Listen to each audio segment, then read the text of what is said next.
They actually have the mood to fuss over this? Su Xuejiao had spent the whole day digging ditches and was so tired she didn't want to move. She turned and took out a piece of hard flatbread, breaking it into 4 pieces. The biggest piece she gave to Commander Jiao.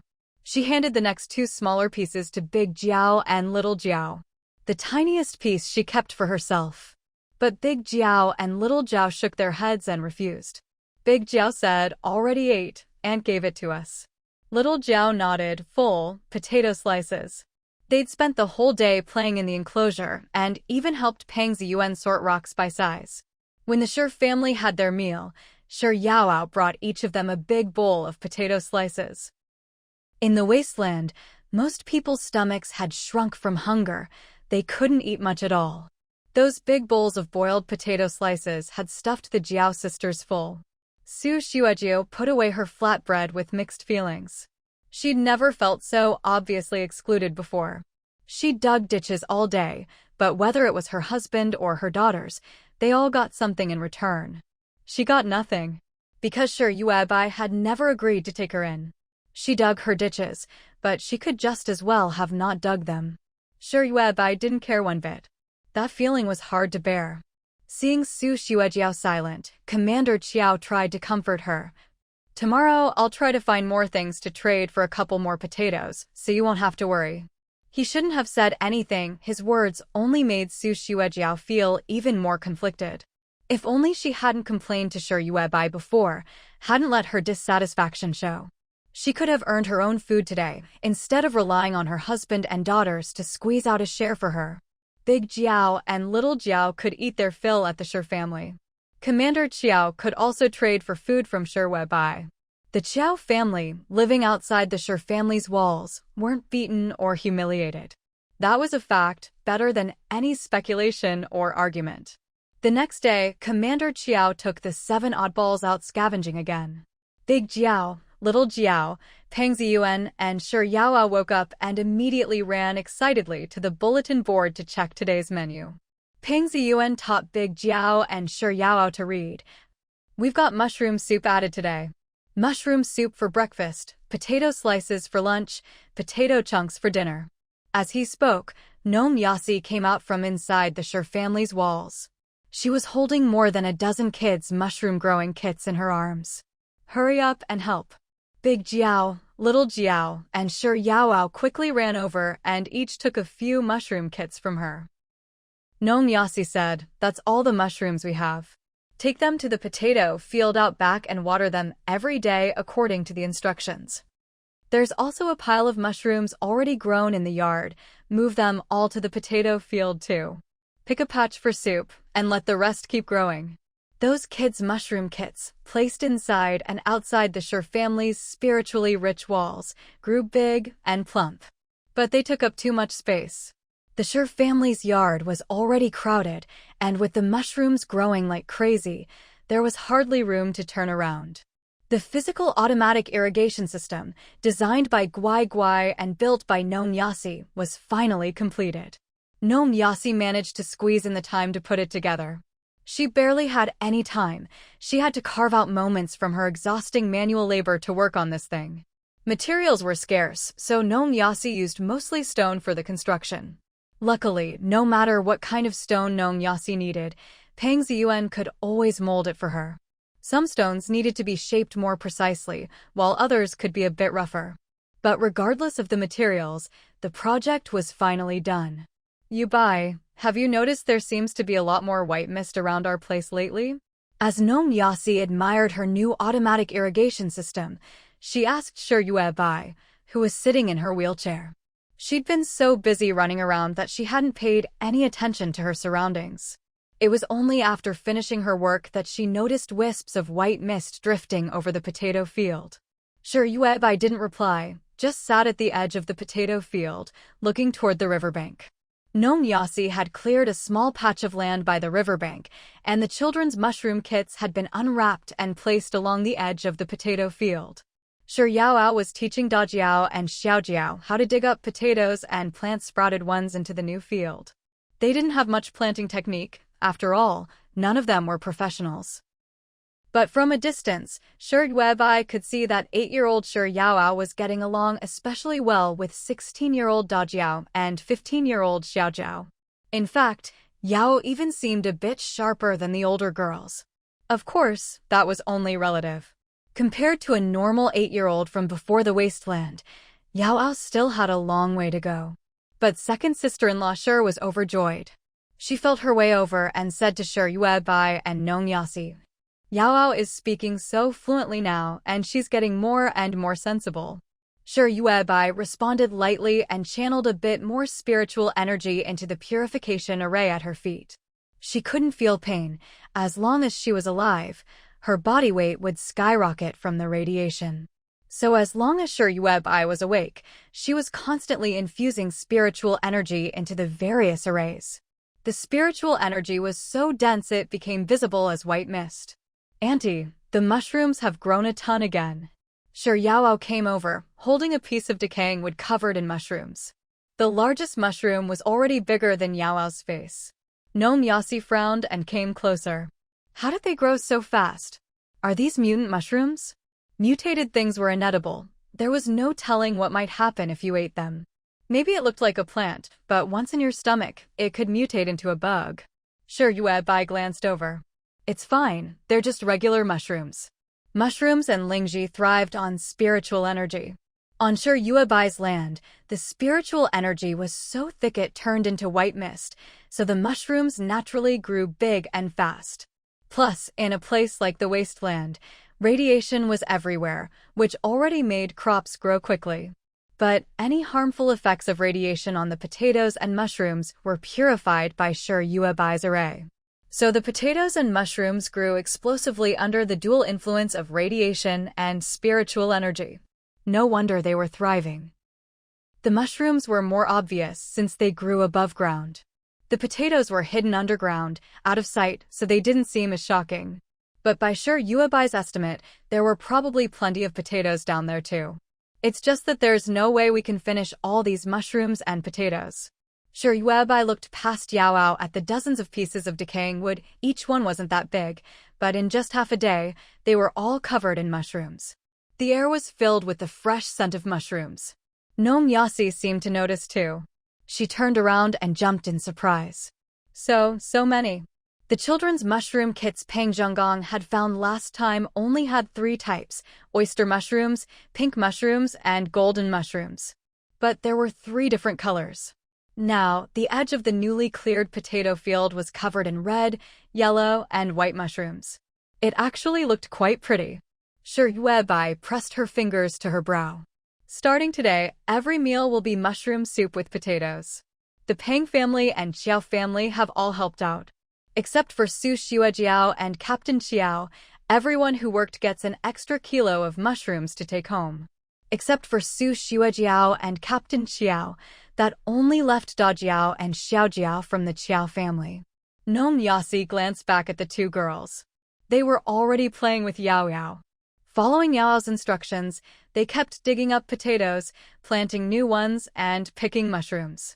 With the Shi family, Peng family, Guai Guai, and Dajiao and Xiaojiao, there was no way they could eat all those potatoes and mushrooms.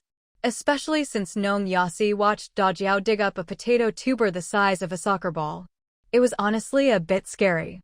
"Yuebai, we only planted the potatoes not that long ago, right?" Nong Yasi was bewildered. She really couldn't figure out what category Shi Yuebai's powers belonged to anymore. Shi Yuebai could gather water, control paper airplanes, and now it seemed she could even accelerate plant growth. Shi Yuebai said, "Calm down. Don't act like you've never seen anything before." She turned and headed toward the public restroom. She made her way up the slope. Ahong had already finished building the walls of the tong frame and was now working on the water storage tank. Once the tank was done, everyone could use the showers at the public restroom. Up at the restroom, the spiritual energy wasn't as thick as below. That was because Shi Yuebai rarely came up here. She spent most of her time down below. Sitting in her wheelchair, Shi Yuebai looked down. The main structure of the tong frame was done, just waiting for the trench to be filled in to close off the entrance. No one was dealing with the trench right now. The Peng and Shi families, Guai Guai, and the 3 mercenaries all had their tents behind the wall. Ija and the others hadn't been back in a long time. No one knew how things were going at the front lines. So only the Qiao family had to live in the trench. If Su Xuejiao didn't take care of the trench, the Tong frame couldn't be closed off. But Su Xuejiao was stuck. She couldn't just leave the trench unfinished. Everyone could see that Dajiao and Xiaojiao could play freely inside the Tong frame. But once they left it, who knew what dangers they might face? Once the trench was finished as planned, the Tong frame would become a closed box. To get in, they'd have to build a bridge. For the sake of Dajiao and Xiaojiao's safety, Su Xuejiao would have to finish digging the trench, even if it was thankless work. That night, Dajiao and Xiaojiao came out of the trench, looking clean, each carrying a plastic bag. Captain Xiao came back late after a day of scavenging, but hadn't found anything usable to trade with Shiyue. He was a bit disappointed at first. But when he and Su Xuejiao sat in their pit and saw the 2 girls come back with 2 bags each, they were both shocked. In Dajiao's plastic bag, there were 2 bottles of water, 2 jean of mushrooms, and 2 potatoes the size of soccer balls. Xiaojiao's plastic bag was the same. Su Xuejiao looked at the 2 piles of food in surprise, then nervously asked Dajiao, "When you were with Shiyue today, what did she have you do?" Team leader Qiao frowned. "I just had them do some manual labor, don't talk like that." The more he realized how much there was to gain by following Shiyue, the more protective team leader Qiao became of her. Su Xuejiao's tone and way of questioning were problematic. What could Shiyue possibly have Dajiao and Xiaojiao do? It's a house full of women. What could they possibly do to your daughters? Team leader Qiao scolded Su Xuejiao, "If you keep this up, Yue will end up rejecting your daughters too." Su Xuejiao realized she was being a bit too anxious. She glanced nervously at the entrance of the pit. "Sure, Yue can't hear us from here, right?" Team leader Qiao let out a cold laugh and said nothing. How could she not hear? All those paper airplanes flying around were Yuebai's eyes and ears. Dajiao clapped her hands. "Digging dirt, it's fun." The 16-year-old girl's face broke into a smile even more innocent than a child's. Xiaojia wasn't as articulate as her sister. She didn't even understand her mother's question.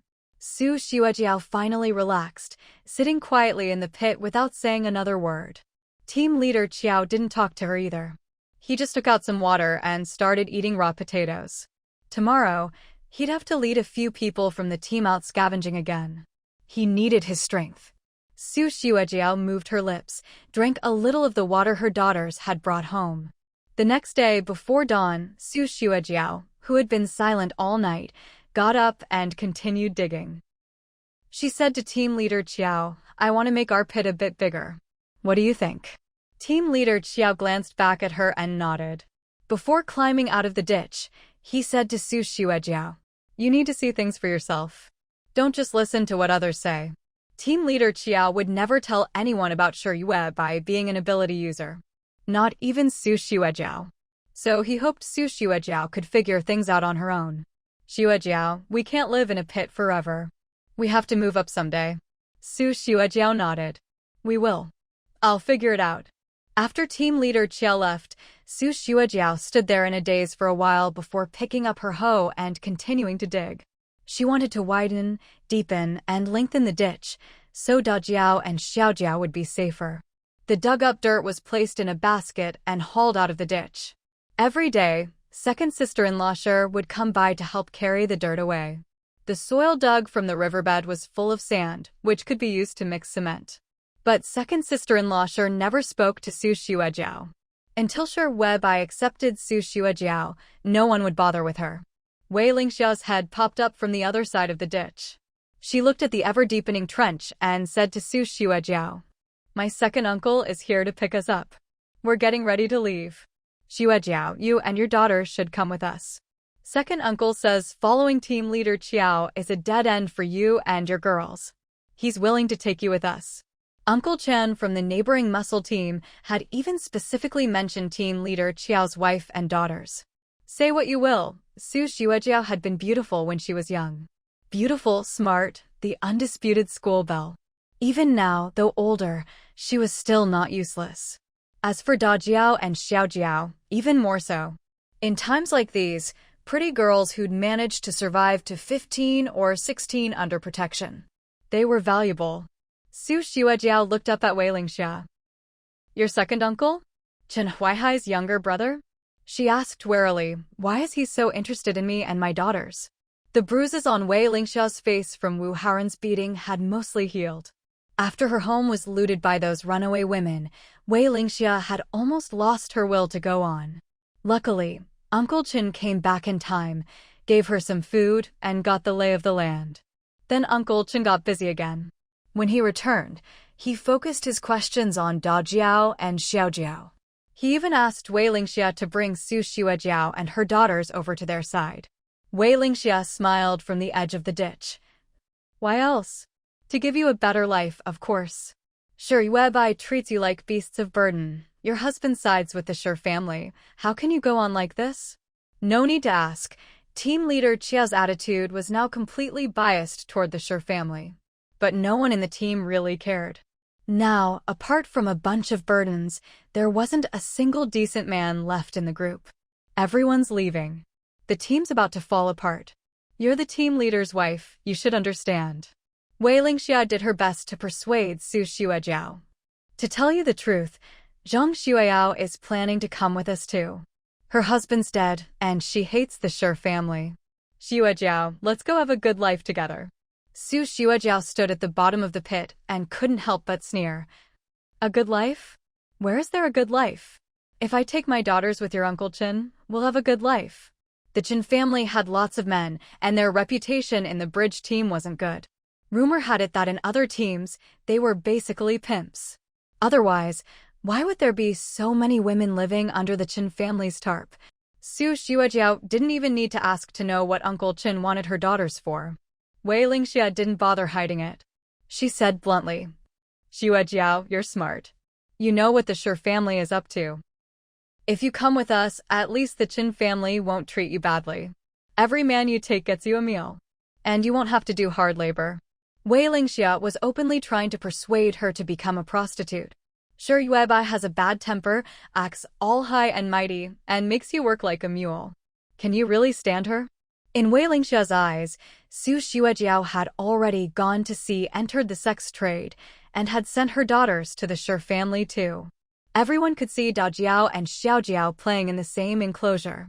Whether it was with the Sure family or the Chen family, it was all the same.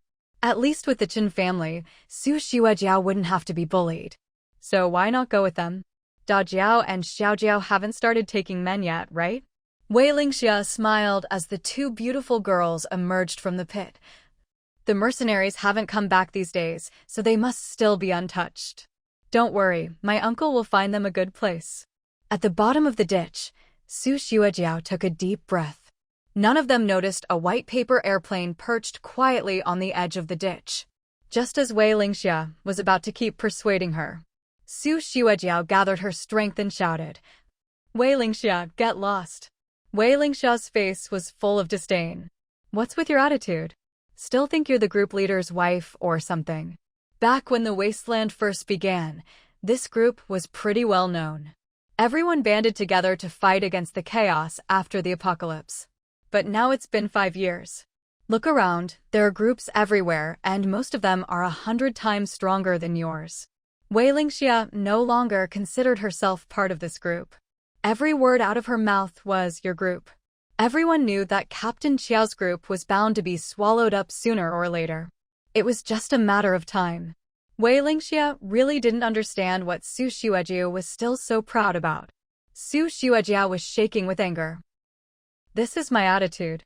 You want to hurt me and my 2 daughters, and you still expect me to be grateful. Wei Lingxia, don't take me for a fool. Wei Lingxia immediately jumped up, pointing at Su Xiaojiao at the bottom of the ditch and sneering. You act all righteous after being a whore? You and your girls, if you stay here, you'll not only be used by men, but you'll have to do hard labor too. I'm trying to save you from this misery, don't you get it? Su Xiaojiao didn't get it. She grabbed a hoe and started climbing out of the ditch. Get what? My daughters and I are doing just fine here. Following you would be the real stupidity. Don't act like you're some good person. Who doesn't know all those men out there are monsters? She was furious. Su Xuejiao had her own sense of dignity and morals. She refused to accept such a fate. If she could vent her anger at Shi Yuebai, she could vent even more at Wei Lingxia. After all these days at Shi Yuebai's place, Shi Yuebai hadn't even once suggested her daughters should sell themselves. In fact, inside the Shi family's walls, aside from a weirdo who only tinkered with parts, there wasn't a single adult man. As for Peng Zhenggong, who was lying unconscious on the ground, he hardly counted as a man. Compared to the Qin family, the Shi family always gave off a positive, hopeful vibe. It felt like as long as you were willing to work hard and sell your labor, a woman could live with dignity. But with the Qin family, women lost not only their bodies, but also their self-respect. They had to lie down to earn food, and even then, there was no guarantee they'd get any. Now, the ditch had been dug unevenly deep, but it was already quite long. It was almost enough to completely seal off the entrance of the tong frame. Su Xuejiao was proud, but when she said she'd dig the ditch, she really did it, no slacking off. She climbed up from a slightly shallower spot, hoe in hand, and went after Wei Lingxia. Wei Lingxia scrambled up and ran, cursing as she went. Su Xuejiao, are you crazy? What's the difference between following us to the Qin family and staying here? Isn't it all the same being forced into prostitution? Su Xuejiao shouted angrily. At least here at the Shi family, women get to keep their lives. But would the Qin family let women live? She'd been eating well these past few days and had regained some strength. She chased Wei Lingxia for quite a distance, almost out of the riverbed. Only then did Su Xuejiao storm back to the tong frame. Her daughters still had no idea what had happened. They'd already climbed into the tong frame, huddled with Peng Ziyuan and Shi Yaoao, looking at today's menu posted on the wall. Su Xuejiao stood at the edge of the ditch, watching her two daughters. At some point, the girls had gotten themselves cleaned up, wearing two long dresses Nong Yasi had found for them. They even had underwear on under their dresses and shoes on their feet. In the Wasteland, most girls didn't bother with such things anymore. For one, the adults were too busy scavenging and surviving to pay attention to such details. And for another, even if a girl's body had developed, it had probably already suffered at the hands of others by then. Su Xuejiao and Captain Xiao had done a remarkable job protecting De Jiao and Xiao Jiao. Su Xuejiao's feelings were complicated. Just then, De Jiao ran over, holding a small hoe. "Mama," De Jiao said happily, "Auntie asked me to help dig the ditch." Su Xuejiao snapped out of it and frowned. "Where's your sister?" "She's carrying stones." As she spoke, she climbed down the soft ladder by the ditch. Su Xuejiao quickly followed her down, looking at De Jiao with a pang in her heart. After a busy morning, Su Xuejiao scooped dirt into a basket and climbed up the ditch to dump it out. But the ever-persistent Wei Lingxia showed up again. "De Jiao, do you want to come with Auntie?" Maybe it was seeing De Jiao now, looking just like a vibrant, hopeful girl from before the apocalypse, that made the Qin family unwilling to give up. So second Uncle Qin sent Wei Lingxia again, and this time she pulled out a deformed lollipop. "De Jiao, come here. Auntie will give you this to eat." Su Xuejiao was on the other side of the ditch, near the Shi family's wall. She turned her head, face changing dramatically, and shouted at Wei Lingxia. "Are you crazy? My daughter's not going with you." Wei Lingxia just rolled her eyes at Su Xuejiao. "If you want to suffer here, don't stop your daughter from taking the easy way out." Then she tried to tempt De Jiao again. "Isn't digging dirt tiring? Auntie can take you somewhere else, and you'll never have to dig again. All you have to do is lie down, and food will be brought right to your mouth. It's much more comfortable than here." Su Xuejiao threw down her basket, absolutely furious. She looked everywhere for a hoe, only to realize it was still at the bottom of the ditch. So she ran around the ditch to chase after Wei Lingxia. Of course, Wei Lingxia ran too, taunting Su Xuejiao as she went. "Hey, Mrs. Group Leader, look at yourself now. Do you look like an educated woman at all? Stopping me is just pushing your daughter to her death." But Su Xuejiao knew that wasn't true. With Shi Yuebai, she and her daughters would never be forced down a dead end. But she couldn't quite put it into words. She hadn't seen the true nature of the Shi family. She didn't agree with Shi Yuebai's temperament. But even so, she believed that only here could she and her daughters be safe. Su Xuejiao chased Wei Lingxia far away. De Jiao lowered her head, about to continue digging, when Zhang Xueyao's head popped up from the edge of the ditch. Hurry, De Jiao, your mom's not here, come with us. Zhang Xueyao motioned for De Jiao to climb up. But the ditch was deep now, so De Jiao would have to climb the soft ladder on the other side and circle around the whole ditch to meet Zhang Xueyao. It would take too long. De Jiao shook her head. Too much trouble. It's time to eat. Peng Ziyuan said lunch was about to be served, so she couldn't go anywhere. Otherwise, if she missed out on the red mushroom and potato stew for lunch, there'd be none left for her. She didn't want to be hungry. Zhang Xueyao was getting anxious. This was her first time doing something like this with Wei Lingxia. Seeing that Da Jia still refused to come up, her face twisted with menace. Hurry up and do as you're told, or I'll beat you and your sister to death and your parents too. Da Jiao looked up at Zhang Xueyao, her eyes welling with tears. Zhang Xueyao cursed inwardly. That Commander Qiao and Su Xuejiao really raised two pretty little sluts. Even when Da Jiao cried, she had the delicate beauty of a wronged young girl.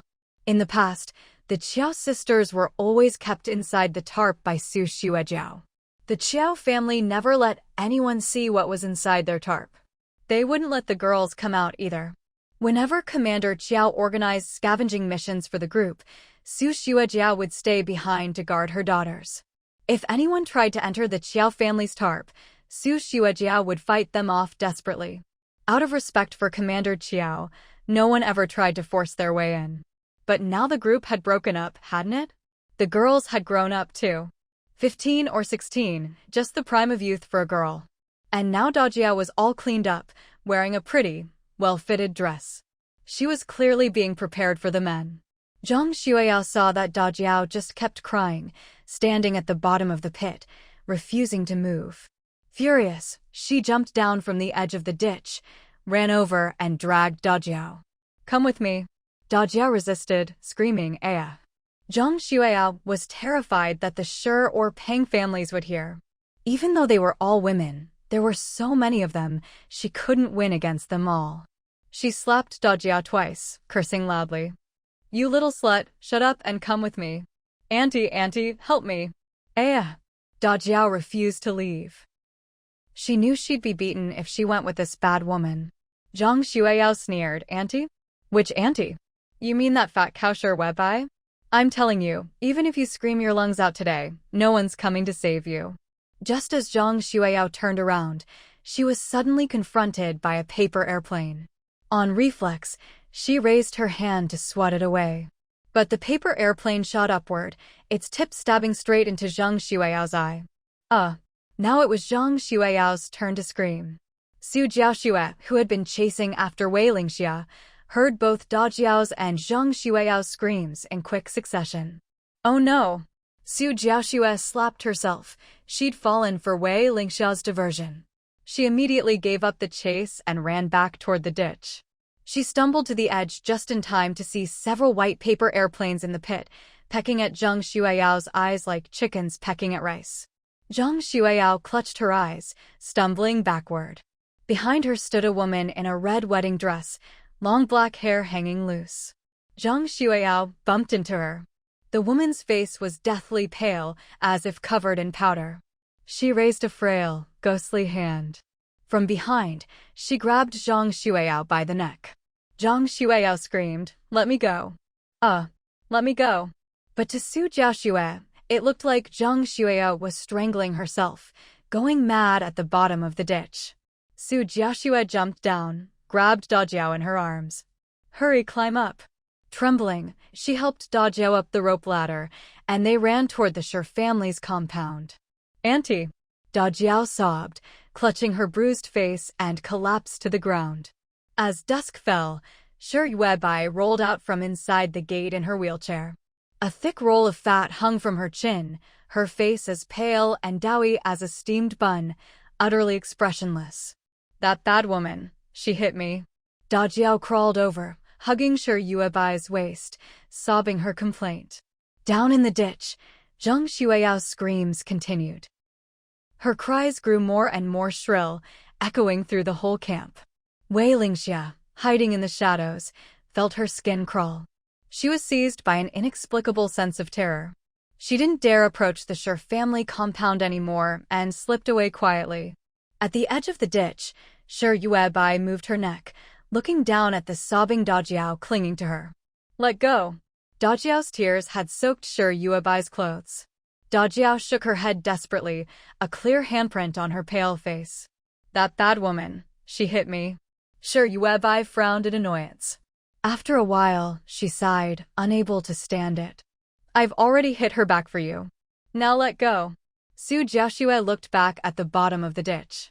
She hadn't thought much of it before, but now she was startled. Down below, Zhang Xueyao was strangling herself with one hand and slapping herself with the other. It was horrifying. Dajiao, pouting, loosened her grip on Shi Yuebai and peeked into the ditch too.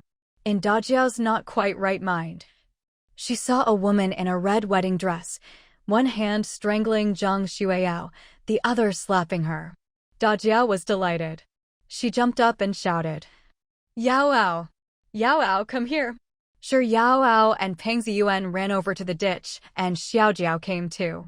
Everyone watched as if enjoying a clown's performance, amused.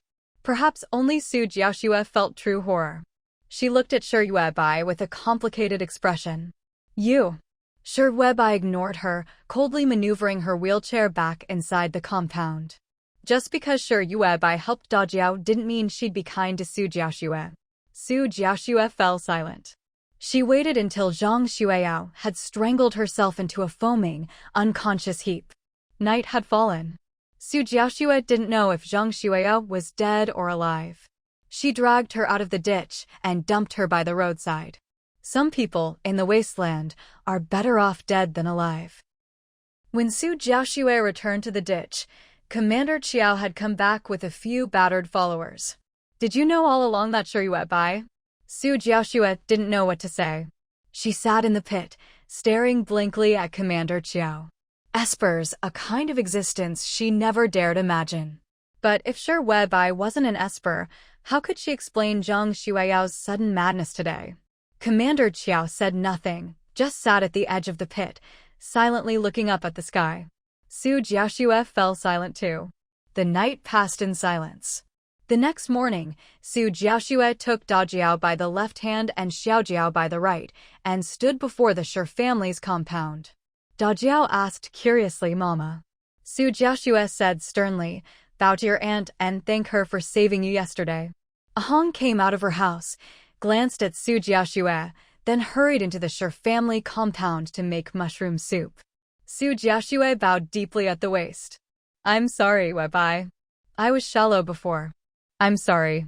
Peng Ziyuan and Shi Yaoao walked by, glanced at Su Jiaxue and went about their business. No one paid her any attention. Here I come, I'm here, where are you all?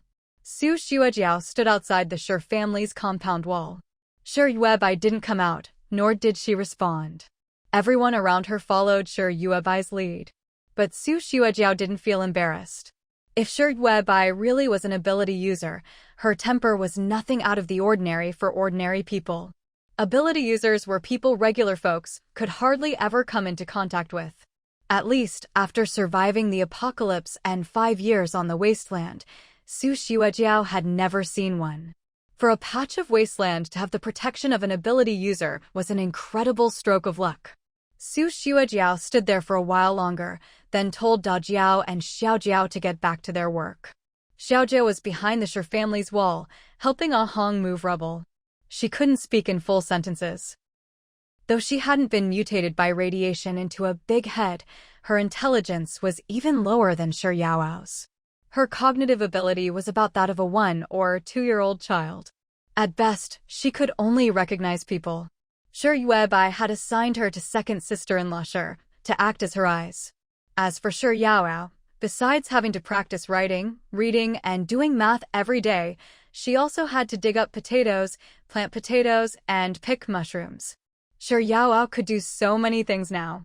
She was no longer that deformed, mentally challenged child who could do nothing but scream and couldn't even walk. Da Jiao, meanwhile, had been sent to dig ditches. Shi Yuebai planned to seal off the Tongzi frame as soon as possible. Otherwise, if someone like Wei Lingxia or Zhang Xueyao showed up again, Shi Yuebai would be driven crazy. Su Xueju was still standing outside the Shi family's wall. Second sister-in-law Shi listened to Shi Yaoao reciting in the courtyard, something like, "Heaven and earth are above and below, sun and moon shine through the ages." She recited so fluently, and her speech was clear. These improvements weren't obvious day to day, but thinking back to 2 months ago, Shi Yaoao's progress was astonishing. Second sister-in-law Shi wore a happy smile. She groped her way out from inside the wall and said to Su Xuejiao standing outside, "Webai won't pay you any mind, so don't block the way here." Some opportunities, once missed, are gone for good. Shi Yuebai never said Su Xuejiao had done anything wrong. Protecting her daughter in the Wasteland was only natural. But there were thousands upon thousands like Su Xuejiao. If Shi Yuebai so much as waved her hand and casually revealed a bit of her abilities, there would be plenty of people eager to serve her. Why should she take in Su Xuejiao? Aside from digging, what could Su Xuejiao offer Shi Yuebai? She didn't provide emotional value, nor did she have any remarkable skills. If you can't grab the first slice of cake Shi Yuebai offers, then don't expect to eat it all. Su Xuejiao swayed a little, bowed to Shi Yuebai once more, said nothing this time, and turned to leave, climbing down into the ditch. The ditch still needed to be dug. Even though Shi Yuebai had excluded her from the Shi family's compound, Su Xuejiao was still alive. Her 2 daughters now had hope and a future. Su Xuejiao was determined to do whatever it took to stay in that ditch. That night, when Captain Xiao returned, Su Xuejiao told him about going to apologize to Shi Yuebai. Captain Xiao was silent for a while, then said, "Actually, this is for the best. We can stay in this ditch, and Yuebai hasn't driven us away. We're already better off than most. It's important to know contentment." Su Xuejiao nodded and looked back at her 2 daughters. Both girls were clean and sleeping sweetly in their sleeping bags. What more could she ask for? Su Xuejiao was already satisfied. Captain Xiao had gone scavenging that day and brought back dozens of brand new sleeping bags. He kept 4 for himself and gave the rest to Shi Yuebai in exchange for some mushrooms and water. All the mushrooms and water were divided among the 7 misfits. Captain Xiao poked at the fire at the mouth of their pit and said to his wife, "The more Yuebai gives us, the more we need to protect her." Su Xuejiao nodded, curled up in her warm sleeping bag, and slept better than she had since the apocalypse began. Inside the Shi family's courtyard, Shi Yuebai didn't care what Su Xuejiao thought. She was only looking at Peng Zhenggong, who was lying on the ground and about to start sprouting grass. Shi Yuebai pondered. Early the next morning, Ah Hong came in to fetch tools to build the water reservoir. As she walked in and out, she couldn't help glancing at Peng Zhenggong lying on the ground. The Tongzi frame's wall was finished, and the cement mixing site had been moved to the back. These days, Ah Hong had been using bricks from the visitor center to build a reservoir directly behind the public toilets. As she passed Peng Zhenggong, Shi Yuebai called out to her, "Give your husband something to drink today. He can eat now." These days, Peng Zhenggong hadn't been able to eat anything. Even when fed mushroom soup, he couldn't swallow. To maintain his body's energy needs, Shi Yuebai had been injecting several genes of fat energy into him every day. Yes, Shi Yuebai was saving him, not just taking the chance to lose weight. So, even though Peng Zhenggong had been lying motionless and barely breathing, he hadn't lost weight. In fact, he'd gained over 40 genes. Ah Hong stared at Peng Zhenggong's bulging belly on the ground. Where was her skinny, bony husband? The man lying there now was so stuffed into his clothes they were about to burst, with a roll of fat squeezed out between his shirt and pants. Who is this? Ah Hong looked at Shi Yuebai in alarm. Why is Ah Zhang swollen? Is he dying? She'd heard that some people swell up before they die. Gnome Yasi hurried over and pressed Peng Zhenggong's cheek, shaking her head. "It's not swelling. Your husband is just plain fat." Gnome Yasi didn't even know how to explain this medically. Given how badly Peng Zhenggong was injured, the fact that he'd survived being left on the ground was already miraculous. Now, he hadn't eaten a thing, yet he'd gotten this fat. Ahong, Peng Ziyuan, and the others all stared at Shi Yuebai. Shi Yuebai pretended not to notice their suspicious looks. She left a healing spell above Peng Zhenggong and turned to leave the Shi family's compound. It looked like Peng Zhenggong couldn't handle any more fat. Other people also got a few genes of fat energy from her every day, but they worked hard, so it wasn't as obvious. Peng Zhenggong just lay there, unable to burn any fat. Naturally, the fat energy piled up. Not Shi Yuebai's fault. But she knew she couldn't keep tormenting Peng Zhenggong this way. She needed a new approach. She looked around. Inside and outside the Shi family's yard were two different worlds.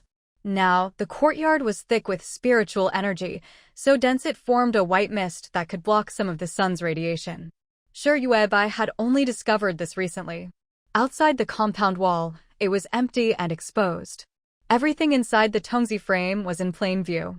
Without the white mist as a barrier, anyone passing by could see right in. That white mist was the spiritual energy condensed into a visible form. Even if it only blocked a little radiation, it helped. But Shi Yuebai could only channel her spiritual energy into her formations. Every day, she was desperately trying to lose weight, desperately channeling spiritual energy into her formations, and desperately stuffing fat energy into those around her. But because of the radiation, the fat energy she expended and the fat she gained were in balance. So Shi Yuebai decided to draw a giant spirit-gathering formation inside and outside the Shi family's property. She wanted to create a sky-covering effect to block the omnipresent radiation around her. At least then, when she woke up the next morning, she wouldn't be horrified to find her weight had shot up to 800 gene. Shi Yuebai believed that only by stopping her body's fat from expanding could she hope to lose weight. No sooner thought than done, Shi Yuebai found a long stick and infused it with soul power. She began drawing a spirit-gathering formation on the open ground. The Wu Clan's spirit-gathering formations could gather the world's spiritual energy, helping Wu Clan members quickly absorb it and convert it into soul power. For example, in battle, a Wu Clan member standing on a perfect spirit-gathering formation was like standing in a blue pool. If their soul power ran out, they could absorb more from the formation on the spot. But there was no spiritual energy in the Wasteland. So Shi Yuebai needed to draw a massive formation to create a sky-covering effect to resist the radiation. This formation would require her to keep channeling spiritual energy into it, using her own fat as fuel. She'd keep going until the spiritual energy was thick enough to form a mist. This wasn't hard for Shi Yuebai, whose weight had stabilized at 702 gene. Every day, her weight kept ballooning. Every day, she racked her brains to burn off her fat. As long as she drew a giant spirit-gathering formation and kept channeling spiritual energy into it, she could gradually get her weight under control. Shi Yaoao came over, curious. "Auntie, what are you drawing?" Shi Yuebai didn't even look up. "Something that'll keep us warm in winter and cool in summer." This formation didn't do anything else, no special functions. Its only use was to store spiritual energy. If Shi Yuebai's body kept expanding from the Wasteland's radiation, she might never need this formation. But the spiritual energy in the formation could nourish flowers and plants and benefit the people around Shi Yuebai. At most, it would make the plants fresher, more fragrant, and the crops tastier. It could also make people's skin better, eyes brighter, minds clearer, and spirits higher. Being warm in winter and cool in summer was just a minor benefit of spiritual energy. Nothing more. That's why, since ancient times, places like this were simply called places with spiritual energy. Shi Yaoao watched for a while, saw her aunt's long stick tracing on the ground, leaving golden red lines behind. She didn't understand, so after a bit, she ran off. Shi Yuebai was just drawing a formation to lose weight. A large spirit-gathering formation couldn't be finished in a day. Shi Yuebai drew several smaller ones, each nested within the larger one. These small formations were lined up along the ditch. It took her the whole day to finish. As she drew, She channeled spiritual energy into the formations. In places where normal people couldn't see, the little formations glowed, storing up her spiritual energy. Su Xuejiao, in the ditch, looked up and saw Shi Yuebai in her wheelchair, holding a long stick. She had no idea what Shi Yuebai was drawing on the ground, but she'd been at it all day.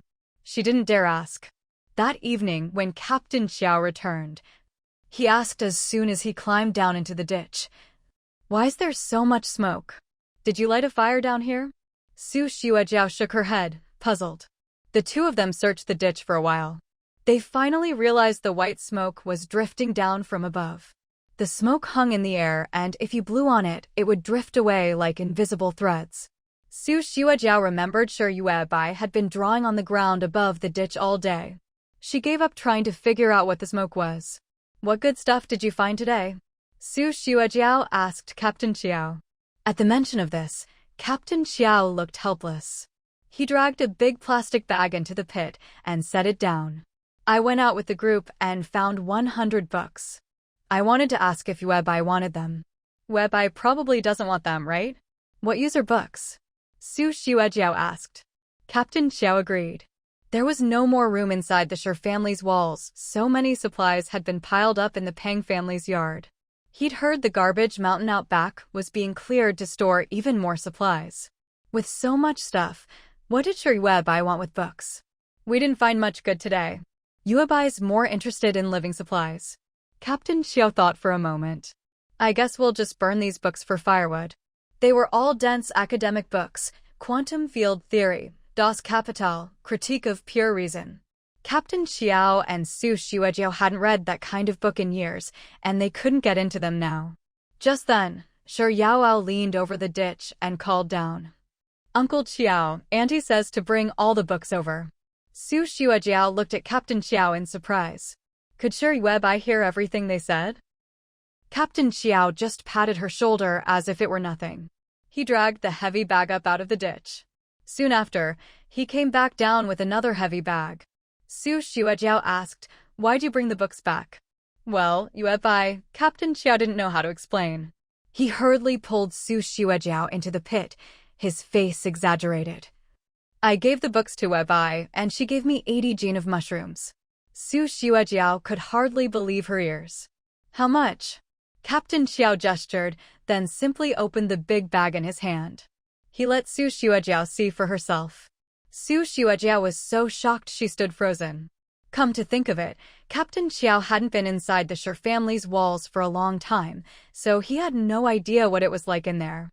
Every time Xiaojiao came back, she'd gesture about how many mushrooms there were. But neither Captain Xiao nor Su Xuejiao had paid much attention. These days, just having a meal or two of mushroom and potato stew was already a blessing. They thought their lives were already very good. Who would have thought that just 100 books could be exchanged for a huge bag of mushrooms? Both Captain Xiao and Su Xuejiao were stunned. Shi Yuebai had given them 80 gene of mushrooms as if they were nothing. Every single mushroom was fresh and plump. Even just a couple of gene could fetch a great price in a big city. Let alone 80 gene, just hand it over like that. My God. Suddenly, Su Xuejiao and Captain Xiao felt like they were sitting on a mountain of treasure. Because of the 100 books, Shi Yuebai gave Captain Xiao 80 gene of mushrooms and 8 bottles of water. Each bottle held 1 liter. Captain Xiao didn't share those mushrooms and water with the 7 oddballs. Instead, he had Su Xuejiao stop digging the trench and start a fire at the bottom. She cooked a big pot of mushroom soup for the 7 oddballs. She used plenty of ingredients, and the 7 oddballs ate happily, each one satisfied. Shi Yuebai watched but said nothing. If she didn't give the mushrooms to Captain Xiao, they would just keep growing. As the spirit gathering array improved, the mushrooms and potatoes would grow faster and faster. But putting 80 gene of mushrooms in Captain Xiao's hands meant letting him decide how to distribute them. The bottom of the trench was bustling. Someone noticed that the deepest part of the trench had already been dug to 2 meters. While drinking mushroom soup, Qiao Lingyun asked, "Captain, why did you all move down here? It's all white and misty down here, really damp." He squatted on a layer of white mist, looking at Captain Xiao with his slow-witted eyes. Captain Xiao was squatting too. Early that morning, the white mist above the trench kept drifting down. It had already covered the whole trench in a thin layer of white smoke, about 1 millimeter thick. It didn't look much different from ordinary fog. Captain Xiao frowned and said, "Right now, our group is basically finished. It's safer to live in the trench." He gestured. "This trench will be 5 meters deep and 5 meters wide. By then, the rope ladder over there will be removed." He pointed to the rope ladder hanging on the edge of the trench.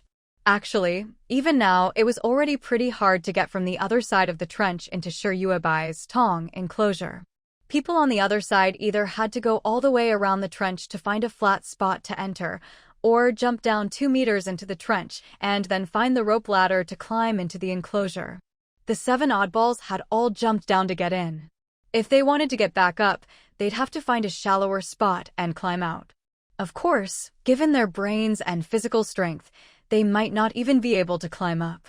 In fact, before they jumped down, they hadn't even thought about how they'd get back up. "When we dig a bit deeper, we'll lay 2 planks across as a bridge." Captain Xiao had seen the blueprint drawn by Guai Guai. The bridge wouldn't be fixed, but a suspension bridge. Shiyuebai wanted to turn her sleeping area into an island. And this was exactly what Captain Xiao and Su Xuejiao supported. An island was good. With an island, De Jiao and Xiao Jiao would be even safer. Su Xuejiao nodded, constantly adding mushrooms to the oddballs' disposable plastic bowls. "Sis-in-law, that's enough, I'm stuffed. Eat a bit more, you'll need the energy for scavenging later." Su Xuejiao and many people in the trench probably never dreamed that one day, faced with food, they'd say things like, "That's enough," or "I'm stuffed." Everyone in the trench fell silent. After a while, Chao Lingyun asked in his simple way, "Captain, what do we do after this meal?" Captain Xiao lowered his head and said nothing. After this meal, of course there'd be another. Their stomachs had shrunk from hunger, so just a bit of mushroom had filled them up. There were still dozens of genes of mushrooms in the Qiao family's pit, which needed to be eaten soon or they'd rot. It wasn't that Captain Qiao didn't want to share more mushrooms today. It was just that Yuebai had given them too much. He was worried the men would talk and not keep the secret. So he gathered them together, away from the team's burdens, and let them eat their fill. Captain Xiao said, "After you're done eating, go scavenge. Find more stuff, and I'll take it to the big city to trade for food." Everyone nodded. Chao Lingyun leaned over to Su Xuejiao and said, "Sis-in-law, there's only a few men left in our group now. The rest have left or run off, leaving a bunch of widows and orphans. All the useful women have run off too. Zhang Xueyao and Wei Lingxia are gone as well." He paid attention to the widows and orphans, so he knew what the burdens were up to. Su Xuejiao had previously told Chao Lingyun to keep an eye on Zhang Xueyao and Wei Lingxia. A cold glint flashed in Su Xuejiao's eyes, and she quietly gave Chao Lingyun a few more mushrooms. She asked in a low voice, "Is Zhang Xueyao dead?" Chao Lingyun shook his head. "Don't know, maybe someone picked her up. In times like these, as long as a woman is healthy, someone will take her in." That's how Nong Yasi was picked up by Chen Huaihai and brought to the team under the bridge. For personal safety, a woman alone in the Wasteland has no luck or protection. There were still plenty of widows and orphans in the team under the bridge. But they were all useless. Even their bodies weren't wanted by others. Leaving them to Captain Xiao was just their relatives' way of not wanting to kill them themselves. They were just leaving them to starve. Su Xuejiao nodded and told Chao Lingyun to find out where Zhang Xueyao and Wei Lingxia had gone. Chao Lingyun stuffed the little bag of mushrooms into his shirt and ran off happily. After Captain Xiao took the 7 Calabash boys scavenging, Su Xuejiao started cleaning up the bottom of the trench. Every now and then, she looked up and saw Yuebai sitting above the trench. Su Xuejiao asked, "Yuebai, what should we do with all this disposable trash?" The bottom of the pit was full of disposable bowls and chopsticks. Yuebai lowered her eyes, looking as serene as a Buddha in a temple. She gazed at the world with a blank expression. There was something divine about her. Su Xuejiao was stunned for a moment. feeling a sudden, inexplicable sense of reverence. Shi Yuebai spoke, "Burn it next time you make a fire." That's what the Shi family did now. They used the disposable bowls and chopsticks Captain Xiao had found last time.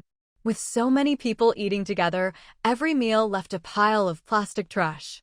If you just threw it around, it would mess up the hard-won clean environment. So when they cooked the next meal, they'd just burn the plastic trash. Any leftover food would be thrown into the public toilet above. Then, through the city's drainage system, it would be flushed to some unknown place. After speaking, Shi Yuebai maneuvered her wheelchair over to the side to draw another small spirit-gathering array.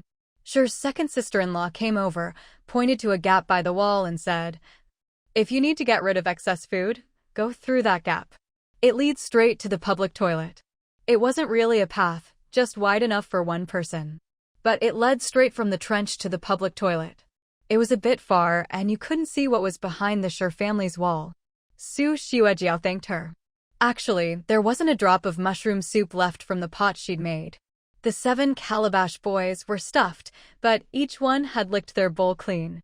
But Shi's second sister-in-law had shown Su Xuejiao the way to the public toilet, and Su Xuejiao was still happy. From now on, she and the Qiao family wouldn't have to bury their waste at the bottom of the trench. Sure enough, following an esper made life so much better. Shi Yuebai looked at Su Xuejiao with a blank expression.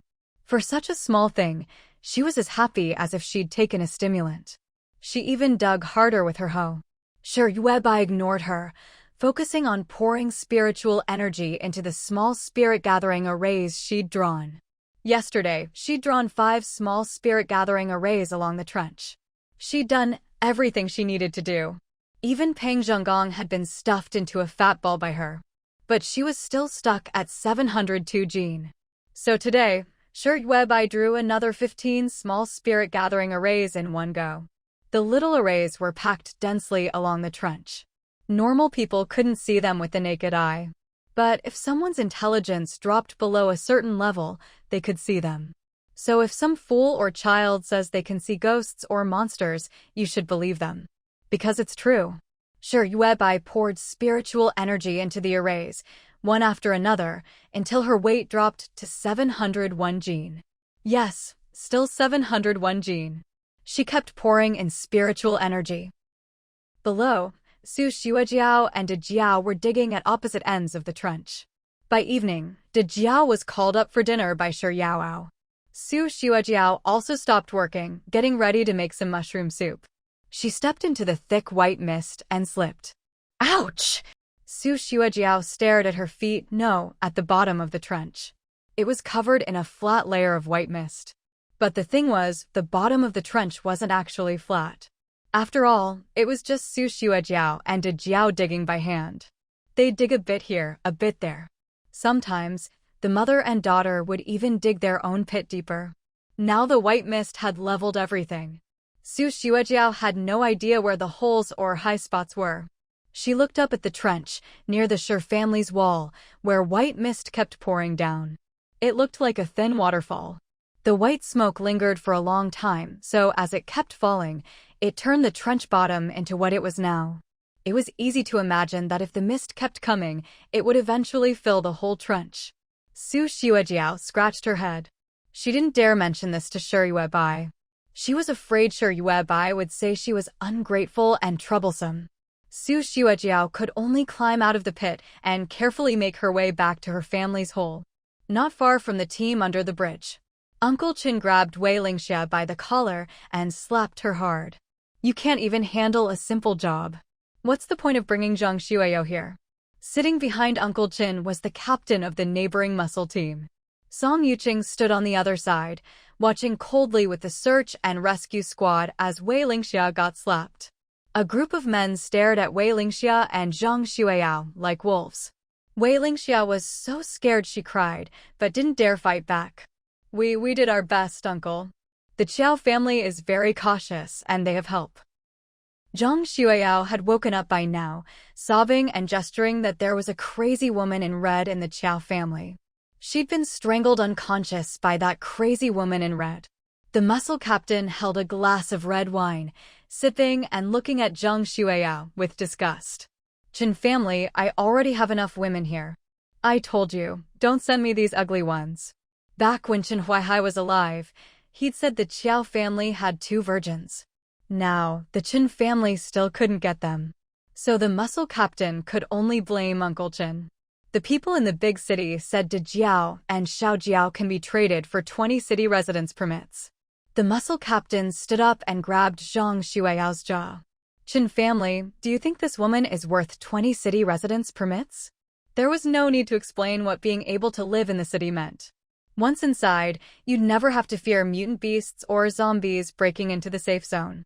You wouldn't have to help the mercenaries patrol, either. What's more, the city's contact promised the muscle team 20 residence permits, all at once. De Jiao and Xiao Jiao were really valuable. But what was Zhang Xueyao worth? Just a widow and only passably good-looking. A dime a dozen in the Wasteland. The muscle captain tossed Zhang Xueyao aside, bored. Song Yuqing, let your squad have her. Recently, Song Yuqing's search and rescue squad had found a lot of food for the muscle team. This was a little reward for them. Song Yuqing looked complicated as he watched the trembling Zhang Xueyao on the ground.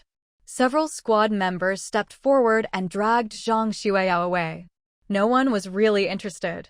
But in this environment, if the muscle team didn't do something to Zhang Xueyao, they'd seem out of place. Song Yuqing felt irritated. Anyone who had once been full of sunshine inside was now covered in dark clouds. It had been a long time since anyone had seen anything good or uplifting. Everyone was sliding deeper into the abyss, faster and faster. Less and less like humans. More like beasts. Zhang Xueyao's screams echoed. Wei Lingxia, this isn't what you promised me. It's not the same.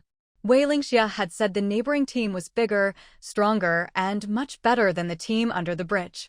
So the neighboring team could eat their fill, and women could live well. If Zhang Xueyao just stuck with Wei Lingxia, maybe she could find a man to rely on. There might be a price to pay. But in the Wasteland, women changed men often, hoping to find a long-term meal ticket. Wasn't that normal? That's why Zhang Xueyao stopped wavering and followed Wei Lingxia all the way. But now, Zhang Xueyao felt she'd have been better off staying with the team under the bridge. She might have gone hungry, but she could still scam a bite to eat from Shuyuebai with some trash. Now she had nothing to eat and had to suffer physical pain. It really hurt. Uncle Chen beat the helpless Wei Lingxia until her face was swollen. He turned to the muscle captain and said, De Jiao and Xiao Jiao are sleeping in the trench. Why don't we just grab them tonight? The muscle captain nodded. Good. Don't hurt those 2 girls. The higher-ups want them intact. Uncle Chen brought 10 men from the muscle gang. None of them thought this job would be difficult. Wei Lingxia and Zhang Xueyao had failed, but only because they were useless. So, 10 men were more than enough. All they needed was 1 or 2 to hold off Captain Qiao, and another couple to carry off the 2 Qiao girls and Su Xuejiao. The rest of the men had tagged along because they'd heard that the Shi family had a few decent-looking women, pretty, respectable types. They figured they might get lucky in the chaos, so they followed Uncle Chen. Wei Lingxia, her body covered in bruises from a beating, led the way up front. As she walked, Uncle Chen kept kicking her from behind. You useless thing, can't even handle a small matter like this. Now you've made me come out here myself.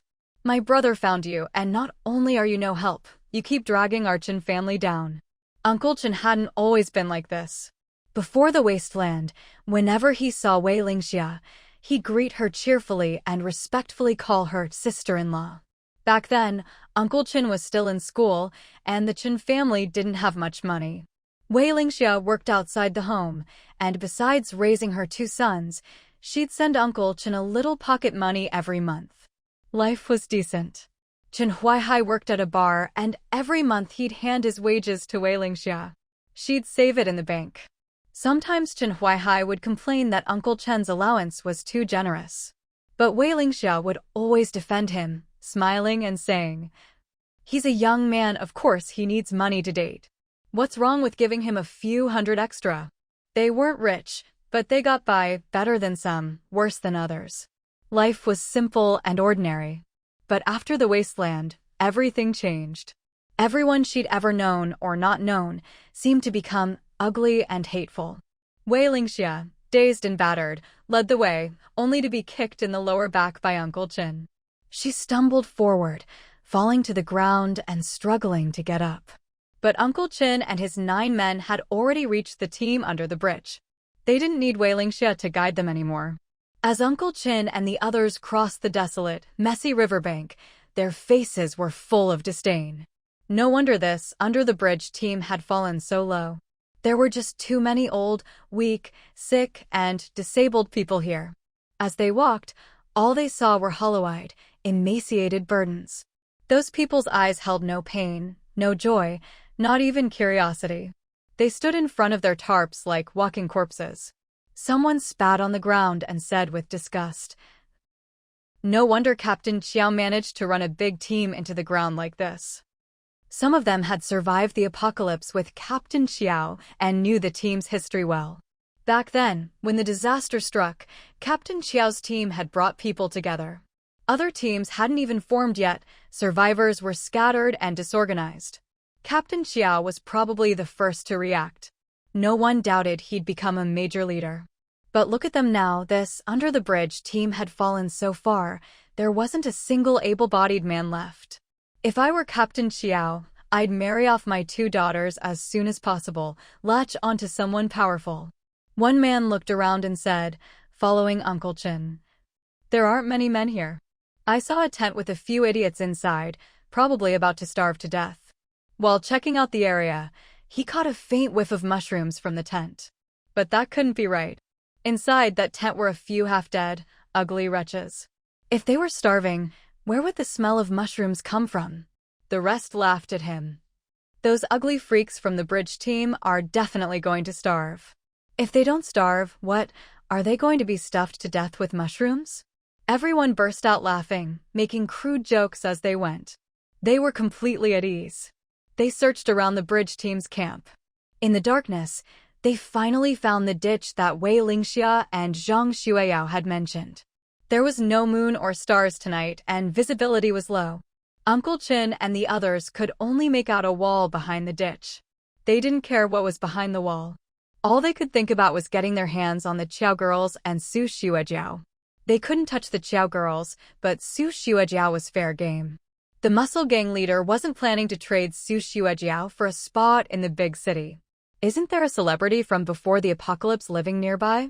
A man behind Uncle Chin asked excitedly. Uncle Chin nodded. He knew the pre-apocalypse celebrity was Sher's second sister-in-law. When we find her, we'll take her back to our team too. Everyone nodded, getting even more excited. They climbed up to the top of the ditch. Sleeping in a pit in the ditch, Captain Xiao suddenly woke up. He nudged Su Xuejiao beside him. "Wife, someone's here." The 2 of them crawled out of their sleeping bags, one grabbing a shovel, the other a hoe. These were old tools left behind after the other survivors took the newer digging tools when they left the bridge team. Su Xuejiao and Captain Xiao listened warily at the edge of the pit. Su Xuejiao's face was pale. "They seem to be looking for us." The night in the wasteland was too quiet. Even the slightest sound stood out. The men above the pit, overconfident, didn't bother to keep their voices down. Captain Xiao quietly buried the fire at the edge of the pit. He mouthed to Su Xuejiao, "Don't hesitate. Kill." Su Xuejiao nodded. She had 2 beautiful daughters to protect. At a time like this, any strange man approaching their home was a threat. If she wasn't ruthless, those men would be ruthless to her daughters. Captain Xiao listened intently to the sounds above, his brow furrowed. "It sounds like a lot of men." Su Xuejiao nodded, gripping her hoe tightly. Above them, Uncle Chin peered down into the darkness. "Damn, why is it so dark tonight? Usually, there'd be some moon or starlight, but tonight there was barely any. And for some reason, the bottom of the ditch looked covered in a layer of white mist." Uncle Chin signaled to the man beside him.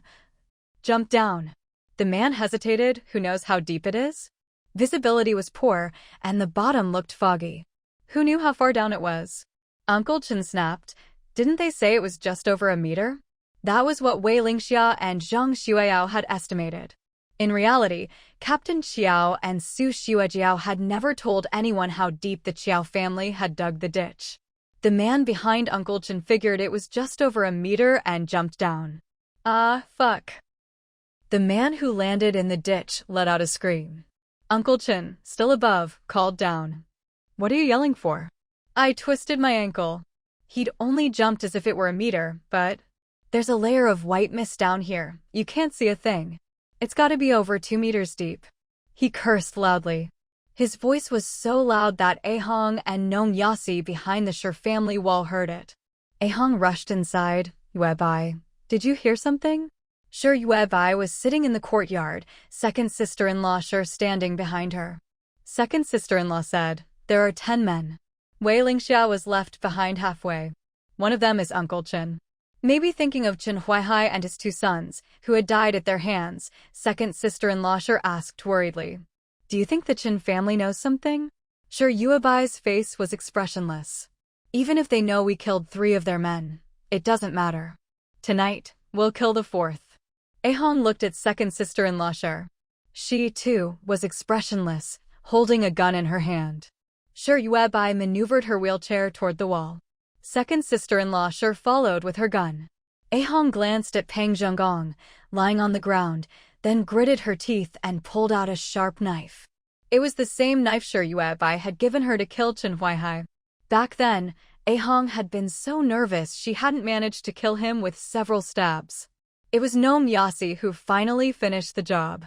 Nong Yasi had tossed the knife away, but Ahong later picked it up. Every day after work, she'd look at that knife in her tent. This time, she was determined to hold it tight. Shi Yuebai's wheelchair rolled to the edge of the ditch. Uncle Chen and his men on the other side couldn't see what was happening on this side. Because of the spirit-gathering array, the whole area was shrouded in white mist. Especially at night, with no sunlight, visibility was even worse. Ahong couldn't see how many people were on the other side. But second sister-in-law Shi, whether day or night, whether her view was blocked by mist or not, was unaffected. Shi Yuebai said nothing, so second sister-in-law Shi didn't raise her gun. They waited quietly on their side of the ditch.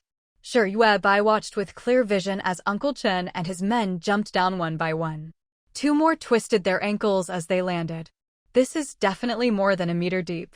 One man jumped and disappeared into the white mist, not making a sound. He probably landed in the deepest pit. This ditch was about 3 meters deep at its deepest point. That was where Jiao had dug, not knowing how to plan, just digging deeper and deeper in one spot.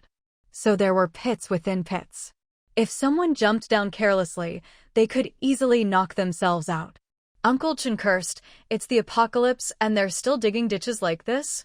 Damn, must be out of their minds. Screams echoed. Besides the man who landed silently, others broke legs or arms jumping down. In the pit, Su Xuejiao and Captain Xiao exchanged glances. At that moment, they truly admired Shi Yuebai's foresight. They didn't even have to lift a finger. Several men were already out of commission. Who else in the Wasteland would bother digging such a deep ditch? But for anyone coming to cause trouble, this ditch was the first line of defense. And with all the white mist, it was even harder to see the pits below. The mist wasn't actually that thick. But at night, with low visibility, it perfectly concealed the uneven ground. When Uncle Chen jumped down, he was lucky enough to land safely. But after a few steps, he stumbled and fell. He was furious. But what angered him more was that the ditch was so deep and long. With the mist as cover, he couldn't spot where Su Xuejiao and the Qiao girls were hiding. Captain Xiao and Su Xuejiao quietly crept out of their pit, armed with hoe and shovel.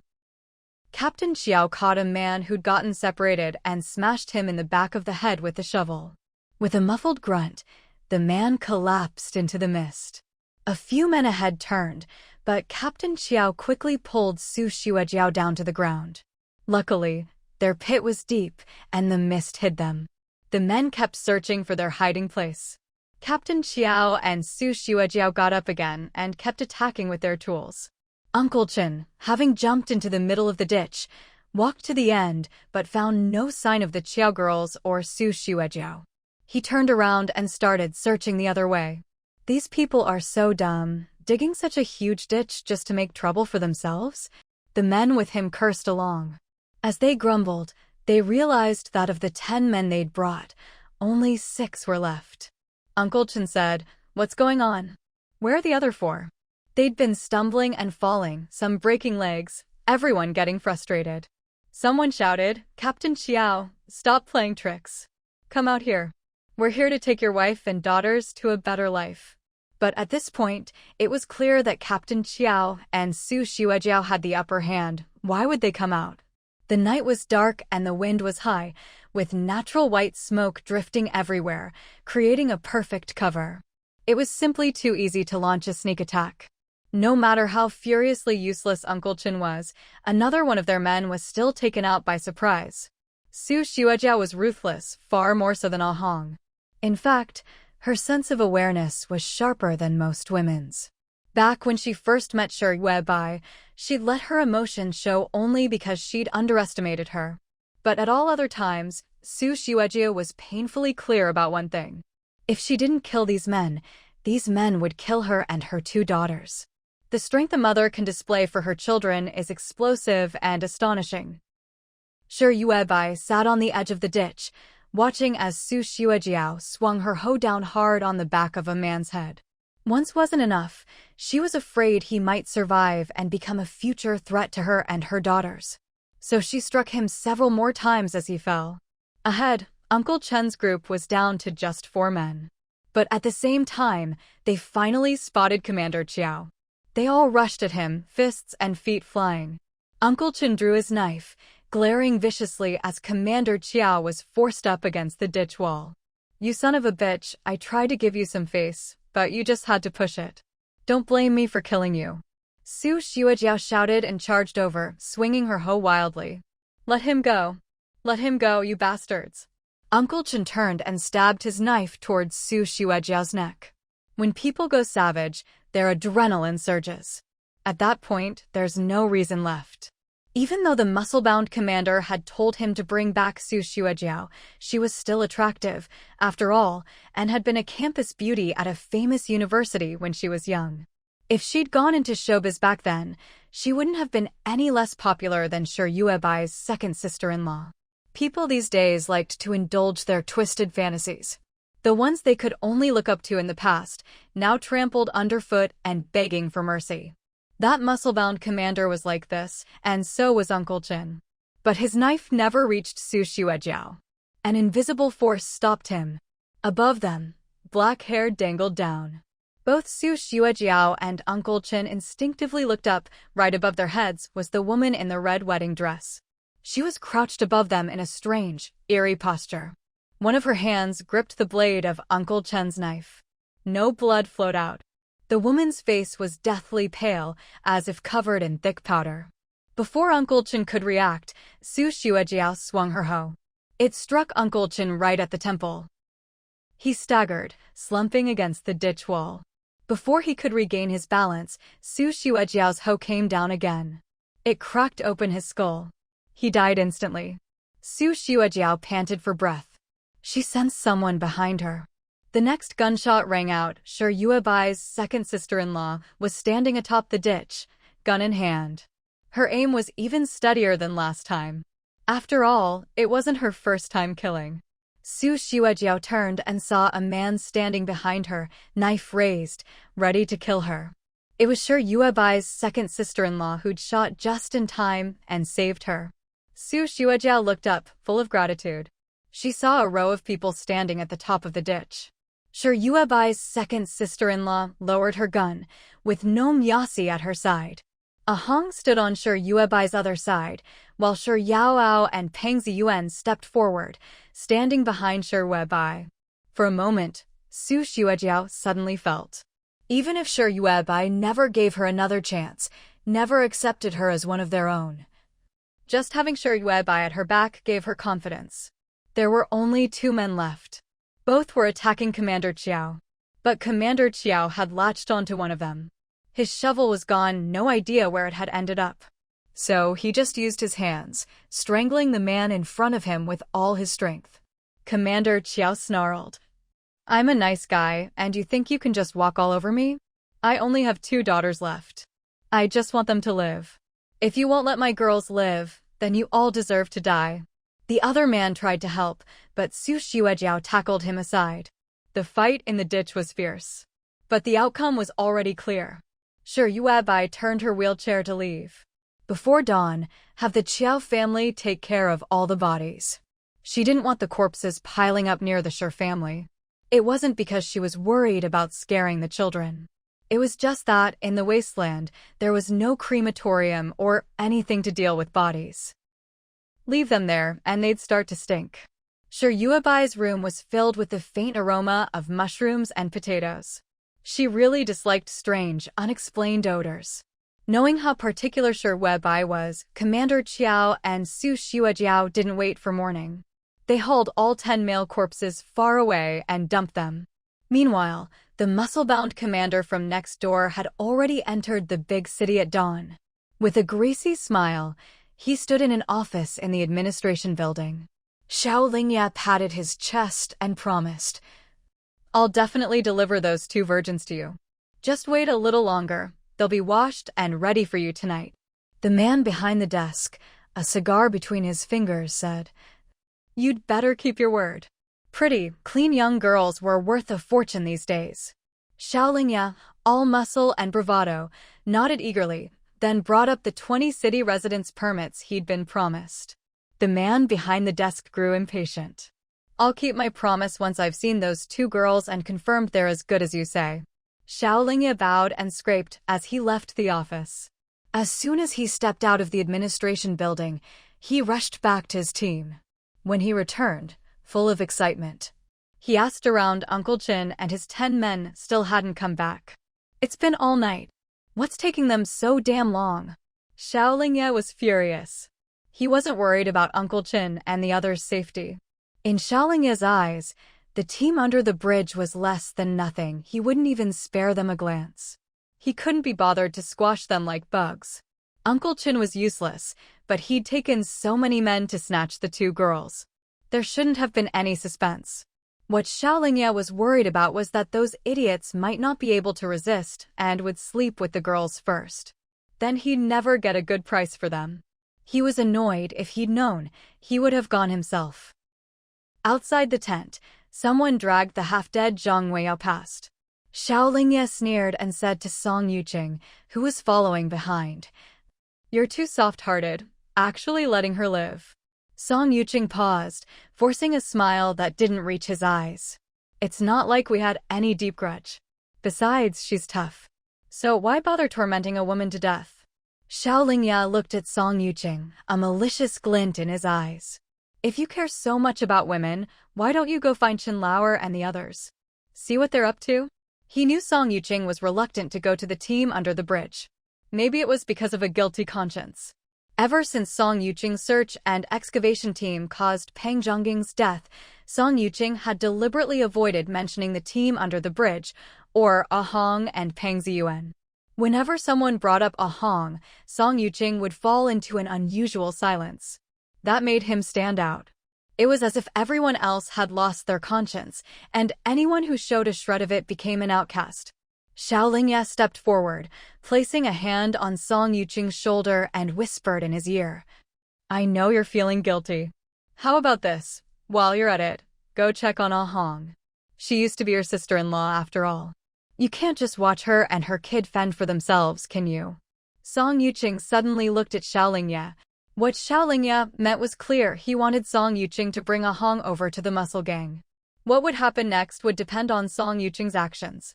A man with a conscience, who had killed someone as close as a brother. How would he treat that brother's family? Would he do everything to protect them, or finish the job and wipe them out? Song Yuqing's eyes were dark and clouded. But still, he took a member of the search and excavation team and obediently went to look for the people under the bridge. There are so many of them. So what if Chen Lauer and the others haven't come back for one night?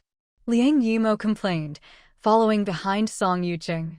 "I'm telling you, no matter how much we contribute, we're still outsiders in Xiao Lingya's team." Their search and excavation squad had always been highly sought after by every group. They'd chosen to join Xiaolingya's team because it was the strongest around. At least, outside this big city, Xiaolingya's was the only truly powerful group. But once they'd all switched over and settled in, many in their squad started to feel dissatisfied again. After all, they were important, so why should they be ordered around by Xiaolingya? Captain Xiao had been a good leader. But Xiaolingya, aside from his brute strength and muscles, had nothing else going for him. The only reason he was the leader was because he was so much stronger than an ordinary person. Other than that, Xiaolingya was jealous, violent, paranoid, and couldn't control his temper. He often made people feel uneasy. There were plenty of women in his group, but the death rate among them was the highest of any group nearby. As they walked, Liang Yimo muttered to Song Yuqing, "I really don't think Xiaolingya is fit to be a leader. He just can't win people over." Song Yuqing said nothing. For such a tight-knit team, integrating into a larger group wasn't easy, especially with someone like Xiaolingya, who was always so sarcastic and two-faced.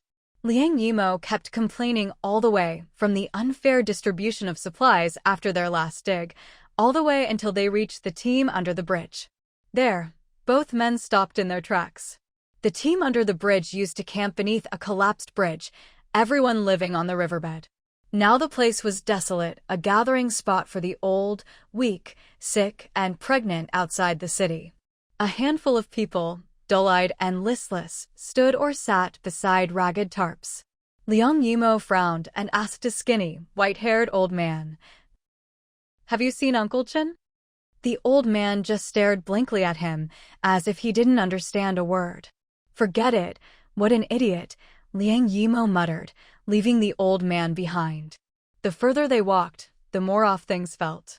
This place is huge. How are we supposed to find them? Maybe Uncle Chen took the two girls and sold them to the city for a reward? Song Yuqing said nothing. Liang Yimo spat on the ground. "If we'd known, we should have done that ourselves. 20 spots, that'd be enough for everyone in our squad to live in the city. Maybe even have some leftover." Song Yuqing stayed silent. Since they couldn't find Uncle Chen or the two girls, he decided to look for Ah Hong. Inside the Shi family's walled compound, Ah Hong was holding a bowl of mushroom soup, full of mashed and boiled potatoes. She was spoon-feeding Peng Zhenggong, who was lying on the ground. Yue Bai had said he couldn't be moved, so Peng Zhenggong had been lying there for days. Other than getting fatter, his vitality was slowly returning. As Ah Hong was feeding him, Peng Zhenggong's eyelids suddenly fluttered. "Ah Zheng." Ah Hong thought she was seeing things and froze for a moment. Just then, outside the wall, Song Yuqing and Liang Yimo's voices rang out. Song Yuqing called, "Sister-in-law, are you there?" As soon as Ah Hong heard the voice, she rushed out, still holding a knife. "What are you doing here? Haven't you done enough to ruin my family?" Liang Yimo pulled Song Yuqing back a step, his face angry. "Sister-in-law, we were just passing by, wanted to check in on you and the kid. Why are you like this?" He glanced at the courtyard, where white smoke curled into the air. TSK, what happened to this place? Haven't been back in months, and it's completely changed." They hadn't planned to show up in front of Ah Hong like this. But it seemed like Ah Hong and Peng Ziyuan were up to something big. On their way over, they'd seen a wide trench, filled with white smoke. Zhang Xueyao and Wei Lingxia had said the trench was over a meter deep. But neither Liang Yimo nor Song Yuqing dared to jump into the thick smoke. They circled around, carefully entering the compound at the junction between the trench and the wall. Now, only a tiny part of the compound was accessible. Still, Song Yuqing and Liang Yimo had managed to find it. It showed their skills. Song Yuqing was irritated, but forced himself to stay patient. "Sister-in-law, we're really sorry about Ah Zheng, but what happened to him had nothing to do with us." From the beginning, Song Yuqing and the others had never admitted what they'd done to Peng Zhenggong. Now that he was dead and couldn't testify, they could say whatever they wanted. Song Yuqing continued, "Sister-in-law, what happened here? This place is completely transformed. Are you building a little fortress or something?" His tone was probing. His shamelessness almost made Ah Hong laugh. They thought they were living the good life, only to turn around and find the team under the bridge had it even better. Pang Ziyuan rushed over, brick in hand, and hurled it at Song Yuqing. Before we could come for revenge, you came here looking for death. Song Yuqing and Liang Yimo were hiding from Pang Ziyuan and Ah Hong. Song Yuqing said, "Sister-in-law, I haven't seen you for a while. How did you get so fierce?" Liang Yimo was also annoyed. She pointed at Pang Ziyuan and said, "When you were little, I used to hold you. And now you dare to throw a brick at me." Pang Ziyuan and Ah Hong were both red-eyed from their fight. These two shameless people, if only they hadn't shown up. But everyone knew that Pang Zhonggong had been betrayed by his own brother. Yet here they were, putting on innocent faces and thick-skinned enough to come knocking. That just made people hate them even more. After a while, Shi Yao came out. "Aunt Hong, Brother Ziyuan, Auntie says you can come in." Ah Hong and Pang Ziyuan stopped fighting. Actually, they hadn't really done anything to Liang Yimo and Song Yuqing, because they weren't skilled fighters. Even though Ah Hong and Pang Ziyuan did hard labor for Shi Weibai every day, compared to two grown men who regularly navigated ruins, they were no match. Ah Hong and Pang Ziyuan simply couldn't compete. They quickly turned and entered the Shi family compound. As the bedsheet hanging over the doorway fluttered, Liang Yimo and Song Yuqing both craned their necks at the same time, peering inside. With their professional instincts, they both knew there had to be food behind that wall. Just look at Ah Hong and Pang Ziyuan, fair-skinned and plump, unlike those skin and bones burdens.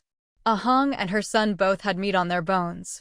Clearly, there was no shortage of food. But all Song Yuqing and Liang Yimo could see, in the moment when the bedsheet was lifted, was a swirl of white mist inside the wall. Other than that, there seemed to be a shadowy figure sitting on the ground. The bedsheet quickly fell back into place, and they couldn't see anything more. Song Yuqing and Liang Yimo exchanged glances. They both knew they'd found a big fish.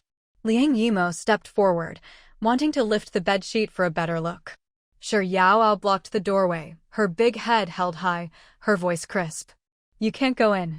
Auntie will scold you to death." Liang Yimo snorted, looking down at Shi Yao. "So you're the Shi family's big-headed kid?" The Shi family used to be quite famous. In the Wasteland, they were a pillar under Commander Qiao. Unfortunately, all the Shi men had died. With only a few women left, the Shi family was no longer a threat. Liang Yimo had left the Qiao team before the Shi men died. So his understanding of the Shi family was stuck in the past. Seeing Shi Yao frown, he spoke with contempt. "Oh, even a retard can get angry?" Everyone's impression of Shi Yao was useless, a burden, a freak, an idiot. The kind of person who couldn't survive in the Wasteland and would die soon. Maybe Shi Yao's only value was to be caught and eaten. That she'd managed to live to 8 years old was only because the Shi men had been so strong. Not only could they feed the big fat pig Shi Weibai, but they'd also managed to raise this little waste, Shi Yao. Shi Yao could understand the mockery in Liang Yimo's tone. Her eyes welled up with tears. In the past, when people mocked her and called her a useless idiot, she'd been unmoved. Because she simply hadn't understood. But today, she understood. Liang Yimo's malice, she was like a disgusting, useless cockroach in his eyes. Shi Yao was furious. Behind the bedsheet, the sound of a wheelchair rolling could be heard. A huge figure emerged from inside the door. Shi Weibai stood behind Shi Yao and scolded her. "Useless. All you can do is cry." Shi Yao turned to look at Shi Weibai, aggrieved. She'd been scolded. Liang Yimo had insulted her. Shi Yao wanted to scream, but Auntie had told her she wasn't allowed to. Shi Weibai, expressionless, handed her a brick. "If he insults you, kill him. Tears are the most useless form of resistance." Liang Yimo and Song Yuqing couldn't help but burst out laughing. Liang Yimo said, "Chung, want to hear what these two losers are saying?" Song Yuqing laughed too, shaking his head helplessly. Did Shi Weibai mistake them for Ah Hong and Pang Ziyuan? No, even Ah Hong and Pang Ziyuan, both healthy adults, couldn't lay a finger on them. As for Shi Weibai and Shi Yao, one's a fat pig, the other's an idiot. "They're just asking for humiliation," Song Yuqing said indifferently. He prepared to bypass Shi Weibai and Shi Yao and enter the Shi family compound. But unexpectedly, Shi Yaoao took the brick from Shi Yuebai, turned around. Shi Yuebai said, "Aim for the crotch." Shi Yaoao raised her hand and smashed the brick hard at Song Yuqing's crotch. She was small, and everyone's fixed impression of her was that she was a disabled idiot who couldn't even walk. Who would have thought she'd be so ruthless, swinging the brick with all her might? Caught off guard, Song Yuqing's face went pale and cold sweat broke out all over him. He bent over, clutching his crotch. Shi Yuebai said, "Head." Without hesitation, Shi Yaoao raised the brick and smashed it down on Song Yuqing's head. A grown man like Song Yuqing was beaten bloody by an 8-year-old girl. Shi Yuebai said, "Keep going. Head. Don't stop." Shi Yaoao seized the chance and kept smashing again and again. Smash, smash, smash, smash. Liang Yimo was stunned. Before Song Yuqing could be beaten to death, he rushed forward and kicked Shi Yaoao, sending her flying a meter or two. Second Sister Shi came rushing out with a gun, her eyes empty and hollow. But she aimed straight at Liang Yimo's forehead and fired. Bang! Liang Yimo bent down to help the bleeding Song Yuqing, unconsciously dodging the fatal shot. But Second Sister Shi's bullet still grazed his scalp. A streak of blood slid down Liang Yimo's forehead, slanting across his brow bone. Coming back to his senses, Liang Yimo realized he'd just brushed shoulders with death. He plopped down on the ground. Pale-faced, he looked up at Second Sister Shi. Shi Yuebai looked at Shi Yaoao. That kick had left Shi Yaoao lying on the ground for a long time, unable to get up. Shi Yuebai raised a finger, and a small healing spell flew to Shi Yaoao. Get up. Anything that doesn't kill you only makes you stronger. Fat energy drained from Shi Yuebai's body. Shi Yuebai now weighed 700 jin. Shi Yaoao, her face pale and blue, crawled up from the ground. Her legs were strapped with prosthetics. She staggered over to pick up the fallen brick. Second Sister Shi raised her gun for a second shot. She wanted to kill the bastard who hurt her daughter. But at that critical moment, Second Sister Shi's gun ran out of bullets. She was so angry she trembled, tears welling in her empty eyes. Then Second Sister Shi saw a blur of white, and a small, swaying figure appeared before her. Second Sister Shi tilted her head, listening carefully. Yaoao Yaoao. That tiny, swaying figure, was it her daughter, Shi Yaoao? Second Sister Shi was stunned, standing there not knowing how to react. She could see. But soon, darkness once again engulfed Second Sister-in-law Shi's vision. No matter how much she blinked or shook her head, she could no longer see even a sliver of light. Second Sister-in-law Shi was plunged into a state of panic. At this moment, Shi Yaoao had already picked up the brick in her hand. Blood was still dripping from the brick. Her small body was hunched over, enduring the pain from being kicked, as she took step after step toward Liang Yimo and Song Yuqing. Liang Yimo cursed loudly. "A bunch of idiots.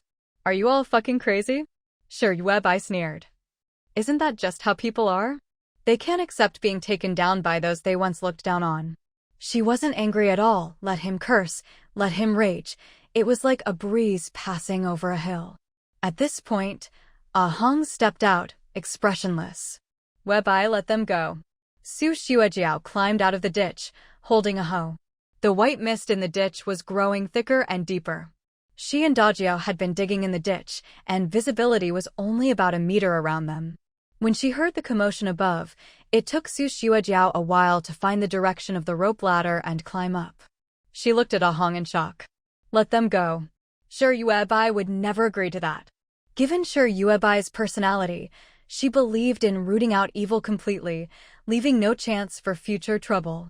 But Shi Yuebai deliberately contradicted Su Xuejiao. "Fine, let them go." Su Xuejiao stared at Shi Yuebai in disbelief.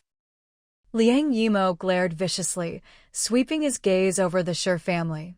He helped the bleeding, head-injured Song Yuqing up and turned to leave. They left the same way they had come, exiting the compound. Shi Yuebai pointed at the path they took and said coldly, "Mrs. Chiao, whether your two daughters can be absolutely safe depends on whether the trench you've dug can truly cut us off from the outside world." After all, Shi Yuebai could protect herself. Whether others could or not had nothing to do with her. Su Xiuejiao thoughtfully examined the corner where the trench met the wall, spotting a small gap. She hurriedly shouldered her hoe and turned around, completely severing the spot where someone could squeeze through.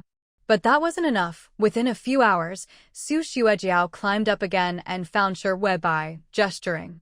We need to set a trap there, with spikes everywhere. The kind where anyone who falls in dies.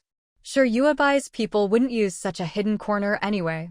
In fact, now Shi Yuebai's people didn't need to go out at all. They had water, food, and a public toilet, no need to leave. As for the trench, none of Shi Yuebai's people knew how deep the Qiao family had dug it. The bottom was filled with white mist, which would rise a little every so often. To the naked eye, the trench seemed only about a meter deep. But the deaths of Uncle Chin and the others had shown everyone that this trench was anything but simple. Shi Weibai nodded and called over Peng Ziyuan, pointing at Su Xiuejiao. Do as she says. Peng Ziyuan paused, then nodded, finally giving Su Xiuejiao his first smile. Aunt Su, what do you want to do? I'll help. Su Xiuejiao breathed a sigh of relief and gestured at Peng Ziyuan. She needed some kind of stone shards, triangular, with very sharp points. Peng Ziyuan said, why don't we just stick steel bars into the bottom of the trench? He pointed at the junkyard behind the Shi house. There are lots of steel bars there. Su Xiuejiao's eyes lit up. She wanted steel bars, lots and lots of them. And do we have cement? I'll go collect the steel bars and stick them all along the bottom of the trench, then fix them in place with cement. Ah Hong stepped out. Yes, go ahead. Watching Su Xiuejiao leave so enthusiastically, who would have thought that this woman used to be so prickly, even daring to talk back to Shi Weibai? Right behind Ah Hong, Peng Zhenggong, weighing 250 pounds, shuffled out awkwardly. When Ah Hong and Peng Ziyuan were about to beat up Song Yuqing and Liang Yimo, Peng Zhenggong had already woken up. The decision to let Song Yuqing and Liang Yimo go was also made at Peng Zhenggong's suggestion. He waddled over to Shi Weibai, his belly sticking out. His clothes were bursting at the seams from his size. Especially his pants, the thighs had split open. No, his whole outfit was splitting at the seams. Peng Zhenggong's expression was complicated, on the verge of tears. He'd been trying to adjust for hours, but couldn't. How did he end up like this? Weibai, I want to take back everything that belongs to me. Peng Zhenggong's voice was hoarse. Ah Hong and Peng Ziyuan hurried over to support the 250-pound Peng Zhenggong. For the 10,000th time, Ah Hong comforted both Peng Zhenggong and herself. It's good you woke up. Don't think too much for now. It was really hard to describe. Every day, Ah Hong would check on Peng Zhenggong lying on the ground. And every day, Peng Zhenggong would visibly gain another layer of fat. At first, it wasn't obvious. But how long had it been? Shi Xiangrui was only 3 months old. And Peng Zhenggong had already ballooned to 250 pounds. Shi Weibai looked at Peng Zhenggong with righteous seriousness. What are you planning to do? There was no way Peng Zhenggong's weight gain had anything to do with her. Trust her. Panting, Peng Zhenggong sat down on the ground, still not used to all this fat. He looked toward the other side of the trench. They'll be back. He knew the people in the search and rescue team. With their professional skills, they must have already noticed something was off about the Shi family. In the Wasteland, for a group like Shi Yuebai's to be making such a fuss and not have a single casualty, that meant they had a solid food supply. Peng Zhenggong's gaze was chilling as he sat cross-legged in silence. Shi Weibai rubbed her nose, not asking any further. Sure enough, the very next day, after Su Xiuejiao had found a pile of steel bars and brought them down to the trench, Liang Yimo came again.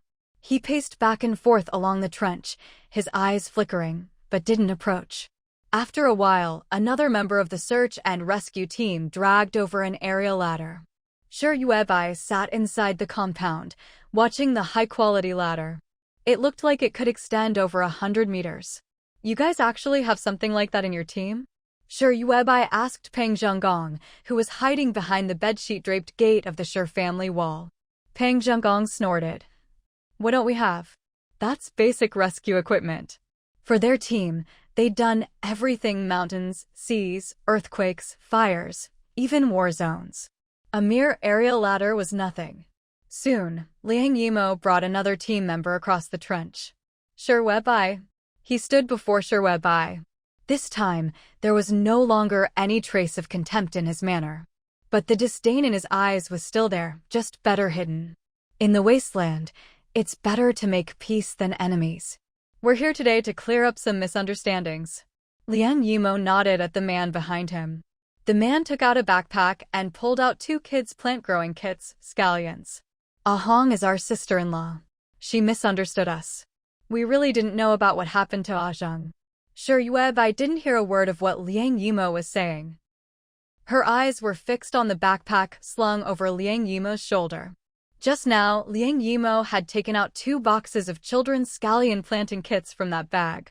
But the backpack was still bulging, clearly holding plenty more inside. Liang Yimo, meanwhile, was completely oblivious to Wei's greedy intentions. He simply continued explaining about Peng Zhonggong. From Liang Yimo's explanation, it was obvious that he and his search and rescue excavation team had all agreed on the same story. They were sticking to their guns. They'd never seen Peng Zhonggong. As for what Ahong had said about Peng Zhonggong coming to them and wanting a share of the team's equipment, Liang Yimo brushed that off lightly as well. Liang Yimo had a baby face, and though he was actually quite old, he looked harmless. Ahjing is our brother. None of us want to split up with him, let alone harm him. Liang Yimo offered a half-hearted explanation, his attitude perfunctory and his words full of holes. Because deep down, Liang Yimo had never taken Wei, nor Ahong and Peng Ziyuan behind her, seriously. He figured as long as he gave them some kind of answer, Wei and Ahong would just accept it. In the Wasteland, there were too many things that couldn't be explained clearly. Why bother making everything so transparent? Behind a pile of rubble, Peng Zhonggong clenched a stone in his hand so hard his knuckles turned white. His eyes were filled with hatred, his jaw tight. It took everything he had not to rush out and beat Liang Yimo, that ungrateful bastard, to death. 10 years ago, when Liang Yimo had nowhere else to turn, he'd come begging to Peng Zhonggong. It was Peng Zhonggong who'd opened a door for him, bringing him into the search and rescue excavation team. It was Peng Zhonggong who'd given the destitute Liang Yimo a steady job and enough to eat. Most of the team members had, in one way or another, benefited from Peng Zhonggong's kindness. But after just a few years in the Wasteland, they'd turned on him with fists and clubs. Peng Ziyuan sat beside his father, the young boy watching him with worry. He reached out and held his father's hand. Peng Zhonggong took a deep breath and released the stone he'd been gripping so tightly. The sharp edges had already cut into his palm, blood dripping down. A strained smile appeared on Peng Zhonggong's chubby face as he patted Peng Ziyuan's shoulder reassuringly. Beside the pile of rubble, Ahong stood behind Wei. She was trembling all over. Not from fear, but from sheer anger at Liang Yimo's shamelessness. At that moment, Wei spoke up. If it's just a misunderstanding, then let's clear it up and be done with it. Do you have any other business? If not, you can go. Wei's tone was calm and indifferent, making Liang Yimo's evasive perfunctoriness seem even more obvious. She knew Liang Yimo hadn't gone to all this trouble to get into the Shi family's compound just to leave so easily. Sure enough, a flash of annoyance and impatience crossed Liang Yimo's eyes. Ahong is our sister-in-law and Ziyuan is our nephew. We can't just leave them here. So we're here to take them back with us. If you want to know how much food the Shi family has behind their walls, you need an excuse to get close. Using Ahong and Peng Ziyuan as a pretext was the perfect way to test the waters. Wei let out a cold laugh. Neither Ahong nor Peng Ziyuan is going anywhere with you. Liang Yimo replied, if they come with us, at least they'll have something to eat. But you people never go out scavenging. Where do you get your food? It was an obvious probe. In the Wasteland, if you could find valuable supplies while scavenging anything useful besides food, you could trade them in the city for points. With those points, you could buy food, water, and other necessities. But points for daily necessities were meager. And the points needed for food and water were astronomical. According to the search and rescue team's intel, The Sher family had recently caught the eye of a mercenary group. They'd received a lot of supplies from them. Of course, everyone could guess what the Sher family had given up in return. It was nothing more than trading bodies for food.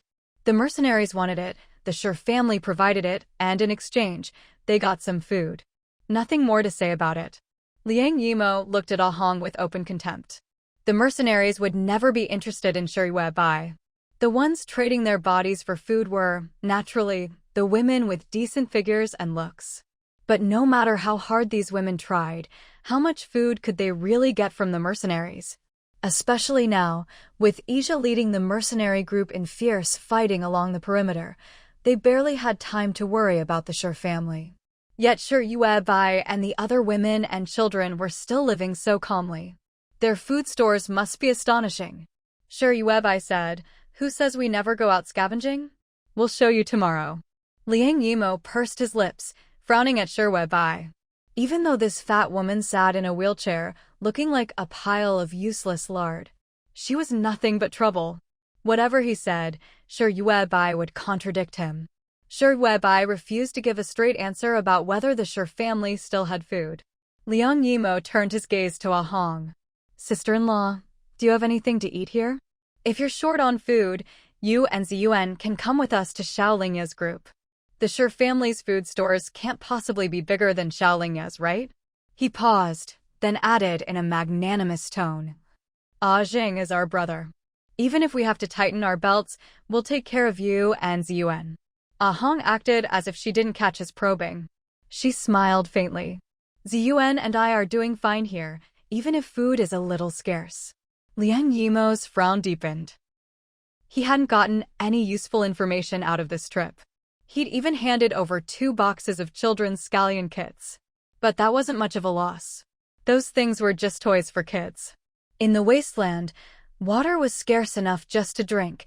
Who had extra to waste on growing plants? So those 2 boxes of scallion kits were useless to them. But the very fact that he'd gotten no information only made the Sher family seem even more mysterious. Liang Yimo made a few more idle remarks, then prepared to leave. He turned around, only to find that the ladder over the ditch was gone. Liang Yimo's eyes went blank for a moment. He flew into a rage, turned around, and growled at Sher Bai in a low voice. "Where's my ladder?" Sher Bai was sitting in her wheelchair, only able to move her arms and neck. But she still looked at Liang Yimo as if he were an idiot and said, "You're asking me? Who am I supposed to ask? I'm a cripple, I've been sitting here the whole time. You think I could suddenly get super strength and run off with your ladder?" At that moment, the walkie-talkie hanging from Liang Yimo's waist crackled to life. Liang Yimo, our ladder was carried off by a bunch of old geezers. It was a member of the search and rescue excavation team on the other end.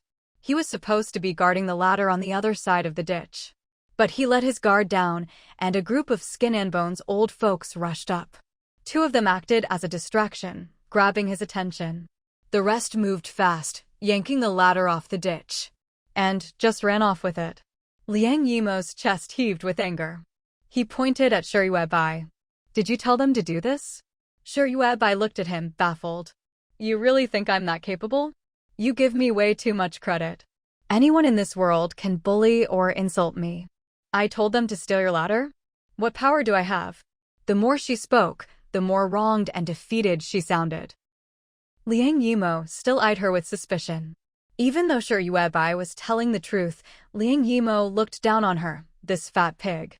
But his gut told him that without Sher Bai's permission, those old geezers would never have dared to take the ladder. Now, without the ladder, how was he supposed to get out? He swept a cold gaze over everyone in the room. Sher Yao stood up, holding a brick in her hand. Seeing the brick, Liang Yimo thought of Song Yuqing. He couldn't understand how this kid could be so ruthless and so strong. When she smashed Song Yuqing over a dozen times, she didn't hold back at all. Song Yuqing was still lying unconscious in Xiaolingya's team. If even a child could be this fierce, not to mention the adults like Nong Yasi and Sher Urseo. Liang Yimo suddenly felt this was no place to linger. He sneered, turned, and headed for the ditch. He didn't believe that just because he lost the ladder, he couldn't cross a little ditch. In fact, he and Song Yuqing had just been to the Shi family yesterday. No matter how fast Su Xuejiao worked, she couldn't have dug the section connecting the ditch and the wall that deep. Liang Yimo checked out the corner of the wall, grabbed onto it, and stepped onto a small patch of ground at the base, inching his way along. He was about to climb up the garbage heap. As long as he avoided the exposed rebar, he could jump down to flat ground. Ahong anxiously asked Sherry Webai, "Are we just going to let him go?" Before Sherry Webai could answer, Pang Zhenggong came out from behind a pile of rubble, face cold. "Let him go. He'll be back." Then Sherry Webai said, "Watch the route he's taking to leave. That's our weak spot. As long as you're careful, it's not that hard to get out of here. Anyone agile enough could leave safely." How could that be acceptable? Sherry Weibai's words made everyone fall silent. If people could just come and go as they pleased, without paying any price, then what was the point of all the walls and ditches they'd built? Su Xuejiao, down in the ditch, was especially frustrated. Just as Liang Yimo was inching along the garbage heap, trying to get to the ditch, Su Xuejiao suddenly burst out of the white mist below and grabbed his backpack. She shrieked fiercely. "What are you doing here? Sneaking around trying to find out something?" Liang Yimo never expected a woman to leap out of the swirling mist in the ditch. "Let go! Bitch, let go!" He clung desperately to the rebar in the garbage heap. But Su Xuejiao had a hold of his backpack. "Sherry Webai, tell her to let go." Liang Yimo shouted at Sherry Webai. Sherry Webai shrugged helplessly. "Nothing to do with me. I'm just a fat passerby." There's still stuff in his backpack. A group of ragged, skin and bones old people blocked the only way Liang Yimo could get down. He had no choice but to shrug off his backpack, letting Su Xuejiao fall back into the thick mist with it. "Damn it, what the hell is this place?" Liang Yimo cursed loudly, climbed a bit higher, picked his way through the jagged trash, and took a long detour. He finally got out. As soon as he left, the teammates under the bridge who were looking for the ladder slipped away too. Meanwhile, the group of old folks, carrying the ladder, ran eagerly to the corner and looked at Team Leader Qiao with hopeful eyes. "Team Leader, we did what you said." "Team Leader." Team Leader Qiao was lighting a fire and setting up a pot, simmering a big batch of mushrooms and potatoes. He had no choice. Sherry Webai had given them too many mushrooms. Even after days in the white mist, the mushrooms still looked fresh and plump, not a sign of spoilage. But Team Leader Qiao was always anxious. If they didn't eat them soon, they'd go bad. In the Wasteland, wasting food was a sin.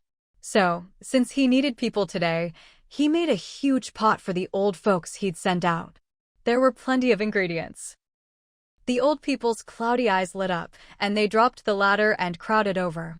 Team Leader Qiao still had some authority in their eyes. He tapped a stone. "Line up, everyone. Here are disposable bowls and chopsticks, one set per person. Don't worry, there's enough for all."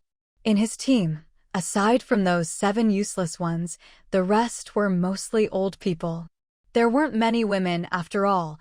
Women were still useful in the Wasteland. There were so many old people because their children and grandchildren had abandoned them. As for kids, any boy who could move had been taken away, and there wasn't a single girl left. The rest were mostly like Shi Yaoao had been, deformed, unable to work. Anyone without value was considered a burden in the Wasteland. Their families abandoned them, leaving them to Team Leader Qiao, with the attitude, if they can survive, let them. If not, then it was Team Leader Qiao who starved them, not their own families. As relatives, they didn't have to carry any moral burden. No need to take on the responsibility of care. Why not? Team Leader Qiao looked at the line of old folks and sighed gloomily. He served them mushrooms and potatoes, one by one. The old people, having lived a lifetime, were mostly sensible. Once they got their food, they quietly squatted in the corner, cradling their full bowls, eating slowly, savoring every bite. After making sure every old person who had helped recover the ladder, who had found and returned the ladder, got their share, Team Leader Qiao got up and took the newly acquired ladder back to the ditch. As for this ladder, it doesn't have any other use at the moment. It can only be placed over the ditch. It makes it easier for Shi Yuebai's people to cross. The ditch isn't very wide now, just 2 or 3 meters across. A single ladder is more than enough. Yue Bai didn't interfere when Captain Xiao took mushrooms and potatoes to feed the elderly in his group. She simply had Yao use the shopping cart to bring out another 100 gene of mushrooms for Captain Xiao. You did well this time. Keep up the good work. When someone does a good job, Yue Bai never skimps on rewards. But Captain Xiao looked miserable, unsure whether to accept the mushrooms or not. The previous batch of 80 gene of mushrooms was still piled up in the Qiao family's pit. The survivors have small appetites. They hadn't even finished half of those 80 gene. And now Yue Bai was giving him another 100 gene. Even if the Qiao family ate potato and mushroom stew 3 times a day, they couldn't finish it all. Seeing Captain Qiao's troubled face, Yue Bai raised an eyebrow. Do you have a problem with this? Before Captain Xiao could answer, Yue Bai continued. If you have any complaints, feel free to speak up. I won't accept them, but I can listen. At that, Captain Xiao immediately shook his head. No, how could I possibly have a problem? Not at all, haha. Thank you, Yue Bai. Our whole family is very satisfied to have so many mushrooms. A forced but sincere smile appeared on Captain Xiao's face. Times were hard. Helping Yue Bai took little effort, but brought great rewards. The Qiao family should be grateful. Captain Xiao didn't mind anything else, he was just worried the mushrooms would spoil. Dragging the 100 gene of mushrooms back to the ditch, he looked anxiously at the first batch. Tonight, they'd have to add an extra meal. Only food that's eaten counts as your own. Letting food go to waste is immoral. Although the only people left in the group were burdens, to be honest, there were still quite a few who could use their hands and feet to turn over rocks. Originally, Captain Xiao had been unable to keep the group going. He'd almost given up entirely. But now he pulled himself together. After storing the mushrooms, he climbed out of the ditch and organized the remaining members to go scavenging. Before, when they scavenged, their only goal was to find food and water. Now, with so many mushrooms, their options had expanded. If it's useful, anything useful, bring it back. Captain Xiao looked at the ragtag group of elderly and misfits standing before him. He braced himself and spoke to the dazed, numb-faced group. I know our abilities are limited. So this time, we won't go far, just nearby. You're all elders who've lived long lives. Some of you are more than twice my age. Trust your instincts, you know what's useful and what isn't. Let's get moving. We will survive. This team under the bridge now had about 20 elderly people, with an average age over 70. There were also 7 adult men who looked confused and out of it, plus 2 heavily pregnant women, and a number of deformed children whose exact count was unknown. Yue Bai sat in the square frame, separated from them by the ditch, watching Captain Xiao's impassioned speech. She pressed her lips together and continued channeling spiritual energy into the spirit-gathering array beneath her feet. Actually, Captain Xiao didn't need to worry so much. He was only organizing the group like this because he didn't want to waste food. Whether they were useful or not, Captain Xiao had mobilized everyone. But with Yue Bai's spiritual energy, the mushrooms could be preserved for a very, very long time. Spiritual energy was the best preservative. But Yue Bai had no intention of telling Captain Xiao this. She couldn't be bothered to explain. As soon as Captain Xiao led his trembling group of elders away, Su Xuejiao brought the stolen backpack to the ditch. Yue Bai opened it. Inside Liang Yimo's backpack were a bundle of rescue rope, a Swiss Army knife, a small first aid kit, a flashlight, a compass, a lighter, and a magnesium rod. Yue Bai had Su Xuejiao give these things to Peng Zhonggong. From all the things Liang Yimo had brought, Yue Bai only kept the 2 boxes of scallion seeds. She told Yao to plant them. Yao and Xiaojiao cleared a patch of land next to the potato field. It was about 2 square meters. They opened the boxes, carefully took out the scallion seeds inside, and scattered them over the patch. Xiaojiao asked softly Yao. She wanted to ask if these seeds would really grow, but she couldn't bring herself to say it. She was already over 15, several years older than Yao. but she was far behind Shi Yaoao in every way. Shi Yaoao was improving every day, while she and the other deformed children in the group were falling further behind. Shi Yaoao nodded. They'll grow. If Auntie told us to plant them, they'll definitely grow. And if they didn't, Auntie would find a way. Shi Yaoao was inexplicably certain of this. Still, no one expected the seeds to sprout so quickly. That evening, after dinner, Shi Yaoao and Xiao Jiao went to check. In the little scallion patch, tiny green shoots were already poking through the soil. Xiao Jiao gasped, "Wow! Yaoao, Yaoao!" Shi Yaoao was excited too and ran to tell her aunt. The scallions have sprouted. Each box of scallion seeds had hundreds of seeds. It looked like every single one had sprouted. Soon, the scallion patch was covered in a dense carpet of green. By now, Gnome Yasi had finished the automatic irrigation system. Even if no one watered the scallions, potatoes, or mushrooms, they would still grow well. So Shi Yaoao and Xiao Jiao only needed to dig potatoes and pick mushrooms each day. Now they had a new task, checking on the scallions whenever they had free time. Shi Yuebai's lips curled slightly. As expected, the white mist in the ditch was just a visible sign of the dense spiritual energy. But in reality, the spiritual energy was locked inside the spirit-gathering array. Shi Yuebai had drawn arrays all over the inside and outside of the Shi family's walls. With the scallions growing in this environment, even the weakest, most malnourished seed could slowly recover. Just like people. Find something else to do. Don't just stare at the scallions with Xiao Jiao all day. Shi Yuebai didn't understand why the two kids were so excited. It was just some scallions. What was there to be so happy about? She told Shi Yaoao and Xiao Jiao to take the scavenged mattress and the pile of dirty clothes to the pool to wash them. Then to disinfect the mattress and clothes with disinfectant. And hang them out to dry in the yard in front of the public restroom. Right now, only that spot got direct sunlight. Everywhere else, the temperature was just right. At this moment, Liang Yimo finally returned to the neighboring muscle team after crossing a mountain of trash. His first words were, "The Shi family has a big catch." Liang Yimo's words weren't meant for Xiaolingye. He simply gathered his team and told them in detail everything he'd seen and heard at the Shi family's place. Lately, the members of their search and rescue excavation team had a lot of complaints about Xiaolingye. After all, they were crucial to the group. Most of the food the team had was found by them.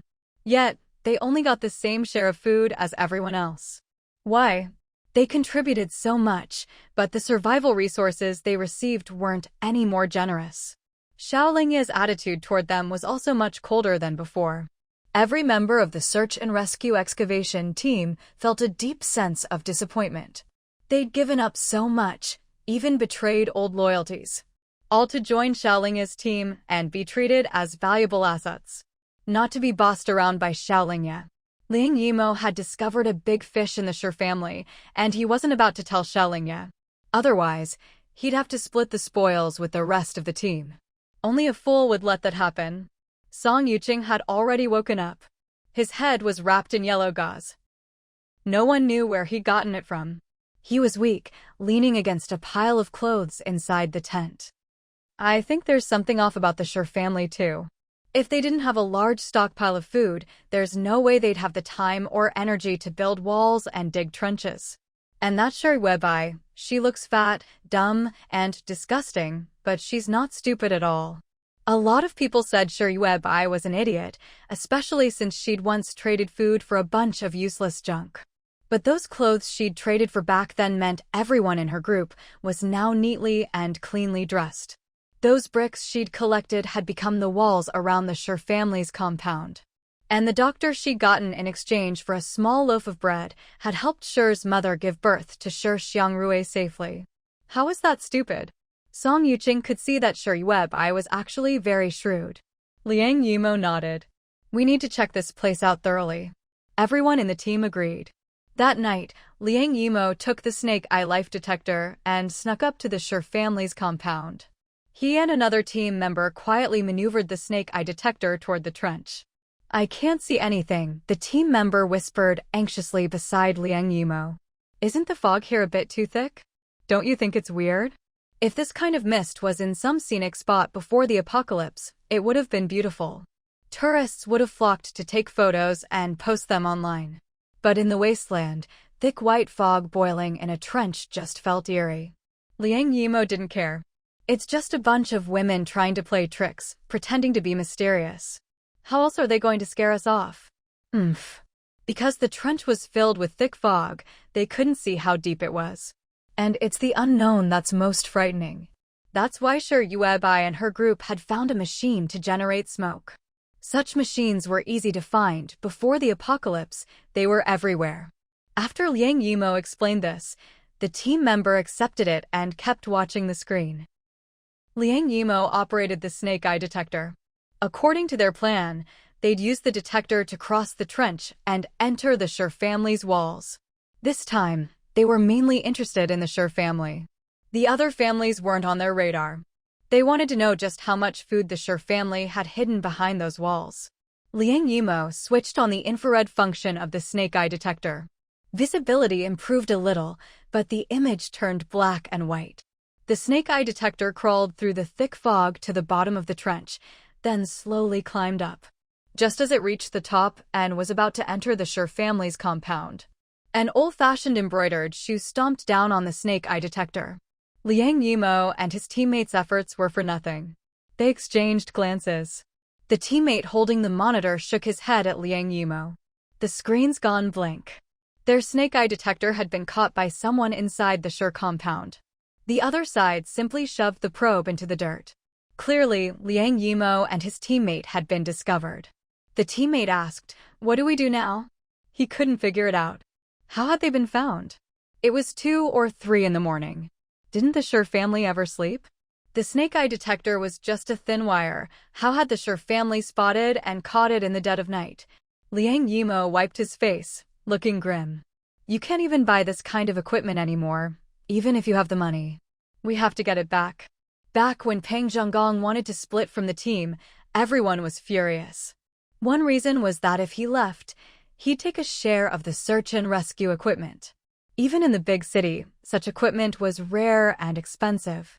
Only large teams could afford it. Small groups couldn't dream of buying it. If you had enough points to buy this kind of gear, wouldn't you rather spend them on food? After saying this, Liang Yimo raised his voice and shouted toward the Shi compound. Sis-in-law? Sis-in-law. No one answered, so he shouted again. Peng Ziyuan? Ahong? We accidentally lost something over there. In the middle of the night, Liang Yimo's voice was especially jarring. In their tent, Ahong and Peng Ziyuan woke up quickly.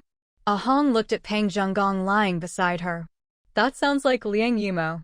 Peng Zhenggong sat up, frowning and panting. He couldn't help it. He was so fat now that even moving a little was hard on his heart and lungs. Go back to sleep. Don't bother with him, he told his wife and son, then threw on some clothes and walked out of their compound toward the Shi family's place. The night and the white fog hid Peng Zhenggong's figure. But before he reached the Shi family's wall, Shi Yuebai rolled out in her wheelchair, face cold. On her lap was a flower pot with the snake eye detector stuck upside down in it.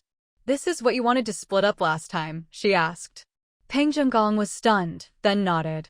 He felt complicated as Shi Yuebai handed him the flower pot with the detector. "Webai?" Peng Zhenggong's throat felt choked. He didn't know what to say. "It's not some magical thing. Don't risk your life for stuff like this next time," Shi Yuebai said calmly. She rolled her wheelchair toward the trench. "There are 2 more parts to this thing, right? All right. Wait here." Peng Zhenggong had no idea what Shi Yuebai was planning. He put down the flower pot in his hands, picked up a stone from the ground, and followed behind Shi Yuebai.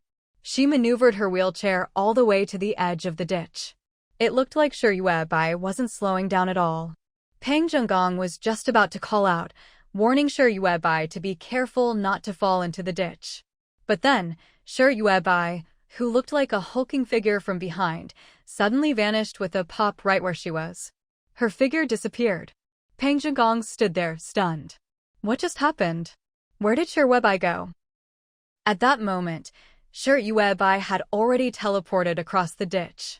If her meridians were still intact, if her body could still feel pain, then right now, Shirwebai would probably be coughing up blood again, maybe even have her meridians snapped just like last time. But the thing was, there were no meridians left in Shirweibai's body to break. Lately, she'd been focusing on just two things. First, with all her meridians already shattered, she'd been trying to control the chaotic energy rampaging through her body, making sure she didn't explode from within. Second, she'd been working on reconstructing the meridians in her hands, and even up to her elbows. By reconstructing meridians, it was just like before. Her meridians were shattered to bits, but the energy in her body still had to flow along some path. There was no way those ruined meridians could heal in a short time. For the Wu people, meridians were of utmost importance. For someone like Shirwebai, it would take decades to fully recover. So, Shirwebai simply directed the energy in her body to flow along the paths she needed. After enough repetition, without much extra effort, a new meridian would form. Of course, these weren't meridians in the traditional sense. Other people's meridians were like pipes, with energy flowing inside them. The thickness of the pipes usually determined a person's physical talent. But Shirwebai didn't even have pipes anymore. Her new meridians were more like ditches, unfinished ditches at that. Without feeling any pain, she teleported herself and her wheelchair right behind Liang Yimo and the excavation team member. The two of them were still shouting at the top of their lungs in the dead of night, calling out to Ahong on the other side of the ditch. Ahong, after hearing Peng Zhengging's words, hadn't come out from behind her own wall. One of the team members tugged at Liang Yimo and pointed across the ditch. "Is that someone over there?" Liang Yimo squinted, trying to see clearly. But in the darkness, it was impossible to make out anything on the other side. Even the white wisps of smoke seemed to turn blue in the night.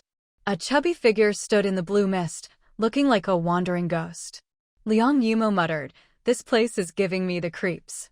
He raised his voice and shouted at the chubby figure across the ditch, "Hey, our equipment fell over to your side. Throw it back to us." The chubby person across the ditch didn't respond. Liang Yimo grew irritated. "What's your problem, huh? That's our stuff. That equipment is expensive. If you break it, you can't afford to pay for it, you know." Finally, the chubby figure spoke. Because of the distance, the voice sounded a bit distorted. "All that equipment is yours?" "Of course it's ours." Liang Yimo snapped back. The team member beside him added, eyes narrowed, "It belongs to our team. It's all ours." The chubby figure seemed to chuckle. "Your team is a private group. The registered owner is Peng Zhenggong." This search and rescue excavation team had originally been affiliated with a security company, and the owner of that company was Peng Zhenggong. The Peng family used to be well off, and Peng Zhenggong had poured his heart and soul into the security company. All the equipment for the search and rescue team had been bought by Peng Zhenggong. In the beginning, when the team wasn't making any money, Peng Zhenggong even scraped together funds from elsewhere to send the team members out for training. He'd given everything to build this team. To be blunt, all the equipment was actually Peng Zhengging's personal property. When it came time to split up, Peng Zhenggong knew he couldn't take all the equipment with him. So he only asked to take one piece. That alone made everyone furious. They all saw him as a traitor, the black sheep singled out by the group. The team members collectively chose to forget. Was the team's equipment communal property or Peng Zhengging's private assets? After being reminded by this random chubby person, Liang Yimo's anger flared. "That's our team's business. What the hell does it have to do with you? I'm warning you, throw our equipment back over here, or else." Before he could finish, a cold, clear voice sounded behind them. Or else what? Neither of them expected someone to be behind them. On a dark, windy night like this, they'd have heard even the slightest movement. Liang Yimo and the team member spun around. Behind them, out of nowhere, sat a hulking figure in a wheelchair. "Shirwebai, are you trying to scare us to death?" Liang Yimo recognized the figure and, in a fit of rage and embarrassment, kicked out. But before his foot could land on Shirwebai, she raised her staff and struck his leg bone with it. She clearly used a lot of force. Everyone could hear the sound of bone snapping. Liang Yimo immediately clutched his leg and fell to the ground, rolling in pain. The snake-eye detector controller in his hand dropped to the ground at Shi Yuebai's feet. The team member stared in shock, unable to process what had just happened. Shi Yuebai had moved so fast, he hadn't even seen her make a move. "Why you? What did you do?" The team member pointed at Shi Yuebai. Shi Yuebai lifted her chubby hand, grabbed the team member's fingers, and bent them back hard. Crack. As the team member screamed, clutching his broken fingers, Shi Yuebai snatched the infrared screen from his hand. "What else did you bring today?" Shi Yuebai glanced at the remaining 2 parts of the snake-eye detector in her hand. She wasn't particularly interested in the gadget, and she didn't really know how to use it. But that didn't matter. It didn't mean Shi Yuebai didn't want to have it. She used her staff to hook the backpack off Liang Yimo's back.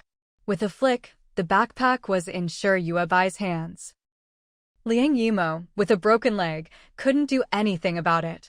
Then Shi Yuebai used the same method to snatch the other team member's backpack. She frowned, her face as round as a steamed bun deep in thought. "The clothes you two are wearing aren't bad." Liang Yimo and her teammate, stark naked and clutching their crotches, faces flushed red, hurled curses at Shi Yuebai. "Are you out of your mind? What the hell is wrong with you, you psycho?" Shi Yuebai was holding the protective suits she'd just stripped off the 2 of them, inspecting them carefully.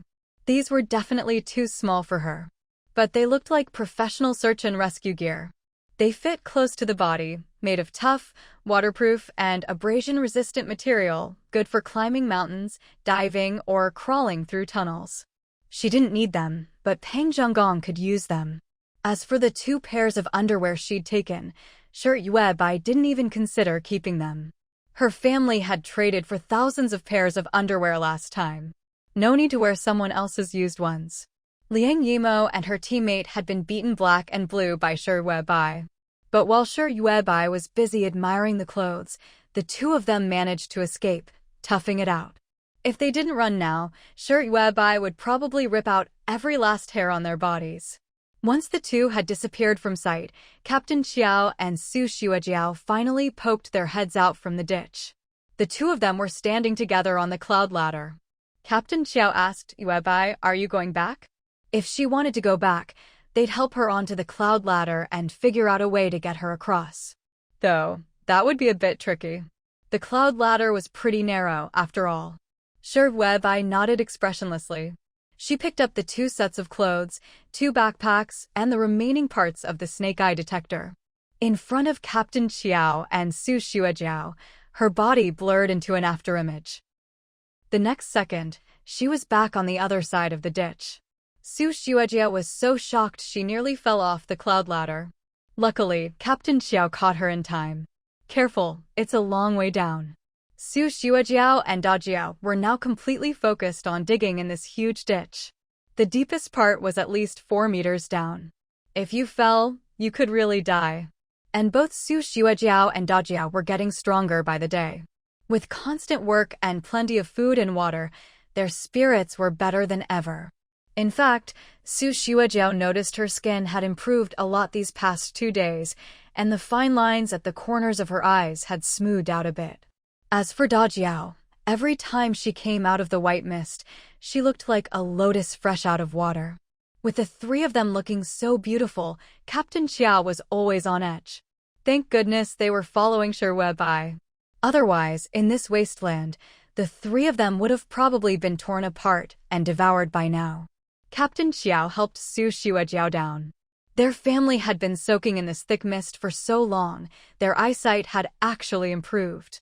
The mist had washed their eyes so clear and bright. Captain Xiao instructed Su Xuejiao, "From now on, you and the girls mustn't leave this ditch. Just stay near Yuebai.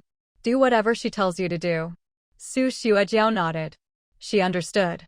Only by staying close to Yuebai could they survive. Up above, Shi Yuebai tossed the pile of loot she'd grabbed straight to Peng Zhonggong. Without a word, she wheeled herself toward the Shi family's compound wall. "Yuebai, wait." Peng Zhonggong stood behind her, looking at her broad back with a complicated expression. "Aren't you afraid of offending them?" "Huh." Sure, Webby acted like she'd just heard the world's funniest joke. She spun her wheelchair around and shot Pang Zhenggong a mocking look. You're scared. Pang Zhenggong nodded honestly. He really was scared. The wasteland was like a giant beast, jaws wide open, forcing everyone to the brink. It's the knives from those closest to you that hurt the most. His eyes were clouded with gloom. When I decided to take back what's mine, I knew what I was up against. I'm all alone and I've got a wife and kid to protect.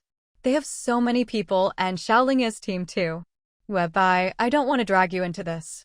You really didn't have to stand up for me today. From start to finish, this was Pang Zhengging's grudge with Song Yuqing and the others. They were the ones who'd forgotten gratitude, who'd betrayed their beliefs. They were the ones who'd turned on their old brother. Pang Zhenggong hated them. These people had completely overturned everything he'd believed about human nature for decades. They'd made him give up the last bit of kindness he had left. He knew that seeking justice would be a long, hard road. Trying to protect his wife and child while also pursuing fairness and morality, this wasn't easy. He might not only lose his own life. He might drag a Hong and Pang Ziyuan down with him. He didn't want to involve anyone else. Sure, Webby really didn't have to step in today. Sure, Webby sneered lightly. You're overthinking it. I just wanted to snatch some good stuff. It had nothing to do with you. She rolled her wheelchair closer to Pang Zhenggong. Even though she was sitting and he was standing, Pang Zhenggong felt sure Yuebai's presence was overwhelmingly stronger than his own. Sure, Yuebai spoke. Back when people kept borrowing food from your family and nearly starved Pang Ziyuan to death, you should have realized the problem. But clearly, before the Wasteland, your family was just too kind for your own good. You kept making the same mistake over and over. The moment you decide to pick up the butcher's knife, don't hesitate. If you're going to move forward, do it decisively. Then I can at least respect you a little. But this wishy-washiness makes me want to stab you myself. Pang Zhenggong had been worried about Shi Webby. But now, after her tongue lashing, he just lowered his head. Sorry, I was overthinking. I won't do it again. He realized he was wrong. Shi Webby was terrifyingly strong. There was no need to worry about her getting into trouble. Pang Zhenggong should be worrying about Liang Yimo's group, who'd messed with the wrong person. Shi Webby shot Pang Zhenggong a glare, gave a cold snort, and, feeling satisfied after her scolding, went back to sleep. She'd just used her teleportation twice, and now her weight was dropping fast. She'd finally broken through the 700 mark, down to 699 pounds. Congratulations! Shi Webby was going to celebrate with a nap. Meanwhile, the one-legged Liang Yimo and her teammate, both stark naked, returned to Xiaolingya's team. Inside the team's tent, Liang Yimo wailed, "That fat bitch, that ugly freak, I'm going to kill her. I'm going to kill her." Song Yuqing's face was dark. His injuries hadn't healed, and now another teammate had a broken leg. The Shi family's dead weight is really going too far. If we don't teach them a lesson, they'll think we're easy targets. Liang Yimo kept wailing. Song Yuqing looked around at the team, speaking slowly and clearly. We keep sending people and equipment up there, and in the end, it's the Shi family who benefits. I have an idea. He wasn't ready to reveal that the Shi family had food, not yet. Let Xiaolingya make the first move. Then they could sneak into the Shi family compound and haul away the food. Tell Xiaolingya that both of the Shi girls are still at home. Have him send someone to deal with those idiots. These past 2 days, Xiaolingya had been waiting for Uncle Chen to bring back the 2 girls, De Jiao and Xiao Jiao. At first, he hadn't thought it would be a particularly difficult task. After all, what was the Shi family worth anyway? But he waited and waited. Uncle Chen didn't come back. Waited some more, still no sign of Uncle Chen. Xiaolingya was gradually losing patience. Just then, a member of the search and rescue team came running over to report that De Jiao and Xiao Jiao were still at the Shi family's place. But Uncle Chen and his men had vanished without a trace. Xiaolingya flew into a rage. Alive or dead, I want to see them. Where did they go? They can't just disappear into thin air. He'd waited all these days, and this was the news he got in return? Song Yuqing, his head wrapped in bandages, spoke weakly. Uncle Chin and the others were probably eaten by mutant beasts. There was nothing anyone could do. As soon as he said this, Xiao Lingye's anger was slowly tamped down. It seemed like this was the only explanation that made sense for where Uncle Chin and his men had gone. Otherwise, how could they have disappeared without a word, as if into thin air? If they weren't eaten by mutant beasts, what, did the Shi family kill them to silence them? No one questioned Uncle Chin and his group's whereabouts any further. Even Xiao Lingye cursed his own bad luck. He'd sent out 10 able-bodied men, and now they'd all been eaten by mutant beasts. The worst part was, not only had he lost 10 fighters, but he still hadn't managed to bring back De Jiao and Xiao Jiao. It was a total loss. So, what are those mercenaries even good for? Someone nearby grumbled. The city spent so many points to hire them, but there are still mutant beasts roaming around. Those mercenaries are less useful than we are. You probably don't know this, but those mercenaries spend all day chasing women. They don't care about protecting the city at all. The survivor who said this was clearly hinting at the mercenaries keeping the Shi family as their mistresses. They didn't mention how many survivors had died outside the city before Ija's mercenary group arrived. Nor did they mention how, after Eva's group came, the death rate among survivors outside the city dropped dramatically. All they did was criticize the mercenaries, complaining that the mercenaries were useless, that all they did was chase women, and that they did nothing to protect the survivors outside the city. Xiao Lingye snapped impatiently, "Enough, all of you, shut up. The Qin family's people are dead, so be it. They were useless anyway, nothing to do with us." In this wasteland, Xiao Lingye figured that just giving the Qin family a place to stay was more than enough. They should be grateful. There was no such thing as workplace injury or compensation. Xiao Lingye didn't feel he owed the Qin family, or the families of the other men, any explanation. As for the women they left behind, divide them up as you see fit. He waved his hand dismissively and added, "Send more men to bring back De Jiao and Xiao Jiao. The higher-ups are getting impatient." As for De Jiao and Xiao Jiao, Xiao Lingye didn't have much of an impression of them. After all, everyone in the wasteland looked dusty and gray. But he talked up De Jiao and Xiao Jiao as if they were unparalleled beauties. Now, the city's management was a little interested in these two girls.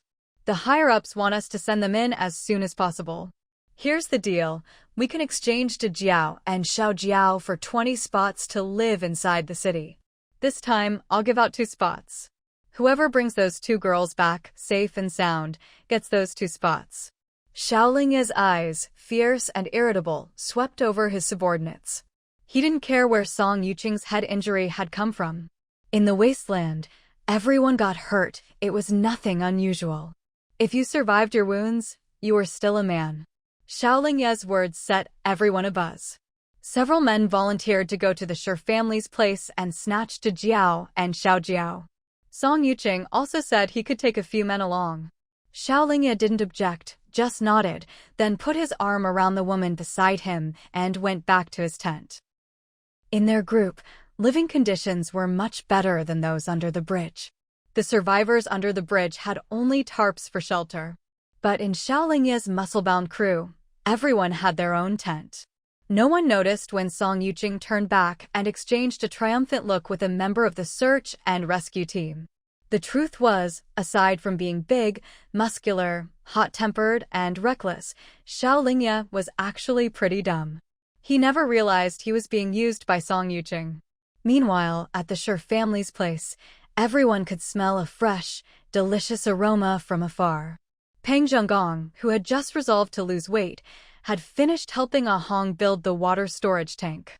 As he came down from the public toilet, he couldn't help but salivate, especially when he saw Shi Yaoao holding a bunch of fresh green scallions.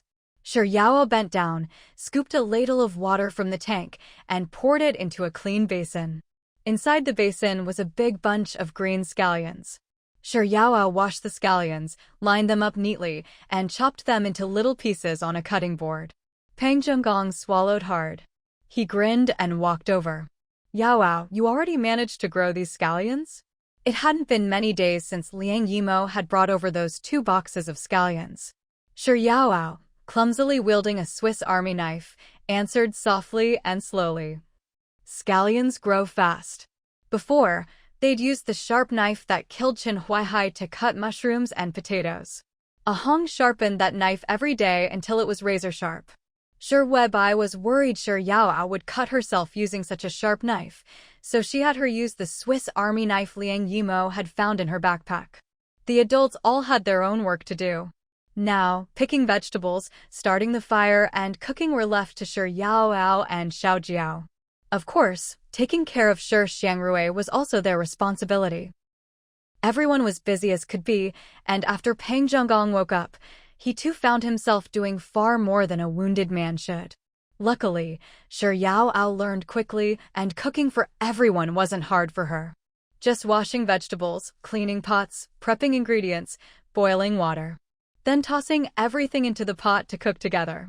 It sounded like a lot, but really, there were only 3 ingredients: potatoes, mushrooms, and scallions. Everyone had already been satisfied with mushroom and potato stew. But that was before they added scallions. Once the scallions were chopped, the aroma was irresistible.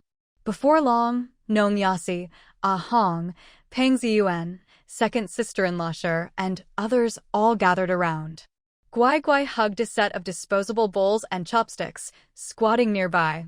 Everyone stared as Shi Yaoao sprinkled a big handful of chopped scallions into the mushroom and potato stew. It smelled amazing. Even without any seasonings, everything changed once we had fresh scallions. Everyone could drink a few more bowls of mushroom soup. What's more, the mushrooms, potatoes, and scallions grown behind the Shi family's wall were so fresh and delicious, you could practically bite your tongue off from the taste. Shi Weibai watched expressionlessly as the group crowded around a small skillet, slurping and eating noisily. She had cravings too. But she knew that if she took even a single bite, the hard-earned 699 pounds she'd managed to maintain would bounce right back up. Because of the radiation, her weight could rebound by dozens or even 100 pounds at a time. Surrounded by the aroma of food, Shi Weibai turned her wheelchair and went to replenish the spiritual energy in the spirit-gathering array. Since the array was nurturing both crops and people, a tiny bit of spiritual energy would be depleted each day. It was almost imperceptible. But every morning, Shi Weibai would wake up and restore what was lost. She would also draw a few more small spirit-gathering arrays, gradually expanding the area covered. This way, she could lock in even more spiritual energy for herself.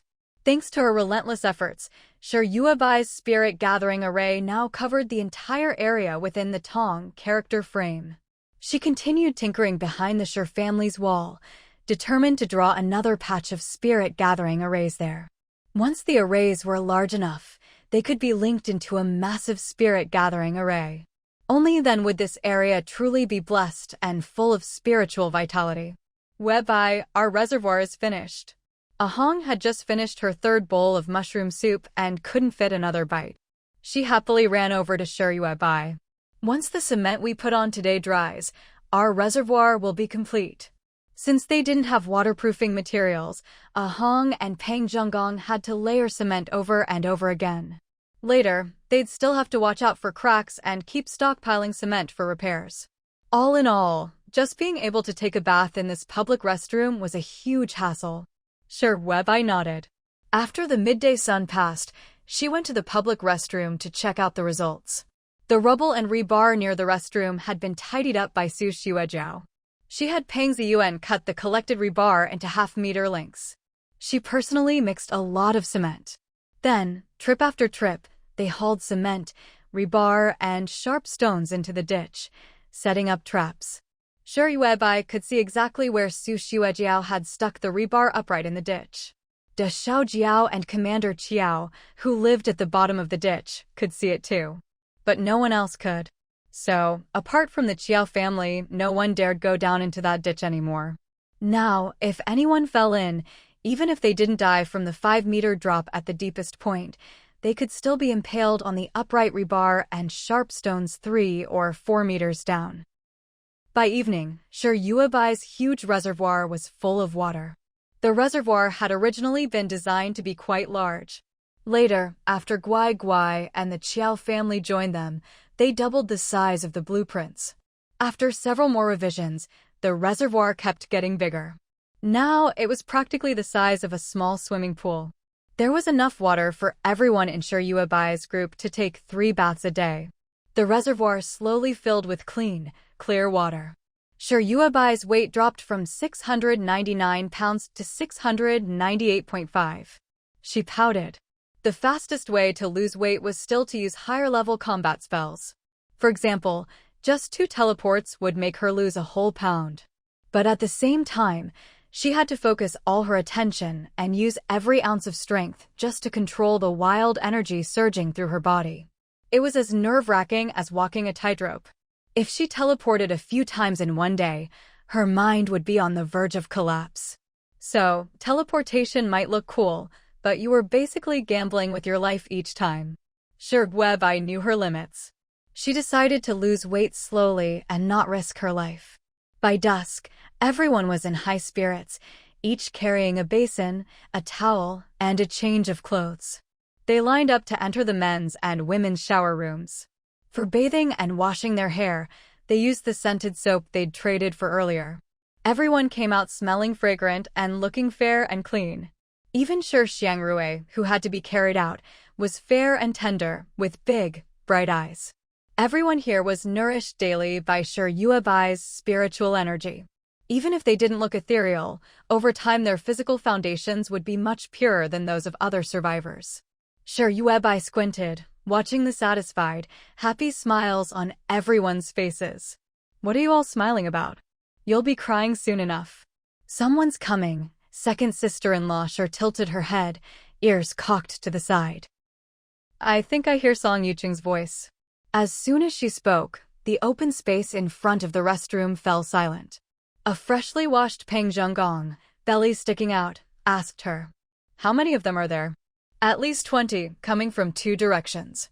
Second sister-in-law Sher's hearing was getting more and more incredible. Her headaches had gotten much better lately. She hadn't had a severe attack in days. Even if she did get a headache, it was very mild, like a stone pressing in her head. But a good night's sleep would fix it. As her headaches improved, her hearing sharpened. According to her directions, one group was lying in ambush at the far end of the ditch.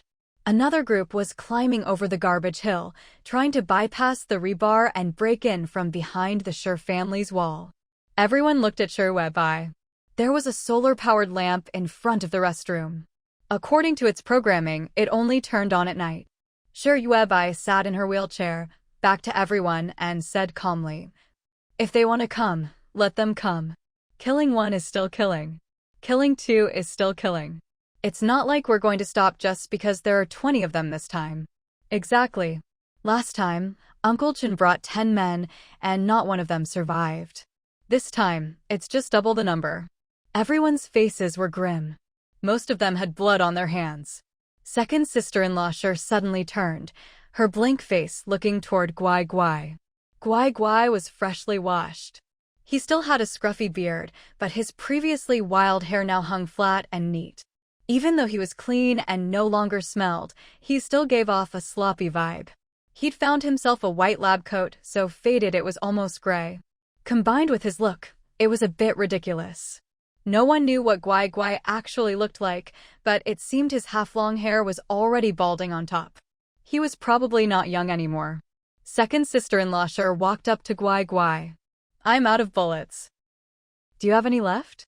With so many people coming, she'd need to kill a lot today. I need 20 bullets. Guai Guai let out a weird, cackling laugh. To make bullets, you need gunpowder and primers. Where am I supposed to get those? After the apocalypse, every substance that could be used to destroy the environment had already been seized and used up by various organizations. Even if there were materials for gunpowder and primers in this area, they'd long since been dug up by the city's ruling class. Second sister Sher's face showed clear disappointment. Sher Yuebai picked up a stick from the ground, found an open spot, and drew a shape for Guai Guai. Use this, a crossbow. Second Sister Sure was suited for ranged attacks, and her combat ability wasn't weak. Don't be fooled by her blindness. Every shot she fired had hit its mark. That kind of talent was rare.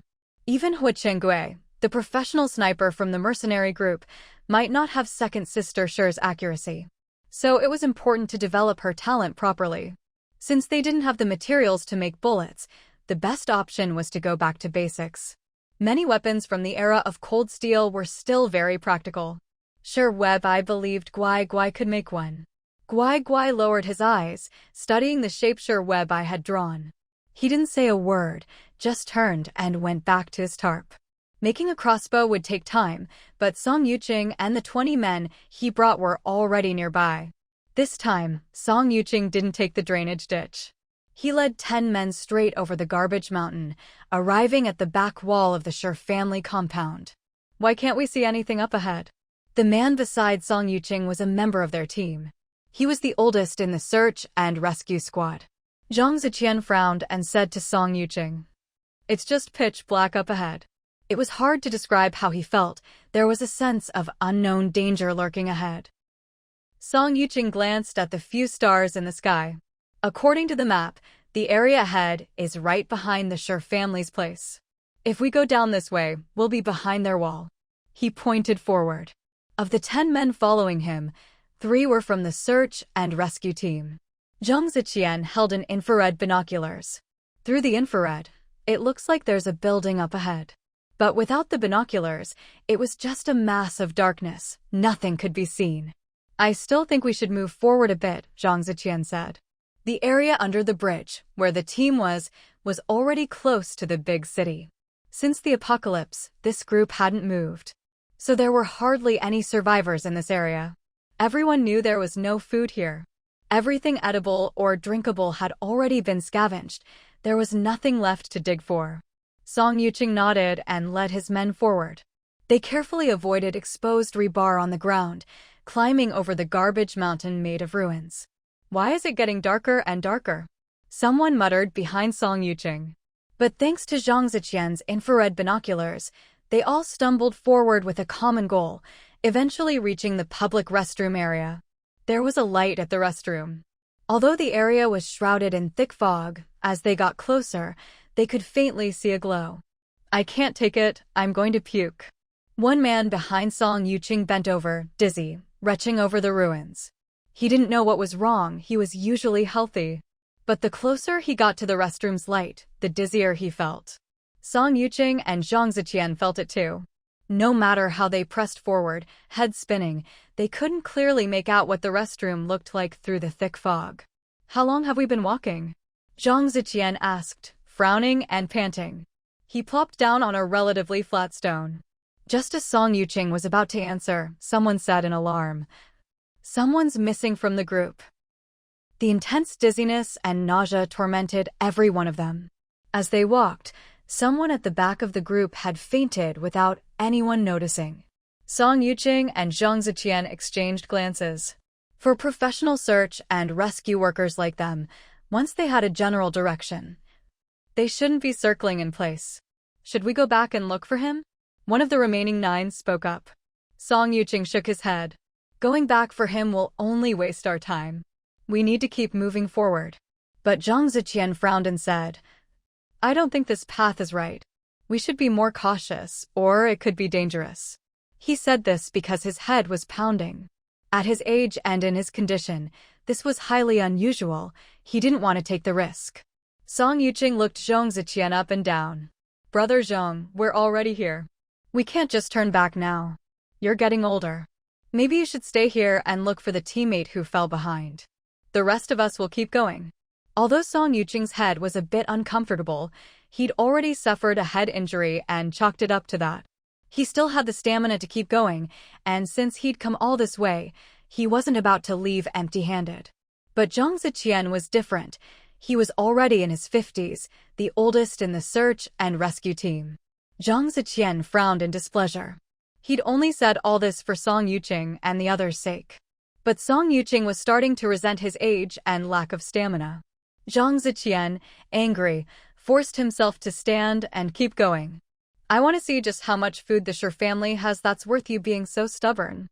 But they ended up circling in place for another half hour, their heads spinning worse than ever. They still hadn't found the public restroom, nor had they broken through the white fog ahead. Instead, another 4 or 5 people had fallen behind, one after another.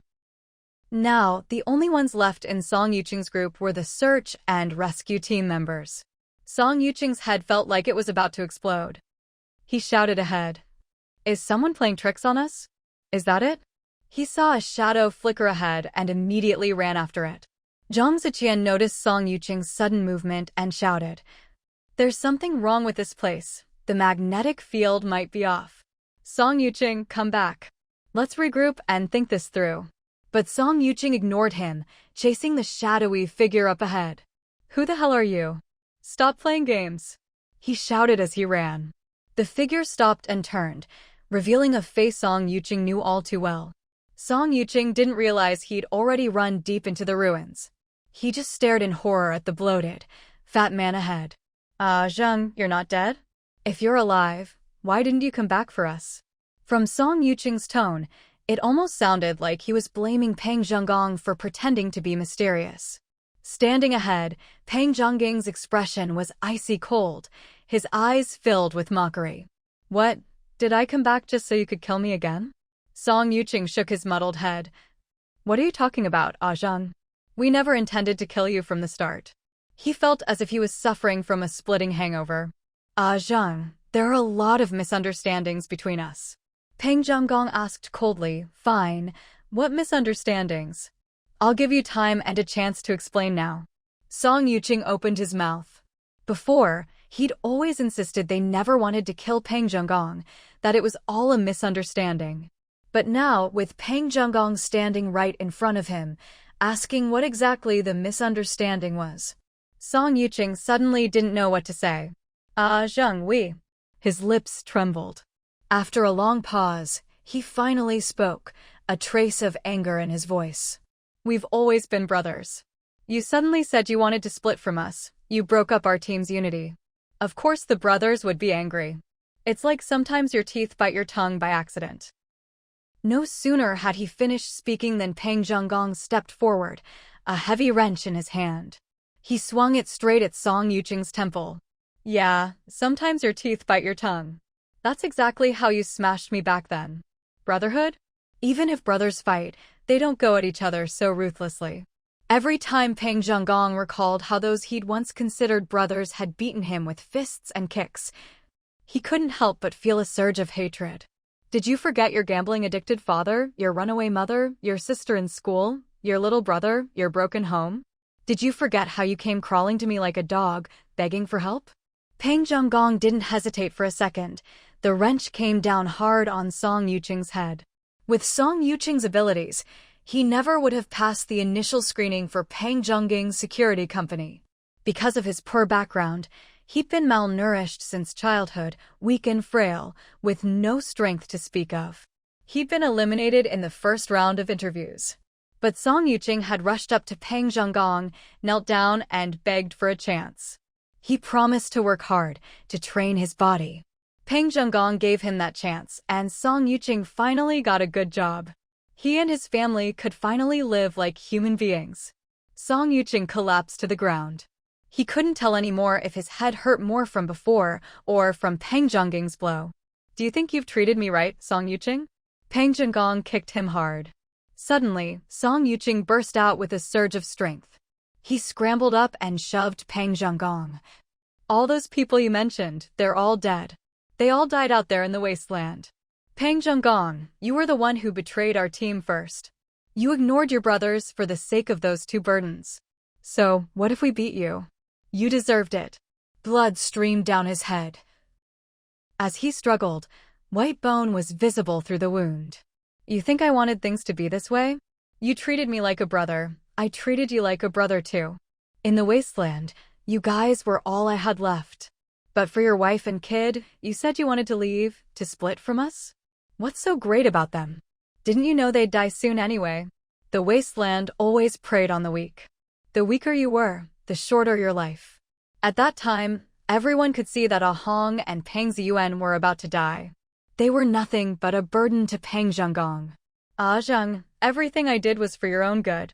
Song Yuqing lunged and pinned Peng Zhenggong to the ground, his hands clamped tightly around Peng Zhenggong's throat. At that moment, Song Yuqing's eyes bulged, as if he was locked in a final struggle with fate. They're just two useless burdens. With them around, you'll never have a good life. The truth was, Peng Zhenggong had indeed sacrificed a lot for Ah Hong and Pang Ziyuan. If not for that mother and son, the food Peng Zhenggong found would have been more than enough for himself. He could have lived well in the Wasteland. Women, once you had food, Peng Zhenggong could have had as many as he wanted. Ah Hong was simply too kind for the Wasteland. She even lent out the food Peng Zhenggong had worked so hard to find. Pang Ziyuan was starving, not because of anyone else, but because of Ah Hong. Ah Hong had dragged everyone down. She'd even nearly gotten Peng Zhenggong's son killed. They're just two dispensable burdens. For them, you'd abandon your brothers. So, what if your brothers beat you? We were just trying to knock some sense into you. Besides, you turned out fine, didn't you? Peng Zhenggong kicked Song Yuqing off him. He grabbed the wrench and started smashing Song Yuqing again. I'm alive not because you guys showed mercy.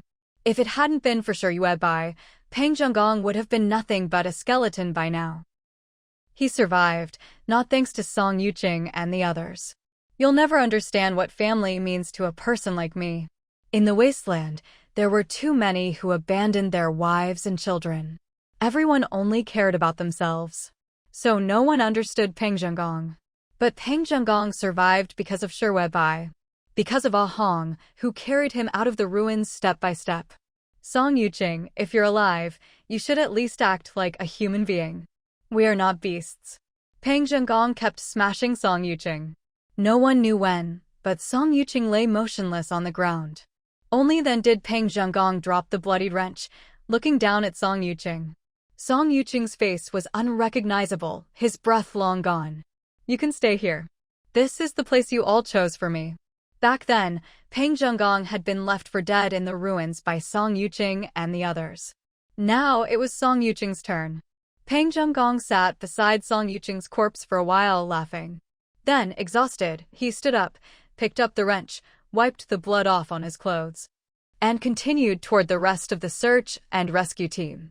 Meanwhile, the 10 people climbing the garbage mountain had already scattered or fainted from Shi Yuebai's dizziness attack. After dealing with a few of them, Peng Zhenggong suddenly saw a flare shoot up, piercing the darkness.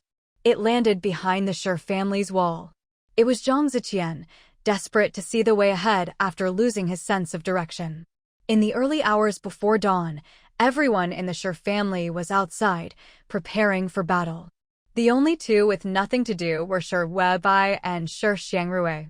3-month-old Shi Xiangrui used to wake up every 1 or 2 hours at night. Now he could sleep for 2 or 3 hours at a stretch. At this moment, Shi Xiangrui had just had some water and fallen asleep. Shi Yuebai, meanwhile, had reclined her wheelchair, closed her eyes, and was quietly injecting an ounce or 2 of fat energy into Shi Xiangrui's tiny body. At the same time, she began to try channeling energy from her right elbow up to her shoulder blade. She didn't want to hear anything about meridians anymore. Just being able to carve out a single energy pathway was already a huge challenge. Shi Yuebai was sweating profusely, focusing all her attention. Suddenly, a flare dropped from the sky, streaking like a meteor into the vegetable patch behind them. Half the potato field was smashed to bits. Shi Yuebai spat out a mouthful of blood with a pft and instinctively cut off the fat energy she was sending to Shi Xiangrui. Her right hand erupted with several bloody holes, and the wild, surging energy had ruined her entire arm. Shi Yuebai wiped the blood from her mouth with her left hand and looked down. Fortunately, it wasn't too serious, just a few chopstick-sized holes in her right arm. The whole arm was bruised and swollen, as if she'd been beaten up. This was where not having meridians actually came in handy. Shi Yuebai quickly regained control of the energy in her right arm. Her right hand could move again. She took a deep breath, but then Shi Xiangrui, startled awake, began to wail. Shi Yuebai was furious. How dangerous. Thank goodness she'd spent so much time lately practicing how to control the energy in her body. Otherwise, if she'd lost control, both she and Shi Xiangrui would have been done for. She glanced back at the burning flare, which was still blazing away. The entire potato field was destroyed, and even the mushrooms and scallions nearby were scorched. Shi Yuebai snapped at the bawling Shi Xiangrui. Cry, cry, cry. All you know how to do is cry. Control your emotions. Who has time to take care of you right now? Of course, Shi Xiangrui was only 3 months old and couldn't possibly understand her. After scolding him, Shi Yuebai turned and teleported to the garbage mountain above. Zhang Ziqian was holding an infrared binocular, precisely tracking the direction of the Shi family. He frowned and said to the man beside him, "What's in the Shi family compound? So many supplies, are they all edible?" The two of them were so dizzy they could barely keep their heads up. But they still relied on sheer willpower and decent physical strength to resist the disorienting effect of Shi Yuebai's maze formation. Now that they'd found the right direction, all that was left was to explore. With the flare lighting the way, Shi Yuebai's fog array seemed useless. A cold, angry voice sounded behind them. "What's in the Shi family? What the hell does it have to do with you?" "Whatever's there, didn't the Shi family earn it themselves?" Zhang Ziqian whipped around and saw a massive figure sitting in a wheelchair. "Shi Yuebai." He was startled. Even though he hadn't seen much of Shi Yuebai before, her size made her identity obvious. "Shi Yuebai, how did you get here?" It wasn't that Zhang Ziqian was confused, but this was a jagged, chaotic garbage mountain. Even a normal adult man would struggle to climb it. Yet Shi Yuebai had managed to get up here in a wheelchair? Shi Yuebai swung a long stick and smacked Zhang Ziqian with it. She snapped, "Why do you care how I got here? You nearly got me killed, and you made our baby cry. Are you looking for trouble?" She hadn't planned to get involved at all. Whether it was Song Yuqing or Zhang Ziqian, to her, they were just cannon fodder. A bunch of nobodies, not even worth her time. She'd intended to leave them for Pang Zhenggong and the others to deal with. But Zhang Ziqian just had to provoke her directly. "Well done. You've successfully pissed me off." With every word, Shi Yuebai's stick came down again. She moved so fast, she didn't look like a sluggish fat woman at all. After a few blows, Zhang Ziqian snapped out of it and charged at her, unleashing all his strength as a man. He might not win against a young, muscular guy. But against Shi Yuebai, a fat woman in a wheelchair? How could he possibly lose? He was going to kill her. But Shi Yuebai vanished on the spot, wheelchair and all. That's right, she teleported with her wheelchair. After 2 teleports, Shi Yuebai's weight had dropped to 698 jin. Zhang Ziqian lunged, completely unprepared for her sudden disappearance, and stumbled to the ground. Shi Yuebai reappeared beside him. Still seated in her wheelchair, without even looking, she raised her stick and stabbed it backward. The stick pierced the back of Zhang Ziqian's neck and went straight through his throat. He died instantly. He didn't even have time to make a sound. Shi Yuebai's expression was cold as she slowly pulled out the stick. It was just a random piece of bamboo she'd picked up, probably left over from before the apocalypse. 2 meters long, thin and flimsy, it didn't look sturdy at all. But in Shi Yuebai's hands, it could beat people or kill them. She looked up indifferently, a whole slab of fat hanging from her chin. Her neck was invisible, lost in the folds of fat that flowed into her thick shoulders. Zhang Ziqian's companion was stunned. "Why you? What are you?" He pointed at Shi Yuebai. He'd never seen anyone kill like this, so strange, so terrifying. "You people take pleasure in tormenting others. You think the more evil you are, the stronger you become." Shi Yuebai raised her stick and struck the man. "That's why you never reflect on your actions. You even think you're not evil enough, killing and robbing as you please."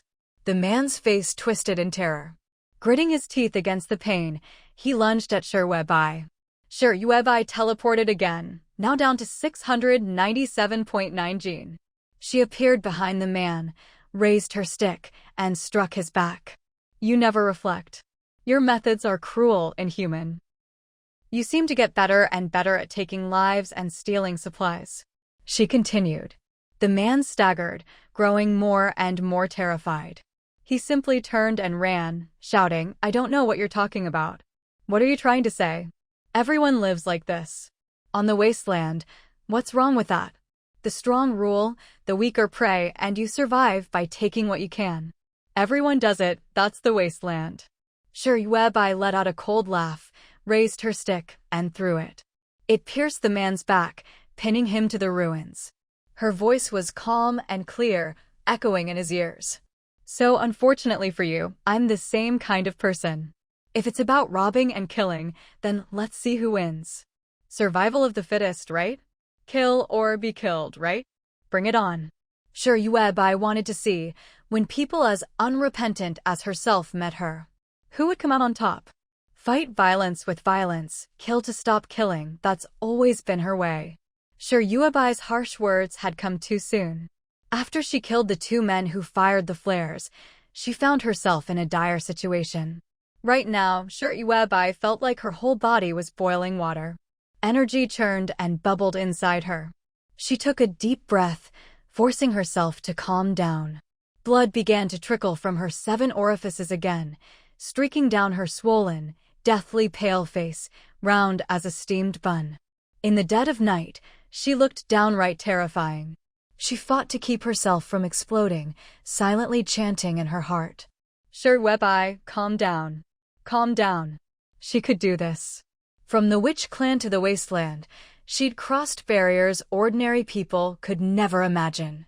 Since she was here, she might as well settle in. Once she finally managed to steady her emotions, Sure Yuebai mustered her strength and teleported herself a little farther away. Just in case she lost control and self-destructed, she wouldn't drag too many of the Sure family down with her. In a flash, she teleported herself to the front lines. There, she inevitably ran into many mercenaries. "Qinyong!" Sure Yuebai called out to the man rushing past her. Qinyong stopped in his tracks, staring at the hulking, blood-soaked figure in a wheelchair. He immediately raised his laser gun at her. "It's me." Sure Yuebai lifted her staff and knocked the gun aside with a single swing. Qinyong, nerves stretched to the breaking point, suddenly seemed to collapse. His knees buckled and he fell to the ground. He was in a sorry state. For days now, wave after wave of mutant beasts had attacked the front lines. All the mercenaries had been fighting with everything they had. It was a brutal, exhausting battle. "We can't retreat. I have to get up." After a brief breakdown, Qinyong tried to stand, not even registering Sure Yuebai's face. He didn't even have time to wonder why she was here. Sure Yuebai frowned, taking in his ragged state. "How long have you gone without rest?" Not far away, the sounds of mercenaries locked in combat with mutant beasts echoed on. Qinyong didn't answer. All he could think about was getting back up and fighting. If he didn't, that was one less mercenary on the line. Sure Yuebai watched as he struggled to his feet, only to collapse again, unable to get up for a long while. Has the situation on the front really gotten this bad? She tapped Qinyong's leg with her staff. "Go on then." Suddenly, Qinyong seemed to find a burst of strength. He scrambled up and charged forward. He was like a different person compared to before. The situation was so dire, Qinyong didn't have time to think about anything else. Sure Yuebai checked her own reserves. She'd just infused Qinyong with 2 gene of fat energy. Now she had 695.9 gene left. The fighting up ahead was fierce. Before long, someone was carried back from the front. "Let me go back. I can still fight." A mercenary with a severed leg was dumped carelessly atop a pile of rubble. No one tended to his wounds. Blood from his stump trickled down the rocks. He wouldn't last long. Sure Yuebai craned her neck from her wheelchair, watching. All the medics were on the front lines. 2 or 3 corpses already lay nearby. The one-legged mercenary would soon be the next. But he refused to give in, clawing at the rubble, dragging himself toward the front. Sure Yuebai hadn't planned to intervene. She didn't even know this mercenary. But as he crawled, he kept shouting. "I can still fight. Don't leave me here, I can still fight. Ah. Fight, fight, fight, you're about to die, and you still want to fight?" Sure Yuebai flicked her hand, casting a healing spell, a small golden orb that hovered over the mercenary's body. "Go on then. Go." She was just curious to see if someone like him could actually make it back to the front. The mercenary crawled for a while, and the bleeding from his stump stopped. With such a massive wound, a normal person would have bled out long ago. But he managed to crawl over 10 meters. He picked up a knife, crawled a bit further, and then passed out on the ground. This wave of mutant beasts wasn't especially powerful, but there were just so many of them. And the mercenary corps had been rotating shifts on the front lines for days on end. They were truly exhausted. But they couldn't retreat, so casualties had started to mount. Yuebai glanced at the mercenary who'd collapsed halfway. With her healing spell, as long as his body wasn't torn to pieces, he wouldn't die. She looked over at the 2 or 3 corpses lying on the rubble. They didn't seem to have been dead for long. Yuebai touched her chest. She'd rested enough. It was time to head back to the Sher family, tend her crops, kill a few people, boss others around. She really didn't have to bother with these corpses. But these 3, they were mercenaries. If not for them holding the line against the mutant beasts, she, the Sher family, and all the other survivor groups wouldn't be able to stay safe in the zone. Yuebai had always preferred to solve problems at the root. If Ija lost his mercenaries, how would they defend the front? Even if she wanted to farm in peace, she couldn't. With her current strength, she could handle people, but against a horde of mutant beasts, she'd just be a side dish. Fine, she'd save them. Yuebai didn't hesitate. She raised her staff and drew a soul-calling rune over one of the corpse's chests. As long as a corpse had died within 7 days, the soul-calling rune could summon its spirit back to the body. But Yuebai's power was limited. She could only call back souls that had just died, and even then, it wasn't guaranteed. Luckily, the 3 corpses on the scene had just died from lack of timely treatment. Yuebai's energy, which had only just calmed, began to boil again. She took a deep breath. Control, control. Chanting control over and over, Yuebai teleported the corpse with the soul-calling rune back to the Sher family. This is crazy. As she drew a rune on the second corpse, she muttered, "Why am I doing this? I'm the Great Witch, evil incarnate. Why am I saving these ants? The people I risk my life to save today might stab me in the back tomorrow. I'm not saving them. This is the last time I'm saving anyone. I absolutely won't save the 3rd corpse." But after she finished the rune on the 3rd corpse and teleported it back to the Sher family, Yuebai was already disgusted with herself. Still, she went over to the one-legged mercenary. "Your commander, he should be eternally grateful to me. He ought to offer himself to me in thanks." Looking down at the man on the ground, she said coldly, "I'm your savior now. Come on, call me Daddy. Let's hear it." She vented her frustration as she teleported the crawling Huachengue back to the Sher family. The front line wasn't far from the defensive perimeter. All the wounded mercenaries from the front line were sent to the defensive line for treatment and rest. Ija, the leader of the Xiangqing mercenary team, hurriedly logged off the front line, hoping to find a moment to check on his injured men placed here. "Where are they?" Ija looked disheveled, barely able to stand. The relentless, high-strung fighting had left him so exhausted he could hardly keep his feet. But he couldn't care about himself right now. All he wanted to know was, why was the area he'd set aside for the wounded now completely empty? Who ate them? Ija trembled with rage. His brothers, his wounded men. They'd actually been eaten by mutant beasts. Not even a bone was left behind. The mutant beasts had carried them all away. His eyes were bloodshot, burning with hatred. "You bastards! I'll fight you to the end." He turned around, grabbed his weapon, and charged back to the front line. He knew, for every mutant beast he killed, there'd be one less brother dragged away. He wanted revenge. Revenge, revenge. Yuebai, not wanting to draw attention to herself, hid in a corner. Watching Eva's staggering figure, she quietly cast a healing spell on his back. She kept herself hidden, doing good without seeking recognition. Ija, as he left, suddenly felt a jolt. His pain lessened considerably. But he didn't think much of it. In such a moment of grief and anger, Ija would never have guessed, even if he turned his mind upside down, that Yuebai was here. He pressed on, heading firmly back to the front line. Not long after Asia left, 2 more mercenaries stumbled down for a break. They were covered in wounds. Hidden in the shadows, Yuebai repeated her trick, casting healing spells on both of them in turn. For someone of her weight class, leaving the spiritually rich Shur family's territory meant that, even in darkness, her weight would increase due to radiation. Radiation was everywhere. It was just that during the day, with the sun out, the radiation was stronger.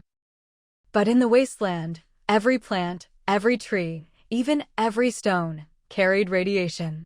So, although Yuebai's healing spells kept working on the mercenaries, they did nothing to slow her own weight gain. All night, mercenaries came down to rest in waves. Almost every one of them received a healing spell from Yuebai. They might not have noticed anything, but their wounds stopped bleeding. Sometimes, minor injuries they didn't even know they had would heal on their own. After this wave of mutant beast attacks finally passed, the mercenary teams were able to catch their breath. Only then did Yuebai take a deep breath, adjust her energy, and instantly return to the Shur family home. The ditch in front of the Shur house had already been cleared out. The 10 people who'd split off from Song Yuqing and tried to sneak into the Shur house from the ditch to rob De Jiao and Xiao Jiao had already been killed by Su Xuejiao and Captain Xiao working together. The rest hadn't escaped being hunted down by the others either. They all knew Yuebai didn't like to see corpses. So before she came back, all the bodies inside and outside the Shur territory had already been dealt with. But a few corpses in mercenary uniforms were still lying conspicuously inside the Shur family's walls. No one knew what to do about them. Yuebai suddenly appeared at home, and everyone was standing around the bodies, looking confused. Auntie. Yao was the first to spot Yuebai. She ran over and threw herself into her aunt's arms. Where did you go, Auntie? I thought you didn't want us anymore. This was the fear in everyone's heart. If Yuebai abandoned them, none of them knew how they'd go on. Seeing her return, everyone breathed a sigh of relief. Gnome Yasi came over, wiping her reddened eyes. Yuebai, where did these come from? If it weren't for the fact that one of the corpses was the very familiar Hu Chenggui, they might have already tossed these mercenary bodies out. Yuebai was brief and to the point. Picked them up. Wasn't that the truth? Nobody wanted these corpses left on the defensive line. Everyone fell silent for a moment, wondering why Yuebai had brought back a few corpses. But no one dared ask. Except for Shur Xiangrui and Shur's mother, everyone else barely dared to breathe. Yuebai looked around at the Shur family courtyard, now piled high with supplies. She frowned. This place is really too small. Move those corpses over to the side. She spoke casually, as if these mercenaries were just trash. But in fact, inside and outside the Shur territory, including the ditch, the place with the densest spiritual energy was the Shur family courtyard. Because Yuebai had always stayed here. The healing array she'd hung above the courtyard to treat herself and Peng Zhonggong was still in place. She'd originally stayed under this array to repair the chaotic energy in her body and heal her injuries. Now, the array was perfect for treating Hu Chenggui and the 3 corpses. So now, they were lying on a spirit-gathering array with a healing array above them. Probably, in all the wasteland, this was the most nourishing place to be. No one objected. Everyone followed Yuebai's instructions and moved the mercenary corpses aside. As long as they weren't blocking the way, it was fine. One corpse had nowhere to go, so Peng Zhonggong and Gnome Yasi just put it on top of the pile of supplies. Everyone had seen how Peng Zhonggong had survived. They might not understand the mysteries of Yuebai, but they all knew anyone who stayed by her side could live. Once the 3 corpses and Hu Chenggui were settled, mainly to make better use of the courtyard space and not leave corpses and supplies lying everywhere, Yuebai turned to check on the potatoes, green onions, and mushrooms. Gnome Yasi, second sister-in-law Shur, Yao, and Xiao Jiao all followed her. Second sister-in-law Shur said worriedly, Yuebai, are our potatoes, green onions, and mushrooms all ruined? Yuebai didn't answer. The painstakingly cultivated vegetable patch had been almost completely destroyed. Gnome Yasi said grimly, even the pile of potatoes we'd stored was burned up by the flares. This was a source of anger for everyone. Wasting food in the wasteland was practically a crime against heaven. Yao and Xiao Jiao both looked anxious. The lack of food weighed heavily on everyone's mood. But no one showed it. Everyone was thinking, Webai will have a way. Sure, Webai raised her hand and rubbed her round face. Looking at the trust on the faces of those behind her, she wanted to kick each one of them. What could she do? Other than waiting for them to grow back, all I can do is go kill a few people from the neighboring teams to vent your anger. The wood element spell that can make plants grow rapidly, sure, Webai actually knows it too. But it's very dangerous. Unless it's absolutely necessary, there's no need to mess with it. She wasn't someone who cherished her life before. Back when she was among the Wu tribe, it was winner takes all. If you died, you died. But now, if she died, what would happen to this whole family of elderly, weak, sick, and disabled people? Besides, things haven't reached the point where she has to risk using the wood element spell. Even though the scallions, potatoes, and mushrooms were all burned by the flare, the roots are still there. With Sure Yuebai's spirit gathering array, the spiritual energy in this area hasn't dissipated much. Those roots buried in the soil, it's only a matter of time before they grow back. Just need to wait a few days. Thinking about how they had nothing to eat, Sure Yuebai grinned. Before, there was too much food.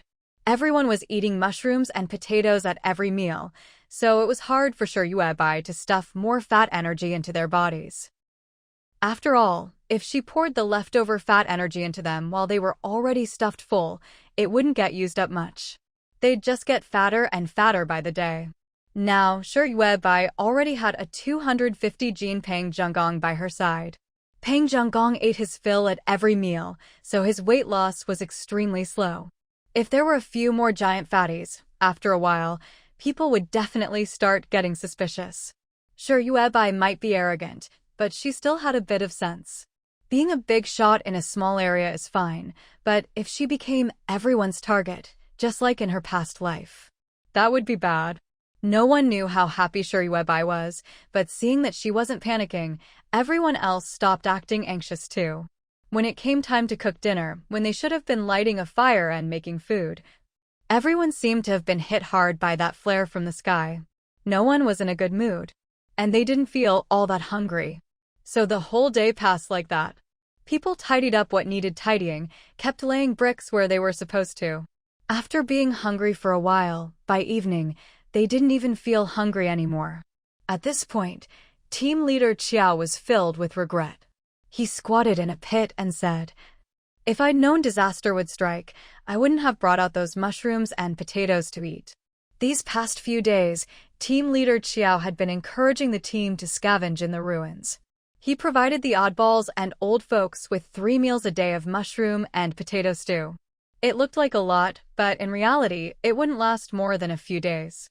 Especially since every time Su Xuejiao made a big pot, she put in tons of mushrooms. Team leader Qiao grabbed his hair and yanked out handful after handful. If we hadn't wasted food, today we could have brought those mushrooms and potatoes out to help everyone. Su Xuejiao silently dragged a plastic bag out from a corner of the pit. There should be about 10 gene of mushrooms, 2 gene of potatoes, and a handful of scallions in here. She was a thrifty person, so she habitually kept the food meant for outside separate from what her family ate. Seeing team leader Qiao's surprised look, Su Xuejiao said, "Take this to Webai tomorrow. They cook in big pots over there, so I'm sure they can use it." Team leader Qiao immediately stood up. But, logically speaking, in the Wasteland, if you don't look out for yourself, you're doomed. Now that the Sure family was in trouble, who knows if they'd ever have food again. Maybe the food shortage would last a long time. Maybe if the Qiao family gave up their last food, they'd starve to death later. Su Xuejiao said lightly, "No buts. I trust Webai. She's capable. She'll lead us out of this mess." In that moment, team leader Qiao's eyes grew hot. The next morning, team leader Qiao carried the bag of food up to the canal. He was just about to reach the Sure family's door when he saw the chubby Pang Zhenggong leading a Hong and Pang Ziyuan over. All 3 of the Pang family were carrying boxes, each one filled with food. Team leader. Pang Zhenggong greeted team leader Qiao, and the two exchanged a smile. In tough times like this, everyone bringing out their hidden supplies, there was a kind of heartwarming understanding in it. Shi Yuebai came out from inside the wall in her wheelchair, face dark. Team leader Qiao saw her sour expression and thought she was worried about food. Well, with so many people relying on her, of course Shi Yuebai would be anxious. She just didn't say it out loud, so everyone would share the burden with her. Webai really was a kind and good person. Team leader Qiao quickly comforted her. Webai, our family and the Pang family still have some food left. If we ration it carefully, it should last us quite a while. At that moment, Guai Guai walked over and silently dropped a big bag of food. These were all the rations Shi Yuebai gave him after he finished his work each day. He always ate from the big communal pot at the Shi family, so he never used these rations. Eat up. Guai Guai's voice was hoarse. If you don't eat it soon, it'll just go bad in storage. Seeing the huge plastic bag Guai Guai dragged out, team leader Qiao was moved. Webai, with this food, will definitely last until the scallions, mushrooms, and potatoes grow back. Pang Jinggong was happy too. I'll go out and look for food today. I'm sure I'll bring something back. Shi Yuebai's face was as black as the bottom of a pot. Why? She had planned everything so well. Starting this morning, she was going to stuff 8 gene of fat energy into everyone's bodies. 8 gene a day. That way, it wouldn't be long before she slimmed down into a bolt of lightning. Why did they still have food stashed away at home? What kind of world was this? This was the Wasteland. Why were they still bringing out their hidden supplies? Eat, eat, eat. Go ahead and eat. And when you're done, level out the whole garbage mountain behind us. Shi Yuebai decided to squeeze as much work out of them as possible. She was going to assign them more tasks, make them burn energy, make them hungry. Shi Yuebai turned and, with a stern face, went over to the corpses of Hua Qianggui and the 3 mercenaries. She stuffed a few gene of fat into each of their bodies. After all the adding and subtracting, Shi Yuebai's weight had dropped to 695 gene. Meanwhile, not far away in the neighboring team, Xiao Lingye was raging. He punched a woman next to him. The woman died on the spot. Why aren't they back yet? What the hell are they doing? He had someone drag over Liang Yimo, who had a broken leg, and kicked him hard. I spent so much time and effort supporting your squad. And you can't even bring me back 2 girls? He was just venting his anger. Liang Yimo was convulsing from the beating. Boss, there's something wrong with the Shi family. They have a lot of food, really. Nearly beaten to death, Liang Yimo couldn't be bothered to hide anything anymore. He had to divert Xiao Lingye's attention. Boss, the girls aren't important. The food the Shi family's hoarding, that's what really matters. Unknowingly, the end of the year was almost here. How much food does the Shi family have? Xiao Lingye's eyes were dark as he questioned Liang Yimo. He wasn't exaggerating, his team had many men and women who'd come over from the group under the bridge. They brought news about that group, and sometimes about the Shi family. Back when Shi's father, Shi Yi, and Shi Er were still alive, Xiao Lingye had actually considered recruiting the men from the Shi family into his own team. But those 3 just didn't know what was good for them. Whenever he thought of the men from the Shi family, a shadow would flicker across Xiao Lingye's eyes. Now that all the men from the Shi family were dead, no matter how capable the women were, there was no way they could have much food. Thinking of this, Xiao Lingye looked at Liang Yimo and found him utterly hateful. You're such a damn liar. If you're going to lie, at least make it believable. Do you take me for an idiot? Xiao Lingye simply didn't believe the Shi family could possibly have much food. And even if they did, it would only be a little bit, probably given to them by the mercenary group. At most, it would be just enough for the Shi family to barely get by.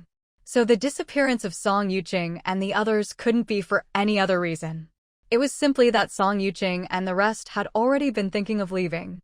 If Xiao Lingye could poach them from Captain Xiao's team, then of course, for greater benefits, other teams could poach them away too. It was even possible that Uncle Qin and the others had disappeared for the same reason.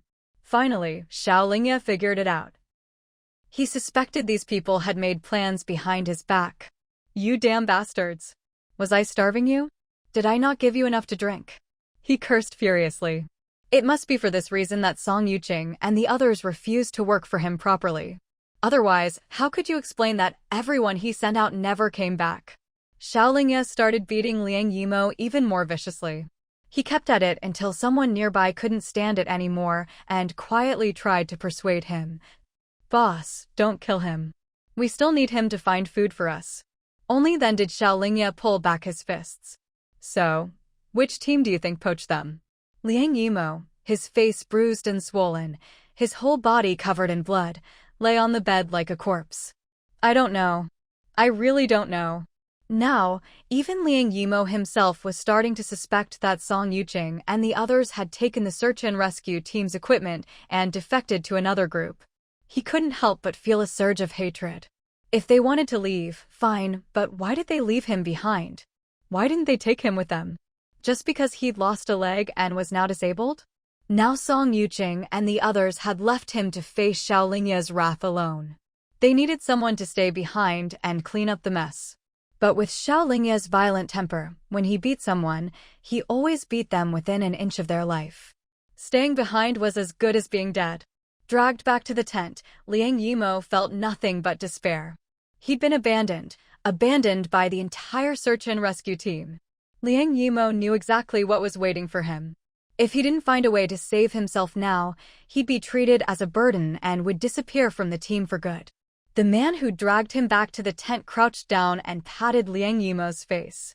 Our team isn't like Captain Qiao's. You'd better prove you're still useful. Captain Qiao's team wouldn't do anything to a burden. But Xiao Lingye's team would never allow one to exist.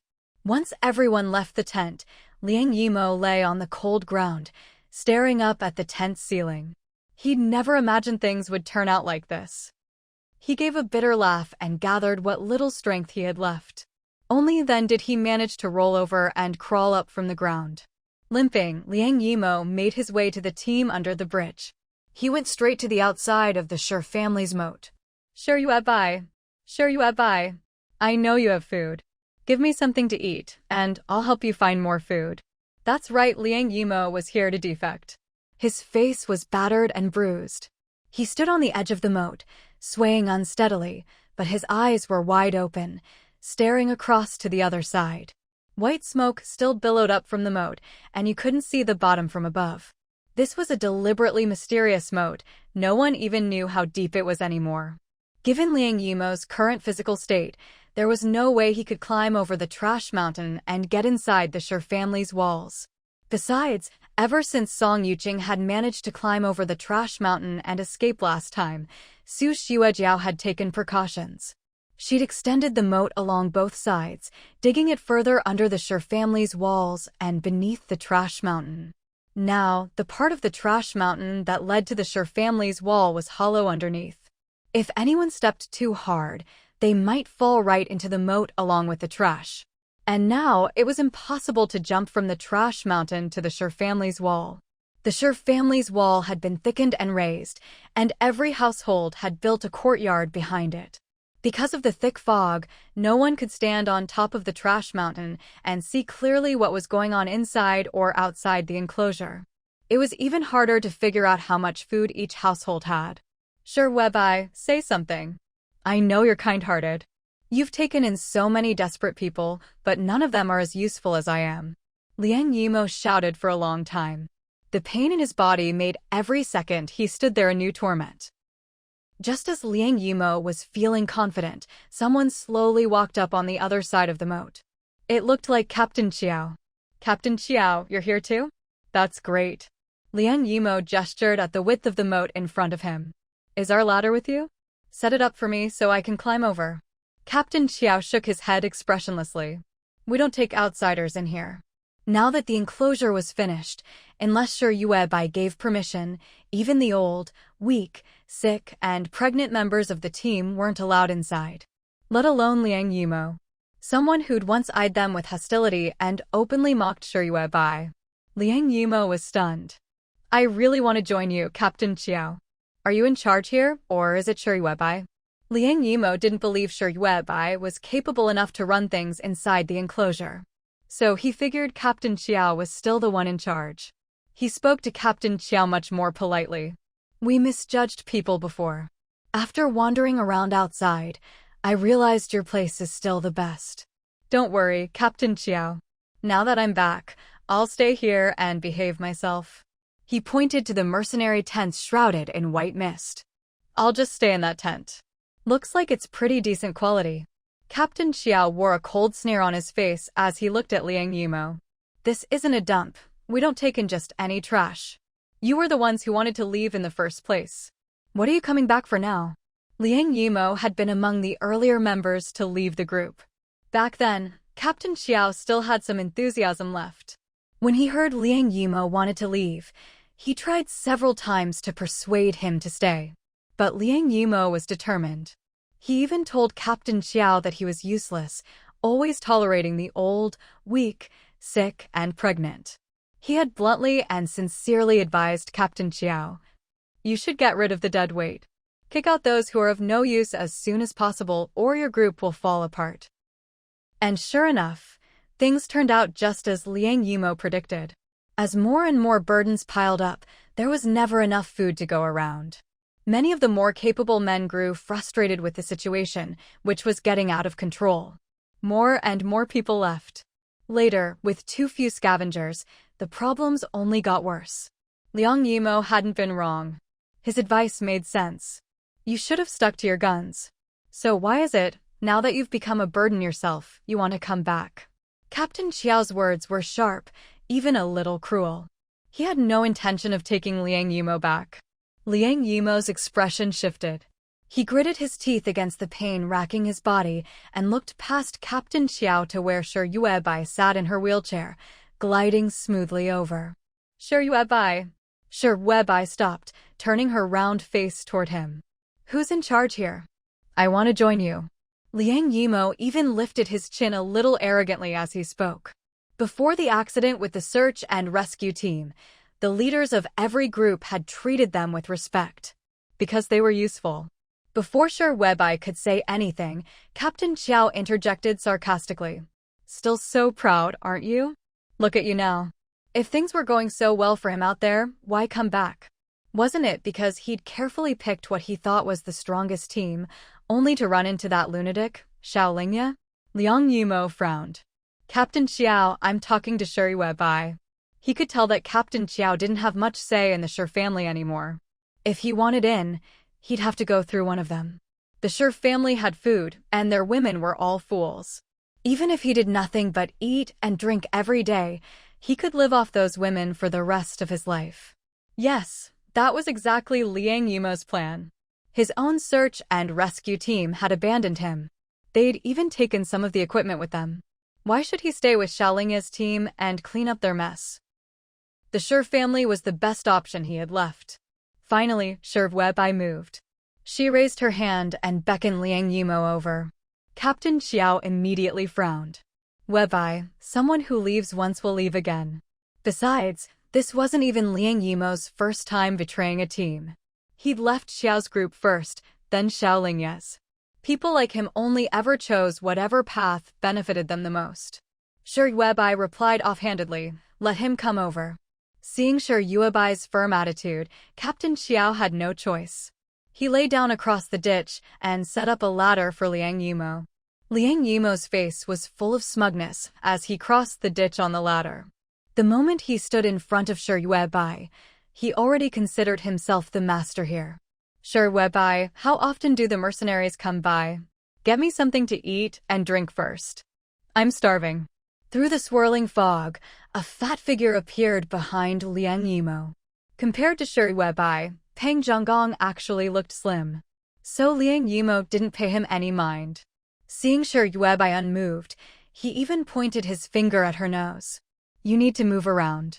If you don't exercise, you'll get even fatter and die. My weight bothering you? Shi Yuebai grabbed the finger pressed to her nose. Though she was sitting, the look in her eyes made Liang Yimo shiver for no reason.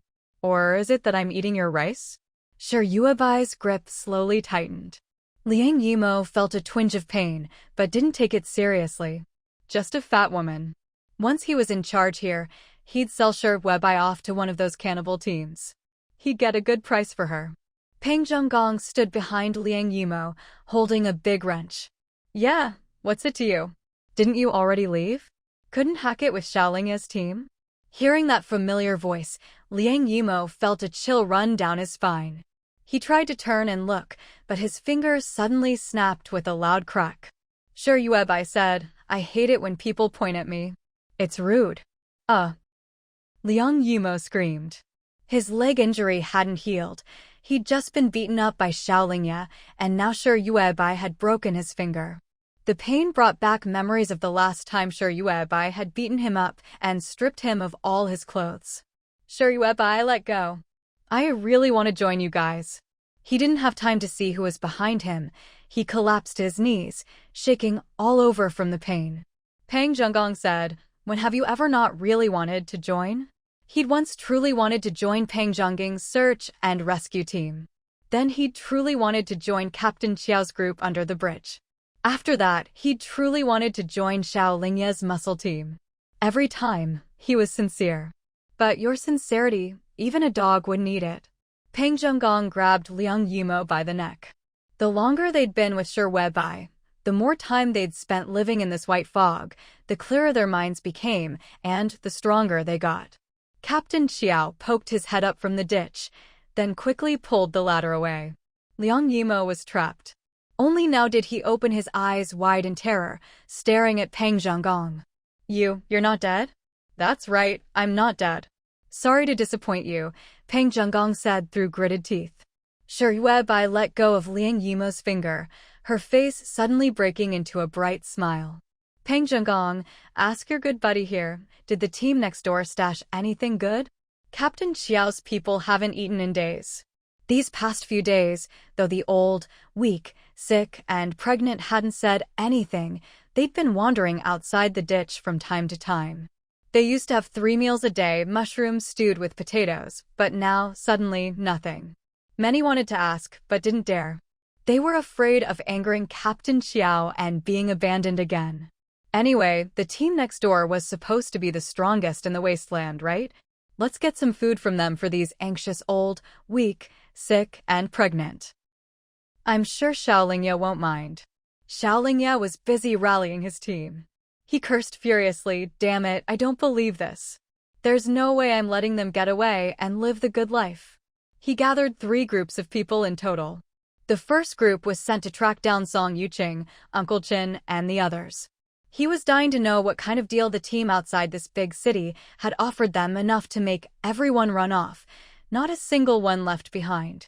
The second group was sent to the collapsed bridge to keep searching for Did Jiao and Xiao Jiao. He was determined to get his hands on those 2 girls. At this point, it wasn't even about whether he could get one of the 20 coveted spots to live in the city. It was about whether he could keep the trust of the city's management. No one wants a dog that can't get the job done. If Xiaolingya failed, he'd be abandoned just like anyone else. The third group he sent out to scavenge. After Song Yuqing and the others defected, even Liang Yimo, the one who'd been beaten half to death, managed to escape. That was something Xiaolingya hadn't expected. The entire search and rescue team he'd poached was now gone, not a single one left. So Xiaolingya was back to square one, sending out people with 0 experience in search and rescue to wander around aimlessly, looking for supplies. The more things went this way, the more irritable Xiaolingya became. He was determined to find Song Yuqing and the others. Even if he had to kill them, he wouldn't allow his search and rescue team to be poached by someone else. Meanwhile, at the base of the Sure family's wall, Sure Yuebai sat in her wheelchair, watching as Peng Zhenggong beat Liang Yimo to a bloody pulp. Sure Yao Ao, Xiao Jiao, and Peng Ziyuan stood not far away, observing. Sure Xiangrui had just been wheeled out, lying in a shopping cart lined with soft padding. Listening to the screams, her bright, curious eyes widened as she stared at the blood-soaked Liang Yimo. Sure Yuebai didn't tell them to leave, nor did she shield their eyes. She turned to the kids and asked, "Do you know why he's being beaten like this?" Peng Ziyuan was about to answer. He was old enough to understand the rights and wrongs of the situation. But Sure Yuebai cut him off. "Because this man betrayed me. That's why he's getting beaten. If any of you ever betray me, you'll end up just like him." She pulled a fierce expression, her face looking menacing and tough. Shi Yaoao and Xiao Jiao quickly nodded. Xiao Jiao waved her hands and shook her head. No, never. Auntie is the best in the world. These were lines Shi Yaoao had drilled into her every day. Now, Xiao Jiao could recite them backwards. Every night after returning to the ditch, Xiao Jiao would repeat them for Jiao too. Shi Yaoao chimed in, that's right, my aunt is the best in the world. This guy deserves to die, Uncle Peng should beat him to death. Shi Yuebai was satisfied. All right, off you go. The kids scattered to do their own things. Peng Zhenggong, having vented his anger, left Liang Yimo barely alive. He wiped the blood from his fists and handed Shi Yuebai a blood-stained map. The Shi family wasn't short on paper. Team leader Qiao and his group of burdens had been rummaging through the tourist center out back and had found hundreds of packs of A4 and A3 paper, plus plenty of thermal paper for printing tickets. Shi Yuebai took all of it. But since the Shi family had run out of food these past 2 days, team leader Qiao had to pause the scavenging at the tourist center. Otherwise, they might have found even more unopened packs of paper. Shi Yuebai took the bloody A3 sheet.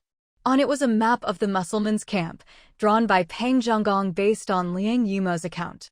This skill, making maps from scant information, was standard for everyone in the search and rescue team. Liang Yimo knew how to describe, Peng Zhenggong knew how to draw. They worked together seamlessly, easily mapping out Xiaolingya's team's layout in a clear and understandable way. Unfortunately, the information Liang Yimo gave up was beaten out of him by Peng Zhenggong. He also knew exactly how much pain it would take for Liang Yimo to tell the truth. Shi Yuebai studied the map in her hand, then glanced at the barely breathing Liang Yimo. Kill him. No matter how useful someone was, once they'd betrayed her, they could never be trusted again. Liang Yimo collapsed on the ground, struggled desperately, coughing up blood as he begged for his life. No, please, I still have skills, I can find supplies. Peng Zhenggong grabbed him by the collar and dragged him away. Anyone left in the white mist, as long as they were still breathing, would slowly recover. Or so Peng Zhenggong guessed. But he wasn't about to give Liang Yimo a second chance. In the ruins, Peng Zhenggong tossed Liang Yimo's corpse from a high place. Expressionless, he gazed into the distance. From today on, his entire search and rescue team was gone. He himself had died long ago, back when his own brothers had beaten him and left him in the ruins. The man he was now was someone Shi Yuebai had given a new life. He turned and walked back to the Shi family home, leaving behind only desolation and ruin. Shi Yuebai was still studying the map. Peng Zhenggong came over and asked, Yuebai, how are we going to get in and take the food? According to Liang Yimo, Xiaolingya's team still had some supplies. Women were stripped naked and thrown into a giant tent. They ate, drank, slept, and relieved themselves in there, never allowed to leave. Every night, men would come to pick women. What happened to them varied, but if it was just one man a night, that was considered lucky. Sometimes it was several men in one night. If they got hurt, no one treated them. Xiaolingya wouldn't waste any medical supplies on these women. They were left to fend for themselves. Things are that bad, and they still don't run? Shi Yuebai couldn't understand. If it were her, being treated like livestock, she'd barge right into the tent with the most men and take as many of them down with her as she could. Peng Zhenggong's lips moved. Xiaolingya gives them food. A single mouthful of food, how many people would it drive to become less than human? Shi Yuebai pressed her lips together, silent. It was just like the Wu tribe fighting for spiritual energy. Only with spiritual energy could the Wu people have powerful souls and stand above the rest. Shi Yuebai had once fought with her trusted followers for a piece of land rich in spiritual energy. She'd been so focused on the fight that someone stabbed her in the back. Yuebai, why don't we gather our people and rush in while they're sleeping tonight? Peng Zhenggong suggested. If they were going to steal food, it was best to do it when the enemy's guard was down. The thought of a bloody battle made Peng Zhenggong's blood boil. Shi Yuebai kept staring at the map. After a long while, she pulled herself out of her memories. She tapped the tent where Xiaolingya stored the food. No need to make it so complicated. Get me a big burlap sack. I'll be back in no time." With a sharp pop, Shi Yuebai, carrying a large burlap sack, vanished right in front of Pang Zhenggong. She had a floor plan in her hand, so her teleportation had some sense of direction this time. That way, she wouldn't randomly teleport onto the security line. He gave one sack of food was just a drop in the bucket compared to the whole tent's supply. No wonder Xiaoling's team was the strongest outside the big city. The food he hoarded was countless times more than Captain Qiao's. No, before meeting Shi Yuebai, Captain Qiao couldn't hoard any food at all. Even when they managed to save up a little, it was all spent on buying water in the end. Thinking of this, Shi Yuebai teleported the sack back to the Shi family. She grabbed a dozen or so expired cans of fish and placed them on her lap. Shi Yuebai teleported out of Xiaoling's food tent. The first time she used this spell in her current, large, heavy body, it was extremely dangerous. But the more she used it, the more muscle memory her body developed. The risk of her energy exploding decreased each time. On the nearby ruins, the woman who had just been assaulted was curled up in a small hollow, hugging her knees. She seemed trapped in a state of traumatic fear. She didn't even notice when Shi Yuebai appeared in front of her. Shi Yuebai shook her leg, and a can from her lap rolled onto the ground in front of the woman. The woman, her face dirty, looked up. "You? You are." Then she saw the can of fish in front of her, and surprise flashed across her face. Shi Yuebai said nothing, giving her no chance to ask questions. She watched as the woman hurriedly pulled the tab on the can. Shi Yuebai teleported away again. The woman dug into the can with her hands, eating the fish as she tried to thank Shi Yuebai. But Shi Yuebai was already gone. Shi Yuebai teleported to another spot ahead. On an open patch of ground sat several disheveled, naked women. Their expressions were numb, and they were all pitifully thin. Their bodies were covered in wounds, and they huddled together under the sun for comfort. Shi Yuebai had noticed them earlier when she tossed the can to the other woman. There were no guards from Xiaoling's team here either. Shi Yuebai looked around and shook her head. The members of Xiaoling's team were all far too careless. Maybe they thought, as the strongest team, with so many people, no one would dare sneak in and cause trouble in broad daylight. Shi Yuebai tossed the cans of fish from her lap to the women sitting in the sun. At first, the women didn't react. When they realized what had landed in their arms, Shi Yuebai was already gone. The women on the ground were stunned at first. Their first reaction was that some man was playing a cruel trick on them again. But then, they pulled the tabs on the cans and began to wolf down the food. It didn't matter if the cans were poisonous, expired, or if someone was toying with them. They were starving and desperately needed something to fill their stomachs. After distributing her loot, Shi Yuebai teleported herself and her wheelchair back to the Shi family. She was intimately familiar with every flower, every blade of grass, every brick and tile of the Shi family home. So when she teleported back earlier with the sack of expired food, she had tossed it right at the entrance of Captain Qiao's pit. The placement was perfect. At that moment, Captain Qiao was discussing with Su Xuejiao about taking people out to scavenge tomorrow. Even though we can't eat our fill like before, at least we don't have to worry about water anymore. We don't have to use all the food we scavenged to buy water in the city. That was a small blessing amid misfortune. They used to have to empty out the whole team's supplies just to buy water. Even though Shi Yuebai's vegetables had been burned, she still had the ability to gather water. No one cared what kind of power Shi Yuebai actually had.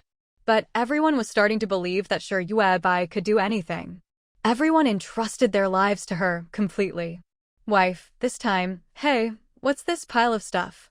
Captain Qiao stared in surprise at the huge burlap sack blocking the entrance. Our exit is completely blocked. Outside the pit, more and more elderly people were gathering. At first, there were only a few old folks wandering around, but now there were about a dozen. They all looked anxious. The return of hunger made each of them appear panicked and uneasy.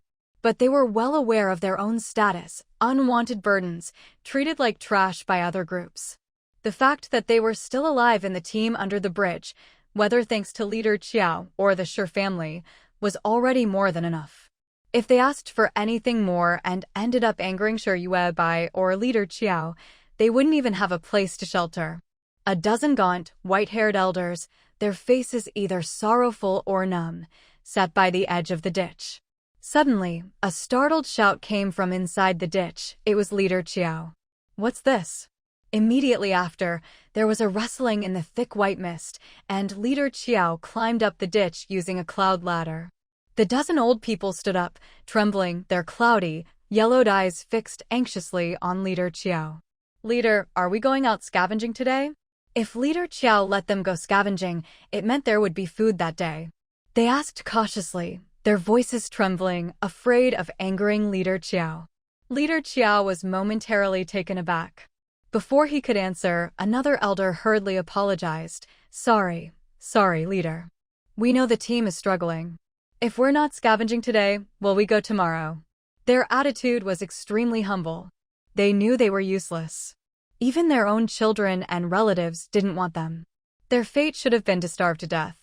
But they were still human. The will to survive is instinctual. Even someone who sincerely wants to die will regret it at the very last moment. So, they wanted to cling to life. Leader Qiao looked at the circle of elders crowding around him and sighed. "We'll go scavenging today, but..." As he said the first part, everyone's eyes lit up. A brightness from deep within. But as he continued, their bodies tensed, afraid he might say something earth-shattering. "But let's eat something first before we head out." Behind Leader Qiao, Su Xuejiao climbed up from below the cloud ladder. She was carrying 40 cans of expired canned yellow peaches. Each can was the size of 2 adult fists packed full. If you ignored the expiration date, these canned peaches were actually very good food. 1 can was enough for 3 or 4 people, and there was still some syrup inside to help with hydration. 1 can for every 2 people. Leader Qiao had Su Xuejiao distribute the canned peaches. The circle of elders around him were so moved they wanted to kneel in gratitude. Leader Qiao quickly reached out to stop them. "No need to thank me. These are from Yuebai. She told me to give them to you. If you want to thank someone, thank Yuebai." "Sure, Yuebai?" Everyone looked curiously toward the same area. Sure, Yuebai was in the front yard, charging the spirit-gathering array. When she heard what Leader Qiao said, she snorted, turned her wheelchair, and headed inside the wall. Who wanted thanks from these burdens anyway? Leader Qiao was really making a fuss over nothing. Thank you, Yuebai, thank you." The elders bowed deeply toward Sure Yuebai's retreating figure, each one sincerely grateful. Leader Qiao and Su Xuejiao exchanged a smile. Yuebai was always so awkward. Clearly doing good deeds, yet always putting on a fierce face. Leader Qiao said, "Everyone, eat up. But let me be clear, once you're done, it's time to work. The reason we're called burdens is because we can't walk far or do heavy labor. So our work will be limited to the nearby area." These elders, all over 70, had survived the apocalypse this long, which meant they were in decent shape before the Wasteland era. Give them some food and a bit of strength, and they could still turn over some small stones. As long as the expectations weren't too high, like demanding they find food or be beaten to death if they didn't, they could contribute something every day. Once word got out that Leader Qiao was handing out food, the other elders waiting to die under the tarp came over as well. There were also 7 odd-looking adult men, 2 pregnant women waddling over, heads lolling to the side. Basically, it was 1 can of peaches for every 2 people. After distributing to everyone, there were still some cans left. Su Xuejiao took the extras to the tarp where the group of disabled children were. They had no ability to take care of themselves. Leader Qiao and Su Xuejiao couldn't look after them, and Sure Yuebai's people were all too busy to help. So Su Xuejiao could only open the cans and place them among the children, hoping that those with the will to survive would crawl over and eat. It was like feeding dogs. But in this environment, the fact that anyone was feeding them at all was already the greatest kindness the team could offer. On the open ground, the 20 elders, 7 oddballs, and 2 pregnant women finished eating, cherishing every drop as they licked the cans clean. Pang Zhenggong came over on the cloud ladder. "I've already reported to Yuebai. Today, I'll take you scavenging. Don't worry, the task isn't too hard, but you must follow my instructions." He had most of the search and rescue team's equipment. Some heavy machinery was still with Xiaoling's team, Song Yuqing, and the others couldn't fit it in their backpacks or bring it out. That was fine. The elders couldn't use heavy machinery anyway. A few days ago, Peng Zhenggong had asked Guai Guai to make him a jack. While helping Ah Hong with her work, he'd also been running to the visitor center to do some prospecting. Even though these areas had already been searched dozens of times, there were still plenty of usable, brand-new supplies. As long as you could turn over the stones, there were always surprises underneath.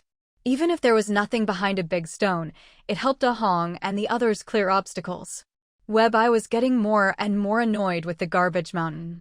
Now, everyone had been assigned to help clear it. From the Shi family's backyard to the public toilets, she wanted the whole area cleaned up.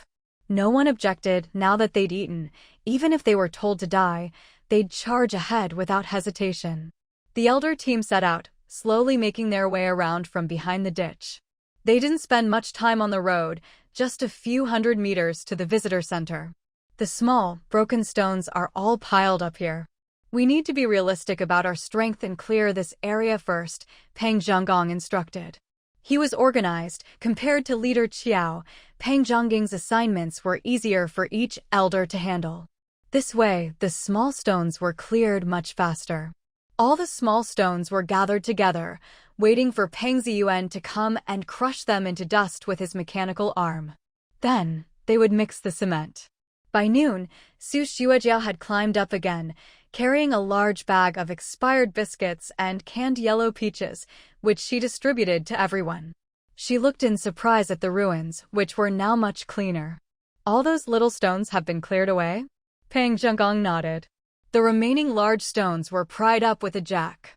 Then Peng Ziyuan would come over and smash them one by one. He said, "We spent the whole morning and didn't find a single useful supply. But that's fine. Once we've cleared this whole area, we'll know for sure there's nothing left to scavenge here." Because there was rubble everywhere, ruins everywhere. So when they searched one area, they'd toss the trash and stones into another. Then the next day, when they searched that other area, they'd toss the trash and stones back to the original spot. Eventually, everyone got confused. No one knew which places had been searched and which hadn't. In the Wasteland, everywhere looked the same, broken, dilapidated, ruined. Ordinary people didn't have any positioning devices. They just searched here, and they're based on gut feeling. The more they searched, the messier things got. The messier it got, the hungrier they became. Sometimes they'd even lose their sense of direction, searching the same area over and over again. So in the end, everyone came to a consensus. There was no food left in the safe zone. It had all been scavenged clean. Su Xuejiao nodded. Since Peng Zhenggong had already reported to Yu-Bai, she had no objections to his scavenging plan. Yu-Bai never asked what these burdens managed to find each day. She wasn't like other teams, where if the scavengers didn't meet their quota, they'd get beaten. Previously, any supplies scavenged would be handed to Shi Yu-Bai, and only then would she give out a little food. But now, these expired foods were tossed to Captain Qiao like garbage by Shi Yu-Bai. She didn't even want to exchange them for other supplies. To Shi Yu-Bai, as long as these people didn't laze around and just waited under the tarp for her to throw them expired food, that was good enough. After everyone finished eating, Peng Zhenggong did something unprecedented. He gave the 29 burdens a full hour to rest. Everyone sat on the ruins, full and drowsy. Some even fell asleep. After an hour, Peng Zhenggong called everyone back to work, and it was as if they'd been injected with energy. Even the elderly, who had been listless in the morning, seemed much stronger. After clearing away the small stones in the morning, they used the jack in the afternoon to pry up the large rocks. 7 adult men helped with the jack. As soon as they pried up the first big stone, someone shouted in excitement, "There's something here. It's a cardboard box. Let's see what's inside." A few of the elderly scrambled under the stone, dragging out the box. Looking down, they saw more boxes underneath. "Get a few more people, let's lift the stone a bit higher." Peng Zhenggong pointed at a few elderly nearby and 2 pregnant women. They hurried over and used their shoulders to prop up the big stone. The people under the stone kept lifting out boxes until finally a hole was revealed. Looks like a shopping mall? Someone lay at the edge of the hole and peered down. Usually, there would be some street-level shops near the visitor center. Peng Zhenggong told the people below to climb back up. Let's get everyone together and completely lift this big stone away. Everyone came to help. Inside the Shi family's tent, Shi Yubai was channeling the last bit of energy into the spirit-gathering array, keeping her weight at 694 Jin. Second sister-in-law Shi hurried over. Yubai, there's a commotion out back. They seem to have found an underground shopping street. Shi Yubai gave a casual, "Oh," and instantly teleported from second sister-in-law's side to the roof of the visitor center. I'll go take a look. She looked into the distance at the 30 people straining and grunting as they heaved at the stone. Shi Yubai raised her hand and cast 7 strength spells on the 7 most awkward-looking helpers. Her power was limited, but she was curious to see what the underground shopping street looked like. Soon, with everyone's combined effort, the jack, and the strength spells, the big stone was completely lifted away. A narrow hole was revealed. Peng Zhenggong instinctively wanted to jump down. He paused, remembering his current weight of 250 Jin. With such a narrow opening, there was no way someone his size could fit. But near the hole, they found more cardboard boxes. Some boxes had been crushed out of shape by the rubble, revealing cartoon dolls inside. All kinds of plush toys and rag dolls. This must be the second floor of a shop, used as a storeroom. Peng Zhenggong took out a snake-eye detector. He believed if there really was an underground shopping street below, there should be even more supplies. According to his scan, the entire underground shopping street had collapsed. The second-floor storeroom was pressed down by huge stones. But as long as they could dig out the shopping street, they'd surely find a lot of supplies. By dusk, Peng Zhenggong led the group to move all the boxes near the hole up to the surface. There were more than 30 large boxes in total. They carried the boxes to the front of the ditch and opened them. The first thing they pulled out was a Mickey Mouse doll over a meter tall. The Mickey doll was wrapped in a plastic bag.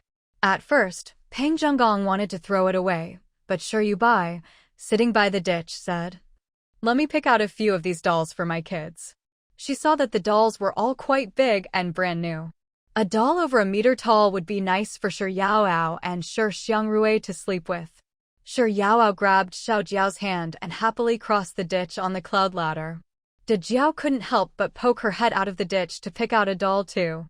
No child dislikes dolls unless, of course, they prefer Ultraman. Shi Yubai looked at the smaller dolls being pulled out of the boxes and instructed Su Xuejiao. "Give these little ones to the kids in our group.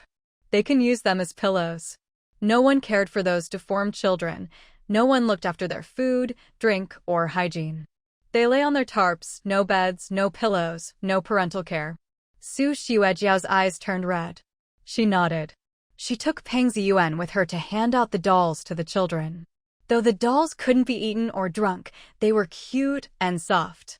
Some children, receiving such a soft and adorable doll for the first time, hugged it tightly and burst into tears. It was probably the only bit of happiness they'd ever known. Shi Yubai listened to the chorus of children's cries from across the ditch. She rubbed her ears. Seeing that it was getting dark and that the Burdens hadn't found any food today, she prepared to teleport to Xiaolingya's team again to lose some weight. Behind her, Nong Yasi shouted, "Yubai, salt." "There's salt." Dozens of boxes of salt. Bought 20 little fish, several already died. Shi Yubai glanced at the salt, non-iodized, with a 5-year shelf life. The 5 years of the Wasteland included a whole year of apocalyptic disaster. So this salt was already long past its expiration date. She refused to eat anything expired.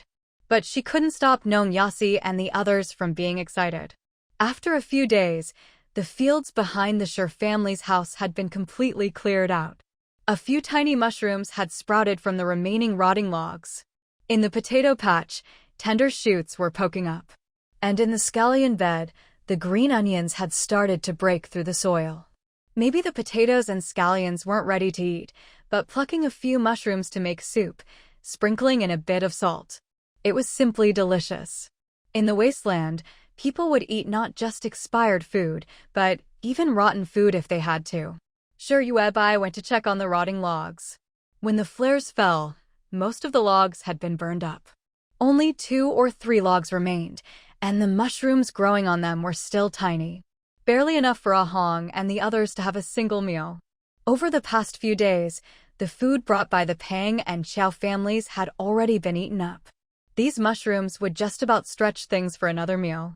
Looking at the excitement on Nong Yasi, Ah Hong, and the others' faces, Yuebai didn't try to stop them again. She checked her body weight internally, then teleported as planned into Xiaolingya's tent.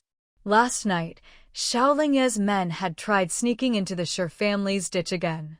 None of them came back. So Xiaolingya was currently losing his temper with his team.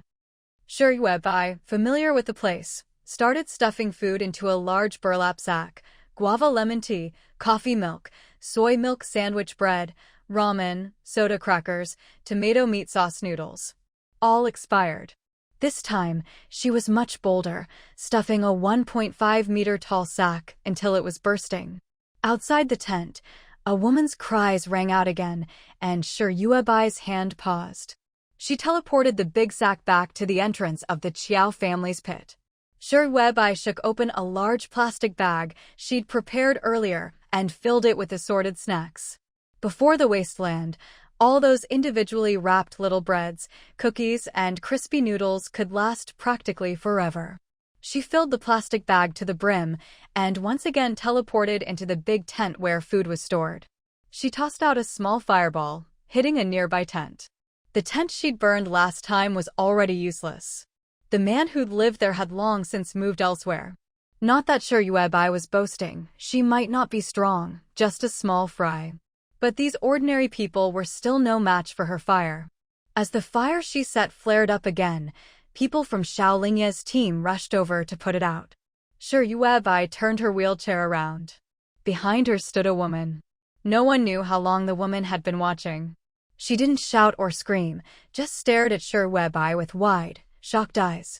Expressionless, Yuebai pulled a few small packs of soda crackers from her plastic bag and tossed them at the woman's feet. "Was it you last time too?" The woman trembled, unsure if it was from excitement or fear. Yuebai said nothing, turning her wheelchair to leave. The woman bent down to pick up the crackers, then hurried after Yuebai. I don't want food. Can you get out of here?" Yuebai didn't look back, her wheelchair gliding smoothly between the tents. Most of the men in the team had gone to fight the fire. Yuebai tossed the bag of food directly into a tent where a group of women were kept. All of this was witnessed by the naked woman behind her. She rushed into the tent. At that moment, Yuebai's eyes narrowed, a trace of killing intent flickering within. If that woman dared to make a scene, she was ready to kill. But unexpectedly, the naked woman soon emerged, battered and bruised, clutching a baby girl. Can you take her away?" The woman placed the sleeping infant in Yuebai's arms. Her knees buckled as if to kneel. Yuebai struck her knees with a stick, forcing her to stand straight. "Please, take her away. Don't leave her here, I'm begging you." She pressed her palms together, speaking honestly. "I don't even know whose child she is. I just gave birth to her not long ago. If she stays here, she's as good as dead." Yuebai glanced at the baby girl on her lap. She really did look like a newborn, just like Xiangrui had when he was born. Children in the Wasteland were even more disposable than those of the Wu tribe. At least in the Wu tribe, if a child was born with strong soul power, the parents would keep and raise them well. And among the Wu, it was rare for children to be born deformed, unhealthy, or slow-witted. But in the Wasteland, aside from Xiangrui, Yuebai hadn't seen a single normal child. Just then, a large group of men came over, cursing and swearing. After 2 fires near the food storage tent, everyone was in a foul mood. The woman in front of Yuebai looked at her pleadingly, anxious. If anyone saw Yuebai or her trying to give away the baby, she'd probably be beaten to death. Even the daughter she'd struggled so hard to bring into the world would likely be smashed to death. In this team, several babies had already been sold off or killed for crying too much. "Please, The woman's eyes were dry, her lips cracked. She looked at Shi Yuebai with desperate hope. Shi Yuebai said, "Close your eyes." The woman obediently shut her eyes. A long time passed, and she heard nothing. She waited and waited, then finally opened her eyes a crack. Shi Yuebai and her daughter were gone. She took a deep breath, then collapsed to the ground as if relieved. From the tent behind her came the muffled sounds of joy. Food. A whole big bag of food. The woman sitting on the ground wiped her stinging eyes and pulled herself together. She'd sent her daughter away, given her to someone who seemed powerful. Now, all she could do was survive. Survive and wait for Xiaolingya to get what he deserved. Back at the Shi family, Shi Yuebai lifted the baby girl by the swaddling cloth with a single finger, looking disgusted as she handed her to Ahong. "Wanna raise her? If not, toss her." Whoever wanted to could raise her. Shi Yuebai could barely take care of herself, so she wasn't going to. Ahong hurriedly took the newborn, looking down at her with pity. The birth coating hasn't even come off her face yet. Sigh, what a world. You couldn't blame her mother for being heartless. Blame it on this hopeless wasteland. Shi Yuebai turned away, face expressionless. She was already down to 693 gene. Tomorrow, she'd have to pay Xiaolingya's team another visit. My health really isn't good, probably because I overdid it when I was young. Now I walk every day, walk a lot more. Walking really is the best exercise for me. Xiaolingya never realized that the big tent where he stored food had less and less supplies. Shi Yuebai had used 2 large sacks of food to feed the burdensome members of the team under the bridge until they were all full. They spent 2 days clearing the rocks behind the visitor center. Their entry point was one of the storefronts in the underground shopping street. After moving all the boxes of stored goods from the 2nd floor, they began clearing the rubble from the stairs. Peng Zhenggong was still coordinating the work, and even team leader Qiao came over to help this time. The rest of Shi Yuebai's group stayed near the public toilets, starting a new round of wall construction. According to Shi Yuebai's plan, all the rubble and trash around the square-shaped enclosure had to be completely cleared. A trench would be dug all the way around the enclosure. Behind the Shi family's place, everything would be turned into vegetable gardens, and another wall would be built outside the trench. Because everyone's physical fitness had improved, their minds were clearer than ever. Those living on the spiritual gathering array seemed to be slowly shaking off the effects of radiation. So people like Ahong worked faster and stronger than before. Team leader Qiao was no exception. He was much slimmer than Peng Zhenggong and nimbly squeezed into the storefront corridor of the underground shopping street, using a shovel to clear away the small pieces of rubble bit by bit. Even though he was the team leader, Qiao was a good person. When Peng Zhenggong said he'd coordinate things, Qiao followed his arrangements without the slightest discomfort at having his authority divided. Most of the corridor had collapsed, and the 1st floor was filled with rocks. So everyone could only painstakingly move the stones one by one. Shi Yuebai watched from a distance. Her wheelchair couldn't get there, so she cast strength-enhancing spells on the workers. Everyone was working with great enthusiasm, and no one suspected the sudden surge in their strength. They just thought it was because they'd eaten well and now had boundless energy. Once the rubble in the corridor and on the 1st floor was cleared, they entered the 1st floor from the collapsed 2nd floor of the storefront. Peng Zhenggong, supporting his 250-pound frame, shone a powerful flashlight around the ruins. "There's some cooking oil here." It was obvious that before the apocalypse, this shop had sold food. "There's quite a bit of oil, at least 20 barrels here." In a corner, team leader Qiao happily pulled off a dusty cloth. It revealed a small kitchen inside. The kitchen was piled high with cooking oil barrel after barrel. Each barrel held 15 liters. On the stove nearby were 2 large iron woks, with a few fallen bricks inside. Next to them were several big ladles and 2 large freezers. Although there had been no electricity in the wasteland for a long time, the food in the freezers hadn't spoiled. Shining their flashlights inside, they found the freezers were packed with vacuum-packed sausages. 2 whole freezers full. Everyone was overjoyed and quickly passed the food up to the surface. On the ruins above, Wei Bai closed her eyes while 2 white paper airplanes flew above the heads of the burdensome team members. Second sister-in-law, have them bring out all the pots, bowls, and utensils from inside, Wei Bai instructed. Second sister-in-law's face was full of joy. This proved that it wasn't impossible to find food in the safe zone after all. It was just that none of the previous waves of survivors had dug deep enough. If you really cleared out the rubble in this area thoroughly, digging down to the ground, you'd always find something. Of the 2 large iron walks they found, Wei Bai kept one for her own group and gave the other to team leader Qiao. Qiao put it away for now, not needing it immediately. They hadn't even finished the first of the 2 large sacks of food Wei Bai had given them, let alone the second. Team leader Qiao had Su Xuejiu pile all the food in the trench where the white mist rolled. He decided to grill some sausages for everyone today. He set up a stone slab on the open ground in front of the trench, scrubbing it clean.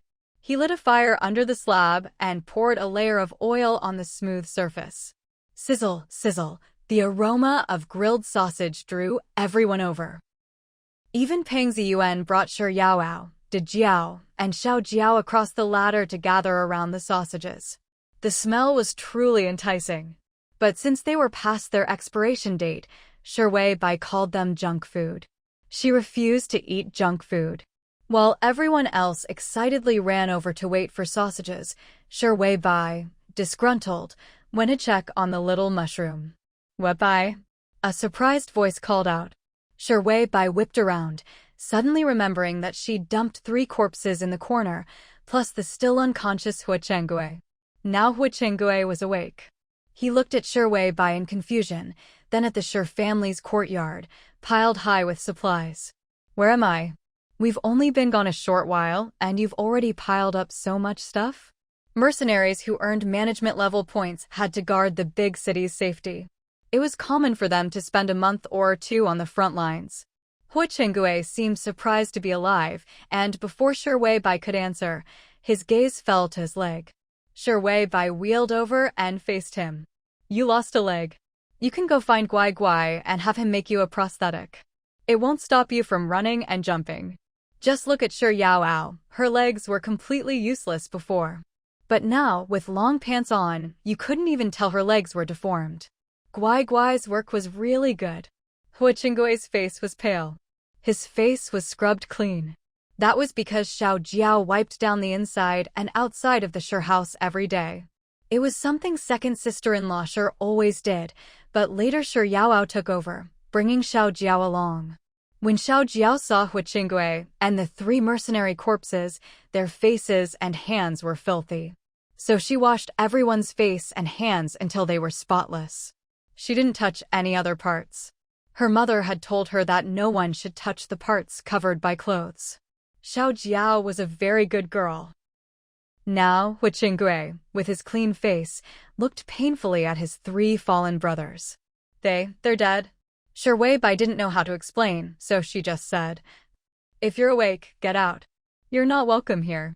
Hu Chenggui wanted to ask more, but second sister-in-law Shi and Ah Hong hurried over, each grabbing one of his arms. They dragged him out of the Shi family's walls. He didn't even get a chance to ask what would happen to his 3 comrades' bodies. Then he looked down and was stunned.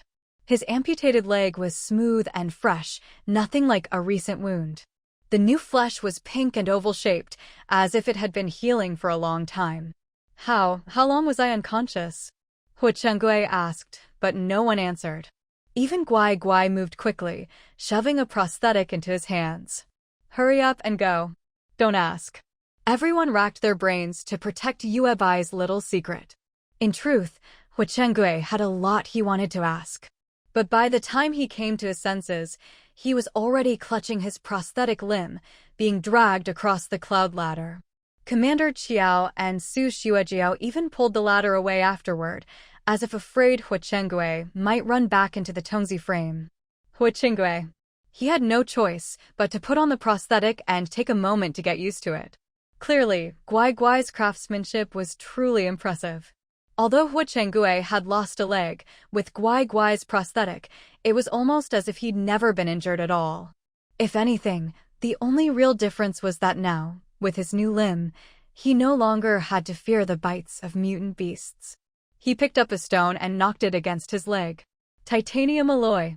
Guai Guai might look like just a scrap collector, but he only ever picked up metal parts. Who would have thought he'd actually find titanium alloy and even use it to make Huichangui a prosthetic? Huichangui didn't even know what to say. Frowning, he stood up and headed straight for the front lines. No matter what, his questions would have to wait. Finding the commander was more important. He hadn't gone far when Nong Yasi called out to him. Yuebai asked me to give this to you. Take it to the front. She handed Huichangui a large bag. When he opened it, Huichangui's eyes widened in shock. It was a bag full of disinfectant, along with small packets of iodine, cotton swabs, and bandages. Where did you get all this? Huichangui looked up and asked Nong Yasi. Nong Yasi rubbed her nose and replied honestly. The disinfectant was traded for earlier. The small packets of iodine and the rest were dug out of the ruins. Peng Zhonggong and Commander Qiao had only opened the first shop in the underground mall. Not only did they find a dozen boxes of dolls, salt, and 2 huge freezers full of sealed sausages, but they also discovered a large medical kit. Of course, all the medicine was expired. Some of it had even expired before the apocalypse. But Nong Yasi had checked. Most of it was unopened. Most likely, the shop owner had bought it just in case, then forgotten all about it. Right now, these medical supplies were useless sitting at the Sher family's place. In the Tongzi frame, anyone who got hurt didn't need treatment. If you got injured in the morning, you'd be healed by noon. All these supplies did was make sure Yuebai's courtyard feel even more cramped. So sure Yuebai asked Huichangui to take them to the front lines, at least they'd be put to good use. Huichangui's expression was complicated. On behalf of the Corps, thank Yuebai for me. There was no need for more words. Huichangui could tell that sure Yuebai's people didn't want him asking too much. And they wouldn't answer anyway. He hefted the heavy bag onto his back and hurried back to the front. As soon as he arrived, Huichangui saw a mutant beast charging at Ija. You bastard! Cursing, Huichangui rushed forward and kicked the beast with his titanium leg. The mutant, the size of a leopard, howled and tumbled aside, unable to get up for a long while. Huichangui used his prosthetic to stomp hard on the beast's head, crushing it in. Ija, battered and exhausted, stared at Huichangui in shock. His cracked lips trembled. Chingui, Commander. Huichangui turned back, his eyes brimming with tears as he looked at Ija. The two locked eyes on the verge of breaking down in tears. Qinyong's booming voice rang out. Oh my god, Lao Hua, you're alive? He immediately rushed over and hugged Huichangui tightly. He wailed, brother, where did you go? Ija's eyes grew moist as well. From a distance, a mercenary shouted, enough with the drama. Get over here and kill these things. There were still plenty of mutant beasts left. Was this really the time for a reunion? Huichangui didn't even have time to explain. One moment he'd opened his eyes and found himself in Sher Yuebai's courtyard, and the next he was back here. There was even less time to mention that the 3 brothers who had died were also lying in Sher Yuebai's yard. No one had time to ask, but every mercenary who saw Huichangui return wore a look of utter shock. Then their eyes would redden with emotion. They'd murmur, thank God you're alive. It's good you're back. The mercenary corps had suffered heavy losses lately, 3 brothers dead in quick succession, and Huichangui had lost a leg. The fighting had been so fierce that they'd laid Huichangui next to the bodies of their fallen brothers, assuming he wouldn't make it either. He'd been so badly wounded, there hadn't even been time to treat his leg. The fact that he'd survived was nothing short of a miracle. After finally beating back this wave of mutant beasts and taking turns to rest, Ija wanted to ask Huichangui where he'd been these past few days. And where had that prosthetic come from? And so on and so on.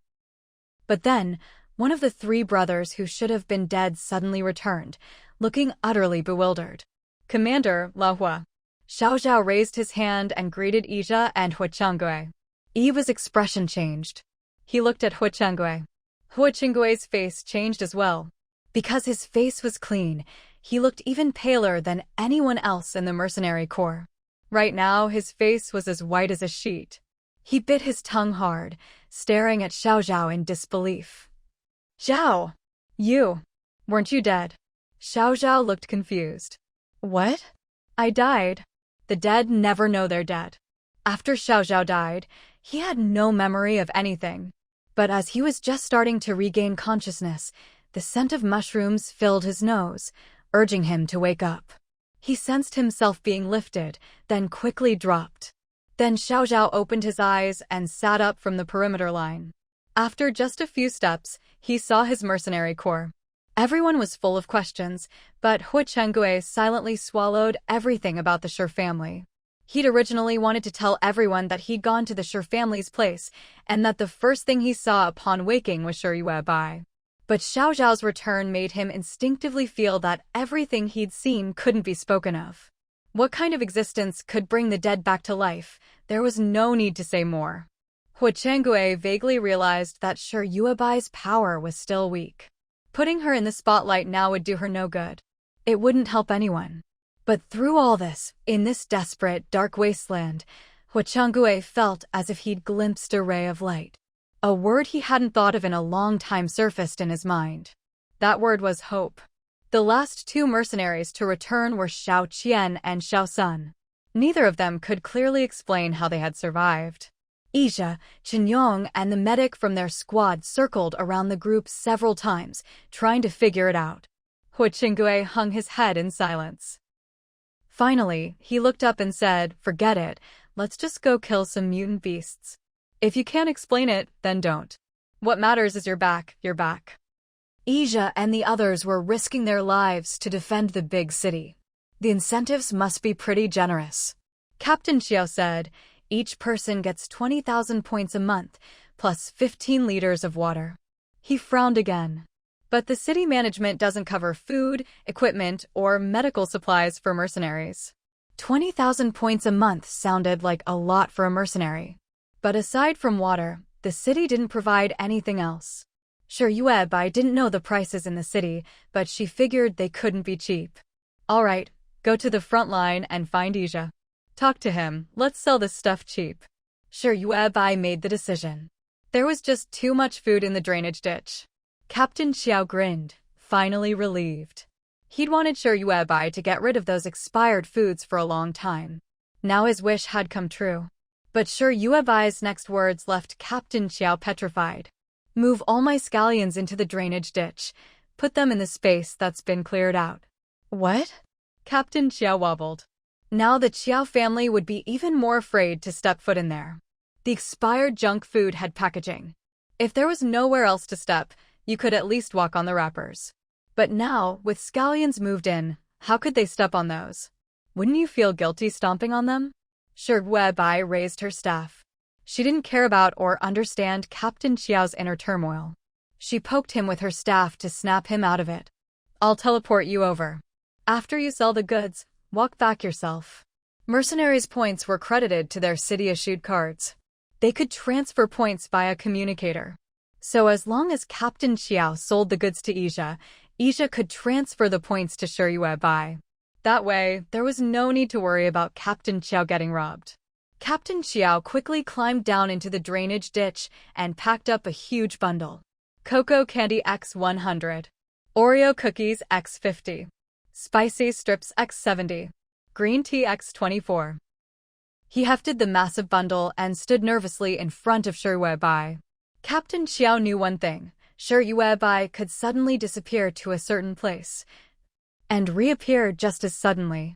He'd witnessed it once himself, though what he saw was Shi Yuebai teleporting a corpse inside the Shi family's wall. He hadn't told anyone about it. Now that Shi Yuebai was about to teleport him, it was hard not to be nervous. Would any of his parts fall off during teleportation? While Captain Xiao was lost in thought, the world spun around him. He nearly lost his balance. When he steadied himself, he was already at the defense line. Right in front of him, Hu Chengue had taken off his pants and was squatting, taking a dump. He looked up in shock at Captain Xiao, who was carrying a massive bundle. The piece of bread in Hu Chengue's mouth fell to the ground with a plop. Ciao, Captain. In that instant, 1,000 thoughts flashed through Hu Chengue's mind. But Captain Xiao didn't care about any of that. It was his first time doing something like this. His face was pale, and his hands shook uncontrollably as he took off the bundle from his back. Bro, hi, I have some food here. Yubai said I should sell it to you guys. It's really cheap. A bag of QQ candies for 10 points, a box of Oreos for 20 points, and an... Hu Chengue squatted on the ground, at a loss for words, his bare white but still sticking out. Great, Captain Xiao, thank you Bai for thinking so highly of us. We'd love to do business with you. After all, this food is super cheap. But, Hu Chengue gritted his teeth, can you let me wipe my ass and put my pants back on first? Only then did Captain Xiao realize what Hu Chengue was actually doing. He hurriedly gathered up his bundle again, bowing and nodding to Hu Chengue. Sorry, go ahead and finish, please continue. Sorry to interrupt, sorry. He'd just come over and ran into this awkward situation. Captain Xiao felt thoroughly embarrassed. He slung the big bundle onto his back and hurried a little farther away. The security line wasn't far from the front. Mercenaries would often come down to rest. Recently, the mutant beast situation had eased up a bit, so Ija and the others could finally breathe easier. The mercenaries coming down from the front lines all eyed Captain Xiao strangely as they passed. Captain Xiao forced an awkward smile. When he saw Hu Chengue rushing over, pulling up his pants, he finally breathed a sigh of relief. Once Captain Xiao laid out his bundle again, spreading it on the ground, the mercenaries resting nearby swarmed over. When they found out Captain Xiao was selling food and that each item cost less than 100 points, they exploded. Why is it so cheap? Captain Xiao, where did you get this food? Captain Xiao stiffened his neck and said nothing. He wasn't about to tell anyone that Yubai had taken all this from Xiaolingya's team. Hu Chengue jumped in just in time. Who cares where he got it? If you don't take advantage of a good deal, you're an idiot. In the mercenary corps, each person could only get 20,000 points a month from the city's management. If they couldn't find a bit of food on the front lines, they'd never be able to afford the sky-high prices in the city. I'll buy a bottle of green tea. 30 points. Captain Xiao immediately rattled off an account number. Everyone fell silent. They all recognized that account. It belonged to a fallen mercenary brother. But they also knew that the communicator with that account had already been given to Yubai by the captain. Hu Chengue was clearly siding with Yubai. He cleared his throat softly. This green tea is cheap. If we bought water in the city, it'd cost many times more. In other words, the wealth the mercenary corps earned was all carefully calculated by the management. They wouldn't spend points on food in the city, but they would use points and food to buy medical supplies. The mercenaries had to fight mutant beasts and scavenge at the same time. Their lives were hard and exhausting. Any surplus food they saved up would have to be traded for water in the city. So there was a saying in the Wasteland. Unless you're desperate, never become a mercenary. 9 out of 10 don't come back. Led by Hu Chengue, the mercenaries all looked at that familiar account, each buying a few things, eager to participate. The first thing to sell out was the green tea. All 24 bottles were sealed, and the liquid inside was still good, not spoiled. Honestly, in the Wasteland, even if the tea had gone bad, people would still drink it. Next, the QQ candies and Oreos were also quickly bought out. Not long after, nearly 10,000 points had been transferred into Yubai's communicator. Before this, that account had been empty.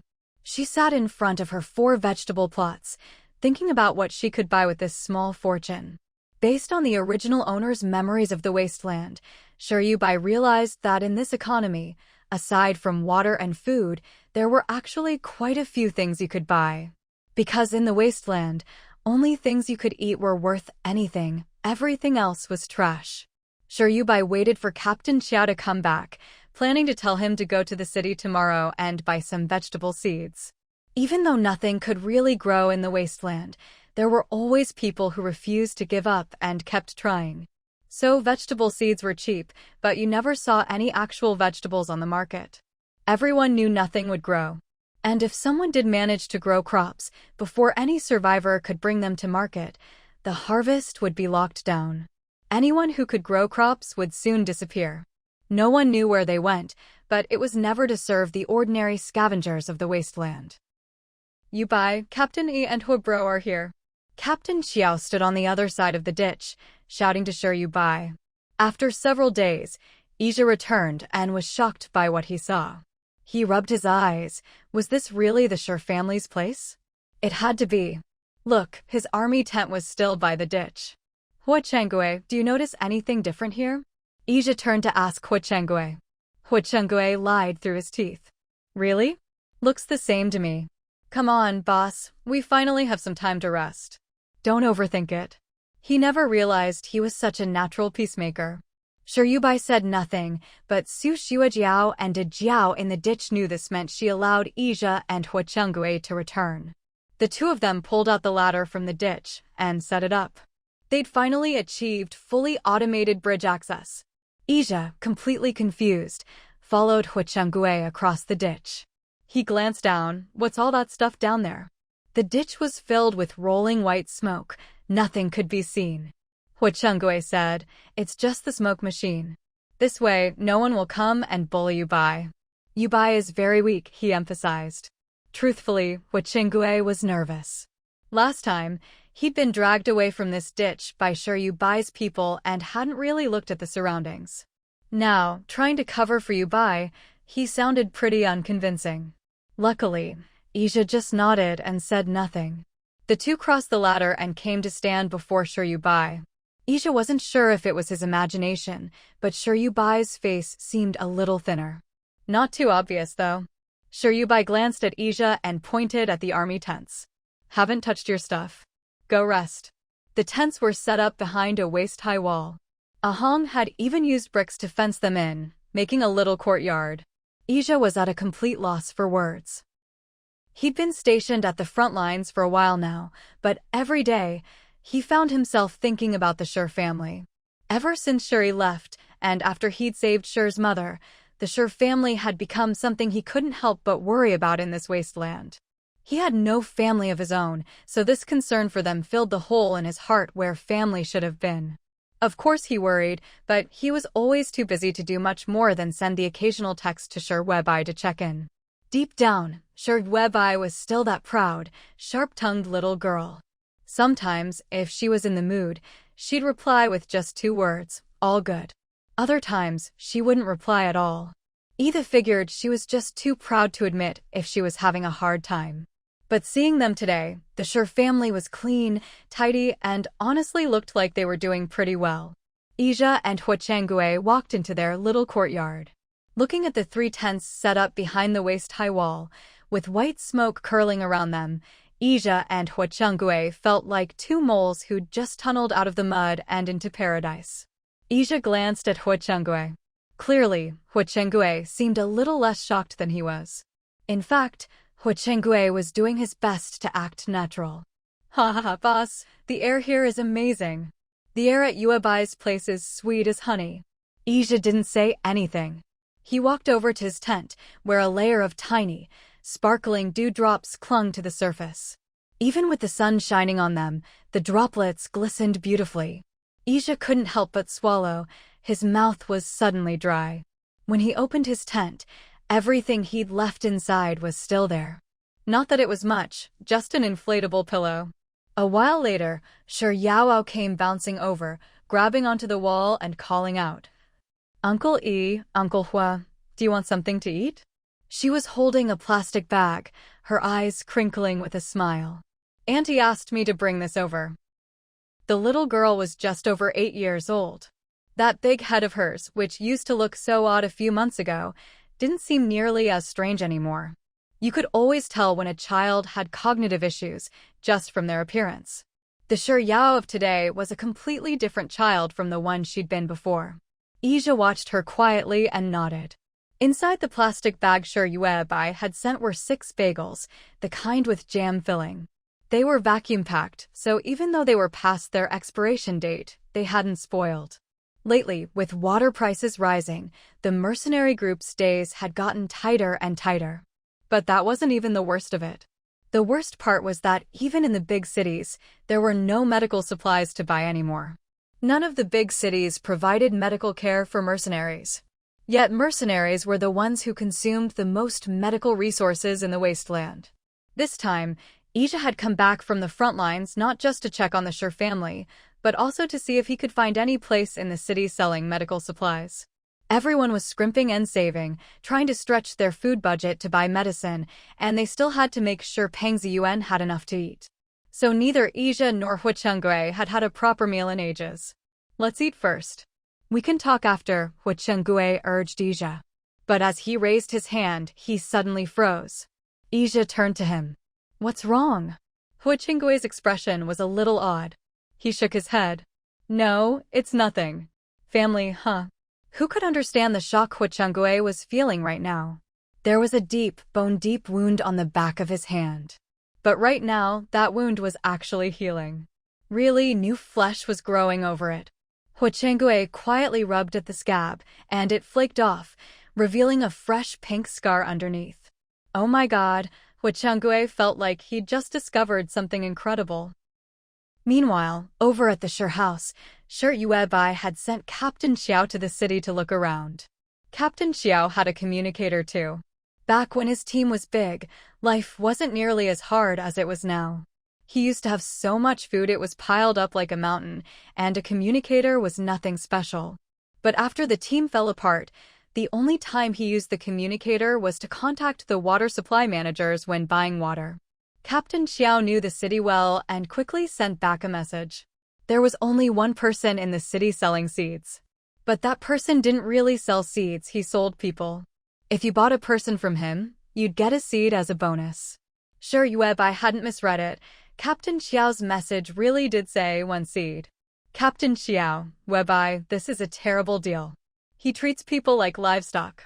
Just for a single seed, we'd have to take in another mouth to feed. Sure, Webai, what kind of seed?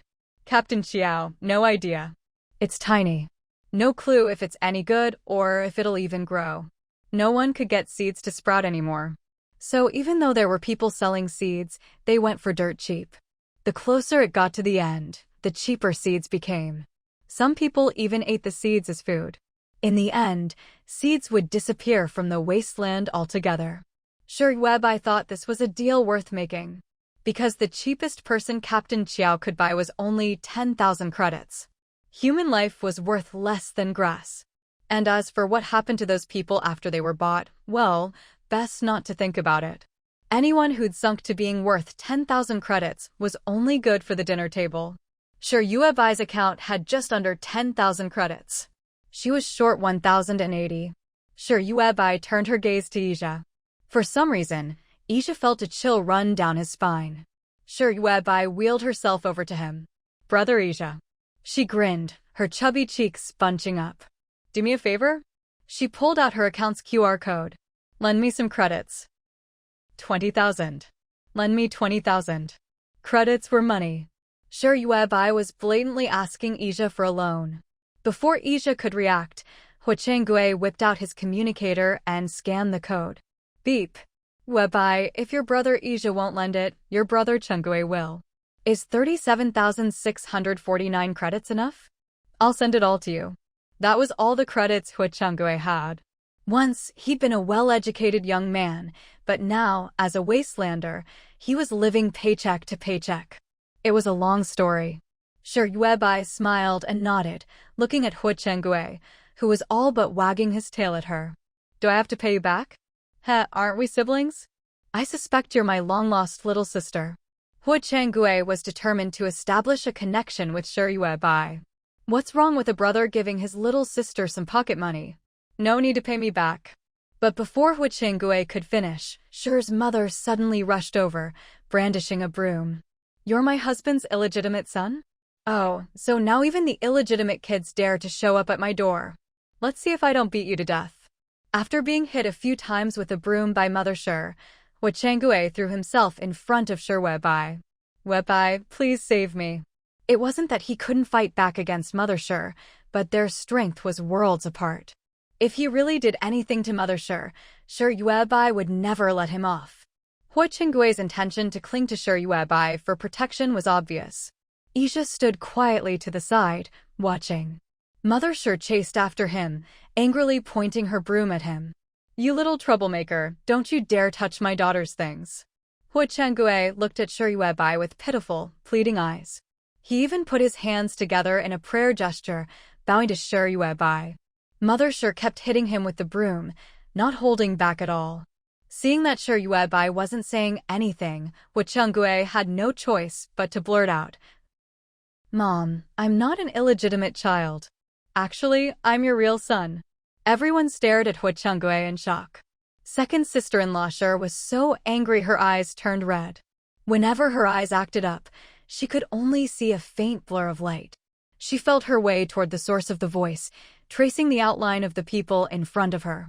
Second sister-in-law Shi stormed over, furious. "What nonsense are you spouting?" Shi Yaoyao, Xiao Jiao, Nong Yasi, Ah Hong, and Peng Ziyuan all crowded over to watch the drama.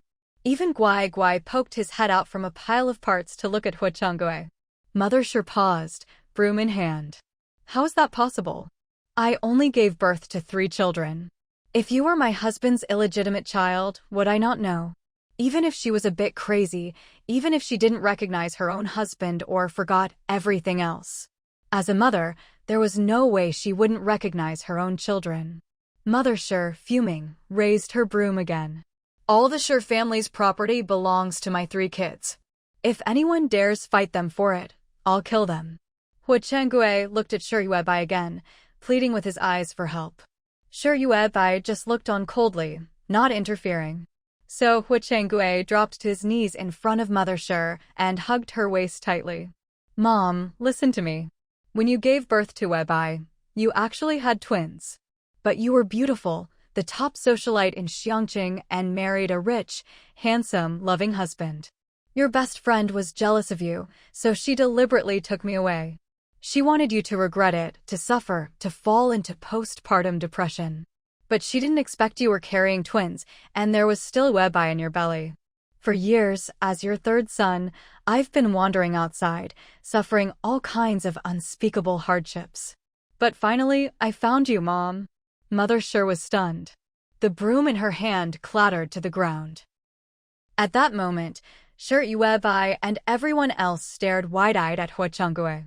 Mother Shi hugged Hu Chengue. "My son." "Mom." The scene of mother and son reuniting was truly moving. Shi Yuebai lowered her head and pinched her forehead. She suddenly had the urge to strangle Hu Chengue. Ija felt the same way, utterly embarrassed and wanting to kill Hu Chengue. In his whole life, Ija had never felt so awkward. He was Hu Chengue's team leader, but this was the first time he realized Hu Chengue was so talented. What did Hu Chengue do before the apocalypse? With this kind of talent, isn't it a waste not to write web novels? The next scene left everyone in collective silence, as Hu Chengue and Mother Shi played out their loving mother-son act. One dared to lie. The other actually believed it. Ija shook his head, walked over to Shi Yuebai, and took out his communicator. "Do you have enough points? Need more? I can transfer some to you." Shi Yuebai replied, "I have enough." Ija didn't ask what she needed the points for. Shi Yuebai didn't explain either. It wasn't until Captain Qiao returned with 4 people that everyone snapped out of Hu Chengue's farce. The 4 people were all elderly. So old that even walking was a struggle. Captain Qiao slowly led them over, shuffling along. He also had to keep an eye on them to prevent them from running off. But honestly, even if they tried, they wouldn't get far. Captain Qiao was much faster than them. After all, Captain Qiao lived with Shi Yuebai day in and day out. His fitness was far better than those city folks behind the walls. When they arrived, Captain Qiao didn't say much. Following Shi Yuebai's instructions, he handed each of the 4 elders a tarp and a large can of preserved peaches. The 4 white-haired, ragged elders, who thought they'd be eaten as soon as they were brought back, each held a big can of peaches in their arms. They stared blankly at Captain Qiao. Captain Qiao, meanwhile, carefully shielded his pocket and turned to leave. This gave them the illusion that, in Captain Qiao's eyes, their 4 lives were worth less than the free seeds that came with them. After Captain Qiao walked away, the 4 looked at each other, then looked at the cans of peaches in their arms. Did this mean they weren't going to be killed right away, but were being fattened up first? Actually, that wasn't so bad. At over 70 years old, they were already at the end of their rope. In the Wasteland, their value was no longer recognized. It was the same everywhere. At least in this team, before being eaten, they wouldn't go hungry. They even got canned peaches. They could even use the old tarp to make a little shelter. At least they had a place to rest for now. So the 4 pieces of meat gave up struggling. Fine, let it be. At least eat their fill first. Captain Xiao hurried across the ditch, carefully pulling a small paper packet from his pocket. I bargained with the vendor and got 4 packets of seeds as a freebie. Each packet had 10 seeds. Captain Xiao had put on quite a show, since the seeds were basically useless anyway. The vendor knew that anyone coming to buy human meat wasn't there for the free seeds. But seeing Captain Xiao buy 4 pieces of meat at once, he generously gave him 4 packets of junk seeds. The 4 packets were cilantro, chives, amaranth, and baby cabbage. Aside from the baby cabbage, which Shi Yuebai already had, the other 3 were new to her. Shi Yuebai had second sister-in-law Shi put away the baby cabbage seeds and planted the other 3. It wasn't that she was stingy with the baby cabbage seeds. It was just that she already had a whole patch of baby cabbage growing.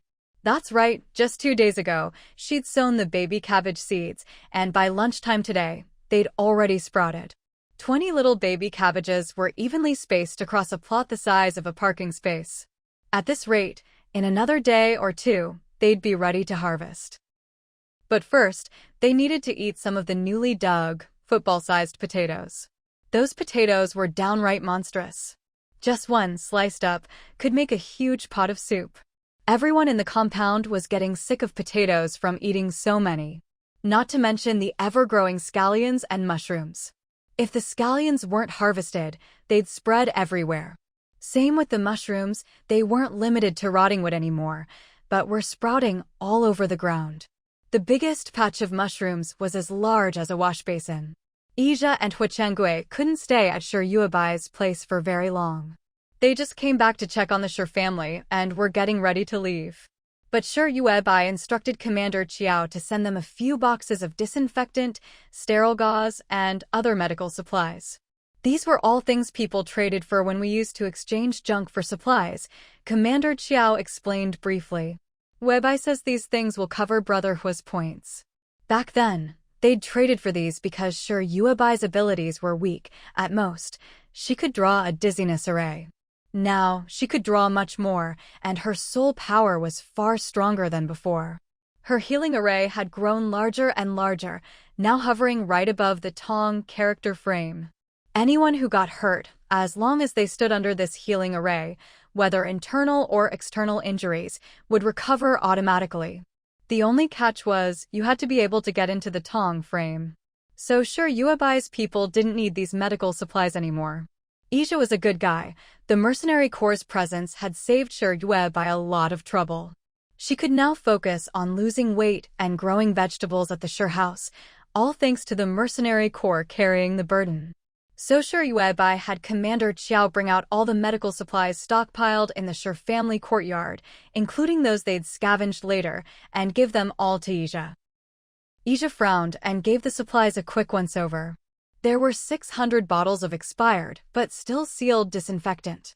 Sterile gauze X120. Band-Aids X50. Thermometers X60. Masks X1000. Pregnancy tests X253. Seemed like some odd things had gotten mixed in. Ija didn't look too closely. Commander Qiao had brought out a mountain of medical supplies. The mercenary corps really did need them. But Huichengui had only given Shi Yuebai a little over 30,000 points, and this pile of stuff was already worth far more than that. In a big city, forget 300,000 points, even 30 million points wouldn't be enough to buy all this. Because it wasn't just about price, there was no market for it. Wait a second. Ija saw Commander Qiao delivering the supplies across the ditch and turning back to collect the cloud ladder. He called out to Commander Qiao. Ija quickly typed a line on his communicator. Team channel.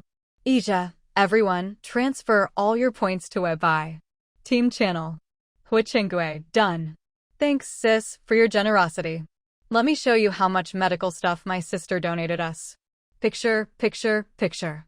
Team channel. Chinyong, oh wow, that much? Of course we should give all our points. I've sent every last one, not a single point left. Picture. Chinyong even posted a screenshot of his account balance in the team channel. Not a single point left. After that, Yuebai's communicator kept buzzing. On the Wasteland, transfers didn't need confirmation, they'd go straight to her account. She was just working on her leg meridians with her eyes closed, and the buzzing nearly made her lose focus. Luckily, her soul was incomparably strong, the strongest in the Wasteland.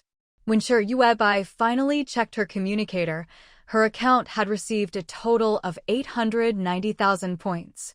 Is 890,000 a lot? Look at all those zeros. But Ija could say with certainty that, even scraping together all these points, you still couldn't buy much medical supplies in a big city. You might not even be able to buy a ton of water. Yuebai sat in her wheelchair, thinking about how to spend these 890,000 points, while watching Ahong and Nong Yasi working in the vegetable garden. Don't be fooled by the fact that it was only 3 new plots of garden space. There was still a lot to do. And behind the house, more than half the area was steps. Follow the steps up and you'd reach the swimming pool. The steps were all tiled. Some of the tiles were broken, but it didn't affect how flat the steps were. Second sister-in-law cherished the environment, and every day she'd carefully clean the steps, one layer at a time. So these 3 new vegetable plots could only keep expanding toward the Pang family's side. Fortunately, the wall behind the Pang house already had a short section built. Once they finished building up the wall, no one would accidentally fall into the ditch. Webai, Captain E and your third brother have already left. Commander Chiao came up behind Webai. Webai turned and shot him a look. Her mom was muddle-headed, and everyone else just went along with it. Since when was Hu Chenggui her third brother? Commander Chiao just smiled, his gaze falling on the baby cabbage patch not far away. Wow. As Su Xuejiao became more and more well-behaved, and turned from someone who doubted Yuebai into her die-hard fan, Commander Chiao's privileges around Yuebai had grown a lot. For a long time, he hadn't even been able to enter the family courtyard. But now he could go around the family's inflatable tent and reach the back garden. Commander Chiao stared in shock at the vegetable patch before him, unable to hide his excitement. Sure enough, giving his life to Yuebai had been the right choice. So many vegetables. He'd been wrong. He'd known Yuebai had a lot of vegetables, but he hadn't realized there were this many. And the baby cabbages had already grown into a whole patch. Ever since Su Xuejiao's outburst, Commander Chiao had had to cook separately with her at the bottom of the ditch. Later, Su Xuejiao started cooking big pots of food for the orphans and loners in the team. Commander Chiao followed along, climbing up the ditch to eat with everyone.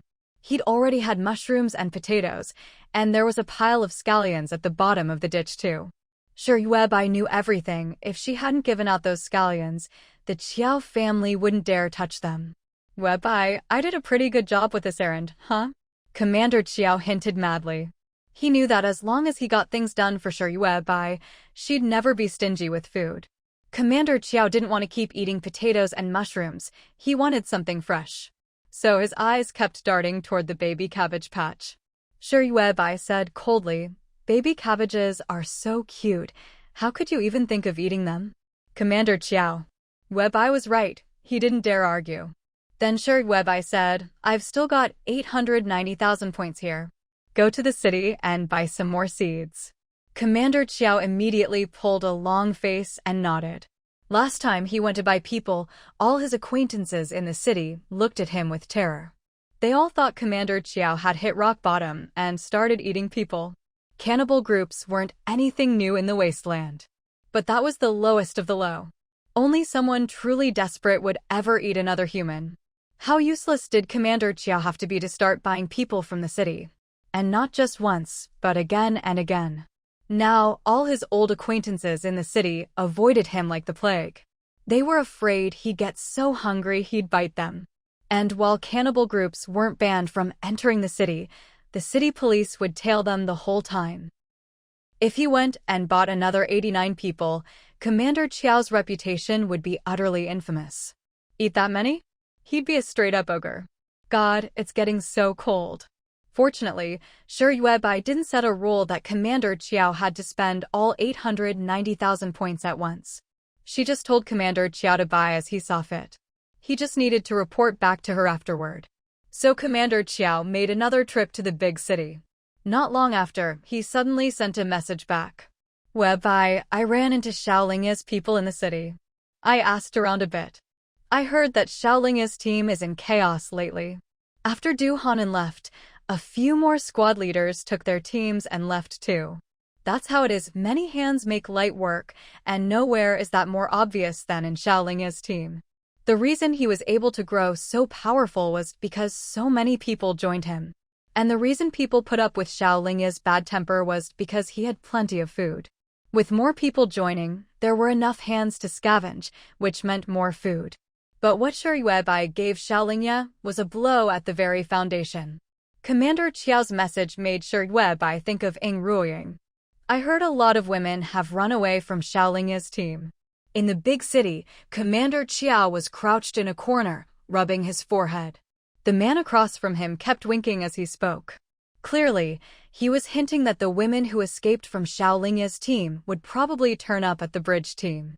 Not for any other reason, but because the bridge team was the only group outside the city that still accepted the old, weak, sick, and disabled. Because Commander Qiao was never very assertive. His old approach was to never turn anyone away and not to worry about them once they joined. Now, with those women wanting to settle in the bridge team, he didn't really have the ability to stop them. But if Shi Yuebai wanted to refuse them, Commander Qiao could kick them out. Shi Yuebai didn't reply. A while later, second sister-in-law Shi came over, frowning. Webai for women just showed up. If they're here, they're here. Ignore them. Hong and Nong Yasi worked quickly, and Guai Guai had already fixed a level for them. The two of them had blocked off part of the canal outside the same character frame with a wall. Now, survivors in the team could only see half the canal from a distance. And even that half was blocked by piles of messy stones. This was the Shi family's second wall, on the outer perimeter. Below the second wall was the riverbed. All the team's burdens lived on the riverbed. Among the 4 women who'd run to the bridge team was Zhang Xueyao. She knew her way around and quickly found her old tarp. This kind of tarp was already considered the bare minimum for teams outside the city. Stronger teams used tents. For example, in Xiaoling's team, every family had a tent. The 3 women trailing behind Zhang Xueyao had also lived in the bridge team before. But they'd left even earlier than Zhang Xueyao. Their old tents were long gone. They followed Zhang Xueyao. Zhang Xueyao snapped impatiently, "What's your problem?" "I'm just going home." "You're following me, do you expect me to feed you?" In Xiaoling's team, women were never treated as people. But at least there was food. Now that there wasn't, women mattered even less. Many said that if Xiaolingya couldn't find more food, they'd start eating the women. That's when Zhang Xueyao decided to run back. And lately, several of Xiaoling's team elders had been mysteriously beheaded. Everyone in the team was on edge. Zhang Xueyao figured she'd done enough just bringing those 3 women back with her. And they still wanted her to give them a place to stay? No way. "Why aren't there any adult men in this team?" one of the women asked, looking around with matted hair and ragged clothes. The other 2 shook their heads weakly. In the end, the 3 women Zhang Xueyao drove away could only find a random tarp-covered spot on the trash-strewn riverbed. Zhang Xueyao settled in and started wandering around the team, feet splayed. She was checking out what had changed since she left. Sure enough, all the adult men were gone. Only a bunch of old folks and disabled kids were left. But what was different was that, in their eyes, Zhang Xueyao no longer saw numbness, she saw wariness. "What are you looking at?" Zhang Xueyao barked at an old man. She headed toward the Shi family's place. But after a few steps, a man threw a rock at her. "Don't come any closer. Don't." Zhang Xueyao was about to get angry, these old geezers. But then she saw 10 old folks standing in her way. These were the ones who hadn't gone with Peng Zhenggong to haul rocks from the garbage hill behind the Shi family that day. Pang Zhenggong thought they were too old and needed proper rest. So he'd put the 20 elders and 2 pregnant women in the team on a schedule. Work one day, rest one day. When scavenging, they scavenged hard. When resting, they rested well. But any elder who volunteered to work extra days could get an extra day's worth of communal meals. So unless an elder had worked so many days in a row that their old bones just couldn't take it, most of them were eager to go out every day to scavenge and haul rocks. Sure, Yuebai hadn't specifically told anyone to keep an eye on the elders left behind. They'd taken it upon themselves to band together and stop Zhang Xueyao from approaching the Shi family. Don't be fooled by their age, these folks had lived long enough to see through life. No newcomers were allowed near the Shi family. And someone like Zhang Xueyao, who'd always been at odds with the Shi family and had even rallied the women to ostracize them, was even less welcome. Zhang Xueyao tried to intimidate the elders. But these old folks, who were well-fed and climbed over rocks every day, were much stronger than a woman like Zhang Xueyao, who just lay around waiting to be fed. Rocks rained down on Zhang Xueyao like hail. She didn't even get a good look at what was behind the Shi family's wall before she was driven off. The remaining elders discussed it and decided to move their tarps closer to the Shi family's place. They even thoughtfully moved the disabled kids under the second wall as well. Using themselves, they completely blocked outsiders' view. That evening, Su Xuejiao came up from the canal to cook the communal meal. She didn't say anything when she saw what had happened. But Shi Yaoao crossed the canal to pass on Shi Yuebai's message. Anyone in the team who'd moved under the second wall could now enter it. From now on, Su Xuejiao would cook for them inside the second wall. These people would never understand what Shi Yuebai had given them. Entering the second wall meant they could now absorb the spiritual energy flowing out of the canal. I feel like it's going to snow in Changsha. The small spirit-gathering arrays that Shi Yuebai had drawn were all intricately linked together by her with extremely complex array symbols. The entire Shi family compound, starting from her position at the center, the family courtyard, spread outward in a circular pattern. The array extended all the way to the ditches and the swimming pool. And the very spot where Shi Yuebai stood was the array's core. As long as Shi Yuebai infused spiritual energy into the core, it would flow along the array symbols she had drawn, spreading out in all directions. The energy would gather but not dissipate, nourishing the people and crops living within the array every day, with only a minimal daily loss. Because she poured in a lot of spiritual energy but only a little was consumed, the energy accumulating in the ditches would only grow denser over time. Eventually, those white wisps of mist would overflow from the ditches. The elderly, the 2 pregnant women, and the disabled children only needed to sit by the ditches, eating and drinking, to absorb the spiritual energy. There was no obvious change in the short term, but over time, the effects would become quite pronounced. While continuously channeling spiritual energy into the array's core, Shi Yuebai checked her weight internally. After all her efforts, she was now up to 690 jin. With another push, she compressed the spiritual energy in the array, 689 jin. This was her limit. Shi Yuebai looked around in dissatisfaction. The current spirit-gathering array was still too small. It simply couldn't store much spiritual energy. Some parts of the array were already overwhelmed, and spiritual dew was being squeezed out. But so what? If a spirit-gathering array can't help her lose weight, then it's not a good array. Zhang Xueyao had been sent back to her own tarp shelter, fuming with frustration. In Xiaolingya's group, she had never been treated as a person. But because she was cooperative, open, and proactive, she got more food. That was how she managed to survive. But after returning to the team under the bridge, those old geezers even threw stones at her. What right did they have to throw stones at her? She could use her body to earn food. Could those old fossils do that? She lived at the very bottom, while those old things lived in the landfill layer. Zhang Xueyao felt deeply wronged. The more someone is looked down on and slighted, the stronger the backlash when they finally snap. She raged helplessly in her tent. A woman who had come back with her, named Yu Zhizhen, filthy from head to toe, scooted over. Xueyao, it looks like the old folks in this group are going scavenging. Should we go too? Many people said the Under the Bridge group was finished, that it had been in decline for a long time. Now, leader Qiao was just a commander without an army. All the able-bodied men had left. Yu Zhizhen had thought she'd find lots of corpses of starved old people and children here. But that wasn't the case.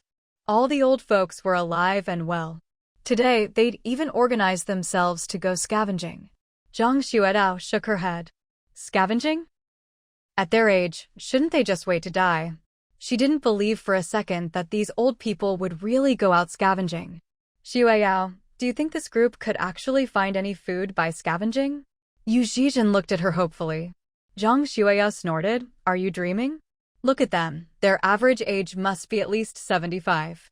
If they can scavenge food, then the other groups with strong young men are a joke. She flopped onto the ground, too lazy to move. Sitting beside her, Yu Zhizhen said uncomfortably, but we can't just sit here and wait for our food to run out. Back in Xiaolingya's group, Xiaolingya had stopped sending men to bring them food. But every so often, a big bag of food would be tossed into their tent from outside. They'd gotten used to lying around and waiting for food. Now that Yu Zhizhen was hungry, of course she felt miserable. Seeing Zhang Xueyao remain silent, Yu Zhizhen nudged her again. What should we do from now on? Give us some direction, we'll all listen to you. Zhang Xueyao was exasperated. How should I know? I've rested enough. Maybe I'll go outside the city and look for some business. From her tone, she still wanted to make money. Lying down food was easier that way. Yu Zhizhen's lips twitched. That again? We barely managed to escape that life. She didn't want to earn food by lying down, at least not now. She wanted to go scavenging with the old folks.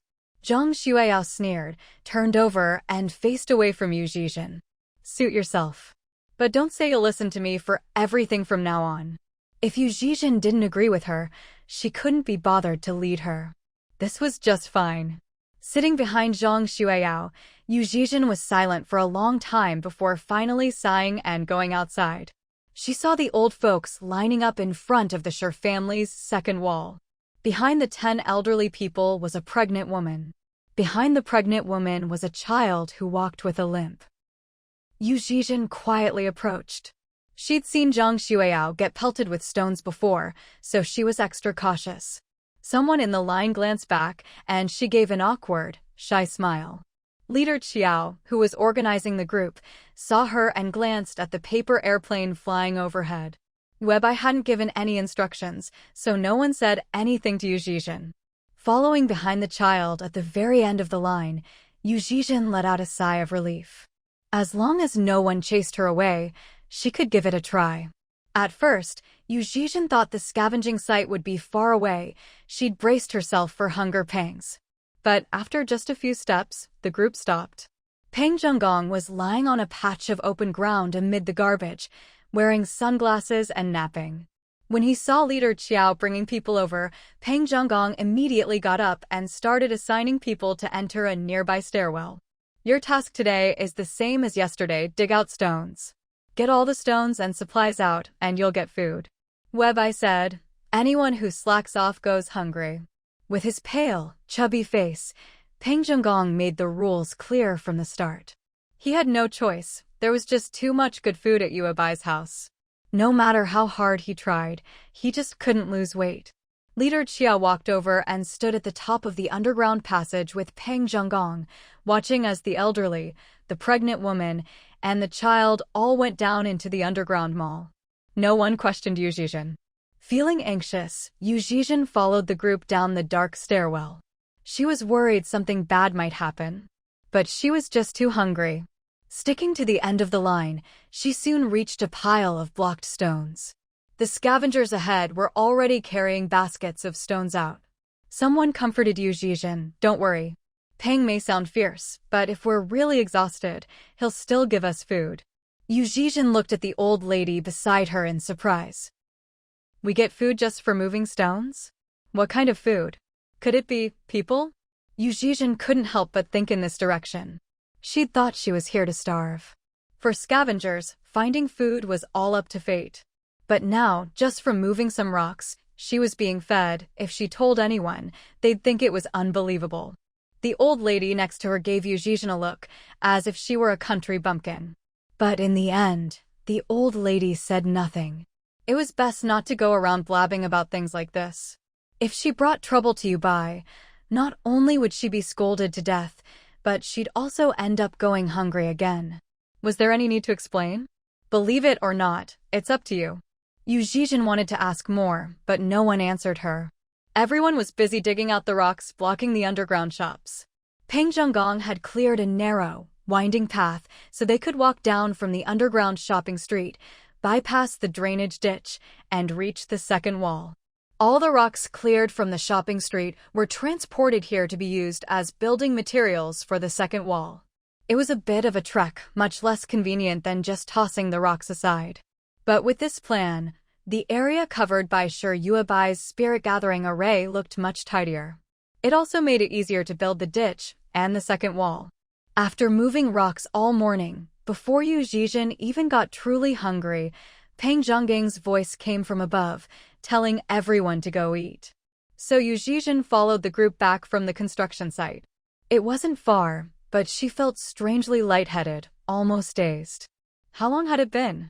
Half a day? For hours at most? And now they were eating? She was nervous, mentally preparing herself the whole way. If it turned out to be cannibalism, she'd rather follow Zhang Xueyao to the city gate and sell herself. She just couldn't get past that psychological hurdle.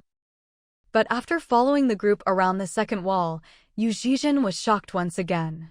She felt like she'd stepped into some kind of fairyland. Everything before her was clearly Wasteland style, but the manually dug ditch was filled with rolling white steam. The mist even spilled over to their feet. On the other side of the ditch, in a square enclosure, even more ethereal white smoke drifted. People walking through the mist made it swirl and flow. Yu Zhizhen stared in amazement at De Jiao, who was squatting in front of a huge pot. De Jiao turned around, her face as lovely as a lotus, eyes bright as stars. She smiled at everyone, truly a beauty whose smile could topple a city. Line up for your bowls and chopsticks. Today, De Jiao was the cook. She'd made a huge pot of mushroom soup, sprinkled with chopped scallions. Su Xuejiao handed out bowls and chopsticks to everyone in line. One person gets 2 packs of wasabi-flavored crackers and a bowl of mushroom soup. After you eat, you can rest for 2 hours. Work resumes on time after that.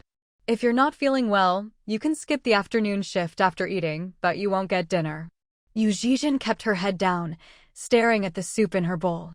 She tried to see if she could spot a fingernail, a hair, or something suspicious. But to her disappointment, there was nothing but scallions and mushrooms. Mushrooms? Scallions? Huh? Huh? Huh? Yu Zhizhen's eyes went wide. What was this? She seemed to recognize everything, and yet nothing at all. What are you staring at? It's not going to turn into a flower. Someone next to her urged. Hurry up and eat, then go rest. We still have to move rocks later. For the elderly, pregnant women, and disabled kids, this was already tough work. But Yu Zhizhen didn't think it was hard at all.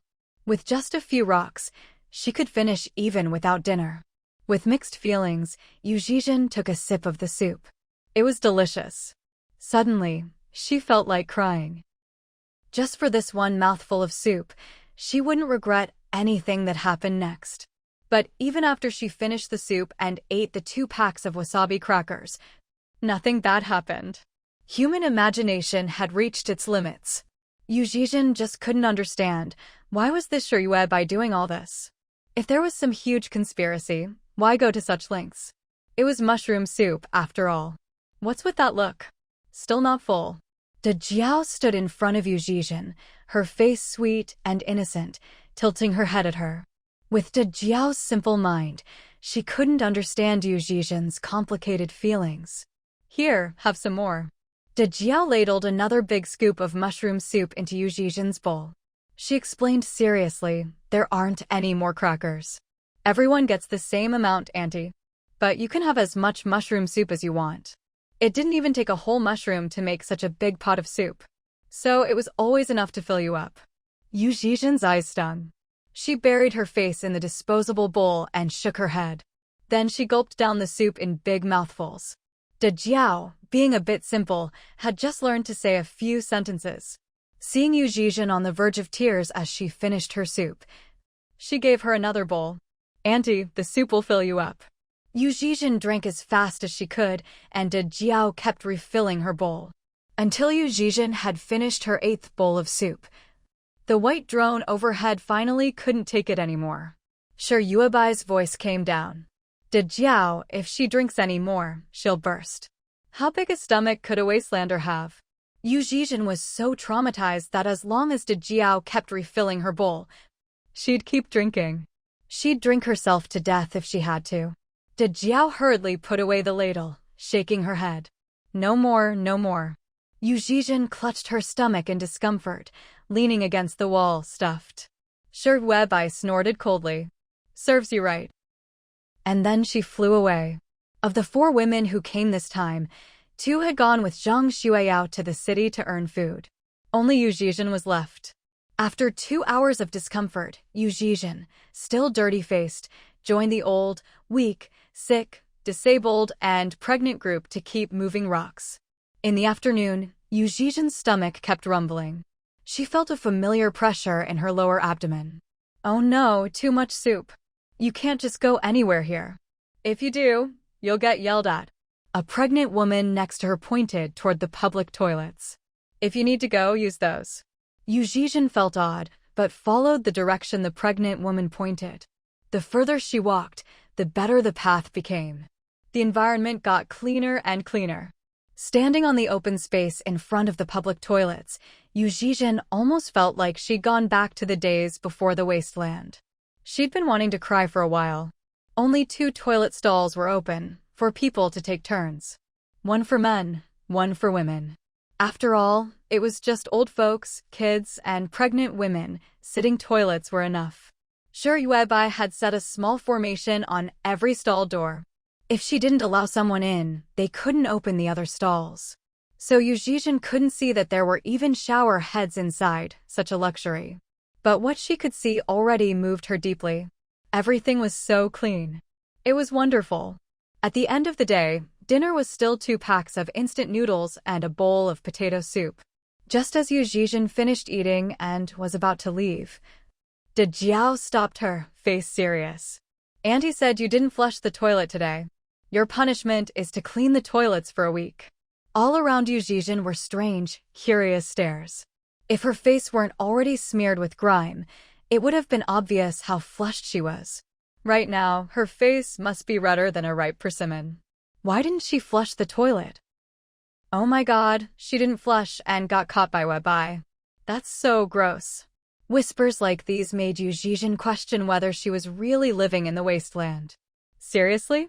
She'd done things way more shameful than not flushing a toilet back in the Wasteland. She'd never blushed then. And now she was actually embarrassed? Did Jiao shoved a broom into Yu Zhizhen's hands. This broom was one Sure Yuebai had scavenged with her whole family when they went to the front lines. Brooms were consumables. After a while, the bristles would wear out. Especially since Sure Yuebai was a stickler for cleanliness. Anywhere her spirit-gathering array covered, she had people cleaning 3 times a day. Not flushing after using the squat toilet? Absolutely not allowed. Face burning, Yu Zhizhen hugged the broom and took a roundabout way to the public restroom. Sure Yuebai sat in her wheelchair, face stern, hanging a small notebook by the restroom door. Sure Urseo stood behind her. Hearing Yu Zhizhen approach, Sure Urseo tilted her head and said, "Yuebai's particular about these things. If you don't flush, it shows up on the panel." Above the sink in the restroom was a large electronic screen. Guai Guai had repaired it, but due to a lack of parts, there was no automatic flush sensor. So after using the toilet, everyone had to flush manually. He'd set it up so that if someone didn't flush, that stall would show up as red. A malfunction. When Sure Yuebai's drone did its rounds, that single red stall stood out among all the green ones. Sure Urseo pointed at the little notebook Sure Yuebai had just hung up. "For the next week, you're on bathroom duty. And if anyone else doesn't flush, you have to write their name down. Right here in this notebook." Sure Yuebai turned her wheelchair, giving Yu Zhizhen a cold look. Her face was as pale as a steamed bun. A huge, soft, white steamed bun. But her gaze was icy, like a bun just pulled from the freezer. If you can't find out who didn't flush, you'll keep being punished. And if I find even a speck of dirt while you're cleaning, you'll keep being punished too. Sure, Yuebai laid it out plainly. You won't miss a single bite of food, but if you dare slack off, I have plenty of ways to deal with you. Yu Zhizhen lowered her head, but instead of feeling threatened, she actually felt incredibly lucky. She wanted nothing more than to kowtow to Shi Yuebai, this great benefactor, and call her dad a few times. Cleaning toilets? Compared to the punishments she'd suffered in the Wasteland, where she was never even treated as a person, this was the lightest, easiest, most trivial punishment ever. Yu Zhizhen was willing to clean toilets for Shi Yuebai for the rest of her life. She nodded eagerly. Shi Yuebai thought she was just scared and left the restroom with her head held high. Shi Urseo followed behind, and as she passed Yu Zhizhen, she gave a heavy humph. The two women were full of righteous indignation this time. Yu Zhizhen was about to open a stall door and start cleaning with the broom. Behind her, Shi Yaoao hugged a plastic basin and said softly, "You just need to flush, you know." Yu Zhizhen froze, turning to look at Shi Yaoao, who had just come out of a stall. Shi Yaoao's hair was damp, and she wore a clean, loose nightgown. The nightgown was pink with a big lace bow in the middle. It was chilly at night, but Shi Yaoao wore pink plastic slippers.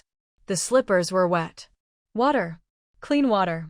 If Yu Zhizhen hadn't spent the whole day drinking soup, she'd have been tempted to lick the water off those slippers. "Press here," Shi Yaoao instructed, covering her nose with her hand. She wrinkled her nose in disgust. "If you don't flush, it stinks. It's really unpleasant." Embarrassed, Yu Zhizhen pressed the button Shi Yaoao pointed to. Clear water gushed into the toilet.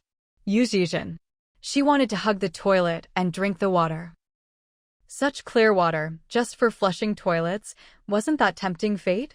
What kind of group had she joined? Yu Zhizhen felt like she was going crazy. She was well-fed, had soup to drink, and even flushed toilets with clean water. Her whole worldview was being turned upside down. She was wrong. She needed to catch up to Shi Yuebai right now. She wanted to kneel and beg Shi Yuebai to accept her loyalty. Shi Yaoao looked at Yu Zhizhen without surprise. She said calmly, "My aunt only cares if you do good things. She doesn't care about anything else." With that, Shi Yaoao left. Her leg had been hurting lately, and the joint where her prosthetic attached was red and swollen. She needed to get back and rest. On the way, she caught up with her aunt and mother. At night, Shi Urseo could only rely on her hearing to get around. But during the day, she could sometimes make out faint, blurry shapes. She hadn't told anyone this, afraid it would just worry her family. The three of them walked back from the restroom together. Shi's mother, Shi Xiangrui, and Shi Fuse were already asleep, cared for by Ah Hong and Nong Yasi. Nong Yasi couldn't handle both kids alone, so Shi Fuse slept with Ah Hong at night. Once everyone from the Shi family was in the inflatable tent, Shi Yuebai closed her eyes and started to meditate. Late at night, a whimper suddenly came from inside the tent. Shi Yuebai's eyes snapped open. At the same time, Shi Urseo woke up in alarm. Shi Yaoao was her own flesh and blood. If anything was wrong, she'd know right away. "Yuebai, Yuebai." Shi Urseo sat up in panic, calling for help. Shi Yuebai was the backbone of their family now. "Don't panic. Bring Yao out so I can take a look." Shi Yuebai's calm voice sounded. Shi Urseo quickly groped around, carrying Shi Yaoao out of the tent. She doesn't seem well." Half asleep, Shi Yaoao whimpered, "It hurts, Auntie, it hurts." Shi Yuebai frowned and asked the groggy Shi Yaoao, "Where does it hurt?" She raised her hand, and a gust of wind swirled in her palm, a glowing, palm-sized talisman appearing. Although a large healing talisman hung above their heads. The bigger the talisman, the better it was for group healing, but not as effective as a small one for individual treatment. Shi Yaoao pointed at her leg, the size of a 2-year-old's, and cried, "It hurts, Auntie, my leg hurts." The moment she heard her daughter cry out in pain, compared to when her daughter used to only scream shrilly at any discomfort, this kind of pain made second sister-in-law Shi's heart ache even more. Tears welled up in her eyes as she asked Sir Webai. What should we do, Webai? Why do Yao's legs hurt so much? Although second sister-in-law Sher couldn't see, she had felt Sher Yao's legs with her hands. These legs would never grow normally. But second sister-in-law Sher didn't care. As long as she and her daughter could survive in the Wasteland, that was enough. If they couldn't survive, then mother and daughter would die together. That way, second sister-in-law Sher wouldn't have to worry about Yao being bullied or looked down upon after she was gone. Of course, that was how she used to think. Now, Webai was powerful and strong. Second sister-in-law Sher and Yao could live very well under Yuebai's protection. Since they could live well, of course they wanted to live even better. But Yao's legs had gradually become a source of constant worry for second sister-in-law Sher. She and second brother Sher were both good-looking. The Sher family had good genes. Yao would definitely grow up to be beautiful too.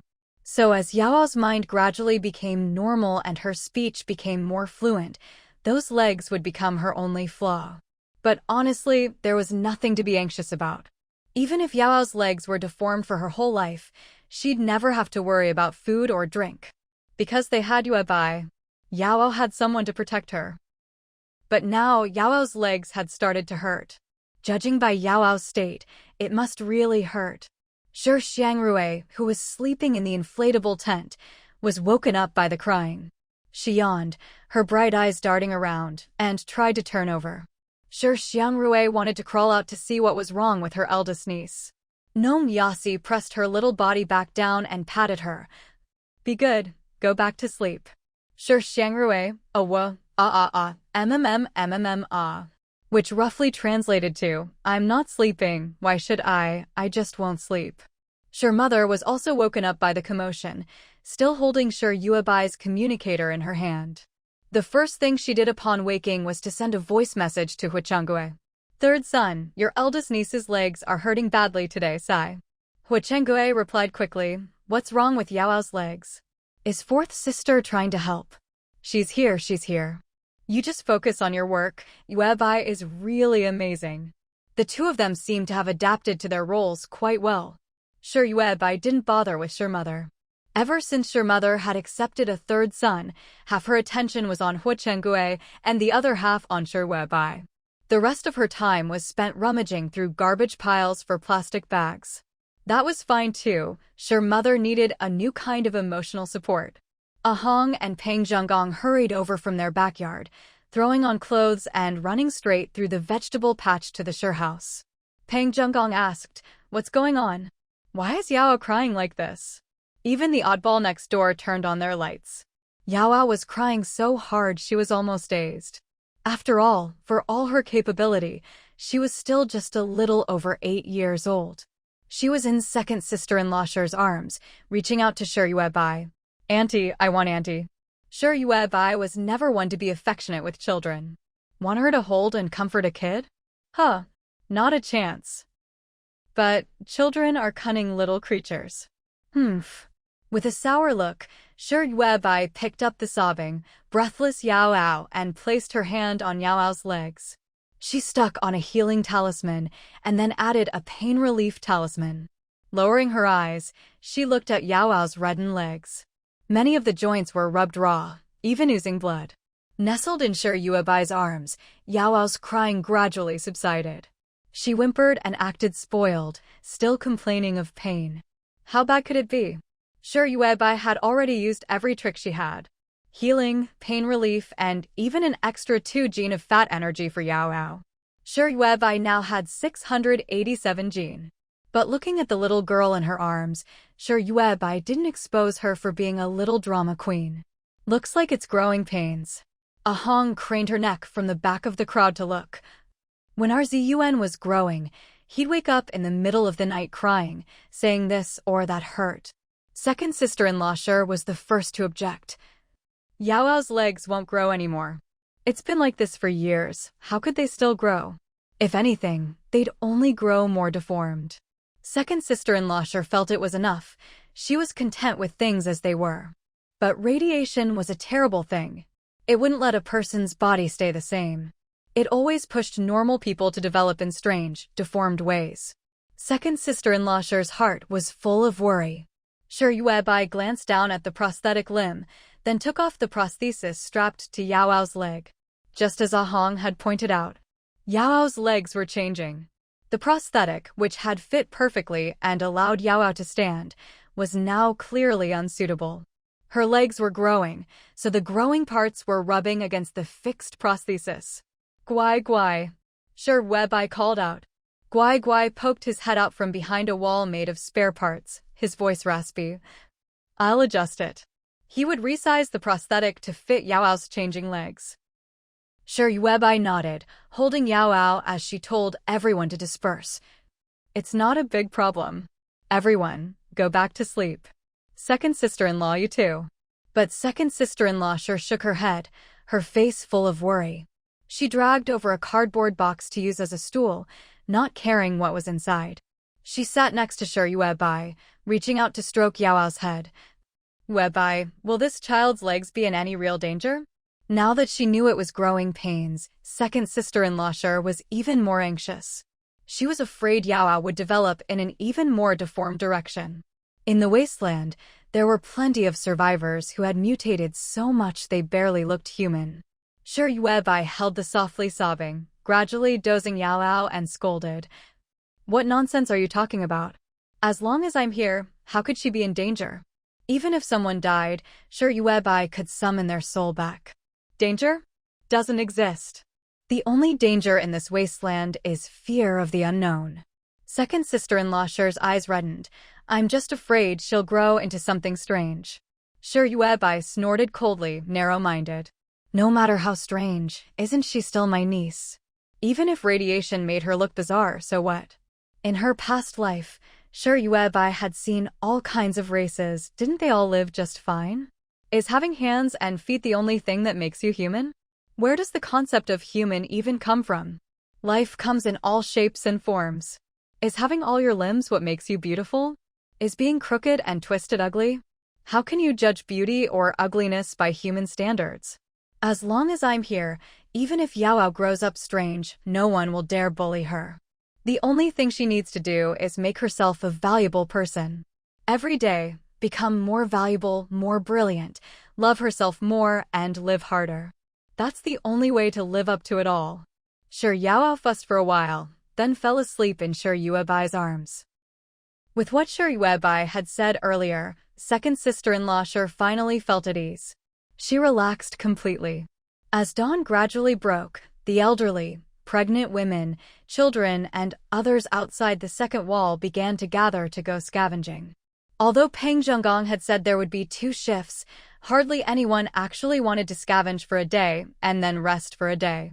Everyone felt that after a day's work, they could come back, enter the second wall, and have 2 meals, then rest for a night. They all had plenty of energy. Ever since they'd started eating communal meals inside the second wall, everyone was eating their fill and sleeping better.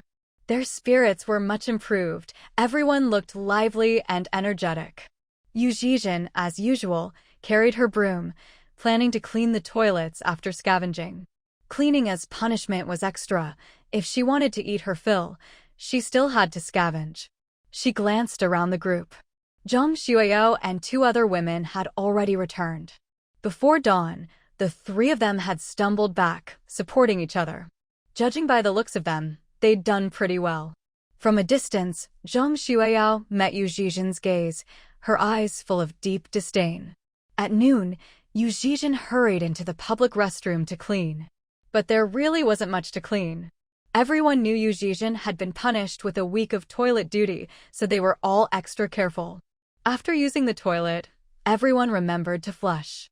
Some of the old men and women were especially diligent and cautious, afraid of leaving even a speck of dirt behind. They would even mop up their own muddy footprints in the public restroom. The mop had been found earlier in the tool room next to the restroom. There were also rubber gloves, air freshener, toilet cleaner, and so on. Later, the elderly scavenger group also found some cleaning supplies in the underground shopping street. They piled everything up in the tool room. That's how it is with cleaning. The more you do, the cleaner it gets. So after using the toilet, everyone would just tidy up a bit as a matter of course. Yu Zhizhen came to clean, but all she really did was mop over an already spotless floor. In just over 10 minutes, she could finish cleaning the whole restroom. When she slung her broom over her shoulder and hurried down from the trash heap to catch mealtime, Zhang Xueyao suddenly stepped out and blocked her path. Tell me, what do you get out of hanging around with those old useless people? To attract more customers, Zhang Xueyao had found a pack of wet wipes and wiped the dirt off her face. The three of them shared one wipe, so it didn't really get them very clean. But Yu Zhizhen had washed her face at the restroom sink, so her face looked very clean. Zhang Xueyao had an idea. You're actually not bad looking. If you come with the three of us to the main city gate, there are all sorts of capable people coming and going there. You just help us bring in customers, and if we stick together, we'll definitely live better than we do now. Yu Zhizhen opened her mouth, looking at Zhang Xueyao. She suddenly wanted to ask, does Zhang Xueyao really think the three of them are living well now? Zhang Xueyao said smugly, our business is pretty good. We never have to worry about food. Aren't you starving by now? But we're all eating our fill. Yu Zhizhen lowered her head. Actually, you don't have to do this. If Zhang Xueyao had tried the right path from the start, tried joining the old folks group to see if she could find something to eat, she would have discovered a whole new world. It would have completely overturned everything she thought she knew. But Yu Zhizhen would never tell Zhang Xueyao that. She thought the same way as the old folks, sure Yuebai was a domineering person. If she said the wrong thing and brought trouble to Sure Yuebai, and Sure Yuebai got upset, no one would get to eat. Another important reason was that Yu Zhizhen was still under surveillance. She might look free, but in reality, many eyes were watching her behind the scenes. Just like now, all the old folks, pregnant women, and even children were afraid she'd say something to Zhang Xueyao. So they were all secretly watching from behind the second wall, ears pricked, listening to every word. And all of this was spontaneous. Sure Yuebai hadn't ordered it, but everyone was more anxious about their own interests than Sure Yuebai herself. Yu Zhizhen had a feeling that if she said anything about the restroom or what happened behind the second wall, she'd be finished. Zhang Xueyao looked at Yu Zhizhen's hesitant expression and sneered. Can you ever figure things out? Scavenging is such a waste of time. Besides, you can't even find food scavenging anymore. We women have to learn to use our natural advantages. She thought she really understood how things worked in this wasteland. Women had no way out. If they wanted to survive, they had to rely on men. When her man was alive, she relied on him. After he died, Xiaolingye handed her over to a group of men. She'd been through hell, but she got food and survived. Now that she'd left Xiaolingye's group, she could still trade her body for food. Easy free. As a woman, when it's time to go all out, you go all out. Zhang Xueyao said proudly. Who cares about dignity? Survival is what matters. Yu Zhizhen lowered her head and mumbled, if that's what you think, what can I say? Changing someone's mind is hard, and persuasion rarely works. Zhang Xueyao wouldn't even try, so Yu Zhizhen could only let her be. Zhang Xueyao asked, so are you coming with us to the main city gate later? No, I still want to go scavenging, Yu Zhizhen refused. Zhang Xueyao's face fell instantly. She looked at Yu Zhizhen with contempt. Suit yourself. But if you end up starving, don't come begging to me. I won't give you a single bite. With that, Zhang Xueyao turned and left. She didn't see Yu Zhizhen sigh, her face full of regret. Regret, because Zhang Xueyao would never know. Right behind the second wall, a huge iron pot was being set up. There was no soup today. De Jiao and Su Xuejiao were stir-frying baby cabbage, and they'd even added salt. Oh my god, what a delicacy! Yu Zhizhen's face was full of excitement as she rounded the second wall. Everyone was already lined up, each holding a can of snow pear with white fungus, and a set of disposable bowls and chopsticks. De Jiao was keeping order. Listen up, everyone. Today we're using large disposable bowls. Everyone has to eat 2 bowls of baby cabbage. No wasting food. Auntie says there won't be any more canned food from now on. From now on, it's only vegetables. I've been having diarrhea all day.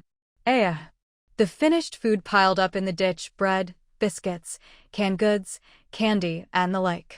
Anyway, none of it would spoil. Sure, Yuebai planned to keep it all. Storing these things in the ditch meant she could trade them for supplies with outsiders in the future.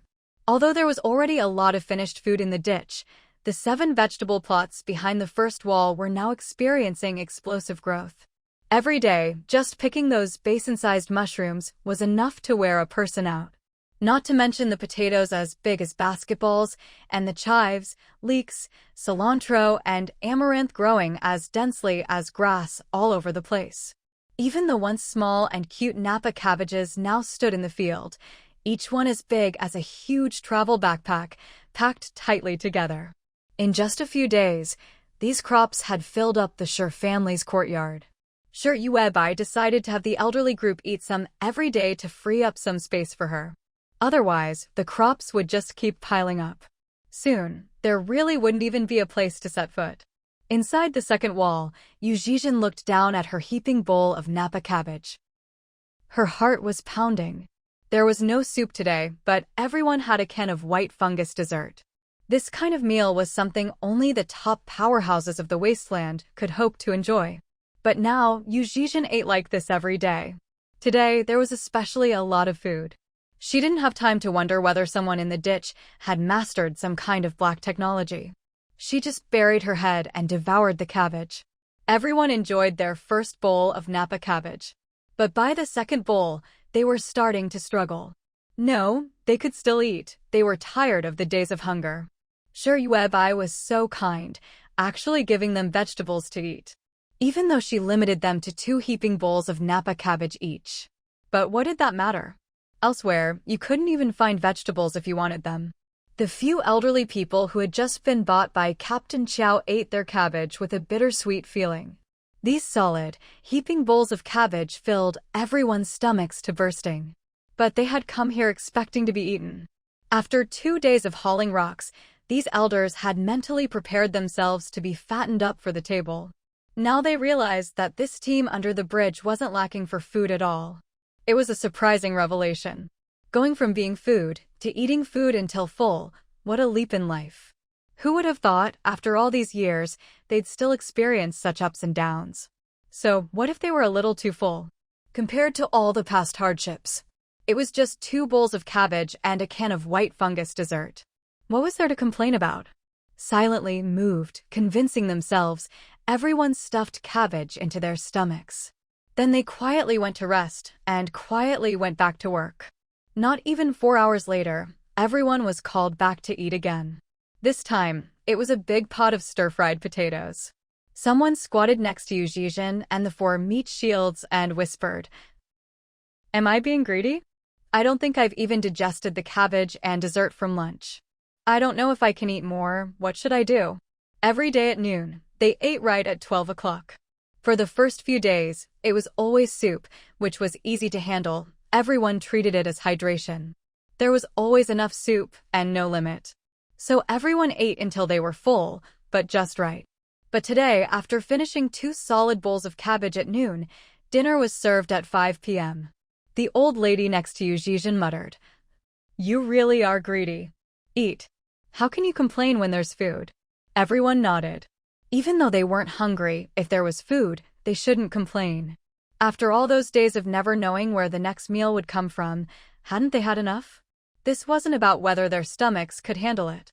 This was about taking another big step forward in life. From eating until full, to not even digesting before eating again, this was happiness. Only a fool would see it as a burden. The elderly group cheered themselves on, lining up quietly for potatoes. Jiao ladled out another heaping bowl of potato chunks for each person. These potatoes had been specially prepared by Pang Ziyuan. Each piece was sliced very thin. That way, they could be stacked in the bowl to save space, one piece on top of another, even overflowing from the bowl. Everyone calmly finished their bowl. Jiao said, "Grandpas, aunties, there's still more than half a pot left." Yuzhizhen and the others. Not wanting to waste food and risk being struck by lightning, everyone shakily stepped forward. Each person managed to eat another small half bowl of potatoes. Potatoes weren't like cabbage. Potatoes were much more filling. Everyone looked miserable, staring at the half-full pot of potatoes. She hurriedly ran across the cloud ladder. "Auntie, this is bad. The potatoes are going to be wasted." Captain Xiao was in the city and hadn't brought back any seeds these past 2 days. Instead, he'd been taking some finished food to the city to sell. To avoid attracting Xiaolingya's attention, every time he went to the city, he only carried one backpack. Once he sold out the food in his pack, he'd come back. He was also secretly looking to see if anyone else was selling seeds in the city. So, over these 2 days, Shi Yuebai's 890,000 points hadn't decreased. In fact, they'd increased to 1,000,000. Finished food was just too easy to sell. But since the team hadn't grown, their food consumption was limited. If they kept stuffing themselves, something would go wrong. Shi Yuebai thought for a moment and instructed Captain Xiao, who had just returned from the city. "Come with me to the perimeter. Find 2 people and seal up all those leftover potatoes in small vacuum bags." She remembered that last time, she'd found a vacuum sealer and a box of vacuum bags from Xiaolingya's team. Shi Yuebai was going to sell vegetables to Ija's group. She wouldn't mention that the potatoes were freshly made. She'd just sell them bags of cooked potatoes, selling them cheap to the mercenary group. Half selling, half giving. After all, they were broke. Last time, they'd transferred all their points to Shi Yuebai. Unless Iwa's group could quickly find some food, they wouldn't even have enough points to buy food in the city. Captain Xiao agreed and quickly found 2 nimble helpers. Among them were Yu Zhizhen and another elderly lady. One was in charge of scooping potatoes from the pot. The other used the vacuum sealer to suck the air out and seal the bags. Shi Yuebai weighed them, including a bit of broth. Each bag was about 1 kilo. After packing up the half-pot of potatoes, Shi Yuebai had Peng Ziyuan peel a few more potatoes and Jiao cook them. In total, they made 100 bags of potatoes. "Let's go." Shi Yuebai took Captain Xiao and a big box of cooked potatoes. The 2 of them and the goods instantly teleported to the perimeter. "Captain Xiao, you handle the deal. If they don't have points, have them write an IOU." Captain Xiao nodded. Seeing Shi Yuebai turn her wheelchair and teleport to a slightly flatter spot, he asked, "Yuebai, what are you doing?" "Building a teleportation array." Every time Shi Yuebai set up an array, she had to continuously channel her soul power into it. When her abilities were weak, she could only sustain a small array. If she tried to maintain too many, it would cause her to suffer a mental breakdown. That was far more serious than having her body's energy running wild. A mental breakdown was an irreversible injury. Especially for members of the Wu clan. For them, the strength of their soul power was, to some extent, the strength of their mind.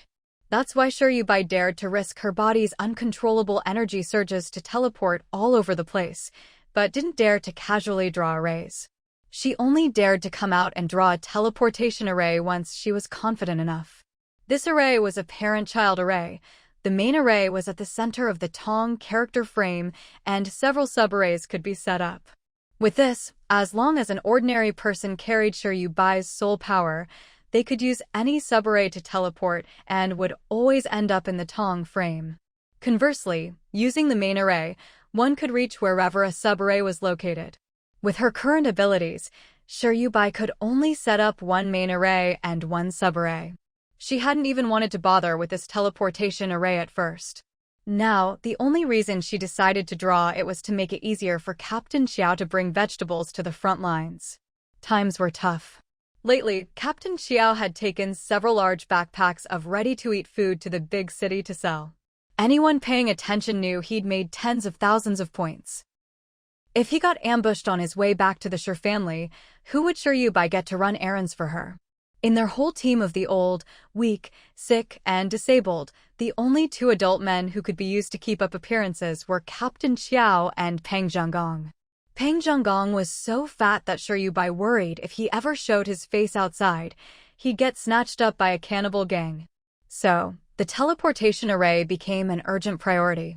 4th sister. On the front line, Hu Chenggue came running over, his face wrinkled with a big smile.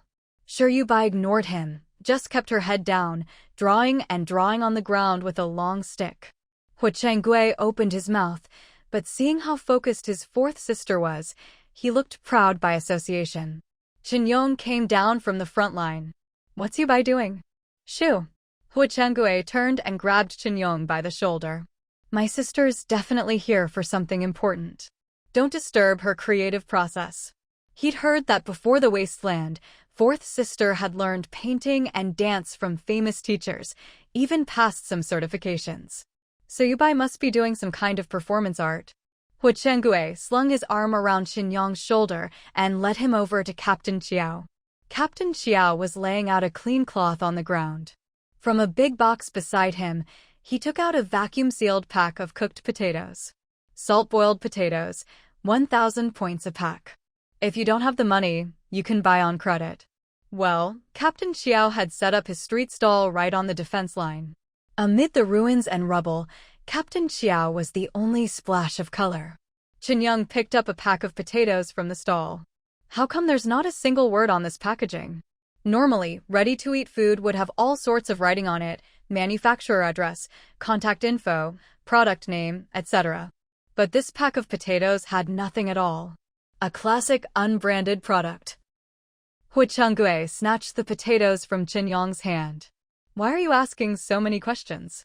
You think my sister would harm you? Then he grinned at Captain Qiao, put me down for 10 packs on credit. 10 packs meant 10,000 points. A mercenary group only made 20,000 points a month. But in the big city, even the cheapest ready-to-eat food cost several thousand points per pack. And Captain Qiao's potatoes were heavy. Captain Qiao took out a special notebook and pen for credit, letting Hu Chengue write it down himself. Yubai said you can also pay with daily necessities, any kind of supplies will do. Qinyong had already fished a pack of potatoes out of Hu Chengue's arms, torn it open, and started eating. After just one bite, his eyes lit up. This packaging is really solid, and the potatoes taste so fresh. Was it his imagination, or were the potatoes still a little warm? Must be a trick of the mind. It had been 5 years since the world turned to Wasteland, and yet these vacuum-packed, unbranded potatoes still tasted this fresh. Just goes to show how good the packaging was. Hu Chengue shot Qinyong a glare. Can't you buy your own? He tried to snatch his potatoes back, but Qinyong dodged nimbly. Qinyong raised the potatoes over his head and dashed toward the front line. Hu Chengue's treating us to potatoes. Boss, these are delicious. Hu Chengue chased after him, trying to hit him. In no time, a dozen mercenaries came running down from the front lines, swarming Captain Qiao and snatching up all 100 packs of potatoes. They all started talking at once, and Captain Qiao barely had time to react.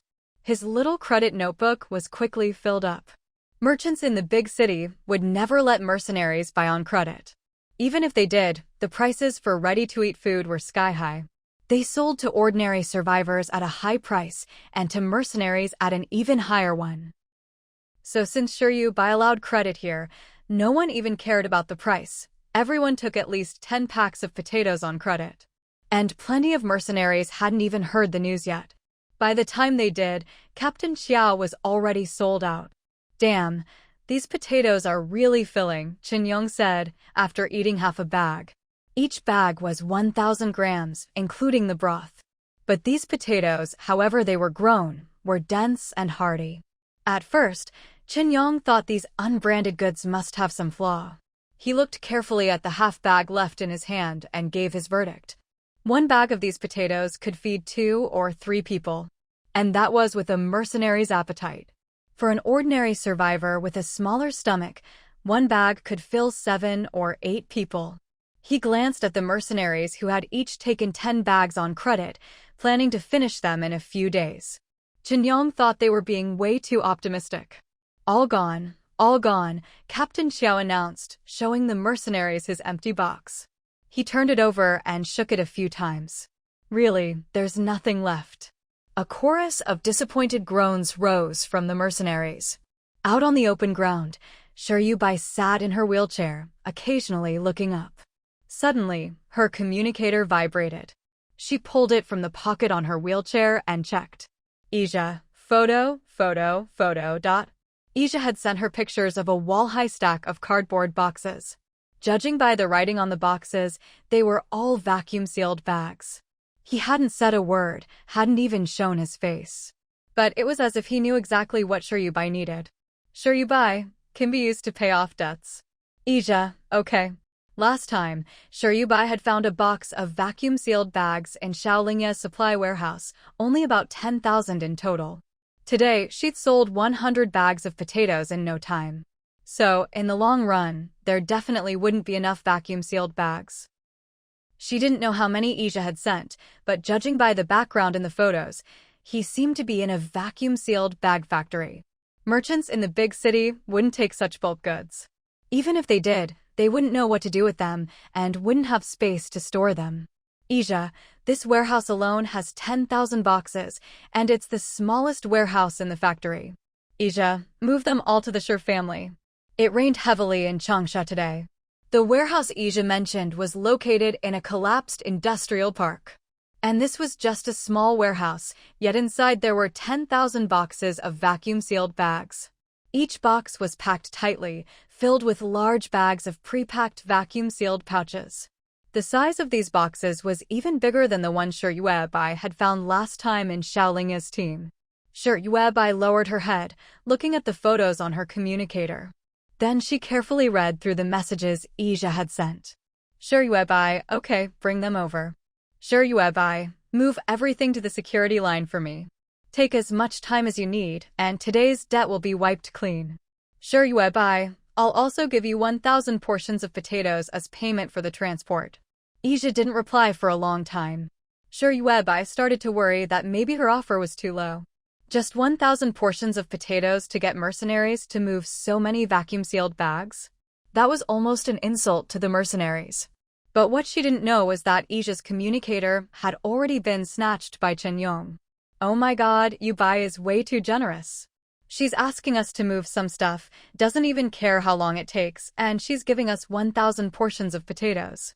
Chen Yong was practically trembling with excitement and couldn't help but blurt out, Captain, do you know how good those potatoes are? He still felt stuffed from eating them. There was even soup in the potato packs, and the soup tasted great too. All in all, the value for money was incredible. Ija snatched his communicator back. He saw the new photo Shiryubai had just sent.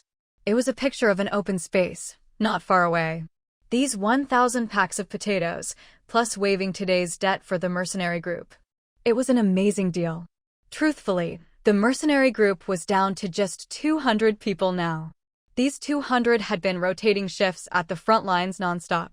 Shiryuabai's potatoes came in 1,000-gram packs. One pack could feed 3 mercenaries. And they'd stay full for a long time after eating. With 1,000 packs, the mercenary group could last for quite a while. Of course, it wasn't like they were short on food. They were the first to take the front lines. The front lines were areas survivors had never set foot in before, and the mercenaries were always the first to find large amounts of food in these uninhabited zones. But honestly, the quality of processed food these days was pretty low. And most of it was contaminated with radiation. Thinking of this, Ija took out a radiation detector and scanned the opened potato pack in Chen Yong's hand. Scan result: 0% radiation contamination. Chen Yong jerked his head up, a slice of potato in his mouth, not sure whether to swallow or spit it out. Shiryuabai's potatoes were only sold for 1,000 credits a pack. And he'd just eaten a 0% radiation potato? He looked at Ija. Ija just raised his eyebrows, saying nothing. He wasn't all that surprised he'd eaten a few zero radiation potatoes at the Shi family's place last time. But Chen Yong, trembling, swallowed the precious 0% radiation potato. He saw Hu Chenggui walking over and immediately snatched another potato pack from him and tore it open. Hu Chenggui, what's wrong with you? Are you addicted to stealing my potatoes? Scan result: 0% radiation contamination. Hu Chenggui, oh wow. He and the dazed Chen Yong went on to open several more packs for testing. All of them were 0% radiation potatoes. Chen Yong collapsed to the ground, still clutching the pack he'd just opened. Oh my god, oh my god. They're all zero radiation, all of them. He suddenly realized that Shiryubai was about to give them another 1,000 packs of potatoes as payment. Chen Yong scrambled to his feet. Captain, I'm going to move the goods. He was completely stunned by Shiryuabai's generosity. The value of this was enough to shock the entire wasteland. Huichengui realized it too. He thought for a moment, then turned to Ija. Captain. Eva's face was serious. Before Huichengui could say anything, he ordered in a low voice. Collect all the radiation detectors from the mercenary group. Before any more mercenaries could discover this, they gathered up all the radiation detectors. That way, no one else would find out these potatoes were zero radiation. Ija trusted his men, but the fewer people who knew, the less risk there was of the secret getting out. Huichengui took off running, and soon came back with a big bag full of radiation detectors. The mercenaries didn't know why he was collecting them, but if he wanted them, they handed them over.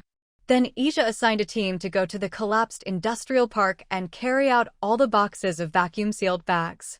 Originally, Ija had planned to have the mercenary group deliver all the goods to Shi Yuebai before the next mutant beast horde arrived. But after several trips carrying boxes, Qin Yang suddenly asked with a puzzled look, Captain, why do I feel like the pile of goods on that open ground never gets any smaller? There were 20 mercenaries assigned to carry the goods. Each could carry 3 boxes at a time, so by now they should have moved out at least several hundred boxes. But the pile on that small patch of ground still looked like only a dozen boxes or so. Ija closed his eyes, lowered his voice and said, I don't feel that way. Qin Yang looked at Huichengui. Huichengui shook his head. Yeah, I don't feel that way either. Looks the same to me. He turned and walked away quickly, as if afraid Qin Yang would question him further. He ran off faster than a rabbit. Qin Yang scratched his head, then turned back to keep hauling boxes. Meanwhile, Shi Yuebai's storage space was almost overflowing with boxes. Ahong came over to Shi Yuebai, looking miserable. We've already cooked so many pots of potatoes, and packed 2,000 bags of them. But the goods just keep piling up here more and more. Now, as soon as she stepped out the courtyard door, the boxes were stacked higher than her head. Moving them from the Pang family's gate to Shi Yuebai's place had taken Ahong a lot of effort. Pang Zhenggong couldn't move them at all. When he led scavenging teams out, he had to go through the backyard, around the vegetable patch, and out via the public toilet. Then he'd huff and puff past the trash heap to the second wall. Truly a hard life. If Pang Zhenggong was struggling, Shi Yuebai was even worse off. She couldn't even get out the door. Seeing Ahong's miserable face, Shi Yuebai said, Then just stack all the goods behind the public toilet for now. The drainage ditch was already filled with piles of expired processed food. Any empty space was packed with potatoes, mushrooms, scallions, baby cabbage, cilantro, chives, amaranth. There wasn't room for a single thing more in the ditch. Su Xuejiao still needed to set traps in there. Ahong nodded quickly and pulled Nong Yasi and second sister Shi to help her move stones. They needed to clear the space from behind the public toilet to the visitor center. Meanwhile, boxes kept piling up in Shi Yuebai's storage space. Soon, the stack was 2 people high. Behind the public restroom, a large area had already been cleared out to build a water reservoir. Because Shi Yuebai needed to pass through, she had to gather water in the reservoir at regular intervals. So, around the reservoir, about a 3-meter-wide buffer zone had been cleared. Originally, Shi Yuebai hadn't planned to use this 3-meter buffer zone. But clearly, Ija's mercenary group was made up of tall, strapping men. They were professionals at killing mutant beasts. And even more professional at hauling cargo. In no time at all, they had piled Shi Yuebai's Tongzi crates high and full. Shi Yuebai really wanted to teleport over and pull back that bit of soul power that could automatically transfer goods from the teleportation subarray. She was flustered, and by the time the cargo was stacked 4 meters high, Shi Yuebai teleported a small portion of the goods from the Tongzi crates onto the empty strip behind the reservoir. Her people, when clearing away rubble, would only crush the stones to mix with cement, or reuse the original long bricks to rebuild the walls. So the more they cleared behind the reservoir, the less trash there was, and it didn't look messy at all. Ahong and Nong Yasi had just hauled a load of rubble back to the second wall, when they saw a tight layer of cardboard boxes stacked by the reservoir. They were stunned for a moment, but quickly realized this must have been Yuebai's doing. No one but Yuebai had the ability to instantly move so many boxes from the Tongzi crates to here. Webai really was something else. Ahong and Nong Yasi exchanged a glance and sped up their cleaning. They each took 2 mechanical digging arms from Guai Guai. The current mechanical digging arms had been improved a lot compared to the first generation. The old ones were basically big pincers. But now they were more like gloves. The mechanical arms even had 5 fingers. Even the weakest person, once they put them on, could easily pull rebar and carry stones. Yuebai, sitting in her wheelchair, came to the restroom to check on the cargo situation and overheard Ahong praising the mechanical arms. Guai Guai really is a genius. He never does any manual labor himself, but with these skills, he doesn't need to. Nong Yasi nodded. Exactly. She turned and saw Yuebai wheeling over the tiles. Nong Yasi immediately said, Yuebai, I'd like to take an hour each day to check on the 2 pregnant women in the team. She was a doctor. Nong Yasi couldn't just ignore those 2 pregnant women. I think they're about to give birth. Yuebai thought for a moment. Seems like it. Several times, Yuebai's paper airplane had flown over the riverbed, and she'd seen the 2 pregnant women in the team, big bellies and all, climbing over the trash heaps. Honestly, even with their huge bellies, the 2 women were still pretty nimble. Maybe they'd just gotten used to moving through the rubble. But Yuebai felt that the 2 pregnant women didn't seem very lucid. When people spoke to them, one would just giggle foolishly, and the other looked blank, giving completely unrelated answers. If it weren't for the fact that, even starving, they never wandered off. With their mental state, they'd probably have been snatched away long ago. There were plenty of ruthless people in the Wasteland. Nong Yasi had wanted to bring this up with Yuebai for a while. Seeing that Yuebai had no objections, Nong Yasi happily said, Don't worry, Yuebai, I won't let it interfere with the cleanup work. You do your thing, there's no rush with the cleanup. Yuebai was reasonable. Since Nong Yasi was a doctor, she should use her skills. The only reason Nong Yasi had nothing to do now but help with the cleanup was because Yuebai's healing array was in and around the Tongzi crates. Nong Yasi had no use for her medical skills. If she wanted to check on those 2 pregnant women, Yuebai had no objections.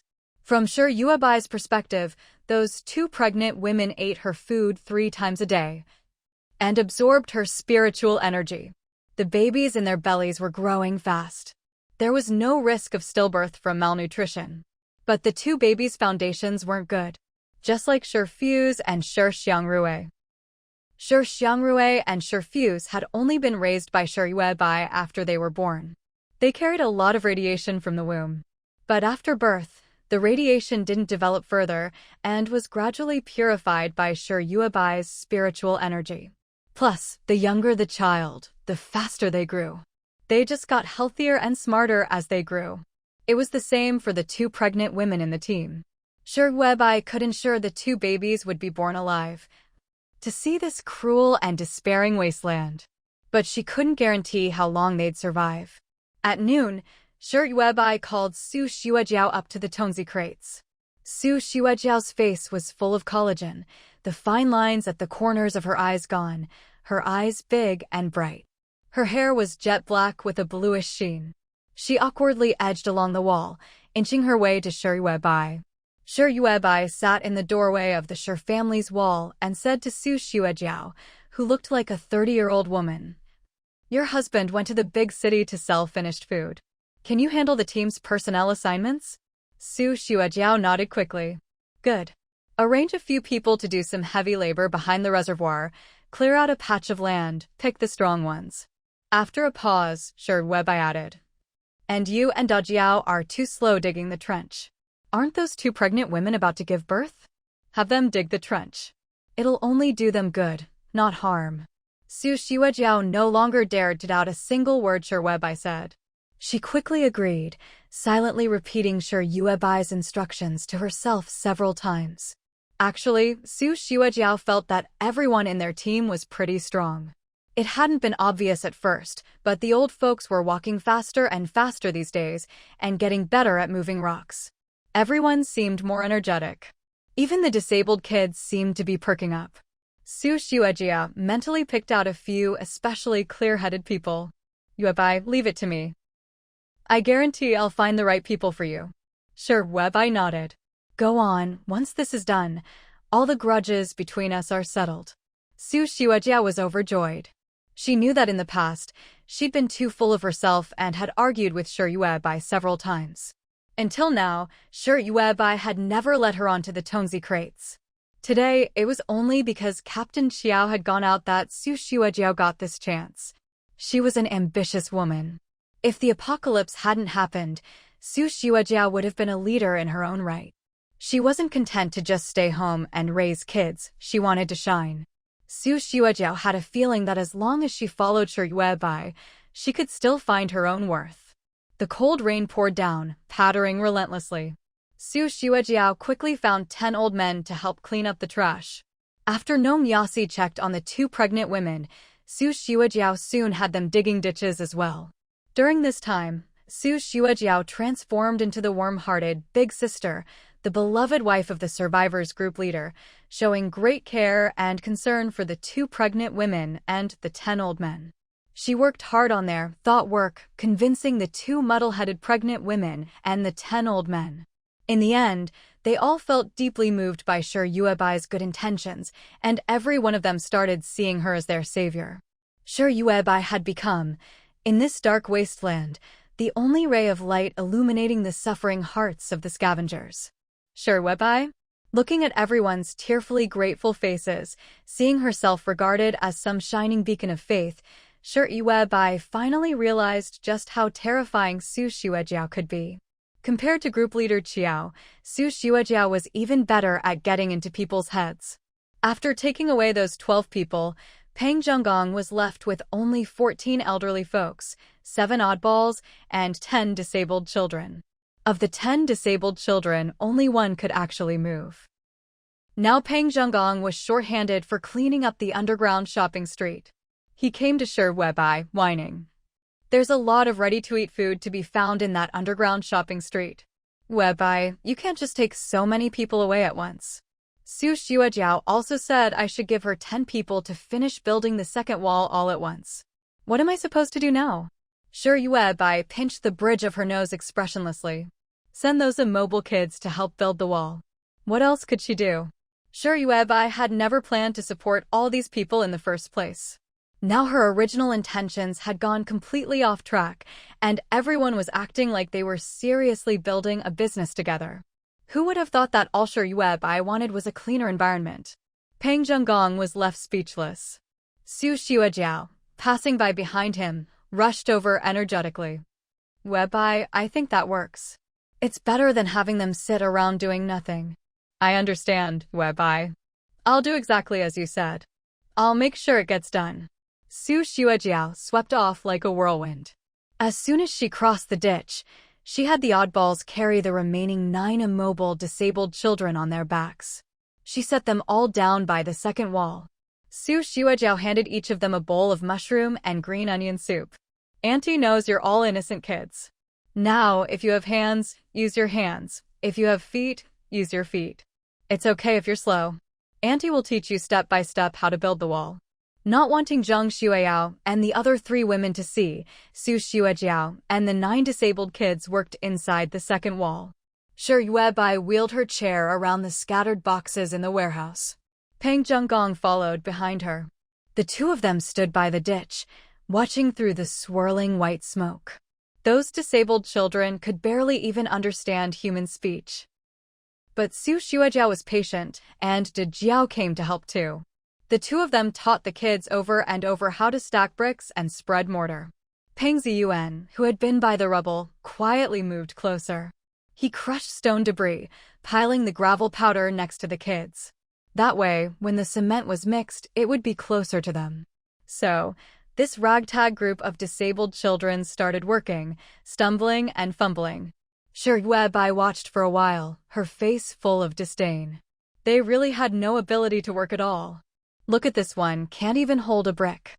Picks it up, drops it. Picks it up, drops it. If it were a normal person, they'd be screaming in frustration by now, right? But that child just kept bending down, using his claw-like, spastic hands to pick up the brick from the ground again and again. Sure, Yuebai counted, he must have picked up that brick over 100 times. She almost wanted to smash the brick to pieces herself. Yuebai. Peng Zhonggong stood behind her, seeing her raise her hand. He reminded her, he can do it. Let him try by himself. Sure, Yuebai pressed her lips together and lowered her hand. The light in her palm faded away.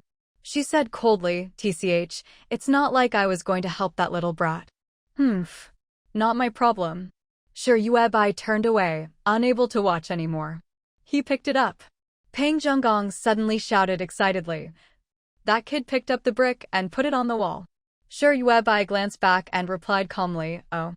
She lifted her chin. That just proves he can stack a brick, that's all. She wheeled herself away, and once she was alone, she made a little fist and whispered, "Yes." Then she returned to the Sure house with her usual poker face. She really couldn't stand it. Su Shuejiu actually wanted a bunch of disabled kids who couldn't even move to build a wall? Utter fantasy. Maybe because everyone knew how short-handed they were, that night, group leader Qiao came back with 5 more people. All 5 were skin and bones old men. Their eyes were cloudy, their faces numb, hair white, clothes ragged. And they all reeked of a foul stench. As soon as they arrived at the team under the bridge, they huddled together and didn't say a word. Group leader Qiao came to report to Sure Webai. These people, I bought them outside the city. Only cost a few packs of biscuits. It was a sad story. A huge crowd of old people had gathered outside the city. You didn't even need points to get them. The ones you bought inside the city still had a little meat on their bones. But these old folks outside the city were so thin it was heartbreaking. They couldn't even walk, so group leader Qiao traded a few expired candies for a handcart to bring them back. Sure, Webai yelled at him. Yeah? So what? Great business you've got there. So, what do you expect them to do? I don't care. You brought them back, so if they can't work, you'll do all their work for them. Useless. Always making things worse. Get lost. Group leader Qiao nodded and bowed. They can, Webai. One of them's a university professor, I've seen her on TV before. Ow, don't hit me. Listen, don't use the stick on my butt yet. This professor teaches history. I only bought a few more as cover so people wouldn't notice. History must not be forgotten. Especially now, in this wasteland, with someone like Sure Webai. Honestly, group leader Qiao felt that scavengers in the wasteland might not be doomed after all. Those kids, Sure Yaoyao, Sure Xiangrui, Sure Fuse, they should know what a magnificent past their ancestors had. Only by knowing history can humanity look to the future. Group leader Qiao, clutching his bruised butt, hugged Sure Yuebai's stick, his eyes earnest. Webai, just take her in. Let her tell stories to the kids when she has time, okay? The university history professor that Commander Qiao had gone through so much trouble to buy was named Sure Chengyu. He hobbled over, dragging the curled-up Sure Chengyu in front of Sure Yuebai. Professor Sure, don't be afraid.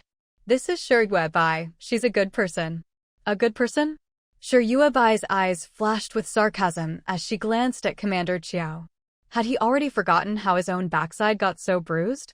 She looked at Sure Chengyu again. Sure Chengyu was cowering, trying to shrink into the corner.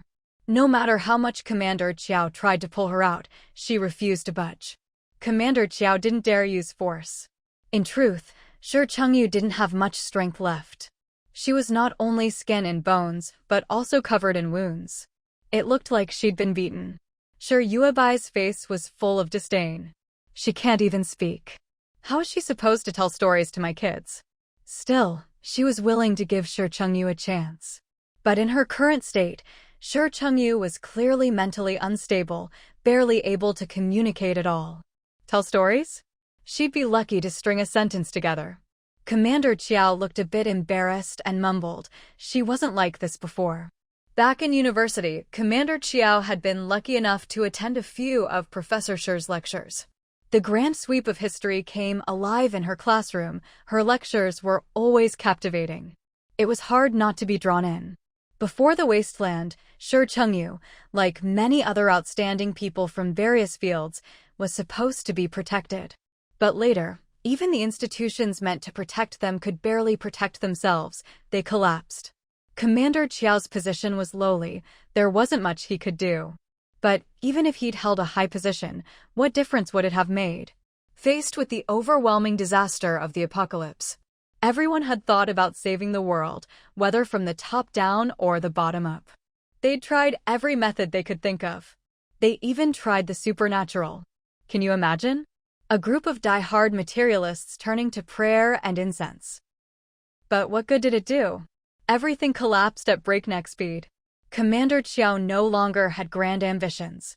He didn't dare dream of being a savior anymore. He just happened to find Shi Chengyu on the road to the big city. If he could save one more person, he would. That was all. Shi Yuebai glared at Commander Chiao impatiently.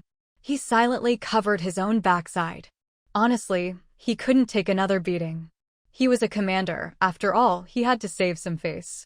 At that moment, Shi Chengyu, still curled up in the corner, lowered her head and covered her ears with her wrinkled, slack-skinned hands.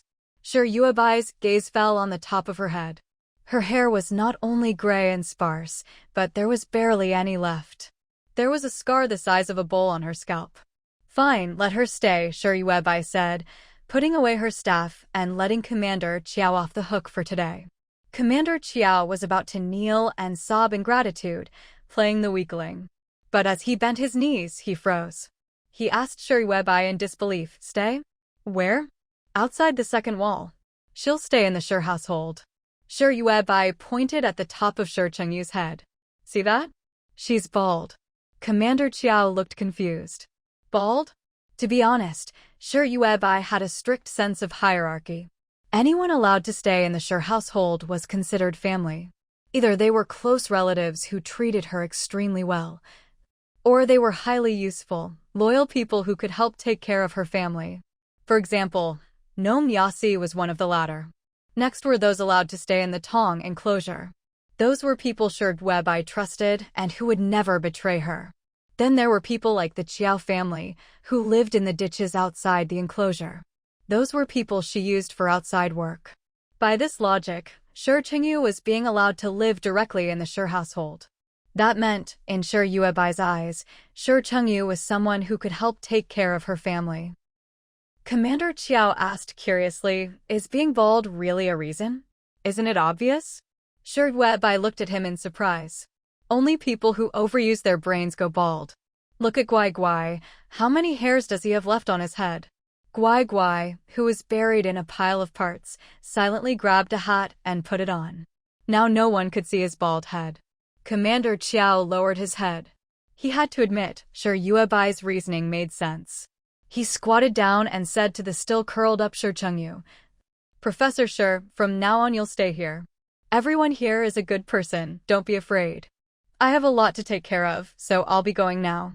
Commander Chiao left decisively, without a hint of worry. If you left someone with Yuebai, they'd never die. Even the dead could come back to life. Once Commander Chiao was gone, Shi Chengyu occasionally peeked up, only to see Shi Yuebai's fierce face. "What are you looking at?" Shi Yuebai threatened. "Keep staring and I'll eat you." Shi Chengyu immediately curled up even tighter, exposing her bald head. Shi Yuebai reached out and patted the top of Shi Chengyu's head, channeling her soul power directly into an acupoint on her scalp. This woman was already 80 years old. If she hadn't run into Commander Chiao, she probably wouldn't have lasted a few more days. Her head had suffered serious trauma. Someone had bashed her skull with a blunt object, clearly trying to kill her. And Shi Chengyu's body had multiple fractures. "You really are weak," Shi Yuebai muttered. She pressed her palm against Shi Chengyu and infused her with 10 gene of fat in one go. "But you're lucky you met me." After adjusting her own weight, Shi Yuebai thought, "Good, now I still have 686.7 gene left." The benefit of directly infusing someone with fat energy was that you didn't have to worry about a starving person going crazy and overeating when they saw food. What could she say? Shi Yuebai was just that considerate. She'd found yet another virtue in herself. Having too many virtues was such a burden. This habit of slimming herself down to fatten others was just so moving, even to herself. When Shi Yuebai withdrew her hand, Shi Chengyu still didn't move, as if she hadn't noticed any change. Shi Yuebai didn't care. She used a water-gathering spell to conjure up a bit of water and washed her hands with obvious distaste. Shi Chengyu's scalp had a strange smell, worse than Guai Guai's back in the day. After a while, Ah Hong came out, pushing Shi Xiangrui and Shi Fuse. She was startled by Shi Chengyu in the corner. "Oh my W, who's that?" For a moment, Ah Hong didn't know if she should let Shi Xiangrui and Shi Fuse into the enclosure. She was afraid this new person might hurt the children. She glanced at Shi Weibai, who ignored her and went back inside. Ah Hong hurriedly pushed the two kids to the open space in front of the public restroom. She didn't dare let them take any risks. What if Shi Chengyu had a mental episode and tried to eat the kids? Just like that, the Shi family inexplicably gained another lunatic. Shi Chengyu refused to eat or drink every day, shrinking into the same corner like a frightened bird with a broken wing. She ignored anyone who tried to speak to her. Even when offered food, she wouldn't touch it. As people age, it's easy to develop dementia. Shi Chengyu's case was especially severe. She seemed so far gone that she couldn't even recognize food anymore. With dementia compounded by mental issues, it was almost certain that buying Shi Chengyu had been a waste. She was completely useless. Every time Commander Chiao saw her like this, he was terrified that Shi Weibai would beat him up. After all, Shi Chengyu was utterly worthless in her current state. Yet, she was still visibly putting on a little weight, albeit not much. Commander Chiao cautiously observed Shi Yuebai's attitude and discovered that Shi Yuebai simply left Shi Chengyu in the corner, paying her no mind. She didn't mention any treatment for Shi Chengyu, nor did she say anything about kicking her out. Relieved, Commander Chiao focused on his own tasks each day. He delivered 1,000 vacuum-sealed packs of potatoes to the front lines. With his growing experience in teleportation, he was now completely at ease traveling to the front lines via the teleportation array. Shi Yuebai had Peng Ziyuan make several palm-sized stone tokens. She carved strange patterns onto the tokens, blood-red lines forming what looked like some kind of mysterious sigil. As long as Commander Chiao wore the set of paired tokens Shi Yuebai gave him, he could teleport freely from the Tongzi compound to the perimeter and back again. The speed was truly impressive. After delivering the potatoes, Commander Chiao didn't linger. He slung on his backpack and set off to sell points. His current job was to carry a large backpack full of prepared food from the canal every day and head to the big city to trade for points. Commander Chiao's prepared food was cheap, much cheaper than what was sold in the city. But every time he went to the city, sales were painfully slow. He never dared to sell to the same people repeatedly. What's more, the moment he entered the city, the police would keep an eye on him. With the Cannibal Commander label stuck to his name, there was no way to shake off the stigma. As he played this cat-and-mouse game with the police, Commander Chiao gradually stopped trading inside the city altogether. The way people looked at him in the city made him deeply uncomfortable. He learned to stay anonymous, arranging to meet buyers outside the city for transactions. But this only made things feel even weirder. Most people would only come out once. Once they realized the person they were dealing with was Commander Chiao, they'd get extremely nervous. They'd keep asking him why the deal had to be outside the city. Was there some kind of hidden plot? Once the transaction was done, they'd bolt as fast as they could. The next day, if Commander Chiao tried to arrange another meeting, they'd never agree to come out again. Damn cannibal. Selling food so cheap, wasn't he just trying to lure people out of the city? Luckily, they ran fast the first time. Getting a pack of prepared food for so few points, it was like risking your life for a bargain. Once was enough, no one dared to try a second time. Otherwise, next time, they'd end up on Commander Chiao's dinner table. Commander Chiao's business was tough. He left early and returned late, using anonymous messages on the communicator to lure people out of the city to buy food. He even learned to make spam calls. "Hello, survivor, please don't hang up. I have some prepared food here. Not 9,999 points, just 999 points per pack. Hello, congratulations on receiving my call. We have a batch of prepared food here, only 999 points per pack." Most of his anonymous pitches were hung up on, but Commander Chiao still managed to trick one or two people out of the city each day. Most of those people weren't thinking clearly either. In the 5th month of Shi Xiangrui's tenure, Shi Yuebai received a short message from Ija. Ija, Webai, tell Commander Qiao to tone it down a bit. He's being way too obvious. Ija had returned to the city for official business today and heard the police talking about Commander Qiao. Everyone was sighing. They couldn't understand how a decent commander had sunk to this level. That's when Ija realized that Commander Qiao was now infamous in the city. Infamous for his craving for meat. And it had reached a truly deranged level. He had no idea how those horrifying rumors had started. Still, Ija trusted Commander Qiao's character. After thinking it over, he decided to gently remind Shi Yuebai, just in case Commander Qiao's antics ended up dragging her into trouble. Shi Yuebai stared at the message with a bewildered expression, like an old man on the subway looking at his phone. Suddenly, she roared, "Qiao, what the hell have you been doing?" She'd only ignored her account for a few days, and now her points had skyrocketed to 3 million. That many points? Just how much prepared food had Commander Qiao sold? Commander Qiao hurriedly crawled out of the canal and stood in front of the Tongzi compound. Inside, all the goods the mercenaries had carried to the subarrays had been instantly teleported by Shi Yuebai to the open space behind the reservoir. Anything that couldn't be cleared in time was piled up on the garbage mountain. Shi Yuebai had Su Xuejiao organize people to clean up the trash and rubble while stacking the crates neatly. Everyone was busy, but everyone had enough to eat. And there were public toilets for everyone's needs. The environment was visibly improving. Commander Qiao hung his head, looking ashamed. "Webai, there are no more seeds for sale in the city. I can't even spend all these points." He'd asked the person who sold people. Now, when you buy a person, they don't give you seeds anymore. Instead, it's buy one, get one free. Buy one person, get another person. Commander Qiao wanted to see how things played out. While selling prepared food every day, he also tried to quietly find out if there were still seeds for sale anywhere in the city. So he hadn't spent any points these past few days. Naturally, Shi Yuebai's points kept piling up. Shi Yuebai took a deep breath. What can you do with 3 million points? Commander Qiao thought for a moment.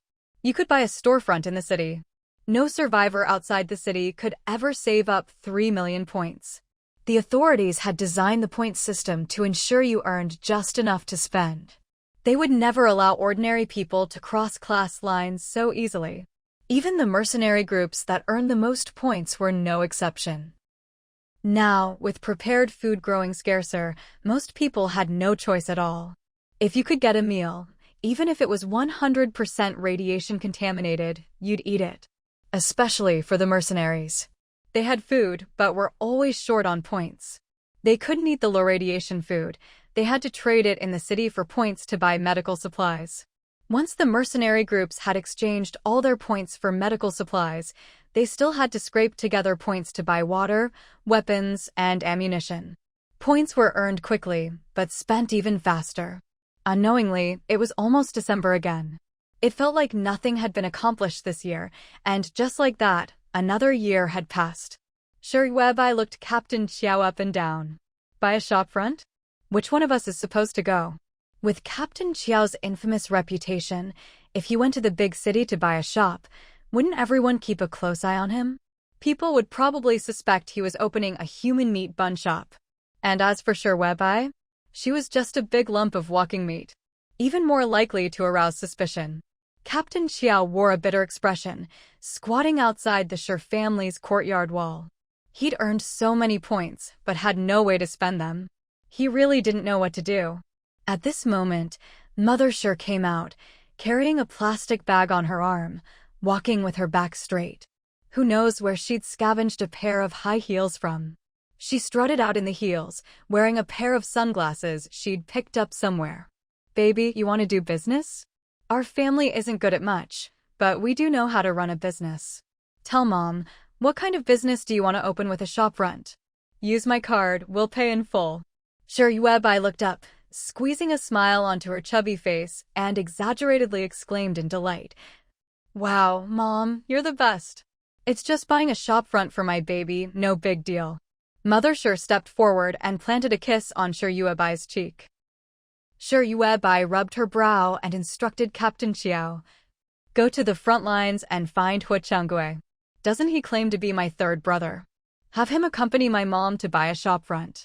As for what to sell in the shop, Shi Yuebai had no idea.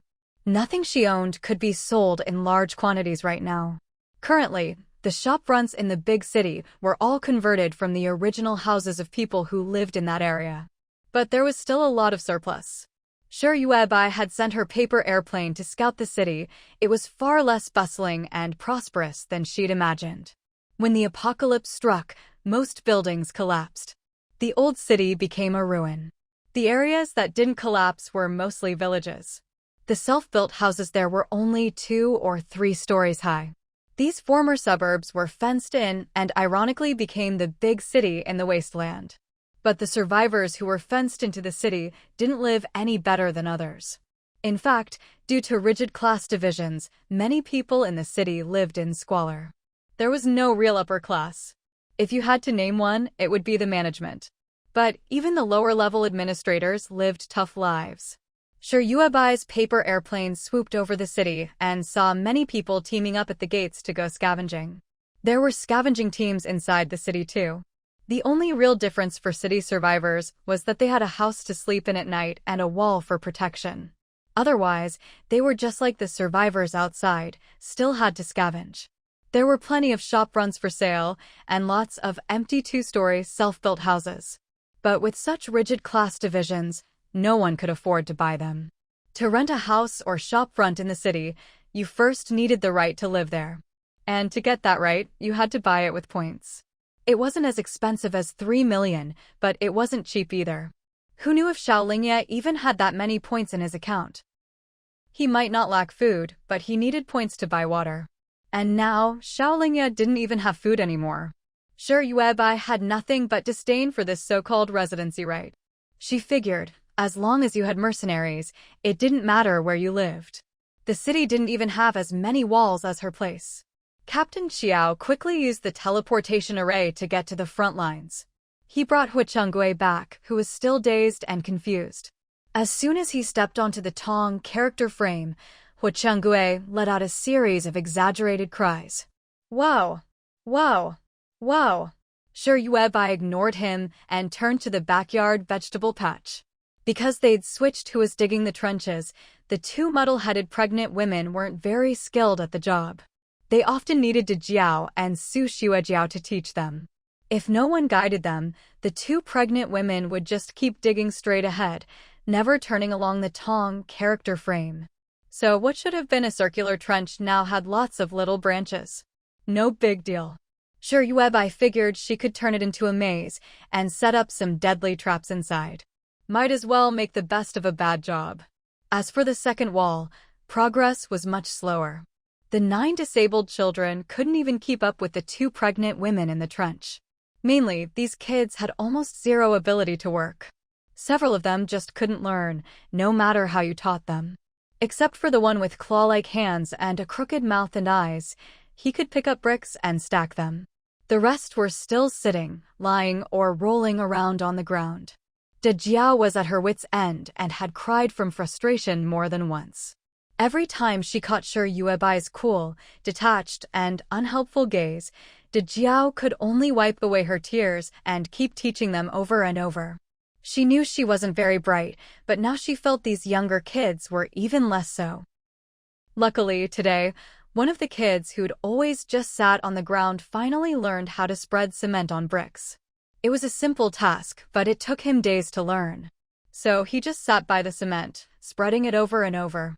The claw-handed, paralyzed kid would take the cemented bricks and, with the help of a level, stack them up. Progress picked up a bit. And their workmanship was slowly improving too. It was still pretty slow, but at least the second wall was moving forward. Shi Yuebai wasn't in a hurry. Her first wall had been built by a Hong. It wasn't much better than what these disabled kids were doing. Fourth sister, we bought the shop front. Hu Changgui, carrying Mother Shi on his back, returned from the city, covered in dust. He had a Chanel bag hanging around his neck. After setting Mother Shi down, Hu Changgui explained, Mom passed by a stall selling bags and insisted this was a limited edition, so I spent 100 points to buy it. These things are cheap now. In the Wasteland, aside from water, food, and city housing, everything else is junk. Shuyuebai didn't care about that. She watched as Mother Sure took the limited edition Chanel bag from Huichingue's neck. With a graceful motion, she pulled out a property deed from the bag. Baby, your third brother has connections. Mom bought the shopfront for you. Shuyuebai didn't bother reminding her mother that she'd used her points. Thank you, Mom. Having mercenaries deal with the city management was still easier than sending ordinary people. Plus, Huichingue had a silver tongue. He slipped each person in the property office a pack of cigarettes. A few words and some laughter later, the deal was done. Shuyuebai looked at the property deed in her hand. The shopfront actually had 3 floors, plus a basement of about 100 square meters. Outside, there was even a 400 square meter courtyard. Most of the shops here are only 1 or 2 stories tall. But this one has 3 floors, plus a basement and a big courtyard. At first glance, it looks like Shuyuebai scored a great deal. But she didn't have much faith in the city's management. Don't worry, you still have your third brother. Huichingue leaned forward, hands on his knees, and winked at Shuyuebai. Feeling that he alone wasn't convincing enough, Huichingue decisively dragged Ija into it. If your third brother isn't enough, there's also Commander E. Anything you can't handle, he can. Those management types half the time, they're the ones begging him for help. Shuyuebai gave him a sarcastic look. What she found most incomprehensible about the Wasteland was how those in charge relied on mercenaries to defend the city and carve out safe zones, yet at the same time did everything they could to suppress them. It was like watching someone desperately cling to the last shreds of power, struggling in vain. Shuyuebai didn't say anything more.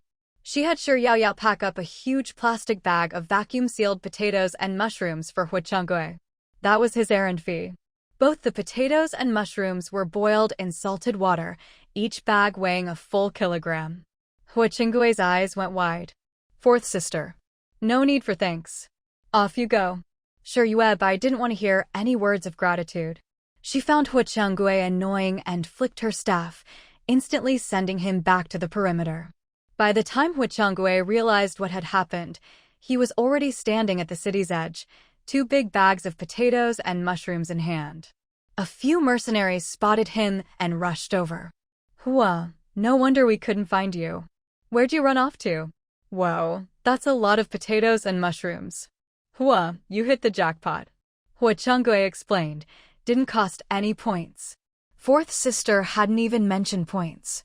But everyone just laughed, pulled out the ledger Captain Xiao left behind, and proactively recorded the new debt. 50 bags of potatoes, 50 bags of mushrooms, wow, there's even a mushroom flavor this time. The mercenary corps had racked up another 100,000 points in debt to Shuyuebai, just like that. They exchanged glances, all silently vowing that as soon as they got their points this month, they'd pay her back in full.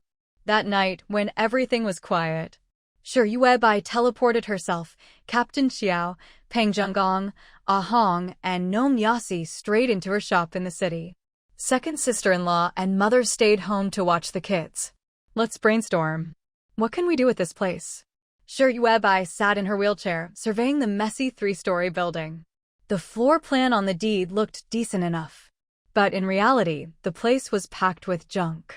The 400 square meter courtyard was full of rocks, and half the wall had collapsed. The first floor was covered in blood, the furniture overturned and trashed. The second floor was just as bad. The third floor had already caved in. As for the basement, Shuyuebai didn't even need to look. She knew it was filled with useless broken furniture, busted cars, and other junk. The shop's location wasn't great either, right up against the city wall. Shuyuebai turned to Captain Xiao. Captain Xiao's scalp tingled. Well, I think, since we've already bought it, the first step is to clear it out. He waved his hand. If we can't sell things here, why not collect stuff instead? In the Wasteland, the management had special exchange centers for supplies. They didn't just collect food, they also took daily necessities. They'd buy them for cheap points, then sell them for a bit more. But daily necessities didn't fetch much. They were everywhere. Scavengers could always find more daily necessities than food. So even the management wasn't very enthusiastic about the business. But right now, Shuibai had plenty of vegetables. And plenty of daily necessities too. But daily necessities couldn't be duplicated. Once you used one, that was one less. She'd once said that the diapers she'd collected early on were enough for Xiangrui to use until he could walk. But now, with Fuse added to the family. And soon, 2 more babies on the way. Plus those 10 disabled children and a few elderly folks who couldn't take care of themselves. Especially those disabled kids who cried all day. They always made a mess inside the second wall. They couldn't even pile up a wall, let alone handle their own bathroom needs. So Shuibai decided that everyone who couldn't take care of themselves would wear diapers. Baby diapers, adult diapers, either way, there weren't enough. She needed to collect more. Lots more. Shuibai nodded. All right. So, who's staying here to clear out the rocks? Everyone looked at each other. Honestly, nobody wanted to leave the Tongzi compound. The life there was just too comfortable. Plus, everyone had their own responsibilities now, and they'd come to see those jobs as their new careers. No one wanted to give up what they were doing. Shuibai snorted. What use are you all then? With a flick of her staff, she sent them all back to the Tongzi compound.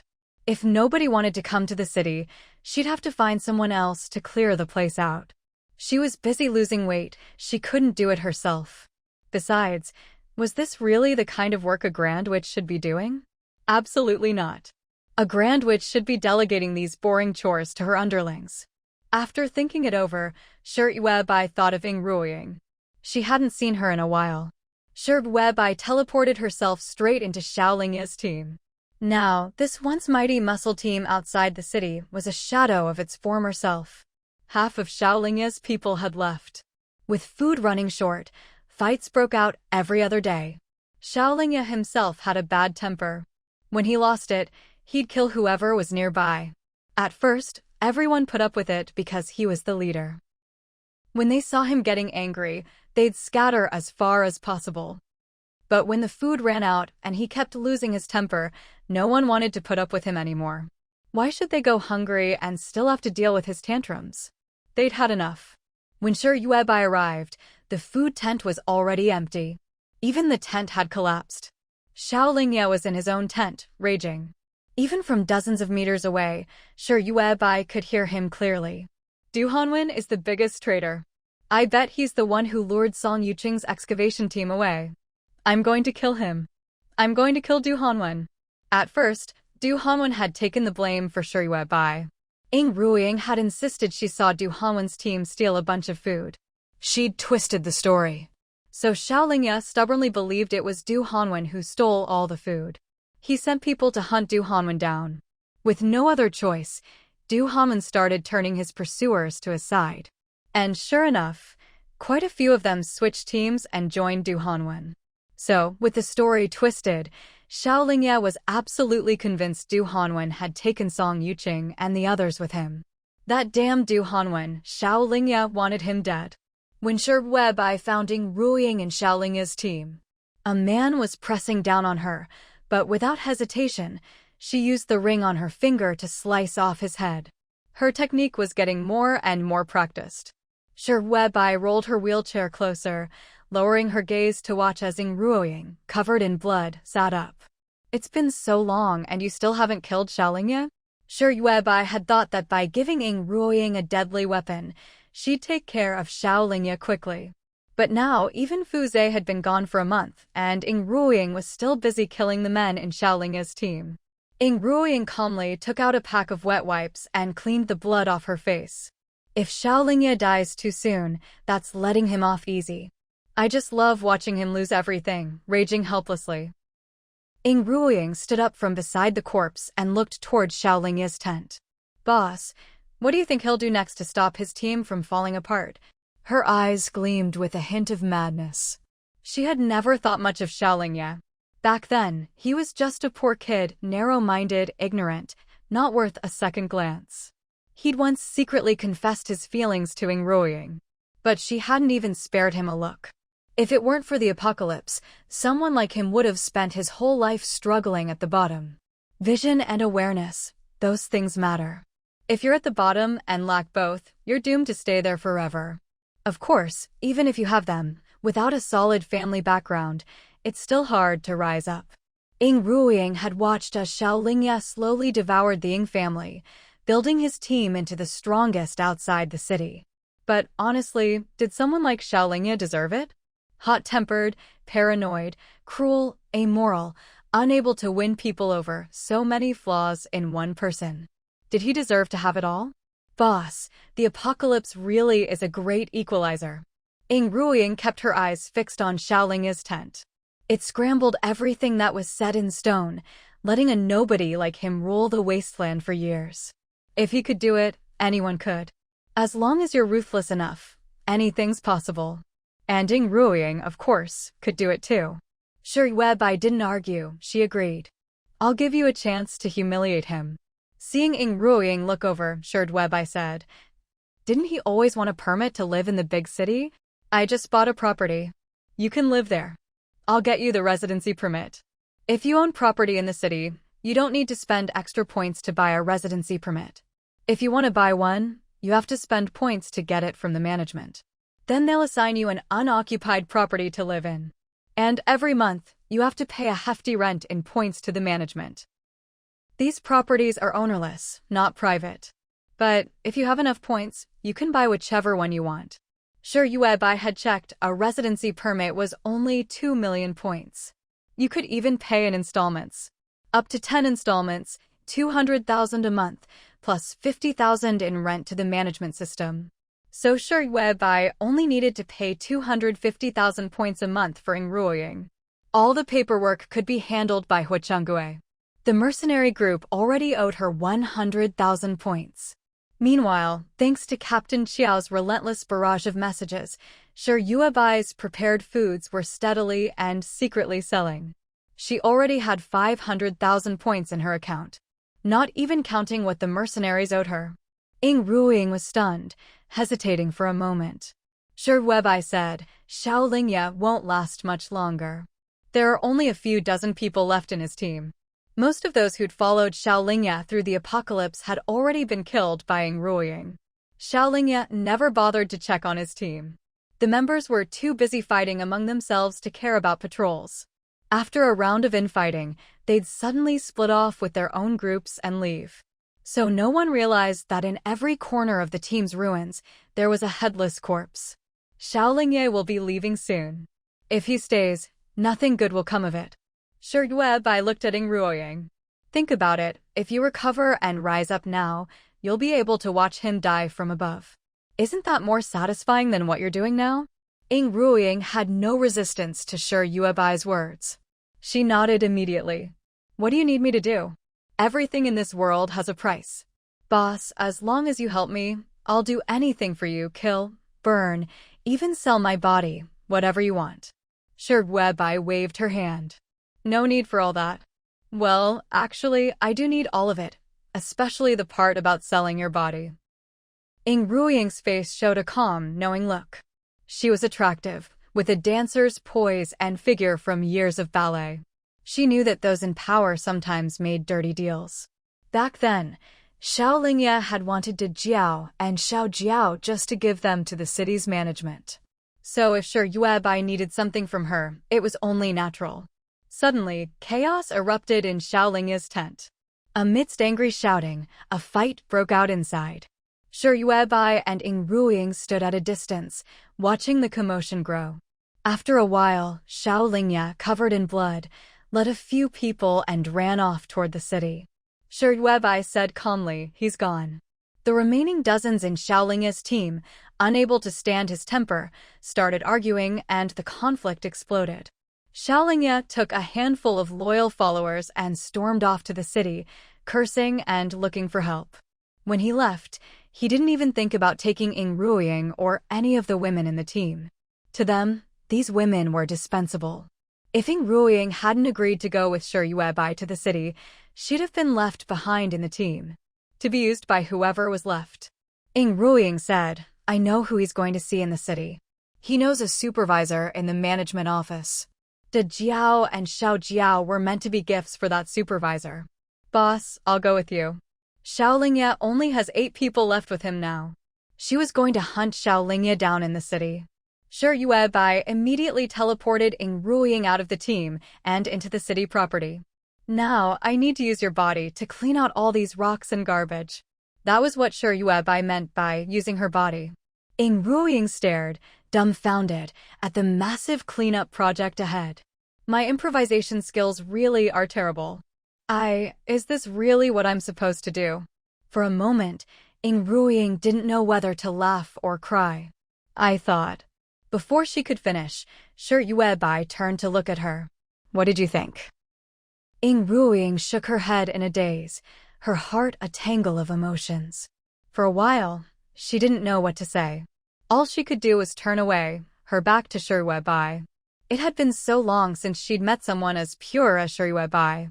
Shi Yuebai's voice came from behind her. I've already sent a message. Someone's coming to help you get your residency permit. Clean this place up. Pile all the trash in the basement. Shi Yuebai had already drawn a small teleportation array in the basement. If trash was piled on the array, once it reached a certain amount, it would automatically be sent to the main array. Shi Yuebai pointed with a long stick at a dozen or so plastic bags in the corner. There's food in here. Spend this time cleaning up the house and collect some supplies from passers-by. Keep what you need for yourself and put the rest, separate from the trash, at the designated spot. After giving all the instructions, Shi Yuebai added, as for your grudge with Xiao Lingye, just remember, if you're in danger, run to the trash pile in the basement. She handed Ying Ruoying a stone token. Strange, intricate runes were carved into it. Don't lose this token. If you do, and Xiao Lingye wants you dead, you'll have no choice but to die. Ying Ruoying nodded. She didn't fully understand the hidden meaning in Shi Yuebai's words. But Shi Yuebai was capable, she trusted her. It's just that this shop front was a mess. And it was too close to the city wall. Even though Ying Ruoying had never lived in a big city before, she knew this wasn't a good location.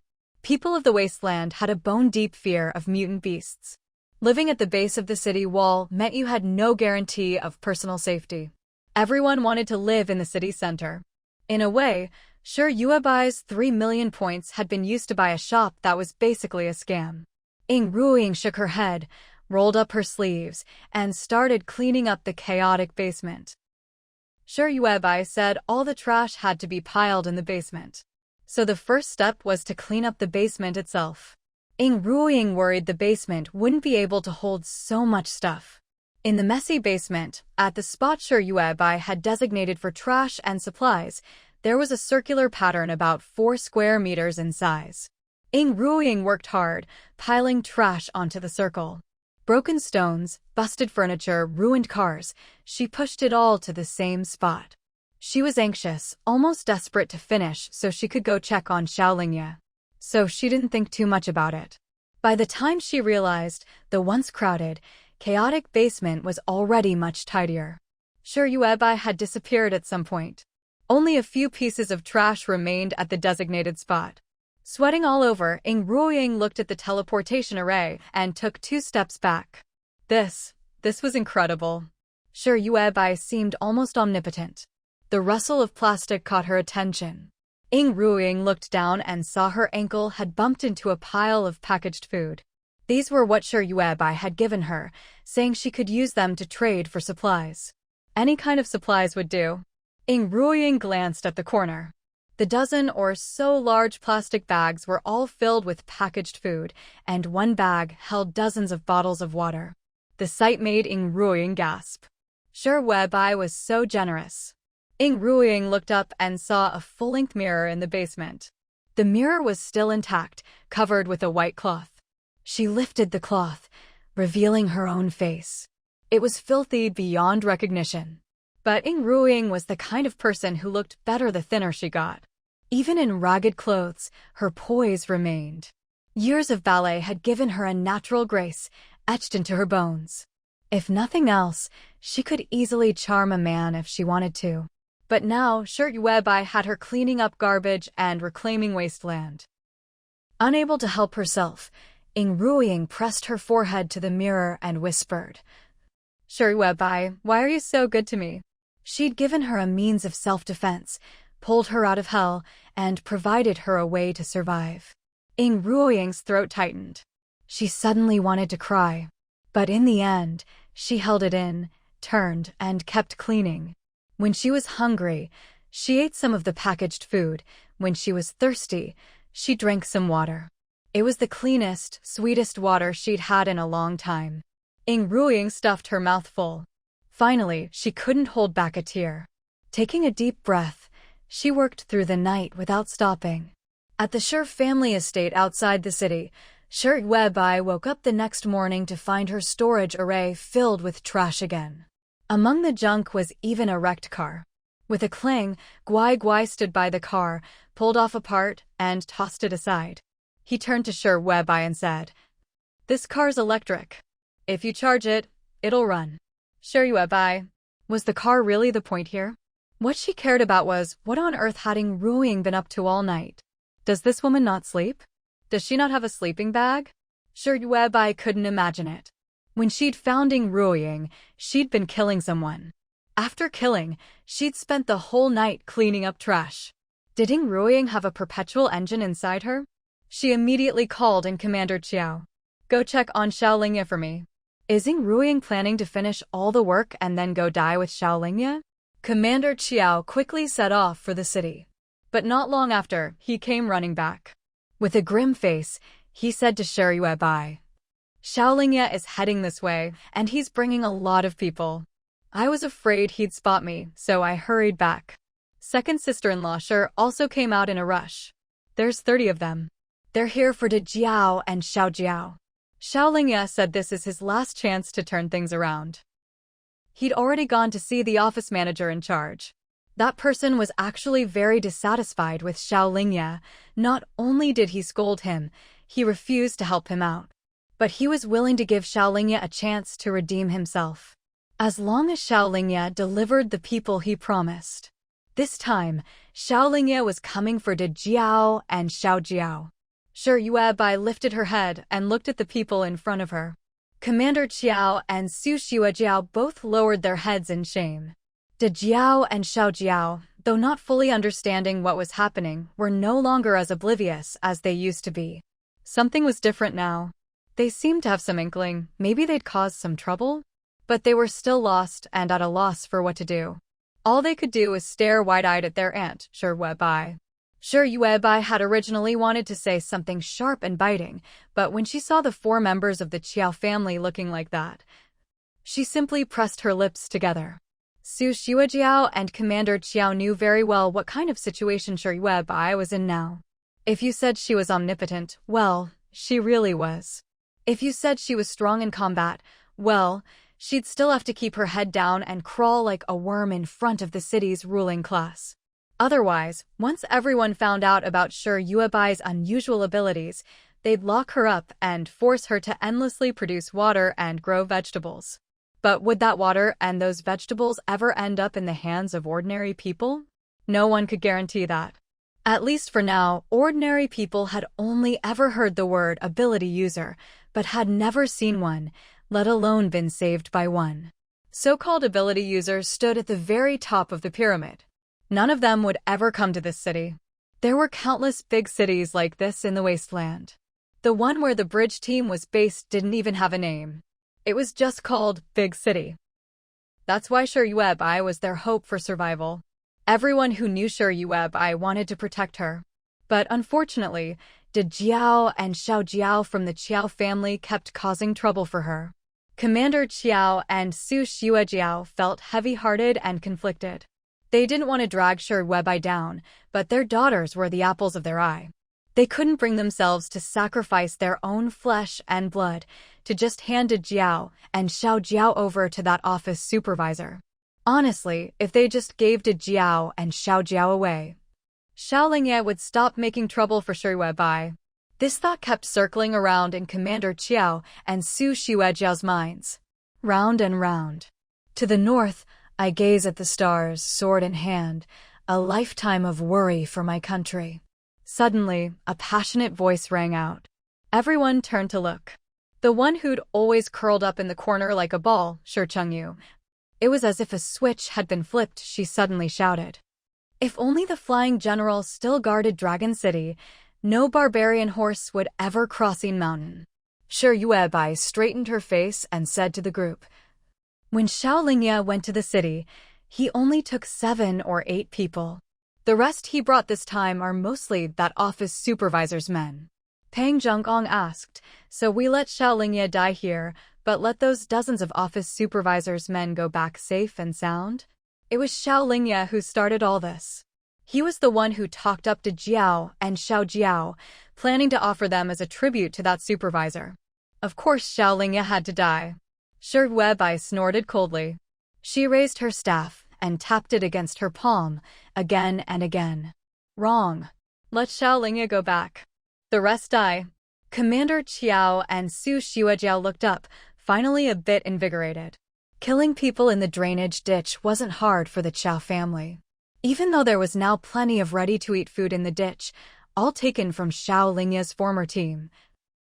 The foggy, sunless tunnels were still rigged with plenty of rebar by the Qiao family. Plus, the 2 pregnant women had dug out a lot of useless side tunnels. Anyone who hadn't lived in the drainage ditch wouldn't have a clue how to navigate it. Back before Xiao Lingye's team split, he'd often sent squads to kidnap Di Jiao and Xiao Jiao. Most of them never made it out of the ditch alive. But today, Shi Yuebai decided to play with them herself. It had been a while since she'd killed anyone, her hands were itching. Xiao Lingye led his group straight to the bridge team's base. He was very polite to the supervisor's men who came along. It's right over there. I heard from Zhang Xueyao, they haven't moved, still go out scavenging every day.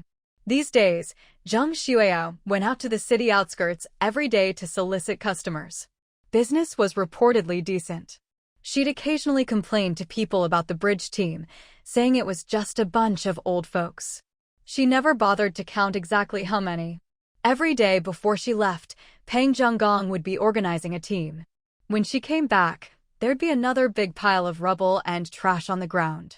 No sign of any food, but the team's useless supplies kept piling up. Zhang Xueyao looked down on this. How much longer could those old men and women live anyway? They were all dressed in brand new clothes, all scavenged from the ruins. What good was that? Better to have something to eat. After Xiao Lingye finished relaying this, the group burst out laughing. To them, dealing with a team made up of the old, weak, sick, and pregnant was no challenge at all. One man, walking alongside Xiao Lingye, remarked, "The guys you sent last time weren't worth a damn either. Du Hanwen managed to scare them all off. So, did you ever find Du Hanwen?" At the mention of that name, Xiao Lingye ground his teeth. "I found him. He's in the city now. Once I'm done with this, I'll make Du Hanwen cough up everything he took from me." The group laughed again. But soon, they noticed a huge, obese woman sitting on the riverbank ahead. She looked like a giant white bun, her face expressionless. Behind her stood Di Jiao and Xiao Jiao. 2 girls, 16 or 17 years old, one with a single thick braid, the other with 2 pigtails. Both wore clean, simple tracksuits. They looked full of youthful energy, radiating a fresh, dewy vitality. In the Wasteland, it was rare to see such pretty girls.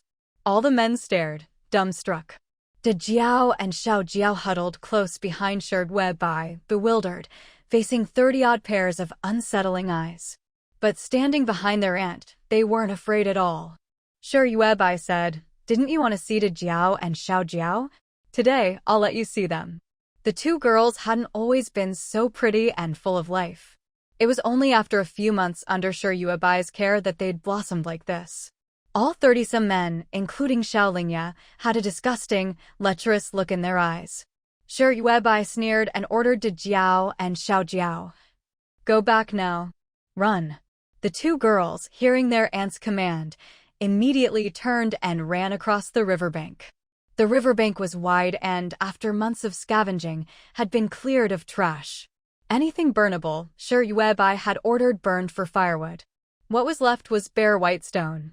With fewer tarps around, the space looked even bigger. Xiao Lingye and the others let out hunting cries, like rabbits let loose. They spread out, chasing after De Jiao and Xiao Jiao. Big Jiao and Little Jiao split up, each running in a different direction. As they ran, they kept glancing back, a little scared at first. But when they saw Shi Yuebai sitting in her wheelchair, just watching them from behind, they immediately felt less nervous.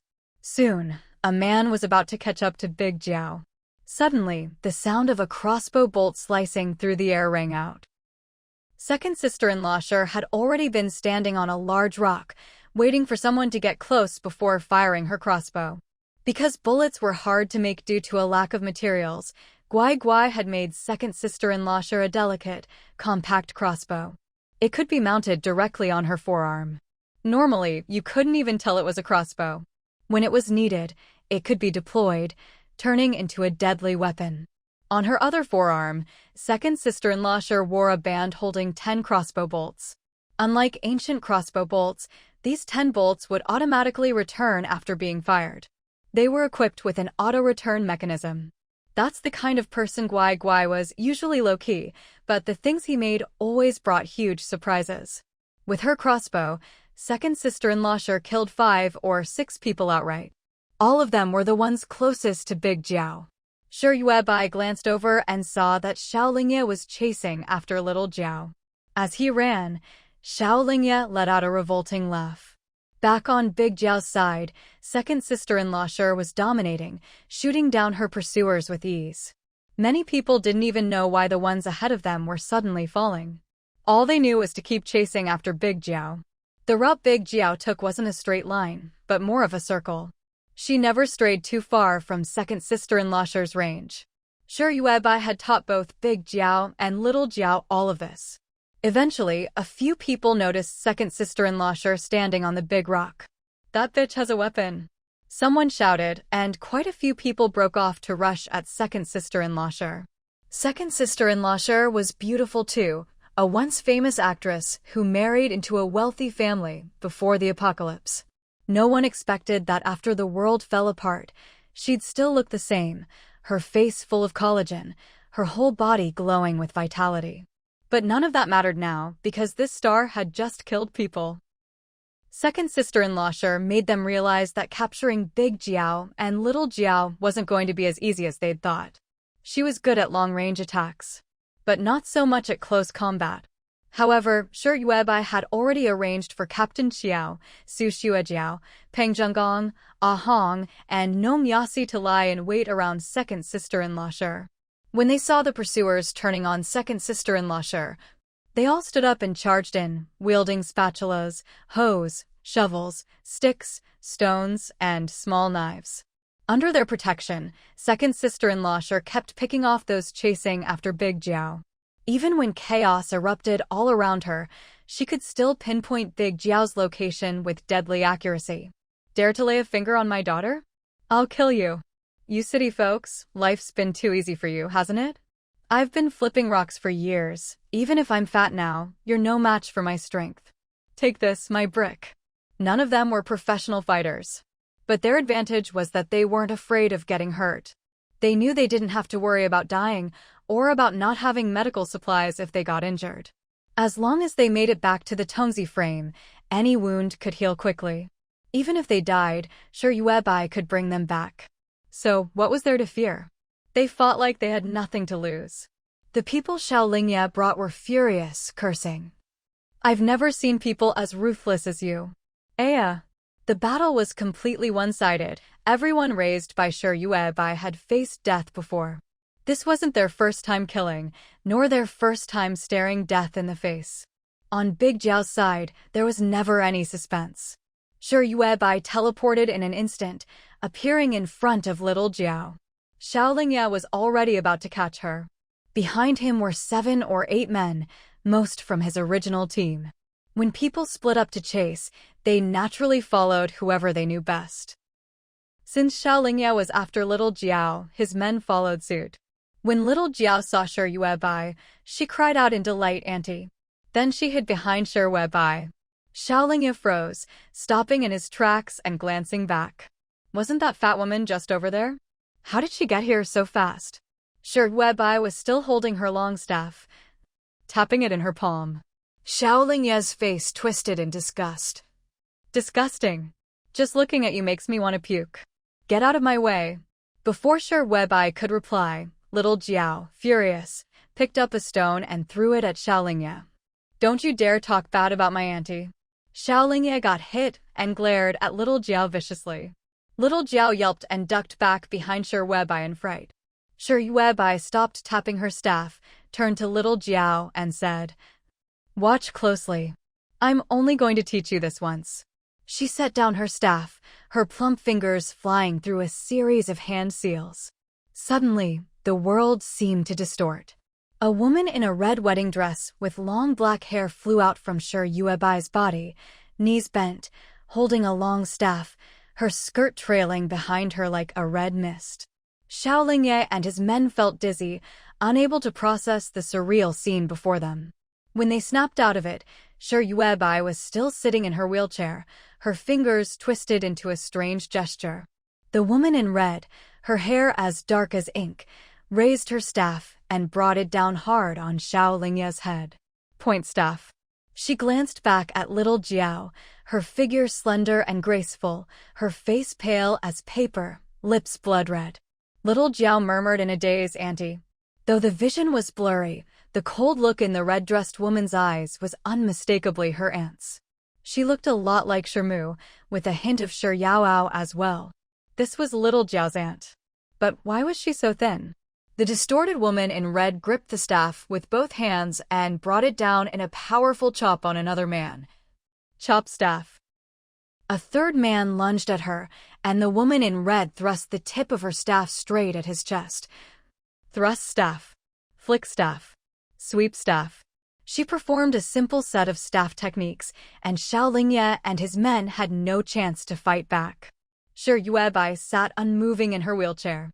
A bead of sweat slid down her forehead, her face growing even paler. Her massive body looked like an empty shell, utterly lifeless. This soul-out-of-body move had cost her 2 Jin. 684.7 Jin. But the price was steep.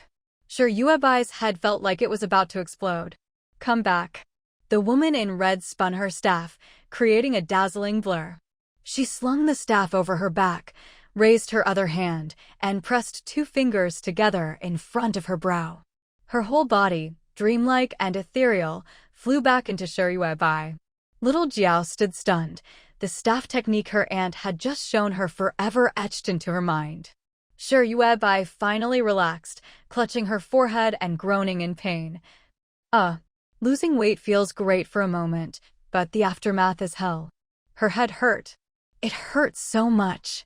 Today was parent-teacher conference day. Xiao Jiao was so frightened that she burst into tears, kneeling beside Shi Yuebai. "Auntie, what's wrong?" "Auntie." Shi Yuebai pressed through the splitting headache, burying her face in her hands. "I'm fine. Have someone throw Xiao Lingye at the main city gate. Clean him up a bit, put him in a new set of clothes." Clothes, shoes, socks. Shi Yuebai had no shortage of those now. There was little food to be found in the underground shopping street, but there was plenty of clothing, shoes, socks, and even high-end toys. Just the collection of super cute little notebooks, sparkly cartoon pens, and all kinds of stickers filled up 200 big plastic bags. And that was just the beginning. After all, only a small section of the underground shopping street had been cleared out, probably less than a third. Xiao Jiao, glancing back every few steps, went to find a group of elderly folks. Even though these elders hadn't been sent out to scavenge by Peng Zhenggong today, they still had their own tasks. They loaded stones dug up from underground into big crates. The oddballs worked in pairs to carry each crate, hauling them to the second city wall. When Xiao Jiao arrived at the second wall, the elders in charge of cleaning the underground street happened to be on break. Once Xiao Jiao called them over, they wasted no time stripping Xiao Lingye and his men of all their clothes. Shi Yuebai's spirit form had already knocked Xiao Lingye and his men unconscious, so no matter how they were stripped, they wouldn't wake up. Then, under the cover of night, the elders carried Xiao Lingye and his men to the main city gate. Ing Ruiying was tidying up inside the house. Really, as long as the bloodstains on the first floor were cleaned up, the place didn't look half bad. The previous owner must have had good taste. The details of the house showed how much care had gone into it. The furniture was all in place, and the dried blood on the sofa had been scrubbed clean by Ing Ruoying. She spent the night sleeping on the sofa, and after eating a little something the next morning, she headed out. Sure, Yuebai hadn't told her she couldn't leave the yard. And since the house was in a secluded spot, just a few steps forward brought her to the main city gate. Although this wasn't the city center, anyone coming or going had to pass through this gate. Ing Ruoying decided she'd trade supplies here. Sure, Yuebai had given her plenty. Even though she'd only cleared out one basement and the first floor of the villa, she was eager to complete the task Sure Yuebai had assigned her. When she reached the gate, it was bustling with people. A large crowd had gathered around a few individuals. Ing Ruoying didn't dare leave the city. If a woman stepped outside, she could be dragged off and no one would care. The police only handled matters inside the city. She stood on tiptoe to look outside and saw Xiaolingya, face dark and neck flushed, trying to explain himself. I didn't do anything. Your people didn't come back. How would I know what happened? The city had its own teams. The ones who worked for the office supervisor were the biggest team in the city. The men assigned to Xiaolingya this time were all from that team. The leader, a man with a scarred face, held a knife and, with a single chop, sliced off one of Xiaolingya's fingers. My team let you 25 men, not a single one came back. But your own people all returned, dressed in brand new clothes. And you're telling me you didn't pull any tricks? Xiaolingya's screams echoed out. He collapsed his knees, facing right in Ing Ruoying's direction. The once arrogant, hot-tempered musclehead now looked like a beaten dog. I told you I didn't. You have to believe me. I don't know what happened, Anyone who saw Sure Yuebai's spirit form couldn't handle the psychological pressure. Either they'd remember every detail of her actions, or they'd forget almost everything that happened. Their brains would be severely affected. Clearly, Xiaolingya was the latter. Scarface glared at the men behind Xiaolingya. You lot, what really happened? The team members, all dressed in fresh new clothes, looked pale as ghosts. One of them shouted. There was this ancient woman in red. She just whooshed over and hit us with a stick. Scarface sneered and then? The only man who remembered anything just recalled the woman in red hitting him with a stick. And then, whoosh, whoosh, whoosh, she hit me. Xiaolingya's men knelt on the ground, unable to give any coherent explanation. No matter how they were questioned, all they could do was repeat. A woman in red, a stick, whoosh, whoosh, whoosh. They sounded more and more like lunatics rambling nonsense. Scarface, enraged, waved his hand. Beat them. Keep beating until they talk. The city's police and survivors all crowded at the gate to watch. Ing Ruoying was among them. She couldn't even bear to blink. To see Xiaolingya fall from grace with her own eyes, her whole body trembled, one hand braced against the wall, her fingertips digging into the bricks. Don't kill him. Don't kill him. Xiaolingya hasn't paid for his crimes yet, he can't die now. A whole group of people started kicking and punching Xiaolingya and his men. They hadn't been hurt at all by Sure Yuebai. She'd just knocked them out with a stick. But here, under Scarface's hands, they were beaten half to death. Xiaolingya was filled with hatred. Boss, 2 of them are dead. Scarface's subordinate whispered to him. Scarface raised his hand, and the beating stopped. He crouched down, yanking Xiaolingya by the hair. I'll give you 1 more day. You'd better hand over my men. With so many people missing, even if you wanted to eat them, you'd have to butcher them one by one. In the Wasteland, strong, clear-headed young men were vital to any team. To curry favor with the supervisor, Scarface had sent his 25 best men to Xiaolingya. But not one had returned. How could Scarface not be suspicious? With food supplies running low, cannibal gangs were popping up everywhere. Xiaolingya came back unharmed, yet couldn't give any explanation. How could Scarface not suspect him? You bastard, remember this. If you don't talk, I'll beat you every day. Behind Ing Ruoying, Sure Yuebai's voice sounded. Enjoying the show? Feel better now? Ing Ruoying turned around. but didn't see Sure by herself. All she saw was a paper airplane hovering in front of her. Sure Yuebai's irritable voice came from it. If you've seen enough, go collect supplies. Did I take you in just so you could stand around doing nothing? The sun's out today, come on, let's go bask in it. Almost every survivor coming and going had a heavy backpack strapped to their back. But it wasn't food inside. Food was scarce. Aside from mercenaries, ordinary scavengers on the Wasteland wouldn't bring food into the city to trade for points. These survivors, ragged and worn, entered the city only to exchange the supplies they'd scavenged for points. When Ying Ruoying set out, she just wanted to get a feel for things, so she didn't bring much food with her. She didn't dare take out too much ready-to-eat food either. She watched as a grandfather and grandson entered through the city gate, both as black as the bottom of a pot, as if they'd just crawled out of a coal mine.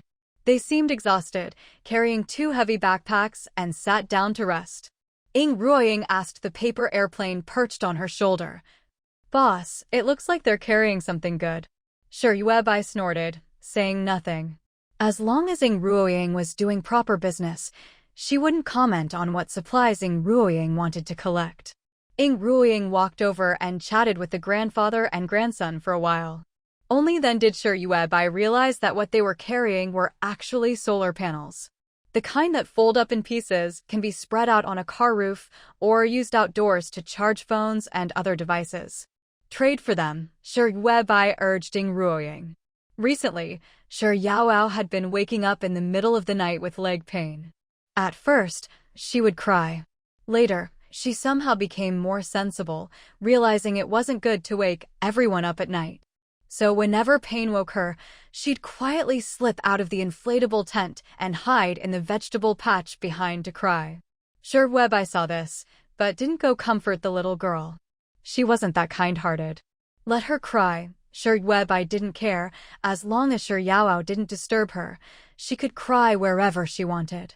But if they had a lamp at night, it would be easier for the Sure family to get up to use the bathroom or hide in a corner without bumping into supplies or rocks. It would make things much more convenient for everyone. Ying Ruoying avoided the crowd's gaze. She secretly took out a can of luncheon meat. "I'll trade this for the solar panels you're carrying." This wasn't an ordinary can of luncheon meat. It weighed 900 grams. If they rationed it, the grandfather and grandson could eat for several days. The old man didn't hesitate at all and immediately followed Ying Ruoying to Sure Yuebai's shop. He and his grandson unloaded their backpacks in the cluttered yard. Holding the can of luncheon meat with both hands, he was overwhelmed with emotion.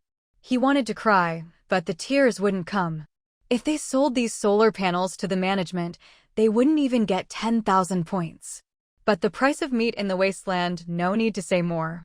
Sure Yuebai's paper airplane landed on Ying Ruoying's head. She hummed softly. "They're all expired, and he's still so moved?" Ying Ruoying helplessly took the paper airplane off her head. "Boss, you wouldn't understand.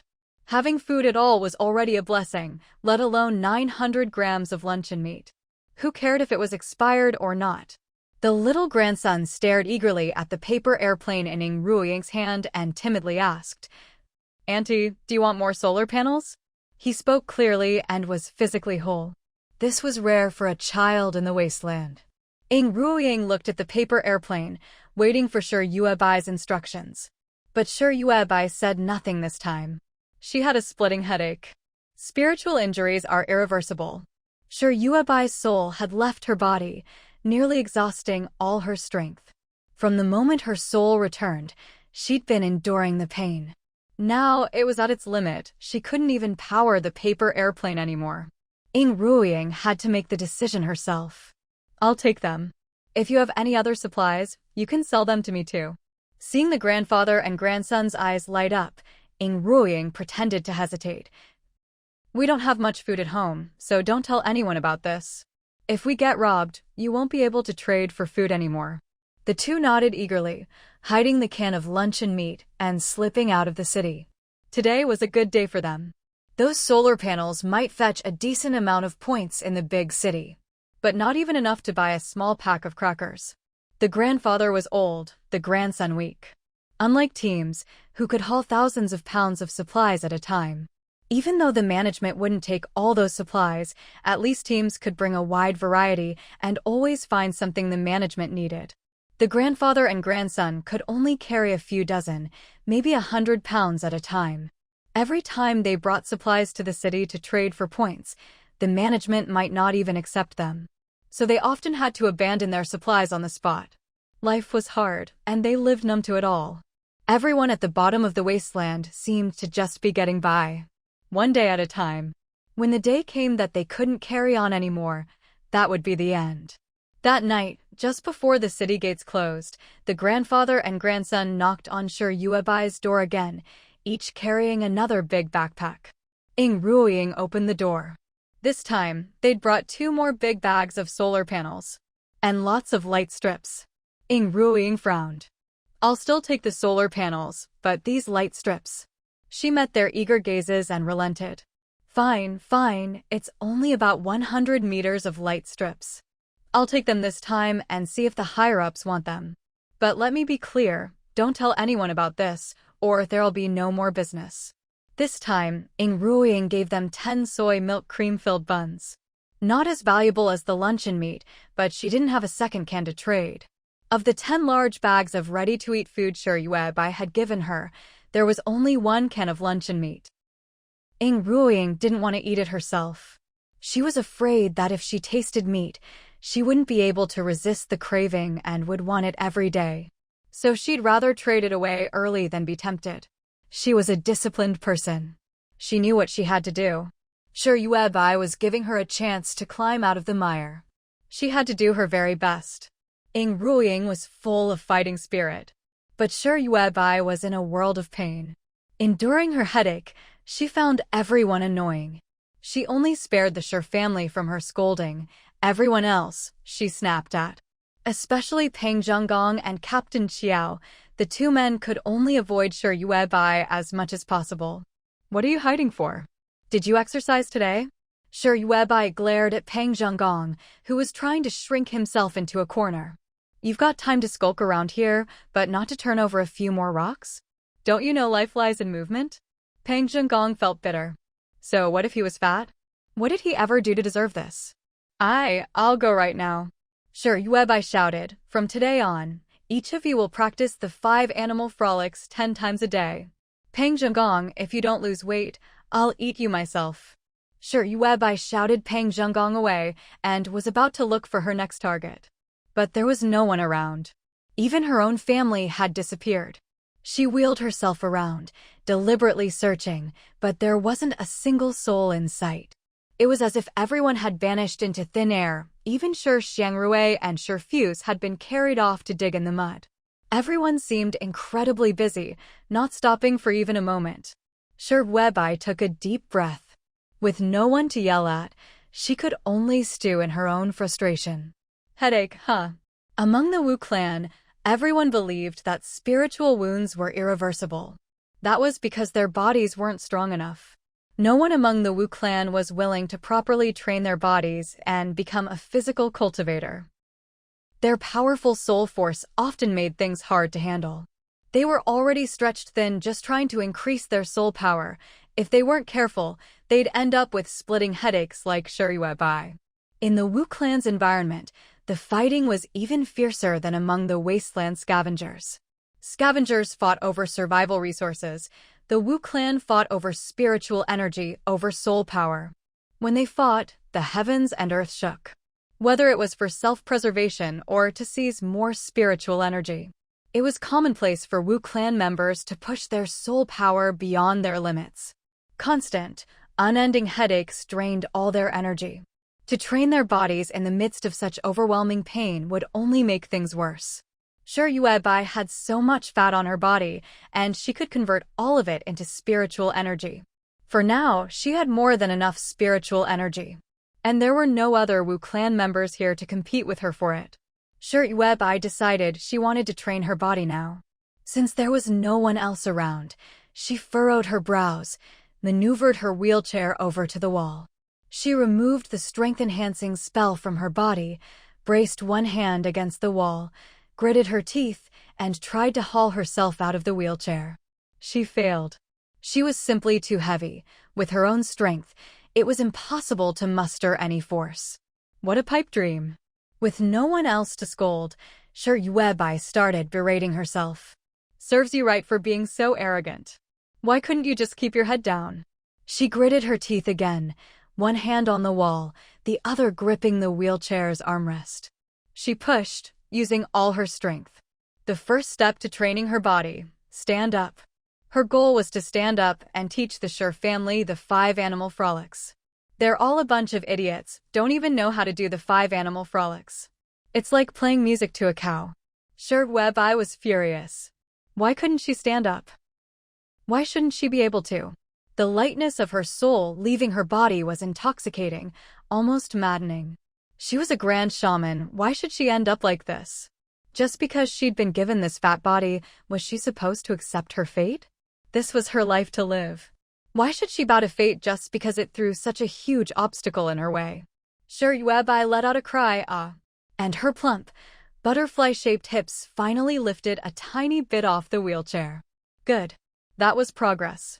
She kept pushing, her arms trembling, the wheelchair creaking under the strain. The whole wheelchair sank lower, the wheels broke. But Sure didn't care. She had managed, with her own physical strength and without the strength spell, to lift her hips off the chair. That was victory. With a bang.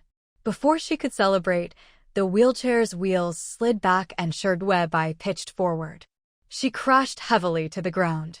Sure Mother, hiding in the shadows, almost rushed out, but Gnome Yasi and Ahong held her back. One hugged her waist, the other clamped a hand over her mouth. Sure Mother struggled desperately, eyes red as she watched Sure Her baby was working so hard, suffering so much, her heart felt like it was being torn apart.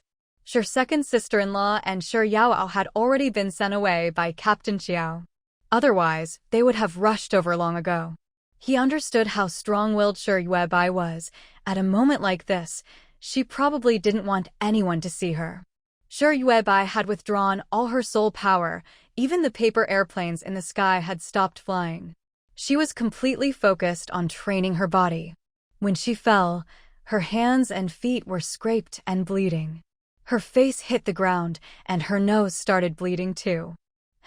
Good thing no one saw that, or I'd have lost all my dignity.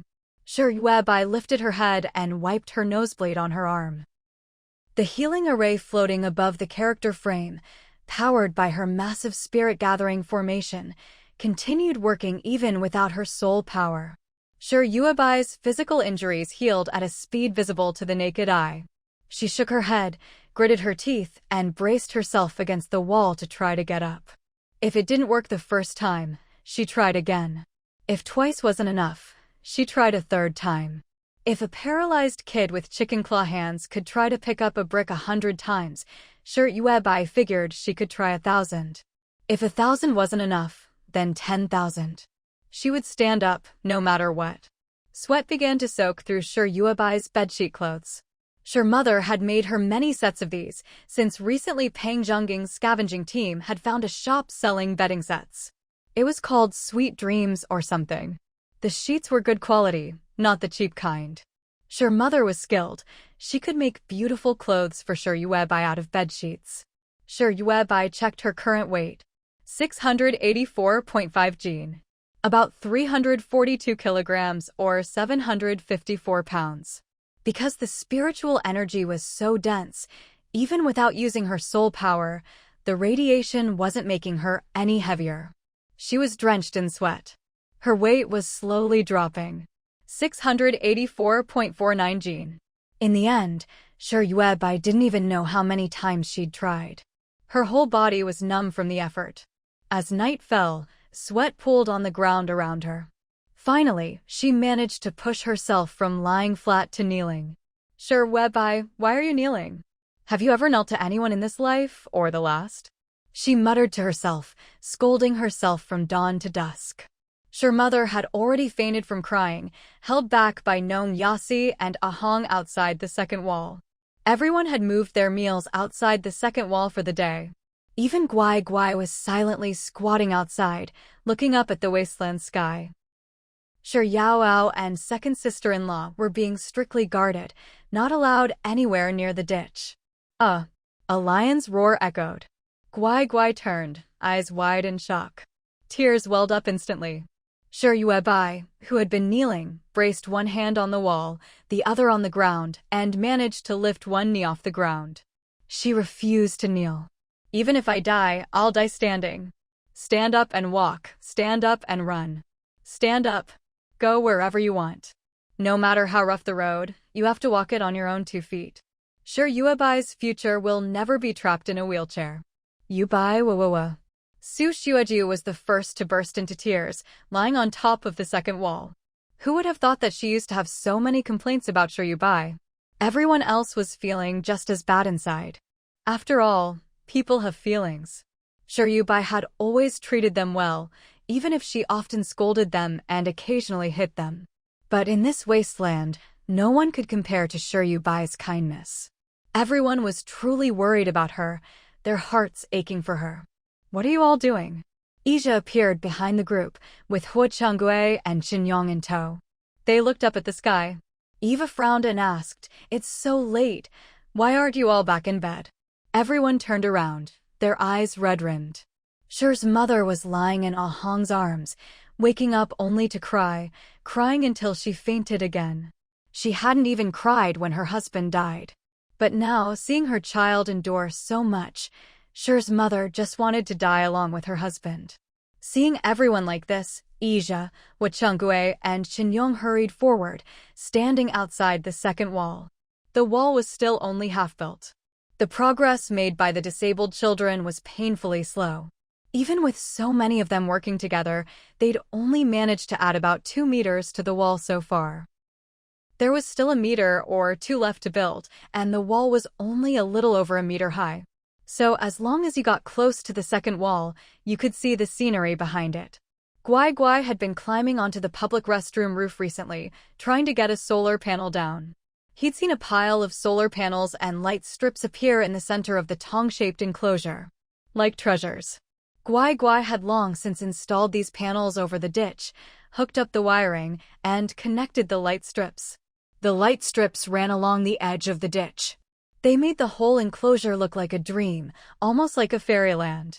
Through the white mist, Ija and the other mercenaries saw Shi Yubai's massive figure, hunched over, leaning against the wall, knees bent. Standing. She was standing. Yubai? Ija's eyes widened in shock. Beside him, Hua Changui and Qinyong's mouths fell open. Yubai could stand up now? Ija rushed across the ladder, hurrying to stand in front of Shi Yubai. He reached out his arms. "Yubai, are you okay?" Shi Yubai looked like she'd just climbed out of water. She raised her head, hunched over, her hair soaked and plastered to her cheeks. "What could possibly be wrong with me?" Shi Yubai looked up, her eyes shining brightly. Ija, Hua Changui, and Qinyong were all stunned. How to describe this feeling? It was a kind of exuberant vitality, the very thing scavengers in the wasteland lacked most. Shi Yubai radiated so much life force, it felt like it could burn through anything. Ija's outstretched hand slowly curled into a fist, his atoms apple-bobbing. "Yubai, why put yourself through this?" He knew Shi Yubai had special abilities. With those powers, she could have lived comfortably in the wasteland. She was surrounded by a large group of people. This group, including the mercenaries, would never let anything happen to her.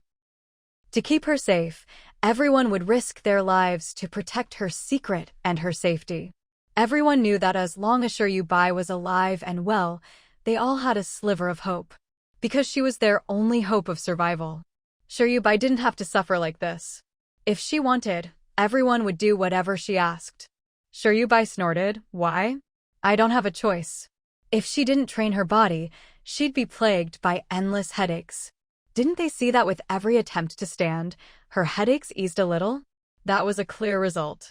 Shi Yubai, hunched over, walked slowly forward in the glow of the light strips. Ija watched her intently, stepping back, afraid she might fall. She looked like a strange hunchbacked bell ringer, not the least bit pretty. But her vibrant life force gave her a unique charisma. Eva's clenched fist relaxed. Hua Changui stepped forward. "I can't watch this anymore." Stop walking, it's bad for your bones. Little sis, let me carry you back. Before he could finish, Qin Yong pulled him back. Qin Yong's feelings were complicated, his chest aching with a sour, tangled emotion.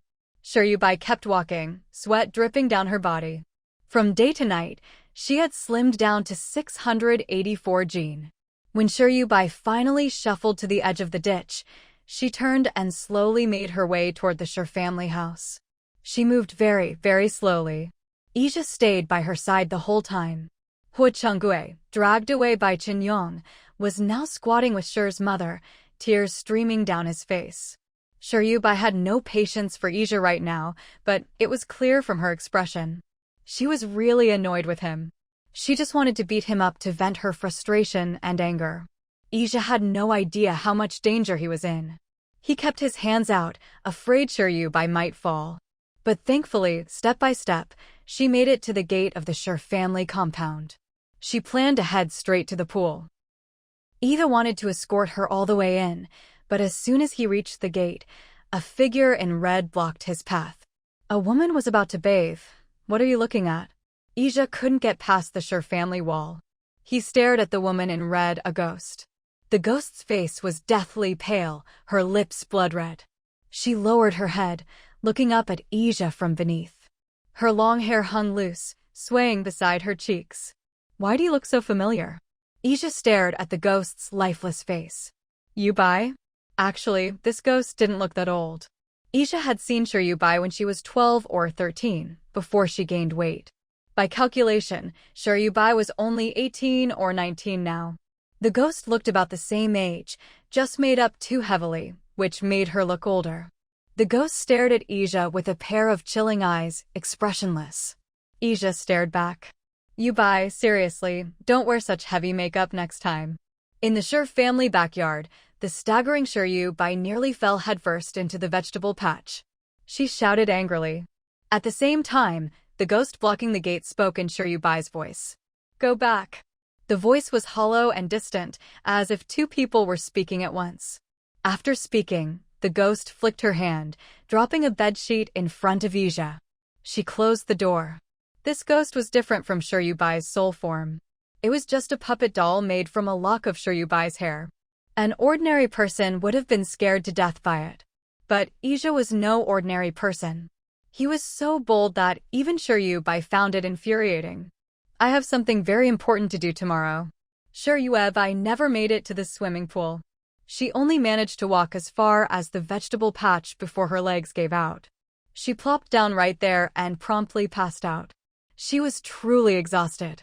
Living in the wasteland, constrained by her own limitations, Bai had never felt so worn out. Back in the Wu tribe, life had been so much easier. As long as she had enough spiritual energy, her fighting power was limitless. Maybe it would be better to just die. If she died, maybe she'd return to the Wu tribe. Lying in the vegetable patch, Bai's breathing grew ragged. She frowned uneasily as her mind slipped into the subconscious. In other words, she started dreaming. In her dream, Bai seemed to return to her previous life in the Wu tribe. There was nothing there, really. Just endless yellow sand and barren wasteland, a place where not a single blade of grass grew, and spiritual energy was forever depleted. Bai had no parents, no family, but she did have a group of followers. In the Wu tribe, where time was meaningless, she led her people every day, fighting for spiritual energy, or being fought for it. They used the soul power gained from cultivating spiritual energy to strengthen themselves, then went out to snatch more spiritual energy. Or to be robbed again. Bai had never thought that this way of life would ever change. She actually rather enjoyed it. If you didn't live like this, how else could you survive in the Wu tribe? The only joy in living was fighting again and again. Battles that seemed impossible to win, but she'd always managed to win against the odds. That was the fun for every member of the Wu tribe. If there was anything that set Bai apart from the others, it was that ever since she could remember, she had never lost a single fight for spiritual energy. Her soul power grew stronger and stronger through these battles. Her followers increased, her territory expanded. Yue was, without a doubt, the great witch of the Wu tribe. If she hadn't been stabbed in the back, she might very well have won the chaotic battle for the chieftain's position. If she became the chieftain, she'd have even more territory, more followers. She could compete with all the tribes for even more spiritual energy. She raised her hand, lying on the ground, clutching her chest, and suddenly opened her eyes wide. A blood-red moon hung high in the sky, and a voice said, "The Wu tribe and the Wasteland are the same." Yue frowned tightly. Actually, there was a little bit of a difference. But what exactly was different? She couldn't quite put her finger on it in the dream. "Do you want to come back?" The blood moon turned into a swirling vortex. Yue got up from the ground, her body once again slim and agile. No more heavy fat, no more weak, powerless limbs. She felt like she could shatter mountains with a single punch again. Yue's heart leapt with joy. She lifted her foot and walked toward the vortex. Why shouldn't she go back to the Wu tribe? She wanted to slice up every single person who stabbed her in the back, then chop them to pieces. But then, crying sounded behind her. She stopped, frowning and looking back. The crying sounded familiar. It was her mother from the Wasteland. "Aren't you coming back?" The blood moon urged, "Come back and keep fighting." "I don't want to fight anymore." Yue turned her back to the blood moon. "My mom's waiting for me to come home for dinner." She turned and ran toward the direction of her mother's cries. Behind her, the blood moon howled, "Yue, you coward. You spineless wretch. Family's vegetable patch." Yue opened her eyes, a flash of dark red flickering in them. She was surrounded by a circle of people. "What are you staring at?" "I'm not dead yet." Yue snapped, lying at the edge of the vegetable patch, looking at her mother and Huochengui, whose eyes were swollen from crying. The kids, including Yao, were nowhere to be seen. They'd all been moved outside the second wall for the night. Only adults were gathered around Yue, including the mercenary, Qin Yong. But not Ija. That's the downside of puppet dolls. They have no thoughts of their own, only acting on Yue's will. If she told it to block someone, it would block them. So everyone else got in, but Ija was left outside. "Baby woo-woo, baby, does it hurt?" Yue's mother clung to her, sobbing uncontrollably. She hugged Yue's head tightly, as if afraid that if she let go, her child would leave her forever. Honestly, Yue felt fine. After all the chaos of the day, her headache had actually eased a bit. As long as her body grew stronger, the mental damage would heal in time. Yue decided to rest a while before moving again. Her mother was crying her heart out, and Yue tried to pry her arms from around her neck. But her mother just twisted away, so Yue looked to Huochengui for help. She shot him a look, urging him to do something. If her mother kept crying like this, Yue was going to beat Huochengui up. Huochengui sighed, wanting to say something. Yue glared at him. In the end, he could only step forward and, half coaxing, half tricking, manage to rescue Yue from her mother's embrace. Yue looked at the others, all staring at her with worried faces. Things were different now. Back when Yue hauled her 750-pound body up the garbage mountain, no one but Yao ever saw her. But now, with so many eyes on her, and none of them afraid of her scolding, she couldn't stay here any longer. They say a doting mother spoils her child. Yue never understood that before. Now she did. If she wanted to push herself, she couldn't do it in front of these people. Otherwise, their tears would drown her. "All right, get back to work. Don't just stand around here. Have you finished today's work?" Yue's face darkened as she shouted at the crowd. "If you've got time to stare at me, why aren't you out scavenging or building the wall? Are you looking for trouble?" At the mention of work, everyone's scalp tingled. The fear of being bossed around by Yue washed over them. "Go, go, go, we're going now. Yue, you rest up. I'll get a team together to go scavenging. I'll head to the city right now to sell points." Everyone scattered like birds and beasts. Whenever Yue yelled at them, they all relaxed. Yue looked at Huochengui and her mother again. Her mother's tears had finally been soothed by Hu Changui. Sure, Yuebai said, take good care of my mom. I'm going for a walk. As soon as she finished speaking, Hu Changui looked up, only to find Sure Yuebai was gone. Where did she go? Hu Changui jumped in surprise and turned to Qinyong. Qinyong's face was pale. His hand trembled as he pointed in the direction Sure Yuebai had vanished. Poof, your sister just disappeared. Really, he'd seen it with his own eyes. He knew Sure Yuebai had some skills, but Qinyong had never imagined that someone as big as Sure Yuebai could just vanish into thin air. It was just magical. Sure Yuebai teleported herself into the house located in the big city. It was still morning. Ying Ruiying had already cleaned the basement, first floor and second floor until they were spotless. But without water, the bloodstains on the floor, walls, and sofa couldn't be wiped clean. It was clear that Ying Ruiying had done her best. Sure Yuebai didn't intend to stay here long term. She just needed a place to walk around and exercise her body from time to time. So she didn't bother greeting Ying Ruiying, simply supporting herself against the wall on the first floor and slowly making her way forward. Ying Ruiying was at the gate, trading food and supplies with the old man and his grandson outside. Last time, Ying Ruiying had traded for some LED light strips, and Sure Yuebai hadn't said anything about it.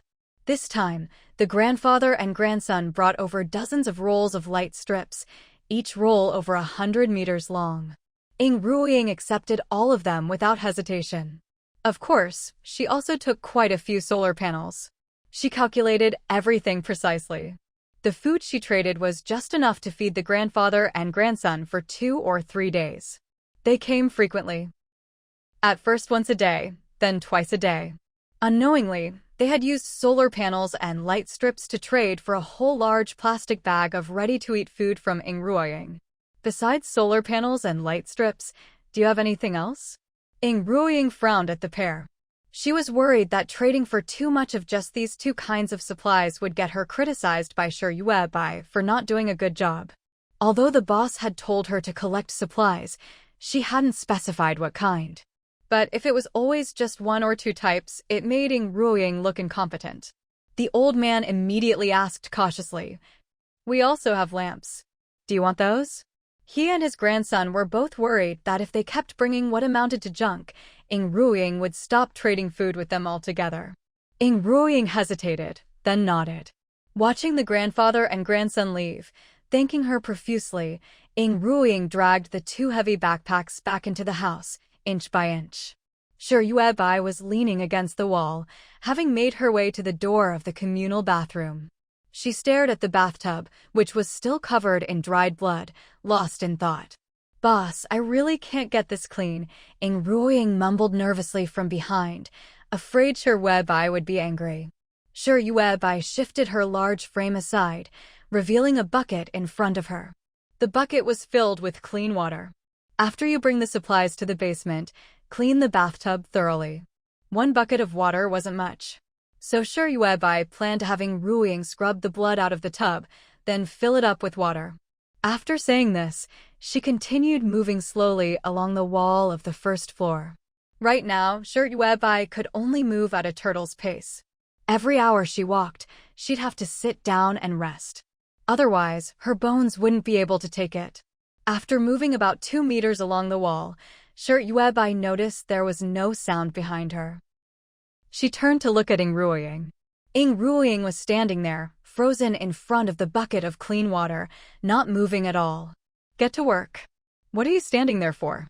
Sure Yuebai said, her expression darkening. "If you don't do it, do you expect me to?" "Yeah, right." Sure Yuebai wasn't about to do it herself. Only then did Ying Ruiying snap out of it, flustered and not sure whether she should fetch a rag first or bring the supplies to the basement. After finally hauling the supplies down to the basement, she hurried back up and peeked into the bathroom. The bucket of water was still there. Ying Ruiying let out a sigh of relief. She relaxed, picked up a palm-sized rag, and tentatively dipped it into the clean water. Honestly, was this bucket of water really for her to clean the tub? Could she take a sip? Or at least drink the leftover water after cleaning the tub? Ying Ruiying didn't dare ask. Sure Yuebai didn't bother explaining. She continued along the wall for another 3 or 4 meters. Every step was a struggle for Shui, but her body was starting to regain some strength. Earlier, all the tendons and meridians in her body had been shattered, and the pain had tormented her endlessly. But fortunately, after her slow, careful recovery, the channels in her arms and legs had reformed. She had regained feeling in her limbs and head. As long as she didn't remove the strength-sealing spell or use any of her internal energy, every step she took sent waves of pain through her legs and up to her brain. But this pain actually dulled the mental agony she felt. Now, even her waist was starting to ache noticeably. The channels in her torso were forming, and exercise sped up the process. Shui felt that as long as she kept this up, her meridians would soon be fully healed. The sound of scrubbing came from the bathroom. Shui, moving like a snail, made her way to the bathroom door for the second time. She instructed Ruoying. Don't drink the water you used to clean the tub. Pour it all out, it's not clean. It wasn't like she hadn't given Ruoying water. Ruoying drank a bottle a day. That whole big plastic bag of clean water would last her 20 or 30 days. Ruoying scrubbed the tub diligently and answered in agreement. When she looked up, she found that, even though she'd already used a quarter of the bucket, somehow it was full again. Ruoying blinked. Really, living with the boss, even water was never a problem. She scrubbed the tub with extra effort. She imagined the tub was Xiaolingye, wishing she could scrape off a whole layer. The third time Shui made her way to the bathroom door, she asked the hard-working Ruoying inside, "Aren't you curious how your daughter is doing now?" Ruoying, crouched in the tub, froze. She lowered her head and said nothing. Shui asked, "Do you want to see her?" Ruoying suddenly looked up. "I don't want to see her." Her feelings toward the child were complicated, because she didn't even know who the child's father was. In some ways, Ruoying hoped Fuse would be okay, but she couldn't help resenting the child. Shui was silent for a moment, then said, "Her surname is Shi, same as mine. From now on, she's part of my family. She's just like me, I don't have a father either. Think about it. If you want to see her, I can arrange it. But if you try to hurt her, I'll kill you first." For all her selfishness, Shui was fiercely protective of her own. At that moment, in the Tongzi frame, Guai had just finished working and was about to retreat into his turtle shell to tinker with the wheelchair Shui had broken. He paused, noticing that 2 large backpacks had appeared in the center of the Tongzi frame. Based on past experience, Guai curiously went over to check. More light strips, and so many of them. Would it ever end? He was a master mechanic, not a landscape designer. Was this easy for him? Well, does it look good? Does it look good? Does it look good? Guai mulled things over for a while. The current solar panels were already enough to meet their lighting needs. Even though both inside and outside the tong-shaped enclosure, everything was shrouded in white mist. The solar panels were installed above the ditches, but that didn't affect their ability to absorb sunlight during the day at all. As for the new batch of solar panels, Guai installed all of them on top of the first wall. There were just too many of these LED strips, so he strung one along the top of the first wall. The lights wouldn't turn on during the day. At night, the solar panels would automatically activate the discharge switch. The LED strips would light up, illuminating every household inside the tong-shaped enclosure. As for the remaining LED strips and solar panels, Guai took them to the back of the Shi family's wall. He used the LED strips to decorate a path, leading all the way up to the swimming pool. With the lights paired with the drifting white mist, the Shi family's environment looked even more enchanting. When Shui returned to the Shi family after exercising outside for several hours, it was already evening. She looked around at the much-improved surroundings and clicked her tongue in amazement. These LED strips really could turn something ordinary into something magical. She immediately sent a message to Ruoying via her paper airplane. They could collect as many LED strips as possible. They could also stock up on seeds, and basically any kind of daily supplies. Whatever they could get, they should take. Guai squatted next to Shi Chengyu. The two of them looked like a pair of siblings down on their luck, hair messy, clothes disheveled, both seeming a bit unhinged. He lifted a pair of resentful eyes to look at Yuebai, who was barely standing. More LED strips? Yuebai averted her gaze, maybe out of guilt, or maybe because she still needed Guai Guai to work hard for her. She instructed Ing Ruoying via the paper airplane, and all kinds of mechanical parts too. Take as many as you can get. I'll give you a few more bags of ready-to-eat food, so you don't have to worry about meals at all. Because Yuebai had so much food now.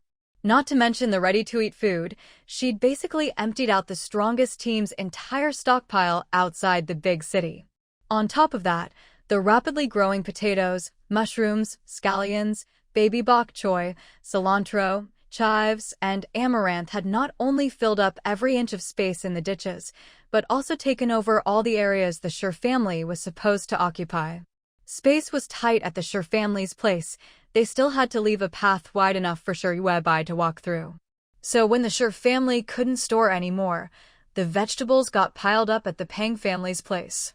Su Xuejia was so anxious her lips broke out in blisters. Everyone in the Wasteland knew how precious food was, and it was torture for her to watch so many vegetables go uneaten, just to be left to rot in storage. It felt like a knife twisting in Su Xuejiao's heart. Webai, before Captain Yi left, he asked if we could sell them some vegetables. Su Xuejiao waited until Yuebai finished talking to the paper airplane before stepping forward to report. She was holding a little notebook in her hand. Yesterday, when you fainted, Qinyang and your third brother both came into the Sher family's yard. They saw our vegetables. Yuebai paused, recalling the situation. Back then, Qinyang and Hua Chengui hadn't said anything about the vegetables. Isha had been blocked outside the yard by her puppet. He hadn't been let in. Su Xuejiao spoke up again. During this time, Yu Zhizhen has vacuum-sealed and packed about 1,000 portions each of potatoes, mushrooms, and scallions. She's practically become a professional packer. If nothing else, Yu Zhizhen had gotten so good at it that she didn't even need a scale. She could just grab a handful, and it would be exactly 1,000 grams. Su Xuejiao had assigned her to the ditches, where she worked day and night packing and sealing vegetables. At first, she'd even cooked the vegetables in a big pot before packing. But later, Yu Zhizhen decided that was too slow. Besides, all the vegetables looked so fresh and tender anyway. They could be eaten raw. If someone didn't like raw veggies, they could just open the vacuum bag and cook them however they wanted later. It all worked out the same. Yuebai opened her mouth, wanting to say that the vegetables actually didn't need to be vacuum sealed at all, because they wouldn't spoil.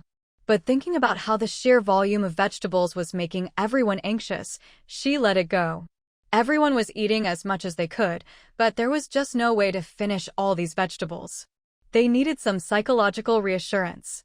Besides, the open space behind the public toilets, which had been cleared with great effort, was now piled high with cardboard boxes, stacked 3 stories tall. Each box was packed full of vacuum-sealed bags. In the end, Yuebai just asked Su Xuejiao, how many points per bag of vegetables did Captain Yi offer? He said you name the price, he has no objections. If he can't pay, he'll trade supplies instead. Su Xuejiao's eyes sparkled. This is a good deal, Webai, do you know? Most of the daily necessities used by the city's management come from what the mercenaries find. They go into the danger zones, places no other survivors ever reach. So every time they bring back supplies, it's always in bulk. That's why Asia could find an entire industrial park so easily. They were the first to clear out the danger zones, and the mercenaries would sweep through and take the supplies. Whatever was left would go to the management. But before, the mercenaries had no choice but to sell the supplies to the management at low prices, to exchange for points, medical supplies, enhancement agents, and so on.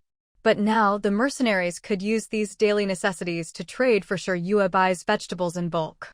Why wouldn't they choose Yuebai?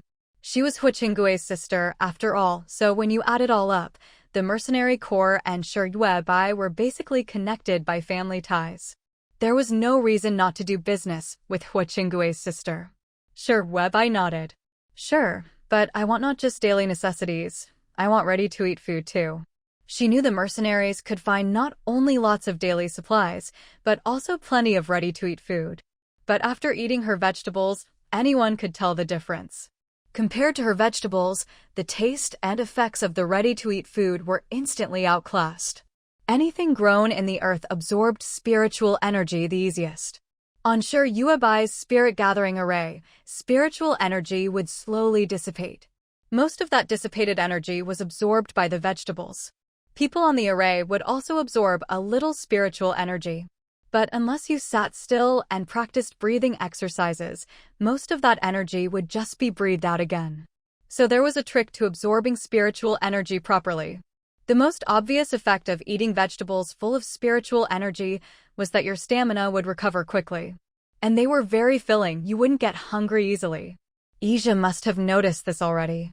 That's why he wanted to buy Sher Yuebai's vegetables. But ready-to-eat food was also irradiated. Everything in the wasteland was irradiated. Inanimate objects had radiation on their surfaces. Living things mutated from radiation, growing into all sorts of strange forms. Processed foods were irradiated through and through. Eating that stuff wasn't good for you.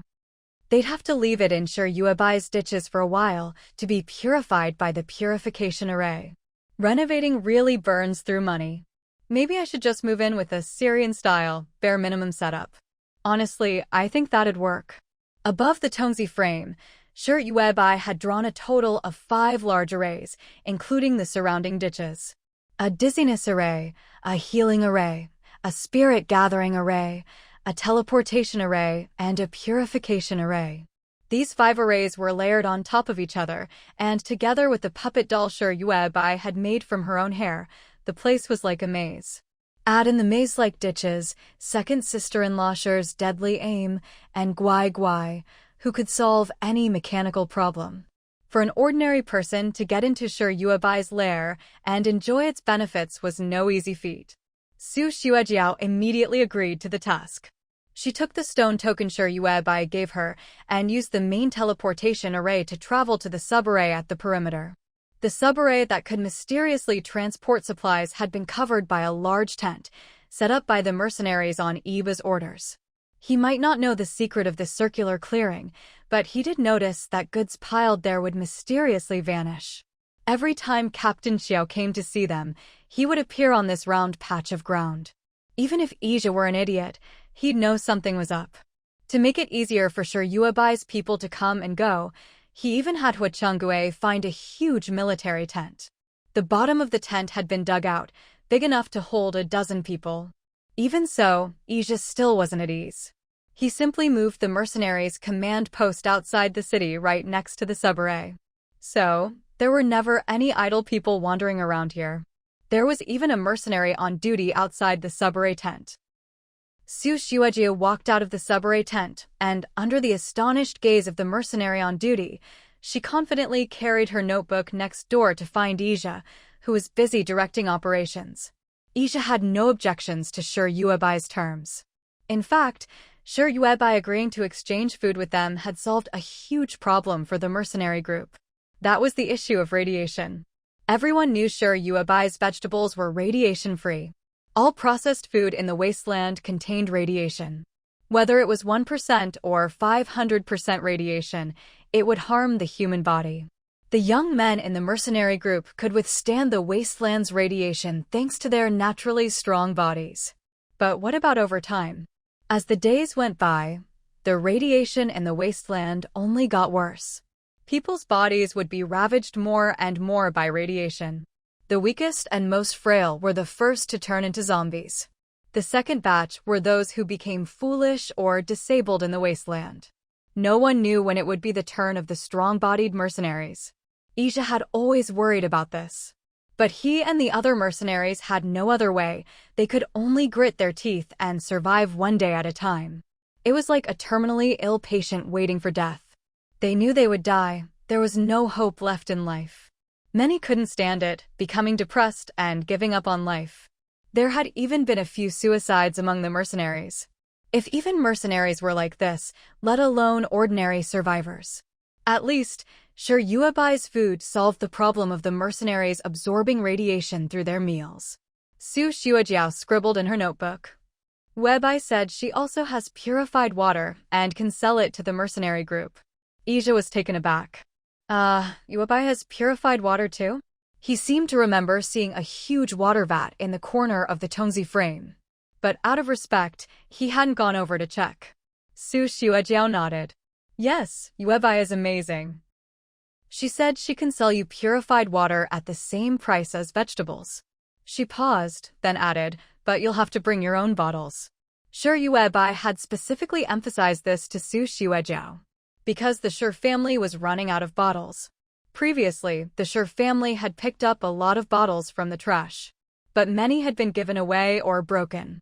Even with recycling, the supply was dwindling at a visible rate. So now, Sure Webai didn't provide bottled water to the Qiao family, the Peng family, or Guai Guai anymore. She simply put a big water vat by the Tongzi frame. Anyone who needed water had to bring their own containers to fill up. Inside and outside the Tongzi frame, everyone started using their own dedicated cups. For example, Captain Qiao always used the same old cadre-style insulated mug. He even said he wanted to find some goji berry seeds so he could brew them in his mug in the future. Su Xuejiao carried a briefcase, which also contained an old cadre-style insulated mug. She took out the contract she'd written in her notebook. Captain E, if you have no objections, let's sign here. You stamp your fingerprint, and I'll report back to Webai.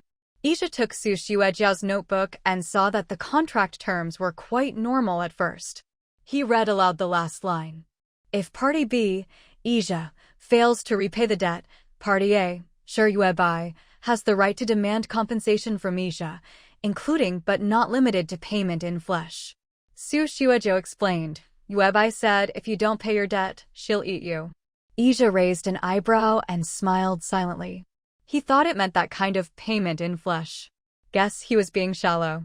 Taking Su Xuejiao's pen, Ija signed his name without hesitation. Give my regards to Webai. With his worries about food and water lifted, Ija felt much more relaxed. Su Xuejiao had other things to do. She took her notebook and quickly returned to the Tongzi frame. She had to hurry back and urge Yu Zhizhen to finish packing. Those mercenaries all had huge appetites. No matter how filling the vegetables were, they went through them fast.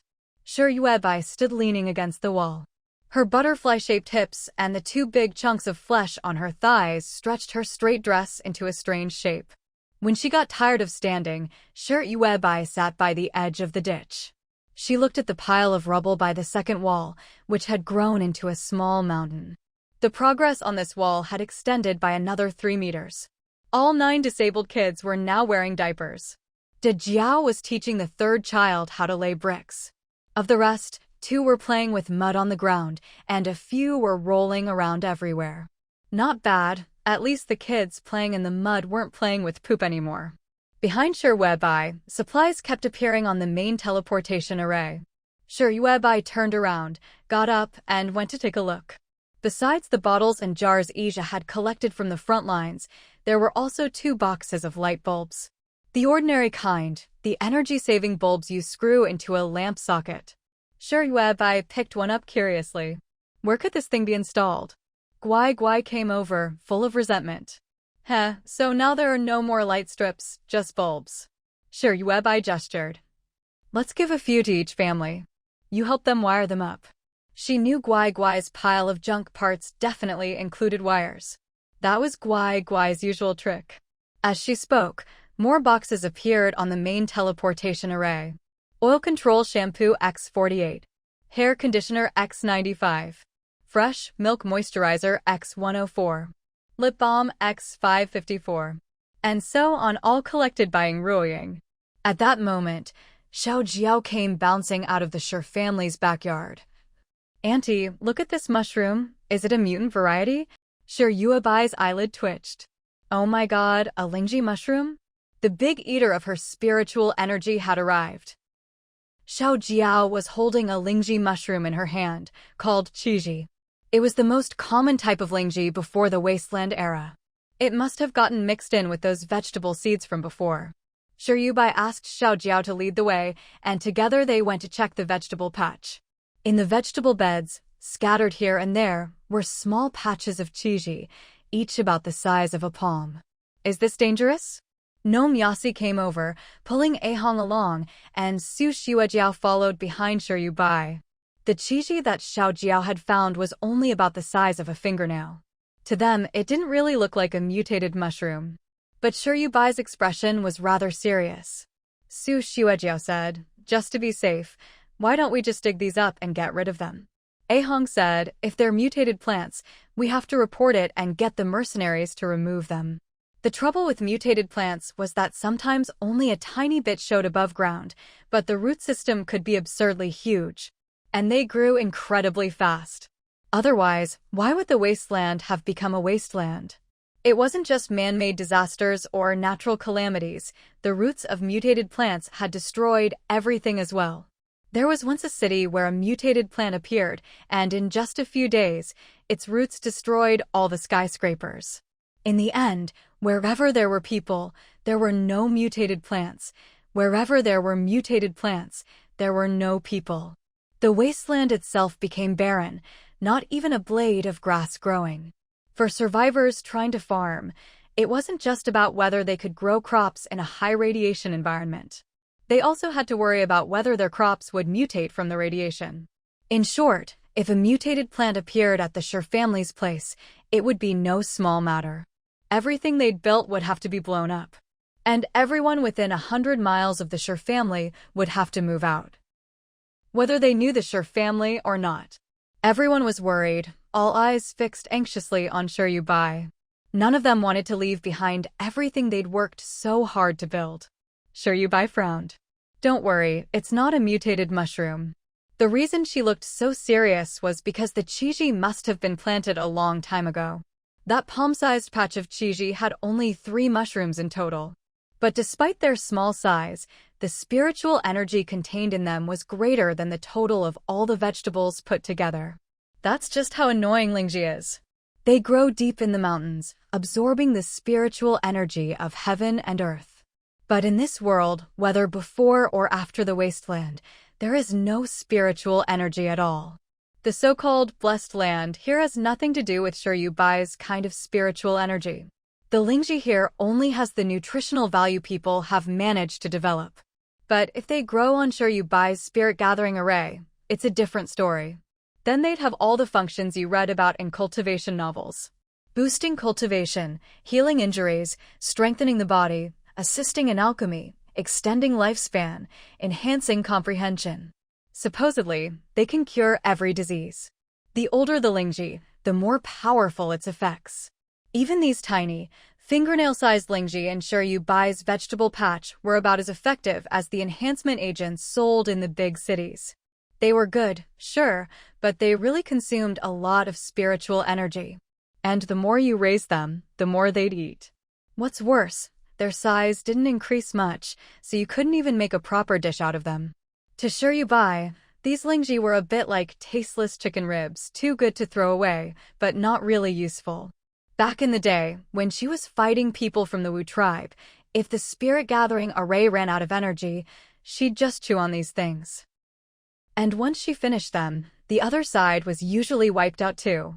She never would have imagined that, after searching high and low in the Wu tribe for just a few Lingji.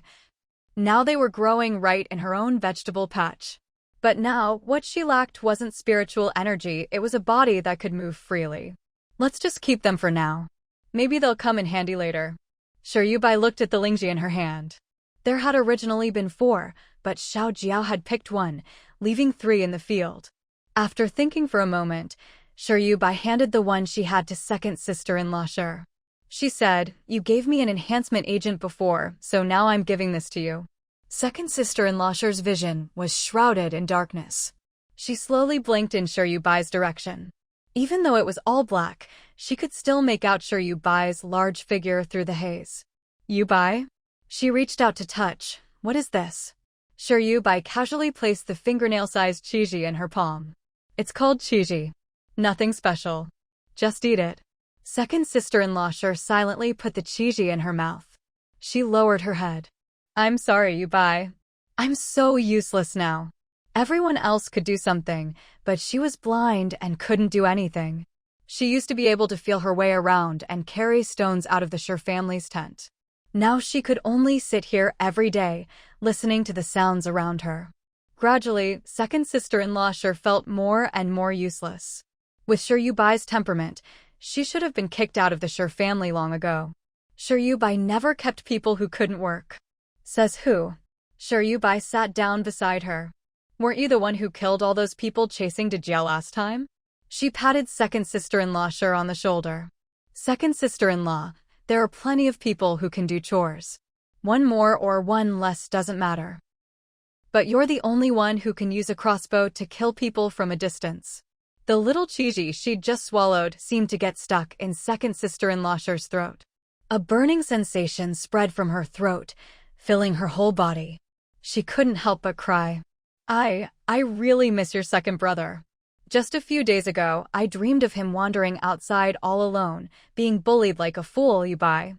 Maybe it was the spiritual energy from the Chiji burning through her insides. But second sister-in-law Sher was especially emotional now. Her tears, as they flowed, changed from blackish yellow to brownish yellow, with streaks of blood mixed in. Her hearing, on the other hand, grew sharper. She could even hear the sound of wind blowing over stones far away. Yubai. Second sister-in-law Sher didn't know what was happening to her.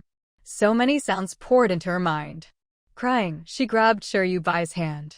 Seeing her reaction after eating the chiji, Sher Yubai quickly asked Yao Yao to bring a basin of water. Wipe your tears first. Second brother is gone. Don't dwell on it. Sher Yubai patiently used a wet towel to wipe the brownish tears from her face. But second sister-in-law Sher anxiously said, I think I can see you, Yubai. Yao Yao, is that you? She squinted, and in a haze of dark gray mist, she could just barely make out two blurry figures in front of her. She couldn't see clearly, like someone with severe nearsightedness. But second sister-in-law Sher was sure she could see again. The news that second sister Sher had regained her sight caused a sensation among everyone living in the Tongzi frame. Though, in truth, there weren't that many people in total.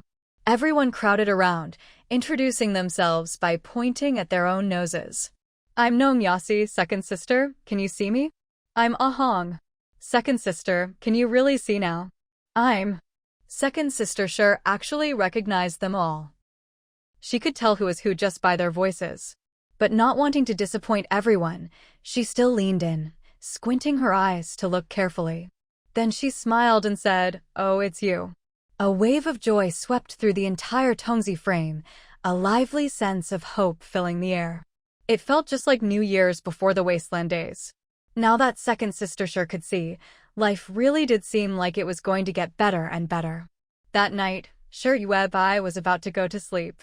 Given her current size, she couldn't fit into a tent to sleep. But she didn't mind, there were plenty of cardboard boxes behind the public restroom.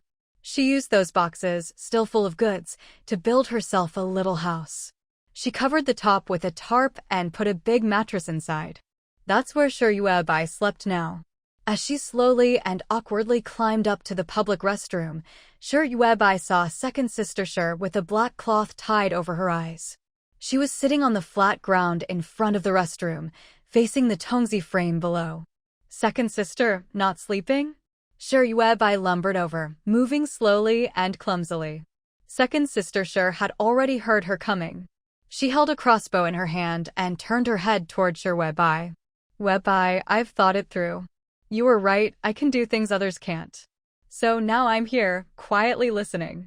Now that she had her sight back, second sister Sher found herself more easily distracted. Today, with so many people around her, she was shocked to realize how much her attention was scattered.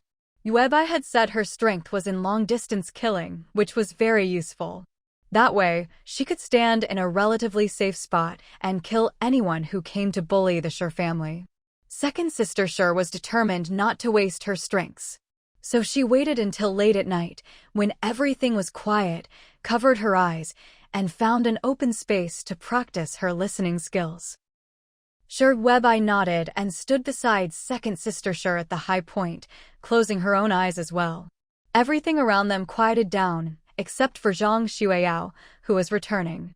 She wasn't alone, there was a group of people with her. Among them were the two women Zhang Xueyao had taken out to solicit clients. The three of them brought back a few men, laughing and flirting, all over each other.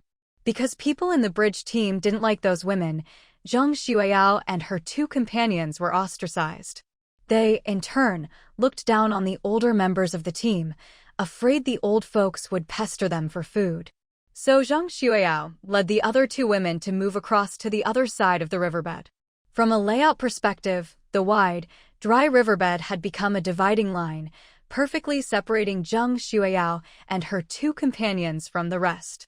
That group went into Zhang Xueyao's tent, and soon, all sorts of indecent noises could be heard. Shi Bai, uninterested, opened her eyes and turned to head back to her own spot. Second sister, you keep practicing your listening.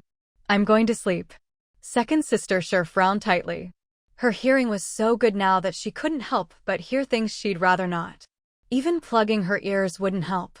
For second sister Shi, those streetwalker women were still far too close, like they were shouting right in her ear. Meanwhile, Zhang Xueyao and her group had no idea that everything they said and did was as good as transparent to others. The men they brought back were clients picked up outside the big city, members of another team outside the city. After a night of debauchery, the men got up to leave. One of them pointed across the riverbed and asked Zhang Xueyao, "Didn't you say there were people living over there? Why is it all foggy? I can't see anything." Maybe it was just too early, so the man didn't care much. Zhang Xueyao replied disdainfully, "Just a bunch of old folks, and our former team leader and his wife. Haven't seen them in ages, maybe they starved to death." She hadn't checked on the other side of the riverbed in a long time. In fact, everyone outside the second wall knew what Zhang Xueyao was up to. The man didn't say anything more. Actually, the bridge team was quite well known in and around the big city. Before the Wasteland era, there was an apocalypse. During that time, team leader Qiao and his wife united a large group of survivors, forming the first and largest civilian team. No one could have known that the apocalypse was just the beginning. Next came the Wasteland. Life would never get better again. Despair filled every corner of the land. Eventually, the bridge team declined.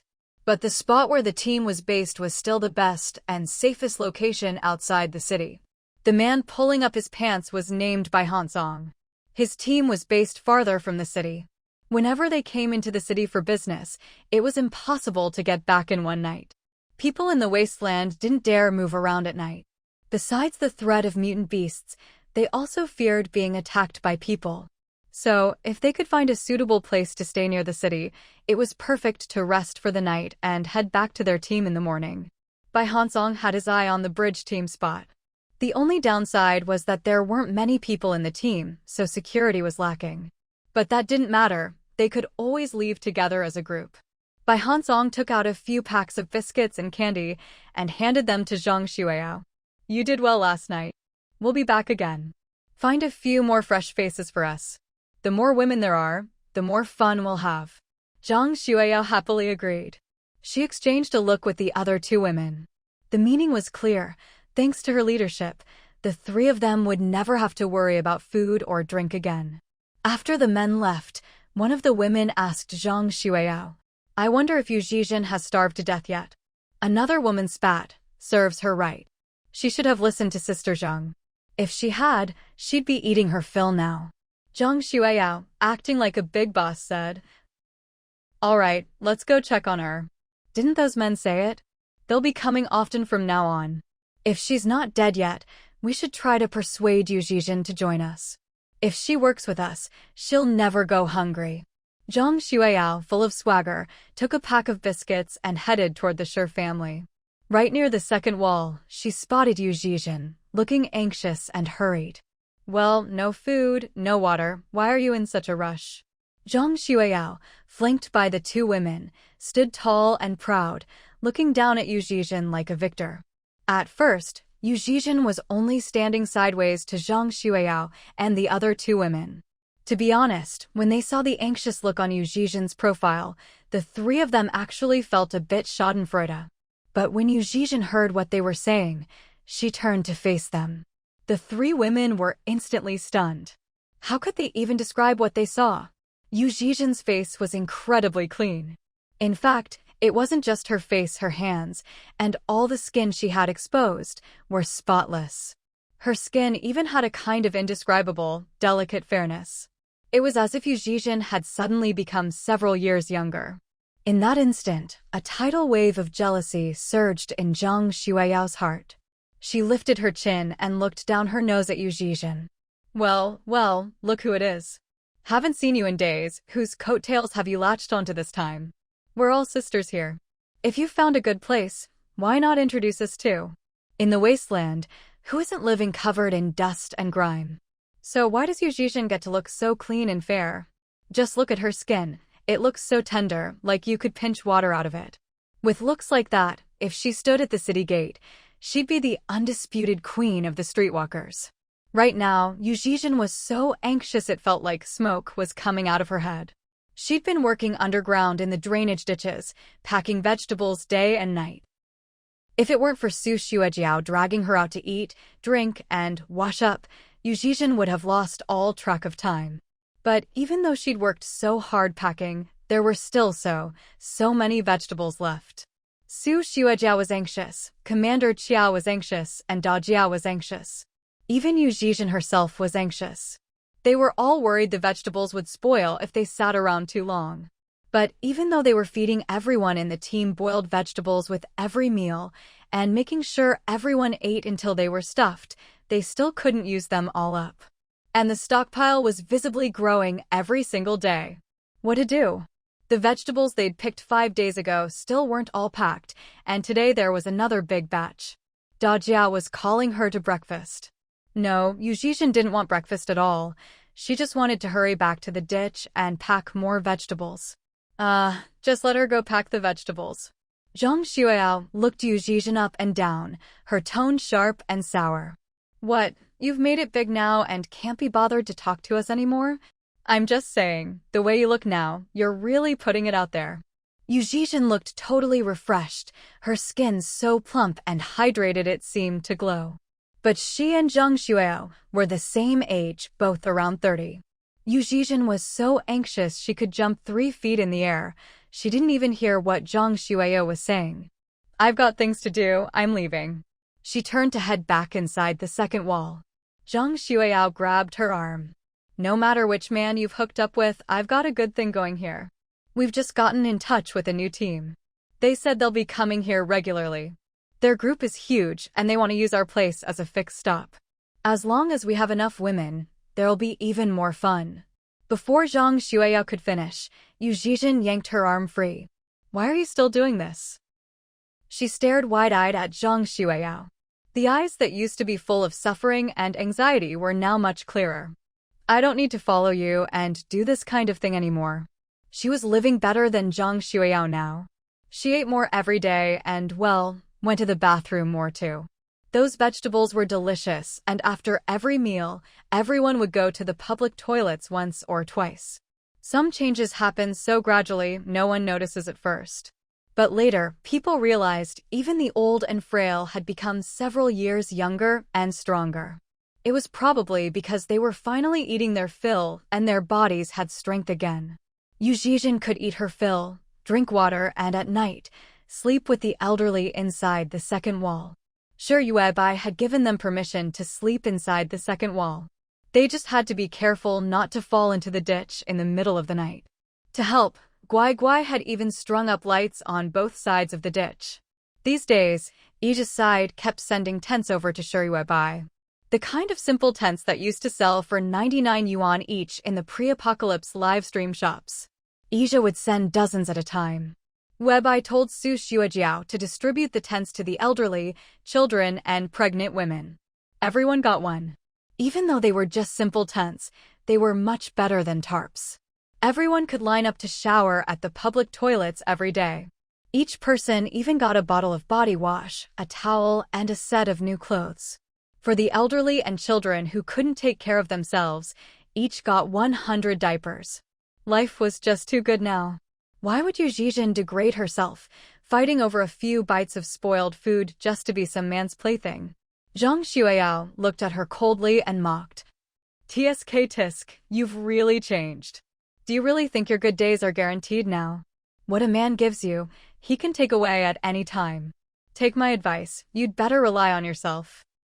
But what right did she have to talk about relying on herself? Yu Zhizhen couldn't help but argue back. "Are you relying on yourself? You're just selling your body, that's not relying on yourself. You're still depending on men." Seeing Zhang Xueyao's "you don't understand, only I do" expression, Yu Zhizhen shouted at her. "Come on, wake up. Go scavenging, look for food, there's always another way." Just as she opened her mouth, Su Xuejiao suddenly appeared from the end of the second wall. "Yu Zhizhen." The warning in her voice made Yu Zhizhen snap her mouth shut. Su Xuejiao walked over, grabbed Yu Zhizhen's wrist, and gave Zhang Xueyao a once-over. Her scrutinizing look instantly changed to a smile as she said, "You're absolutely right. In the Wasteland, what else can women rely on if not their bodies? We're all the same, just hustling for customers in our own ways. No need to argue."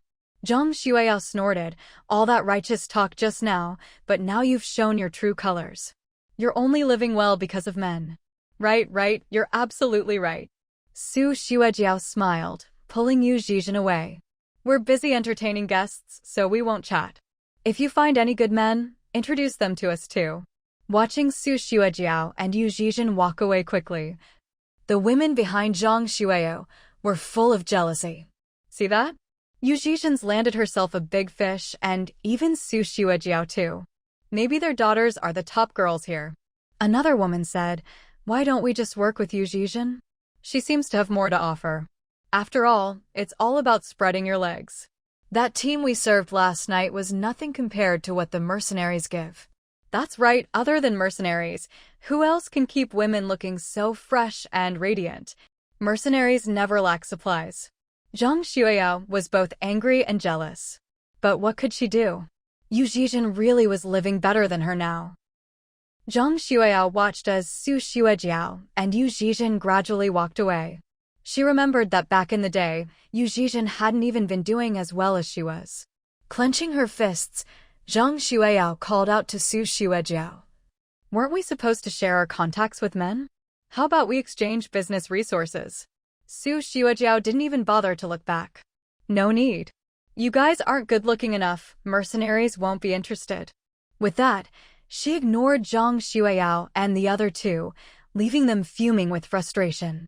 After turning past the second wall, Su Xuejiao angrily dragged Yu Zhizhen over to Shi Yuebai.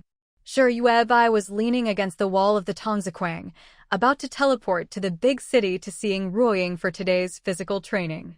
After hearing Su Xuejiao's complaint, Shi Yuebai turned her gaze to Yu Zhizhen's face. Yu Zhizhen lowered her head, flustered and anxious. "I'm sorry, I just wanted to prove that we don't have to do things their way, we can live well on our own too." "You say that, but what good does it do you to let them find out my secret?" Shi Yuebai's question was sharp. Yu Zhizhen immediately burst into tears of shame. She'd acted rashly at the time and hadn't thought it through. "I'm sorry." Shi Yuebai's expression was a bit lazy. "If I really get caught and dissected, saying sorry a million times won't help. We all know the importance of sticking together to survive or die, but when it comes to a moment when you can't explain yourself, everyone forgets." She didn't really care about starting over from scratch. If her secret was exposed to the people in the big city, she could always just leave. She could let go of everything and everyone here. So for these old, weak, sick, and pregnant people, was it really worth it? Tears streamed even harder down Yu Zhizhen's face. She pressed her lips tightly together. She didn't say another word. From this moment on, she'd be mute, she'd never speak again. If she ever uttered another word, may lightning strike her. Seeing her like this, Shi Yuebai felt a little irritated. "Enough. Hopeless cases can't be helped. Stay away from me." Yu Zhizhen ran off, crying silently, down into the ditch. Su Xuejiao, however, stood rooted to the spot, deep in thought. Shi Yuebai asked impatiently, "Anything else? If you've got something to say it quickly." Su Xuejiao said, "We still need to set up a confidentiality policy. Everyone here has to memorize it inside out." Shi Yuebai waved her hand. Whatever. You done? With that, she went off to do her physical training. Physical training was grueling. Sure, Yuebai was tough on others, but even tougher on herself. Sometimes, even Ing Ruiying couldn't bear to watch how hard she pushed herself. Let alone the people in the Tongziquang. To avoid getting bogged down by their clingy emotions and slowing herself down, Sure Yuebai would teleport straight to the big city whenever she trained. In the villa, Ing Ruiying was tallying up the day's supplies. Seeing Sure Yuebai appear in the living room, leaning against the wall, she hurried over, wanting to help her. Sure Yuebai raised a hand to stop her. So Ing Ruiying said that grandfather and grandson brought 2 more people today. They delivered a lot of supplies. I did a quick count. 800 correction tapes, 300 packs of heated insoles, 1,034 charging cables, 4 desk lamps, and 36 thermos bottles. Sure Yuebai cut her off. Write it all down on a slip of paper and put it on top of the supplies. Send everything to the basement. I also had someone prepare 40 bags of ready-to-eat food for you. They're all in the basement. The food was packed into large plastic bags by Captain Xiao on Sure Yuebai's orders. Captain Xiao was now mainly responsible for handling these ready-to-eat foods. Unknowingly, the points in Sure Yuebai's account had reached 1 million again, all earned by Captain Xiao. And the mercenary group still owed Sure Yuebai 800,000 points. They ate a lot and used up a lot, and since they were busy hunting mutant beasts, they couldn't always pay Sure Yuebai back with supplies or food in time. So the points just kept accumulating as debt. The whole mercenary group was in the red. But since there wasn't much to spend points on anyway, Sure Yuebai didn't rush them. Let them owe. If they couldn't pay up, Sure Yuebai would just collect in flesh from each of them. Ing Ruiying was getting faster and faster at collecting supplies. Mainly because, at first, she didn't know where to start.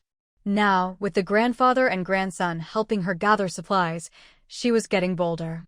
Consequently, more and more food was being traded out. The 10 big bags of food from before were soon gone. Fortunately, Sure Yuebai had plenty of ready-to-eat food stored up. Ija's mercenary group would either not send any supplies, or they'd send a massive batch all at once. As for the ready-to-eat food, the mercenaries treated it like garbage. Just one pile could build a small hill in the Tongziquang. Sure Yuebai didn't care and had Xiao Jiao and Sure Yaoao count everything. Then they'd just dump all the ready-to-eat food straight into the ditch. Now, if it weren't for the white mist obscuring the view, you'd see that the ditch in front of the Tongziquang was almost level with the ground. Because it had been filled up with ready-to-eat food. People could walk across without even needing a ladder. And even so, the mercenary group still owed Sure Yuebai 800,000 points. Because the ready-to-eat food was priced so cheaply here. 10 points each, no matter what it was, biscuits or canned meat, all the same price. Living supplies were the same, 10 points a box. If the mercenaries wanted to pay with supplies, fine. If not, Sure Yuebai didn't push them. But after tasting Sure Yuebai's vegetables, not a single mercenary wanted to eat the ready-to-eat food anymore. Once you're used to eating fine food, you can't go back to coarse fare. Ing Ruiying acknowledged, and just then, there was a knock at the gate. She turned. That must be the grandfather and grandson here to sell supplies. Sure Yuebai didn't have time to stop her before Ing Ruiying ran out. As soon as she opened the gate, a large hand clamped over her face. Xiaolingya's vicious voice rang out, "Bitch, it really is you." At first, he hadn't believed that Ing Ruiying would show up in the big city. After all, even he was finding it harder and harder to survive here. Du Hanwen, that bastard, knowing Xiaolingya wouldn't let him go, had actually teamed up with Scarface. Because Xiaolingya had lost Scarface's men, now every time Scarface saw him, he'd beat him up. Lately, Xiaolingya had been beaten black and blue. It was only after his men reported that he learned Ing Ruiying had been spotted in the city. He'd staked out the place for days before confirming she lived here. Ing Ruiying was shoved to the ground by Xiaolingya. But instead of hitting her again, he crouched beside her and said in a gentle tone, "We were husband and wife, even if just for a day, that's 100 days of affection. This place is big enough, I'll be living here from now on." Xiaolingya's expression was particularly disgusting. Sure Yuebai was downstairs, watching as 3 or 4 men with bruised and swollen faces followed behind Xiaolingye and entered the house. Meanwhile, Ing Ruoying, who had been pushed to the ground, didn't make a sound. Shi Weibai withdrew her fist. Xiaolingye was full of smug satisfaction, convinced that he had Ing Ruoying completely under his control. He glanced around at the dilapidated courtyard, not with disdain, but with satisfaction. "Go get us something to eat," Xiaolingye ordered Ing Ruoying. Ing Ruoying stood up, her face full of mockery. She didn't bother arguing with Xiaolingye, just turned and walked out of the courtyard. "Fine, I'll go get you something to eat." As soon as she stepped outside, Ing Ruoying found 2 patrolling police officers. She handed each of them a pack of biscuits, then pointed back at the courtyard where she lived. Xiaolingye had no brains. This wasteland had only given him stronger muscles, but his mind had shriveled. He was convinced this villa belonged to Ing Ruoying. After all, the Ying family had once been truly wealthy, with properties everywhere. It was perfectly normal for them to have a few villas in the suburbs of Xiangqing back in the day. Otherwise, how could you explain how a woman as worthless as Ing Ruoying, someone who wouldn't even hurt an ant, could live so comfortably in the big city? Damn it, that bitch actually dared to lie to me. Xiaolingye cursed as he paced around the messy courtyard. Back then, he'd racked his brains to curry favor with an office supervisor just to get a permit to live in the city. Yet Ing Ruoying had secretly kept this villa in the city to herself. Anything that belonged to this woman should be his. And she'd always lived in Xiaolingye's team, in the lowest, most humiliating position. Truly a woman who couldn't be any more worthless. The 4 men following Xiaolingye all had greedy looks in their eyes. They'd originally planned to leave Xiaolingye. After all, Xiaolingye now had no power, no food, and had even offended Scarface, the leader of a local team in the city. Anyone who stuck with Xiaolingye would get beaten up by Scarface's men every day. Of the 8 people Xiaolingye had brought into the city, only 4 were left alive. Following Xiaolingye was a dead end. Who would have thought things could take a turn for the better? Back then, Xiaolingye had risen to power using supplies from Ing Ruoying's family. Now, this woman was still useful. With Ing Ruoying under his control, Xiaolingye could use her villa to rise again. Anyone who owned property in the city must have been an original resident. And as luck would have it, Xiaolingye and his 3 or 4 men still had a combined total of 1 or 2 million points in their accounts. As long as they could get Ing Ruoying to sign a rental contract, they could easily get residency permits. The men cackled obnoxiously as they headed for the first floor.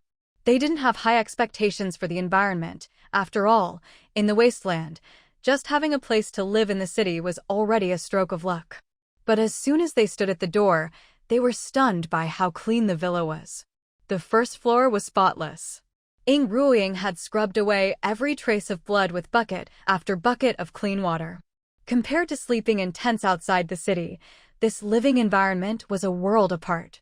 Just as Xiaolingye lifted his foot to step inside, a police officer called out loudly from outside the courtyard.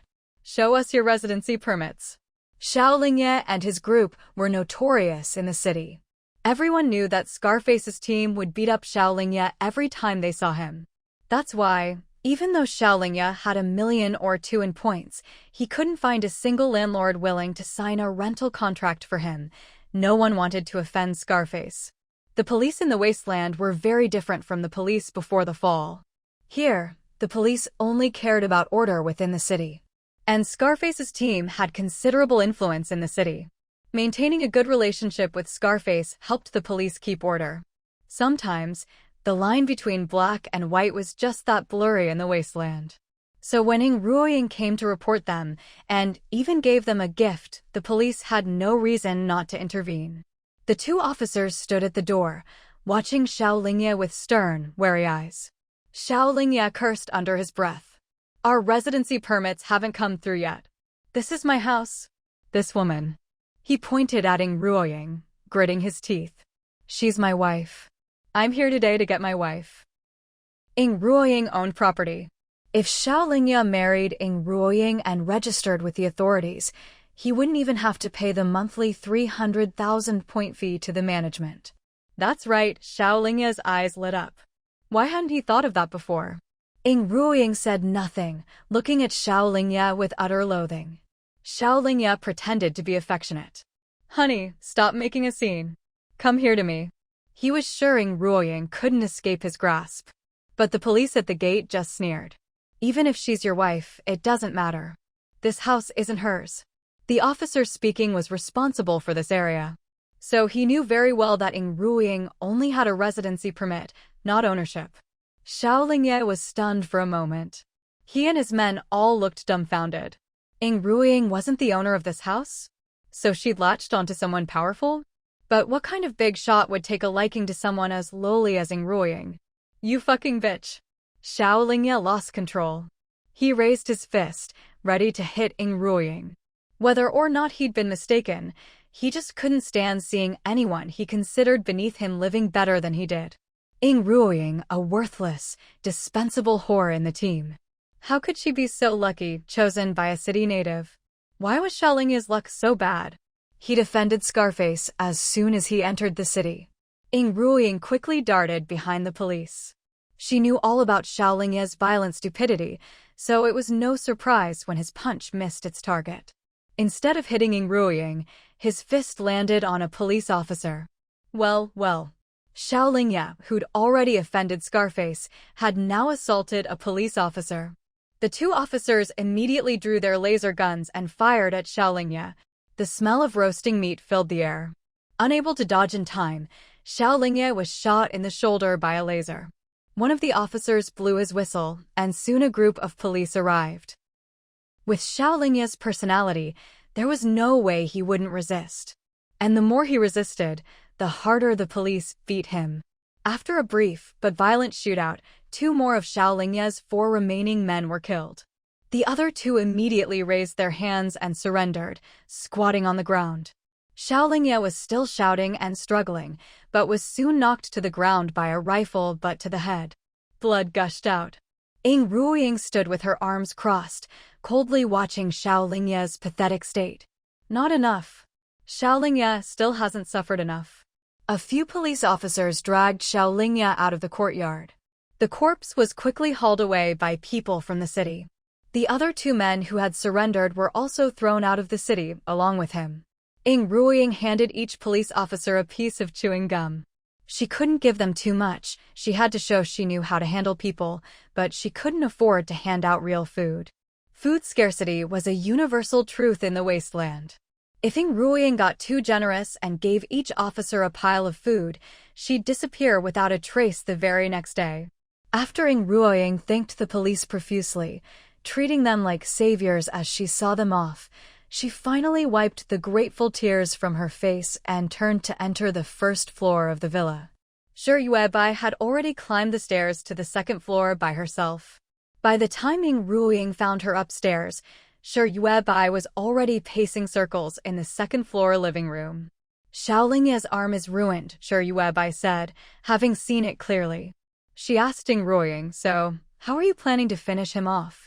Ing Ruoying clenched her fists, her teeth grinding audibly. I want him to pay back everything I suffered, every last bit.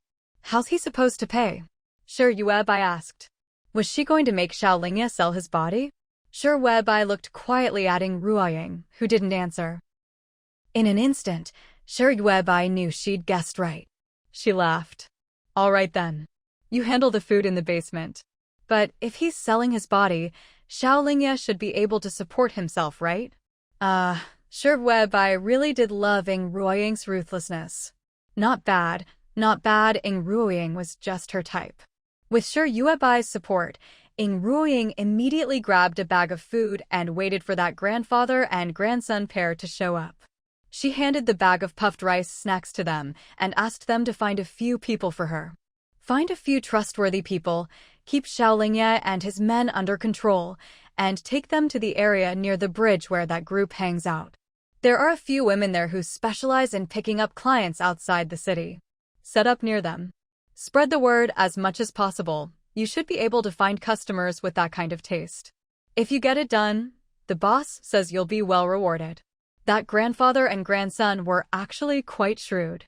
Strip away their layers of hardship, and they knew full well Ing Ruoying had food. But it was clear she was working for someone higher up. If the boss wanted to deal with Xiao Lingye and they pulled it off, they'd win the boss's favor. Would they ever have to worry about food again? The grandfather and grandson were survivors from the very bottom. And if there was one thing the bottom had plenty of, it was people. They quickly found two suitable men, the same two who'd helped them haul supplies to sell to Ing Ruoying last time. The two burly men found Xiao Lingye, whose arm was crippled, at the city gate. His shoulder had been blasted through by a police laser, and who knew what nerve had been hit, his whole arm was useless. The two men easily subdued Xiao Lingye. He shouted loudly, "Do you know who I am? Damn it, let me go." Ing Ruoying appeared behind the two men, holding an iron chain in her hand. All this time, while cleaning the villa for Shi Yuebai and trading for living supplies, she'd never forgotten her revenge. With bits of food, she'd quietly bought all sorts of props from stalls in the city. Iron chains, whips, candles, thongs, nipple clamps, and even a rather luxurious tent. Everything was set up for the right atmosphere. She handed the items to one of the men. "Go on. Just don't let him die."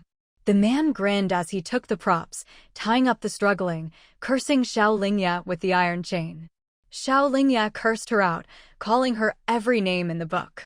But verbal humiliation meant nothing to Ing Ruoying. What Xiao Lingye was about to face, that was true humiliation. Revenge, though late, had arrived at last. By the time Ing Ruoying returned, rumors were already swirling inside and outside the city. Word was, there was a man selling his body outside the city, a muscular, manly guy at that. Everyone spoke with disdain. With all those muscles, why wasn't he out scavenging for supplies? The Wasteland's morals were truly in decline. Even men were getting lazy and greedy. But while most people scoffed, those with certain tastes heard something else entirely. In short, ever since Xiao Lingye's business opened, his screams had never stopped. At first, Ing Ruoying had the grandfather and grandson give the two guards some ready-made food as payment. But soon, Xiao Lingye was not only supporting himself, he was feeding the two men guarding him. Shi Yuebai watched everything from the sidelines, secretly comparing. To her surprise, Xiao Lingye's business was even better than Zhang Xueyao's. TSK. Ing Ruoying kept collecting supplies, but her revenge wasn't over. Two of Xiao Lingye's men had surrendered during the shootout and been taken away by the police. But in this wasteland, there wasn't much point in keeping prisoners. Either you killed them or you let them go. Feeding prisoners in jail cost food. As for using them for infrastructure or production, forget it. In this high-radiation environment, nothing could be produced. So, Xiao Lingye's two men were quickly released and kicked out of the city. They wandered outside the city and ran into the grandfather and grandson. The pair seemed completely harmless, saying they knew a place where you could scavenge for food. They even kindly shared a bag of puffed rice with them. Xiao Lingye's two men exchanged a look and tricked the grandfather and grandson into taking them there.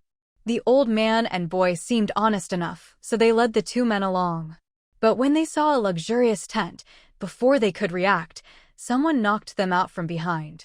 When they woke up, they were trussed up on the ground, wearing nothing but black leather briefs and collars around their necks. Ing Ruoying really knew how to set the mood. Her sense of aesthetics was in her bones. Soon, business was booming. With more food coming in, Ing Ruoying hired two more people to guard the three asses of Xiao Lingye and his men. Having tasted success, she said to Shi Yuebai, who was leaning against the wall and slowly making her way forward, "If there are any more men who bully women, we can send them here. There's no law to deal with these people now, so let's make our own concentration camp. An eye for an eye, Yuebai. What do you think?" Shi Yuebai thought for a moment. Too much trouble. She raised a hand, fingers curled like claws. "I could kill them with one move." Ing Ruoying had her own ideas. She asked Shi Yuebai's opinion, but Shi Yuebai always gave the simplest, most direct answer. Many people who knew Xiao Lingye, upon hearing about what happened to him and his companions, all believed it was the work of the scar-faced man from the big city. Everyone knew that Scarface worked for that office supervisor. Some things didn't need to be deliberately concealed. Everyone knew the office supervisor was the real boss behind Scarface's crew. Got it? Some teams from outside the big city, hoping to curry favor with the office supervisor, would deliberately bring all the men in their group to patronize Xiaolingya's business. Xiaolingya offended someone powerful this time. He failed at his job, so this is what he gets. Everyone spoke in deliberately vague terms. So everyone understood the meaning that could only be hinted at, not spoken aloud. Even Scarface himself thought so. He was sure Xiaolingya's fate was the work of the supervisor's men. The reason he wasn't informed was just to give him a warning. If he failed at his job, he'd end up just like Xiaolingya. Scarface gazed out the window, speaking gloomily to the little brother behind him. We're all just the supervisor's dogs. He's showing me that he can use me, or not use me. There are plenty of people in the Wasteland who can do his dirty work. The whole Xiaolingya incident, from start to finish, he hadn't known a thing about it. That was the best example. The little brothers all looked at each other. The mood was heavy. Meanwhile, Shi Yuebai, completely unaware of how wildly the rumors had spread outside, still went to the big city villa every day to exercise. In the 6th month of Shi Xiangrui's pregnancy, Ing Ruiying used the food earned by Xiaolingya and the other two to hire 2 more bodyguards. These 2 bodyguards were responsible for her safety. They weren't allowed into the courtyard, only to stay outside it every day. If anyone poked around outside the courtyard, or even just passed by and looked a little too long, the 2 bodyguards would drive them off fiercely. That grandfather and grandson delivered a lot of daily necessities every day. Besides a large number of solar panels, light strips, and bulbs, they also brought many other supplies. For example, non-stick pans, waterproof clothing, ladles, tents, tarps. Shi Yuebai counted the pans in the tongziku. There were 175 non-stick pans alone. And they were all top quality, imported from a certain country, eco-friendly and safe, wear-resistant, rust-proof, and with excellent heat conduction. She looked impatiently at the area behind the public restroom, which was already piled high with goods.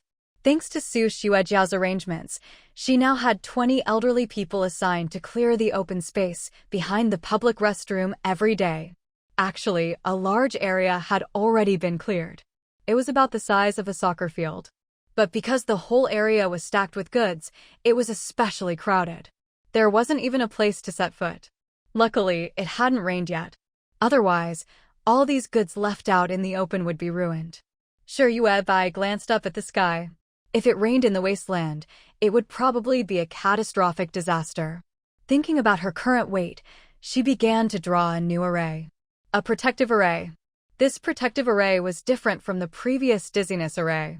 Without Shi Yuebai's permission, anyone who stepped into the dizziness array would immediately feel dizzy.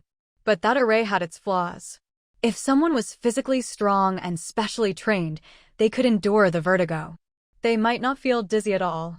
Like pilots or astronauts. People like that had undergone extensive training before the Wasteland. They'd had their brains conditioned under high intensity. They simply wouldn't be affected by the dizziness array. If people like that attacked the tongziku, they could just march in with weapons. They could fight their way in from outside the second wall, reach the Shi family, and find Shi Yuebai. If she really wanted to make it so not even a fly could get in, she needed a protective array. But a protective array wasn't something just anyone could draw. Now that Shi Yuebai's abilities had grown, she could challenge herself to set up a super large protective array for her base. She wanted to cover the entire soccer field-sized storage area behind the public restroom, along with the second wall. Such a huge protective array would be unimaginably complex. In her previous life, when she was among the Wu clan, a few fools had worked together for decades and still struggled with it. As for her current abilities, she did a quick calculation. She'd only need about 300 years to finish it. She could do it. There's a saying, no matter how far the road, you'll get there if you walk it. If you never try, you'll never have a protective array. But if you do, who knows, maybe she'd get lucky, regain her peak from her previous life, and finish the array in a snap. Once she decided to do something, nothing could stop Shuriwebai. Leaning on her staff like a car crash victim with mobility issues, she staggered step by step to the edge of the ditch. People came and went inside and outside the Tongziko to use up supplies and stimulate internal demand. Shuriwebai told Jiao to give everyone a non-stick pan, 2 ladles, and a tarp. Tents had been distributed before. The tarps were for everyone to set up another layer above their tents. As for the point of this, well, Shuriwebai thought, in the Wasteland, you didn't have to justify everything. Don't ask if you must know, it's just that she had too many supplies. If she gave a little to everyone, she'd have a place to walk through. Now there were 29 elderly people, 10 disabled children, 7 oddballs, and 2 pregnant women. Plus Yujishin. All living inside the second wall. Their tents were already lined up in a row, crowded together. After everyone got a tarp, they had to stretch them out, which meant moving their tents. So everyone set up their tarps and tents along the Tongziku, leaving a little space between each. Just like that, they ended up living all the way from the front of the Tongziko to the base of the garbage hills on both sides.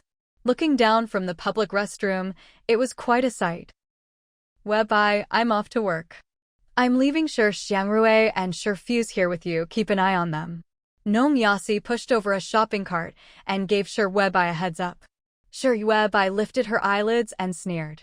Her staff was still drawing complex array lines on the ground. She turned and asked second sister-in-law Shi, "Where's Su Xuejiao? Watch the kids." "No way. She wasn't a nanny." Second sister-in-law Shi said, "Recently, a few old, weak, sick, and disabled folks have come near our team. She went to check it out." The team under the bridge didn't really take in newcomers. Ever since team leader Qiao brought back Shi Chengyu last time, they hadn't bought anyone else. Mainly because people's hearts were complicated now. A lot of people who looked pitiful, who knew what they'd done in the Wasteland. If you peeled back the pitiful exterior, maybe they weren't worth it at all. Secondly, given Shi Yuebai's situation, it was clear that until they could protect themselves, they really weren't suited to take in more people. Directly across from the Shi family's camp were a few tents set up by Zhang Xueyao and those 2 women. Over the past couple of days, Zhang Xueyao had managed to bring in a few more women who were decent looking. If you followed the direction of Zhang Xueyao's tents and kept heading toward the city, you'd reach the 3 tents belonging to Xiao Lingye and his crew. The riverbed here was fairly wide. From this side, you couldn't really make out the details of the other side. So Su Xuejiao didn't mind Zhang Xueyao and her group pitching their tents here anymore. But a few days ago, some elderly folks had come and set up their tent too close to the Shi family. They'd pitched it right in the middle of the riverbed. Su Xuejiao went over to ask what was going on. Well, since Su Xuejiao had things to do, Shi Yuebai couldn't really force her to come back and babysit. Nong Yasi had left. Shi Yuebai turned her attention to second sister-in-law Shi. "Second sister-in-law, since your eyes are better now." Second sister-in-law Shi walked forward and, with a loud thud, kicked a box that had suddenly appeared in the middle of the path. She fell to the ground and cursed loudly. "Who's so inconsiderate? Just leaving boxes lying around, do you have any manners?" No one knew if the box had been delivered by the mercenaries or buying Ruoying. Shi Yuebai made a mental note. From now on, they'd have to write names on the supplies when they were delivered. But seeing how second sister-in-law Shi couldn't even take care of herself, Shi Yuebai knew she couldn't count on her to look after the 2 kids. Shi Yuebai started scanning the area, wondering if anyone else was free to babysit. Everyone was swamped. Except for her, standing there scribbling away, looking like she had nothing better to do. So annoying. Did she look like a nanny or something? She grabbed a sheet of A4 paper and tore it in half. As she ripped the paper, she shot a cold look at Shi Xiangrui and Shi Fuse, who were sitting in the shopping cart. Shi Xiangrui was 6 months old and had already learned how to roll over. Right now, she was lying on her side in the shopping cart, her chubby little fingers gripping the wire mesh, her big dark eyes staring intently at Shi Yuebai. She babbled and drooled, as if inviting Shi Yuebai to play with her. "Yeah, right." Shi Yuebai hated kids, especially ones this small. She tore 2 little paper figures from the white paper and tossed them on the ground. Shi Yuebai pressed her fingers together and touched her brow. A beautiful blood-red rune glowed at her brow. The two paper figures, which had floated lightly to the ground, suddenly climbed to their feet. Number 1 stretched lazily, looked up at the shopping cart, and exploded. Oh my god, it's so high. How am I supposed to climb up there? Shi Yuebai, are you even human? Would it kill you to give me a hand? Number 2 was more resigned. Stop complaining, let's just get up there. If those two little gold-eating beasts start crying, we're both doomed. The two paper figures huffed and puffed their way to the shopping cart's wheels, helping each other up. After a lot of effort, they finally made it up onto the wire mesh of the shopping cart. Number 1 looked at chubby-faced Xiangrui and said, Xiangrui the Gold Eater, hello, I'm your playmate Number 1. Number 2 crawled over to the slightly smaller Fuse, who had just yawned, and started singing a lullaby softly. The great river flows eastward. When injustice is seen, a roar will be heard. Hey-ya, hey-ya-ya, hey-ya, hey-ya, hey-ya-ya. Fuse pouted and immediately started wailing. Number 1 quickly scrambled over from Xiangrui and slapped Number 2 on the face. What did you do to make her cry? Shi Yuebai will tear you to pieces. Xiangrui, meanwhile, managed to twist herself upright in the shopping cart. Her bright black eyes followed Number 1 and Number 2 wherever they went.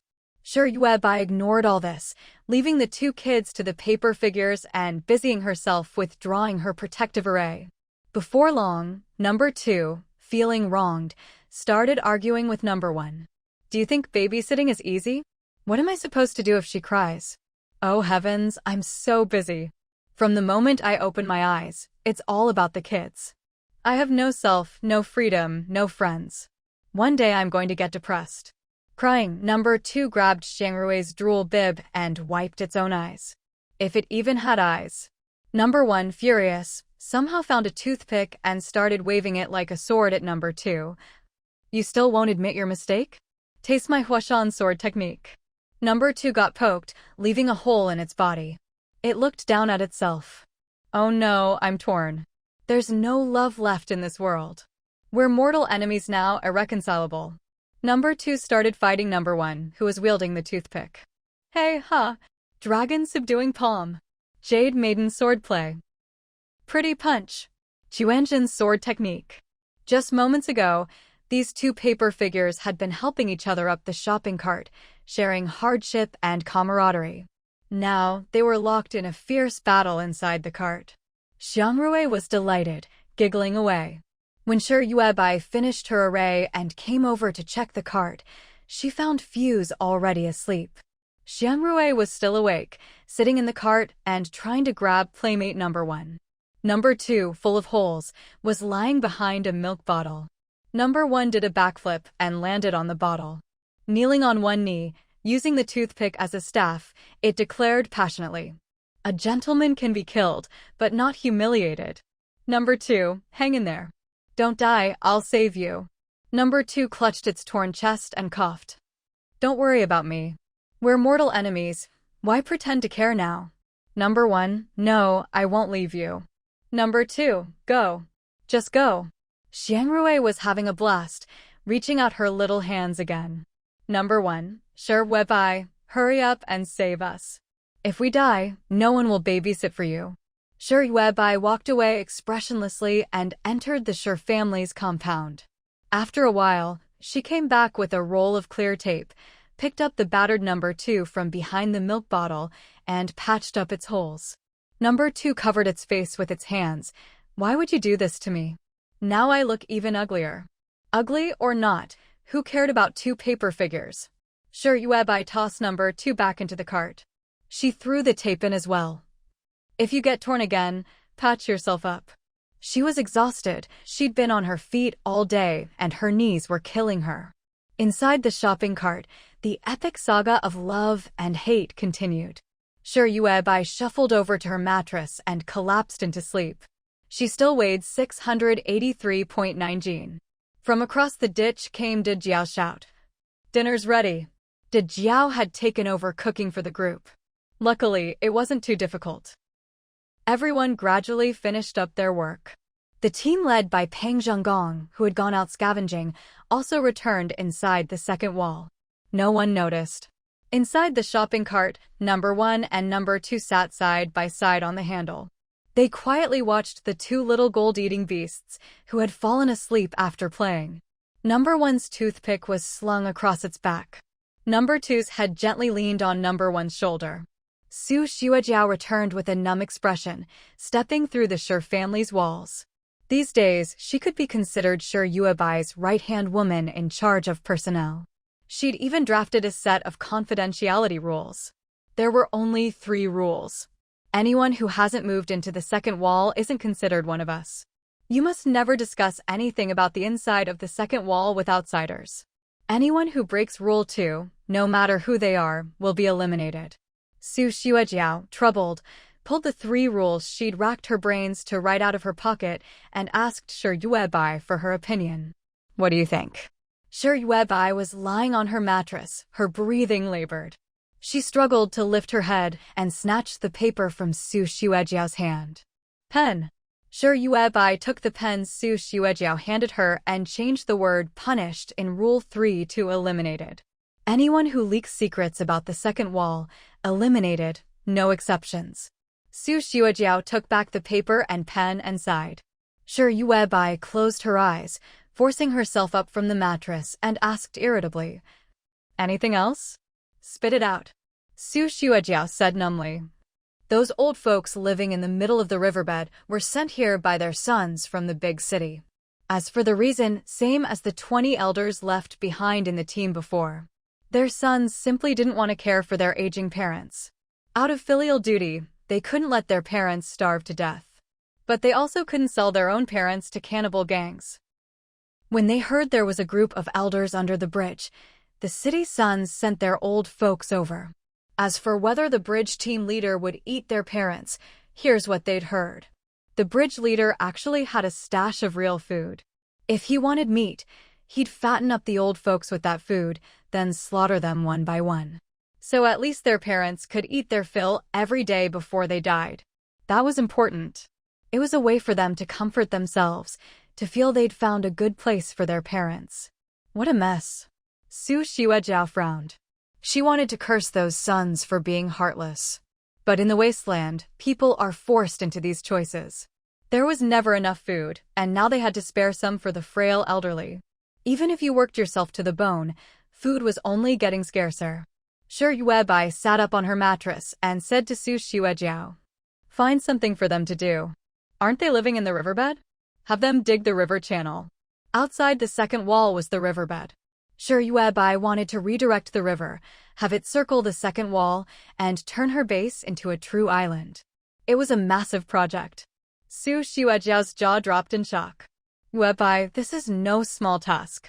With the workload as it was, everyone was already run ragged, barely able to catch their breath. And now Shi Yuebai wanted to reroute a dried-up riverbed? How could that be done anytime soon? Where there's a will, there's a way. How do you know it won't work if you don't try? Shi Yuebai waved her chubby hand and instructed Su Xuejiao. "Make those old folks disappear. Make sure their sons never find them again." They'd been sent to her after all. Now they were her people. How she arranged her people was none of those city sons' business. Su Xuejiao nodded and went out at once. She first gathered the 7 misfits from the team. She had Chao Lingyun lead the way and snatch the pitiful old folks from the riverbed. These days, Chao Lingyun's 7 misfits were no longer what they used to be. They lived and ate inside the second wall, soaking up Shi Yuebai's spiritual energy day and night. Once skin and bones, they now had a thin layer of flesh and a lot more strength. They hoisted the old folks up and ran all the way to the area Shi Yuebai had marked out. Chao Lingyun pulled out a knife and pointed at one of the elders. "From today on, you're digging the river for me. No leaving. If you try to run, I'll kill you." After his threat, Chao Lingyun tossed each of the 8 elders a pack of instant noodles and a bottle of orange soda. A while later, more misfits brought over hoes and ordered the trembling old folks to start digging. Just like that, they'd been kidnapped, now part of the Wasteland's ever-growing ranks of the missing. Meanwhile, half of the 10 disabled children had already learned how to build walls. Their movements were still slow, but progress on the second wall was finally on track. Soon, the second wall reached the back of the Sure house. There, a staircase led upward. At the top was the pool and the public toilet. Anyone needing the toilet could walk along the inside of the second wall to the stairs. All they could see was the ditch and the tong frame wall on the other side. As for what was inside the tong frame, no one could see. The stairs did lead to the Sure family's backyard, but a fence had been installed there. It wasn't very sturdy, who knew where it had been scavenged from? But no one dared to touch it. The disabled kids had nearly finished the second wall. The 5 who couldn't learn to build were set to digging instead. That seemed simpler, and 3 of them could use a hoe. Su Xuejiao assigned those kids to dig the river channel too. The riverbed was so wide, there was no way to dig a full-sized moat and turn the Sure house into a true island, at least not yet. They'd start with a narrow ditch, and once they had more manpower, widen and deepen it. When everyone compared the 3 disabled kids to the 8 newly kidnapped elders, the difference was obvious. Everyone always thought they themselves were weak, so were their teammates. After all, they were a team of the old, weak, sick, disabled, and pregnant, no match for outsiders. But those 3 disabled kids, swinging their hoes, were stronger and faster than the 8 new elders. Who would have thought, not long ago, these kids were barely conscious, unable even to feed themselves. Back then, Su Xuejiao could only put food in a bowl and let them crawl over to eat. But now, each of them could hold a bowl and eat with their hands. Even the one with the paralyzed hand could move it much better now. The change had crept up on them. Gnome Yasi watched the elders outside the second wall, digging the narrow ditch. They're so weak, so many chronic illnesses, so feeble they couldn't even crush an ant. Dajiao, after 2 days of teaching hoeing, led the last 2 disabled kids past Gnome Yasi. She overheard Gnome Yasi and replied earnestly, "Andy says we're still weak, no different from them. To Sure Yuebai, the weak are all weak. There's no difference. So tired." Sure Yuebai's protective array stretched from the edge of the ditch all the way to the outside of the second wall. And this was just the tip of the iceberg of the massive array. She held a long staff, poking at the ground, seemingly doodling lightly on the earth. But in reality, every stroke weighed 1,000 pounds. She could feel the fat in her body slowly melting away. 683.8 Gene. Exhausted from drawing, Sure Yuebai plopped down onto a large white stone, gazing up at the pitch-black sky. The weather in the wasteland hadn't been good lately. It had been a long time since she'd seen the sun. Although the lack of sunlight meant less radiation in the area, it didn't mean there was none at all.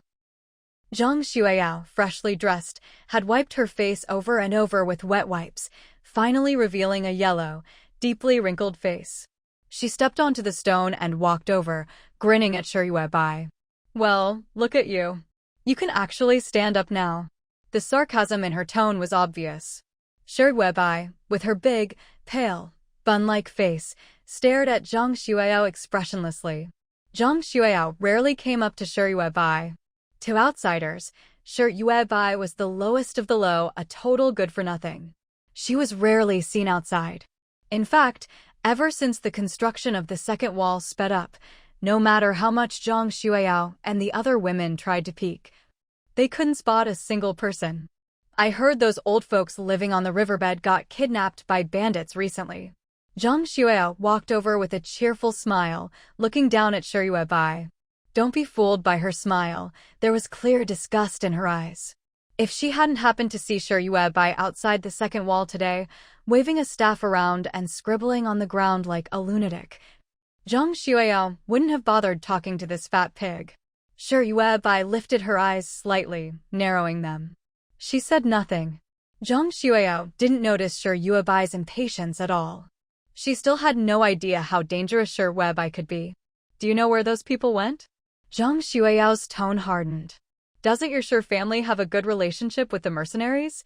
There are cannibals here now, aren't the mercenaries going to do something about it?" This whole affair had left the women living across the river feeling terrified. Captain Xiao used to seem decent. Why is he eating people now? Zhang Xueyao tried to egg Sure Yuebai on. You people should get the mercenaries to keep order. Otherwise, what's the point of the city spending all those points every month to feed them if they don't do their job? Cannibal gangs were a test of humanity's darkest depths. Everyone knew they existed, but no one could accept cannibals living right next door. Zhang Xueyo thought Shi Yuebai was easy to manipulate. Seeing Shi Yuebai remain silent, she threatened, "If you don't get the mercenaries to do something, you'll be the next one eaten." Shi Yuebai tapped her staff on the stone again and again. With each tap, the air around them seemed to ripple ever so slightly. It was barely noticeable. "Are you deaf? Did you hear me?" Zhang Xueyo reached out to push Shi Yuebai. In the next instant, Shi Yuebai's staff pressed against her waist and stomach. Zhang Xueyo looked down before her hand even touched Shi Yuebai. Her whole body was sent flying backward. She landed hard on a stone, feeling as if every bone in her body had shattered. Zhang Xueyo finally screamed in pain. She still didn't know what had happened, but she was plunged into a world of agony. Shi Yuebai leaned on her staff, slowly hunching over as she walked over.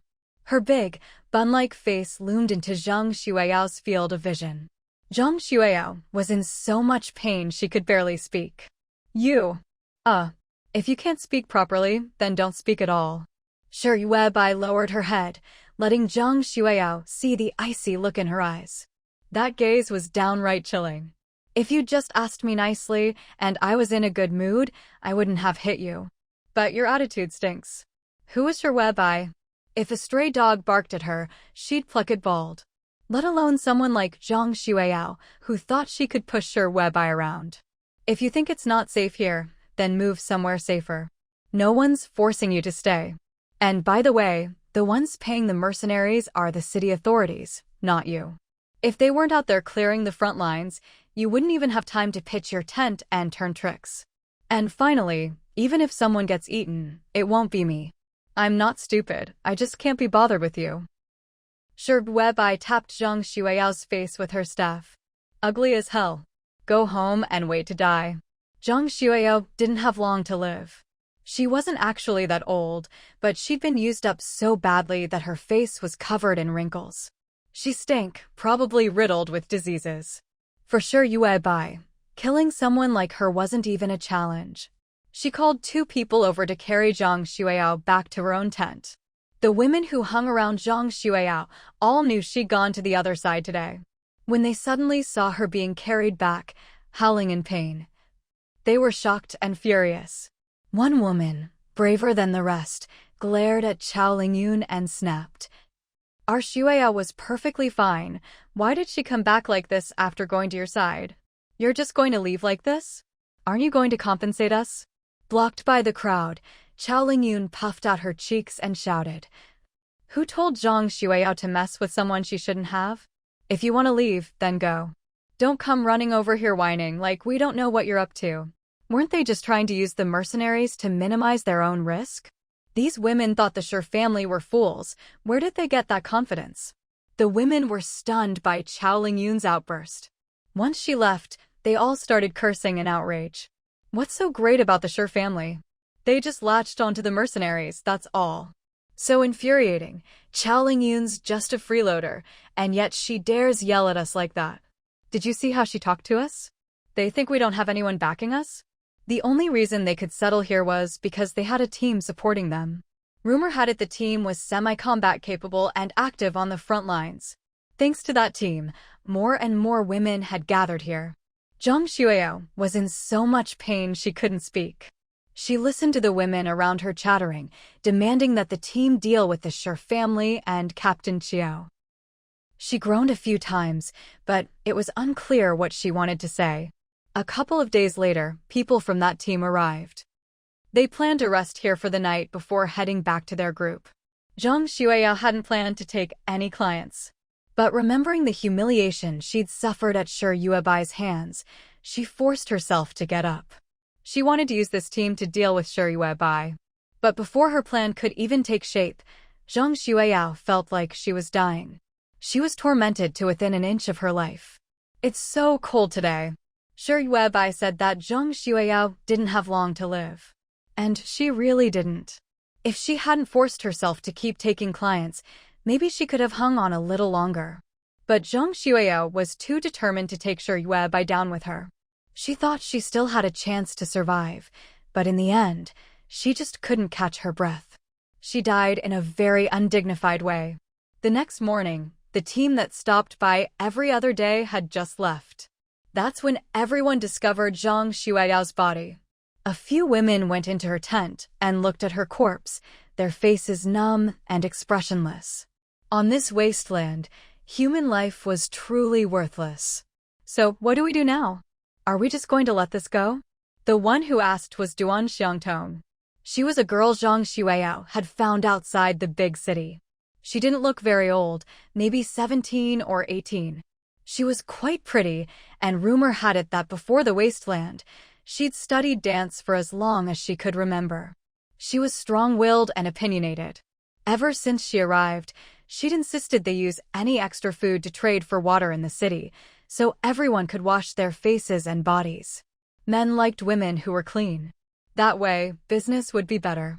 This girl had put some thought into studying men. Everyone agreed with her suggestions. So, the water they got from the city, a single basin, would be used to wipe down a dozen women. Now that Zhang Xueyao was dead, no one said a word. Duan Xiangtong spoke up, and Xueyao was beaten by those people across the river. Otherwise, she wouldn't have died. Everyone nodded, but still, no one spoke. Last night, each of them had, intentionally or not, mentioned the people across the river to their clients. Honestly, there was nothing they could do except try to use someone else's strength. It's not like a bunch of women could just go over there and beat up the people across the river. Duan Xiangtong glanced around at everyone. Murder should be repaid with a life. Debts should be paid back.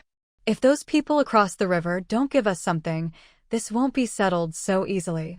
One woman lowered her voice and asked, "What do you want to do?" Duan Xiangtong didn't answer. She lowered her head and looked at herself. On the Wasteland, there weren't many people like her, healthy, smart, and young.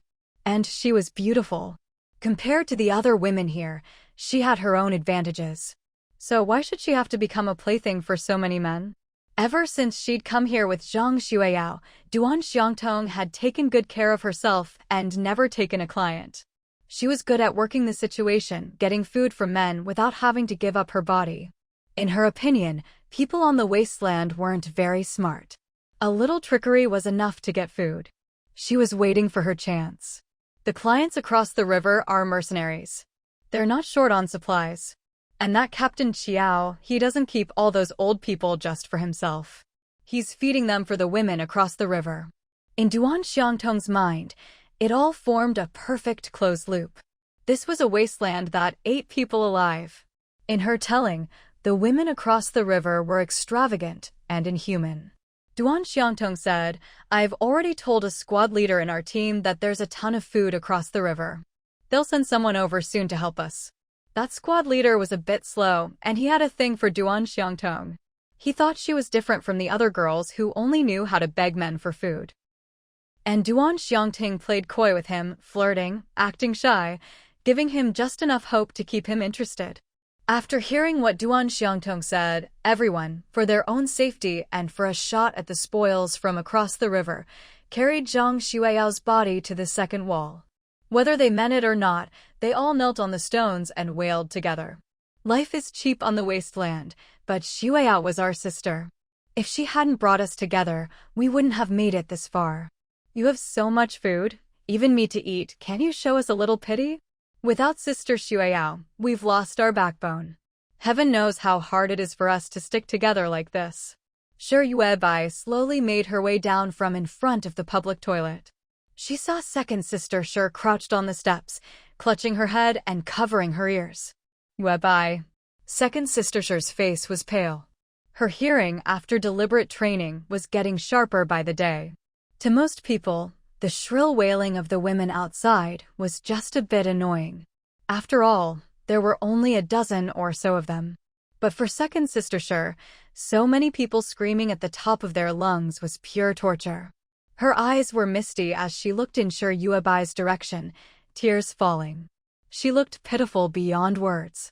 Second Sister Shi's looks had already surpassed her peak, back when she was most famous. With Shi Yuebai's spiritual energy nourishing her, if Second Sister Shi debuted now, she'd be an instant superstar. Compared to De Jiao and Xiao Jiao, Second Sister Shi was even more beautiful. Shi Yuebai silently watched her, tears streaming down her face. She leaned on her staff with one hand, and with the other, pressed 2 fingers to Second Sister Shi's forehead. A light appeared on both their foreheads. Shi Yuebai channeled a trace of soul power into Second Sister Shi's body. Soul power couldn't exist independently of Shi Yuebai. It couldn't become a physical thing. When Shi Yuebai's soul power entered someone else, at most it could stabilize their spirit, help them sleep and eat well, and improve their mental state. For Second Sister Shi, whose hearing was so sensitive and who was tormented by external noise, ultimately, it was up to her. To put it bluntly, Second Sister Shi's extraordinary hearing was both a blessing and a curse. The upside was that she could locate sounds and never miss a long-range shot. The downside was times like this, when she was overwhelmed by all sorts of noise. Eventually, it could drive her mad. Shi Yuebai couldn't really help her with that. Maybe you should try desensitization therapy, Shi Yuebai suggested. She'd originally come down from the public toilet planning to kill all those women outside the second wall. But seeing Second Sister Shi like this, she decided it was better to let them make noise. The louder, the better. As long as Second Sister Shi gradually got used to the noise, it wouldn't bother her so much. Second Sister Shi's spirit stabilized a little. It was a strange feeling. The piercing noise in her head hadn't really lessened, but she felt a bit braver about facing it. The panic was gone because she knew Yuebai had her back. That was her source of confidence. So, what was there to be afraid of? Bring it on. Once she got used to the sharp noise, it would stop being a problem. The people inside the second wall had originally planned to drive Duan Xiangtong and the others away.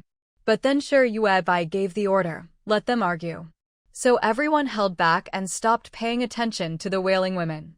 Each person just went about their own business as usual. Those who were building walls kept building, and those scavenging kept scavenging. The 2 pregnant women looked like they were about to give birth at any moment, having frequent contractions every day. Nong Yasi simply took the 2 pregnant women to the canal. They dug earth together with the 8 elderly people who had been kidnapped. At first, those 8 elders were terrified, afraid the cannibals would rush out and eat them. But after a few days, when they received 3 full meals every day, their nerves gradually eased. If death was inevitable, then at least this wasn't so bad. They could eat their fill every day. The labor of digging the canal was tough, but just within the limits of what each person could handle. It was exhausting, but not to the point of killing them. After a while, they got used to it. One of the elders, when abandoned by his son, was given a radiation detector. His son, heartbroken, simply couldn't afford to feed him. He still had 2 children to raise. So the old man volunteered to leave home. The son hesitated for a long time, then tearfully kowtowed to his father a few times and carried him to the team under the bridge. The old man had resigned himself to dying. He never thought he'd actually need the radiation detector. Nowadays, radiation detectors weren't very useful anymore. In the past, you could use them to check how contaminated processed food was. But after 5 years in the Wasteland, even if you found out a food item was highly radioactive or only a little contaminated, so what? When you're starving and someone hands you highly contaminated food, are you really not going to eat it? Only those at the very top of the pyramid, who never lacked food, could afford to care about radiation levels. For ordinary survivors, as long as there was something to fill their stomachs, that was enough. This old man missed his son and grandson, so he took out the radiation detector his son had given him. Scan, processed food, 35% radiation contamination. He froze, and the people around him turned to look. They'd been digging the canal all morning and were now resting by the water. De Jiao had finished cooking the big pot of food and, under Su Xuejiao's orders, was delivering meals to the corner outside the second wall. She was handing out today's bean buns and mixed canned food. Since these 8 had only just been kidnapped here, Su Xuejiao was wary of their intentions, so Jiao was told to only give them processed food. The really good stuff was reserved for their own people. This can has 35% radiation contamination, Grandpa said, his hands trembling so much he nearly dropped the can and the detector. Jiao glanced back, her face full of innocent cheer. Oh, is that so? These cans had been delivered by mercenaries through a teleportation array a while back. Auntie had said to dump them all in the canal. No one cared about the radiation levels of processed food anymore, because the people inside the second wall didn't eat processed food at all now. Auntie said they were all garbage, all expired. Jiao looked at the shocked faces of the elders. She didn't really get it. You don't eat food with 35% radiation? It's high, but Auntie said you don't get to be picky. You can't spoil people. If you do, they'll get more and more demanding. That's what Auntie said. There were still lots of zero-radiation processed foods in the canal, but they were buried under the rest. Auntie said all processed food had to be dumped in the canal to purify. The longer it soaked, the lower the radiation. So the food just dumped in hadn't been purified much yet. Jiao was busy today cooking, teaching the kids to build walls and dig, so she hadn't dug down to the bottom of the pile. If she had time tomorrow, she could dig out some zero-radiation food for them. What a headache. There was just too much processed food. It would take her ages to dig to the bottom. She was busy every day.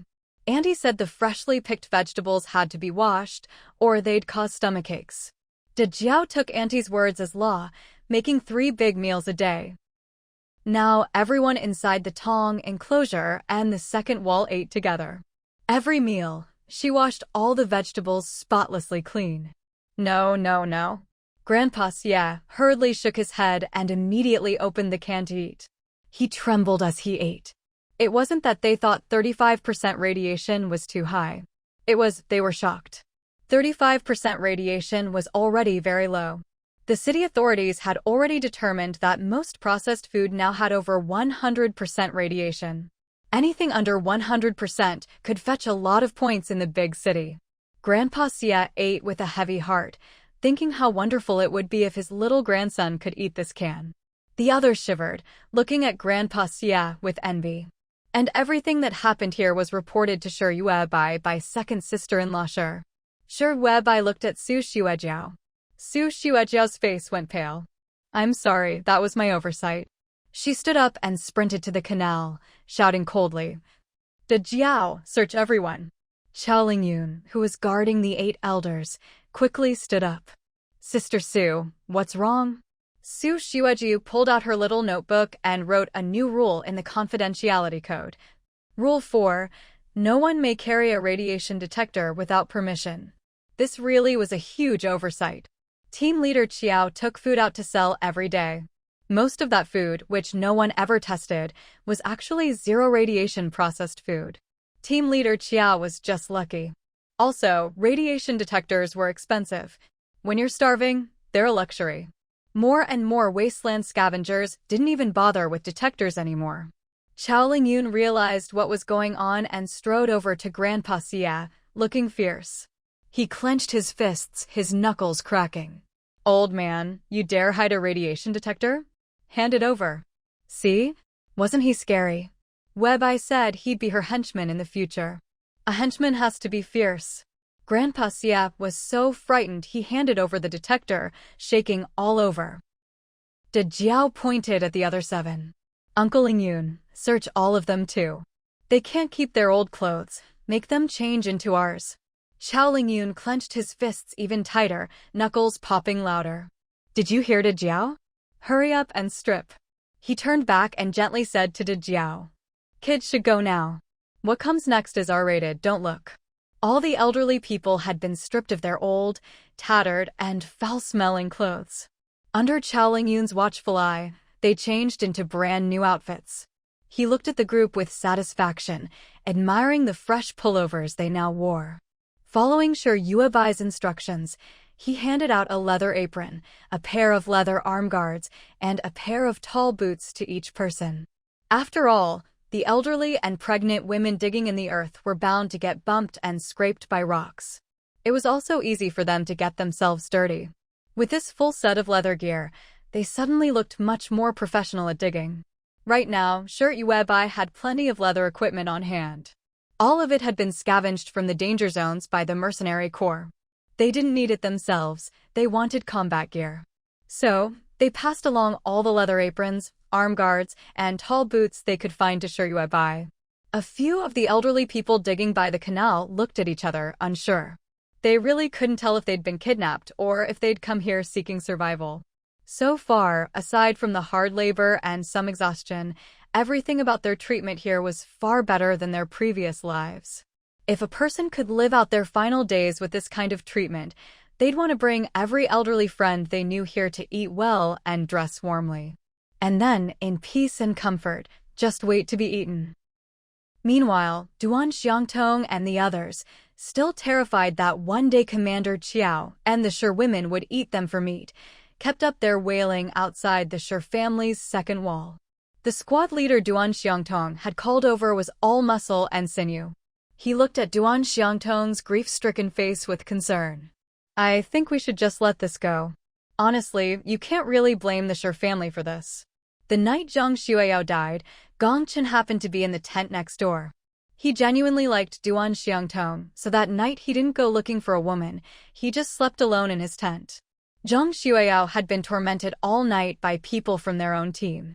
At first, she'd been lively and energetic, but later, she just stopped breathing. When the guys left in the morning, they even cursed their bad luck. So Gong Chen felt it was a stretch to pin the blame on the Shi family. But Duan Xiangtong was especially upset. She said sadly, but if Aunt Xueyao hadn't been beaten so badly by the Shi family, she never would have died. You know, outside the big city, my own parents almost sold me to some shady people. If it hadn't been for Aunt Xueyao stepping in to save me and giving me a place to stay, I wouldn't be here. I've been here for so long, and Aunt Xueyao never forced me to do anything I didn't want to do. There were layers of meaning in her words. Her bond with Zhang Xueyao was special, so she was determined to seek justice for her. She was different from the other women, untainted by the filth around her. Gong Chen, hearing this, couldn't say anything more. He could only let Duan Xiangtong and the other women keep shouting outside the second wall. Honestly, Gong Chen thought all this yelling was pointless.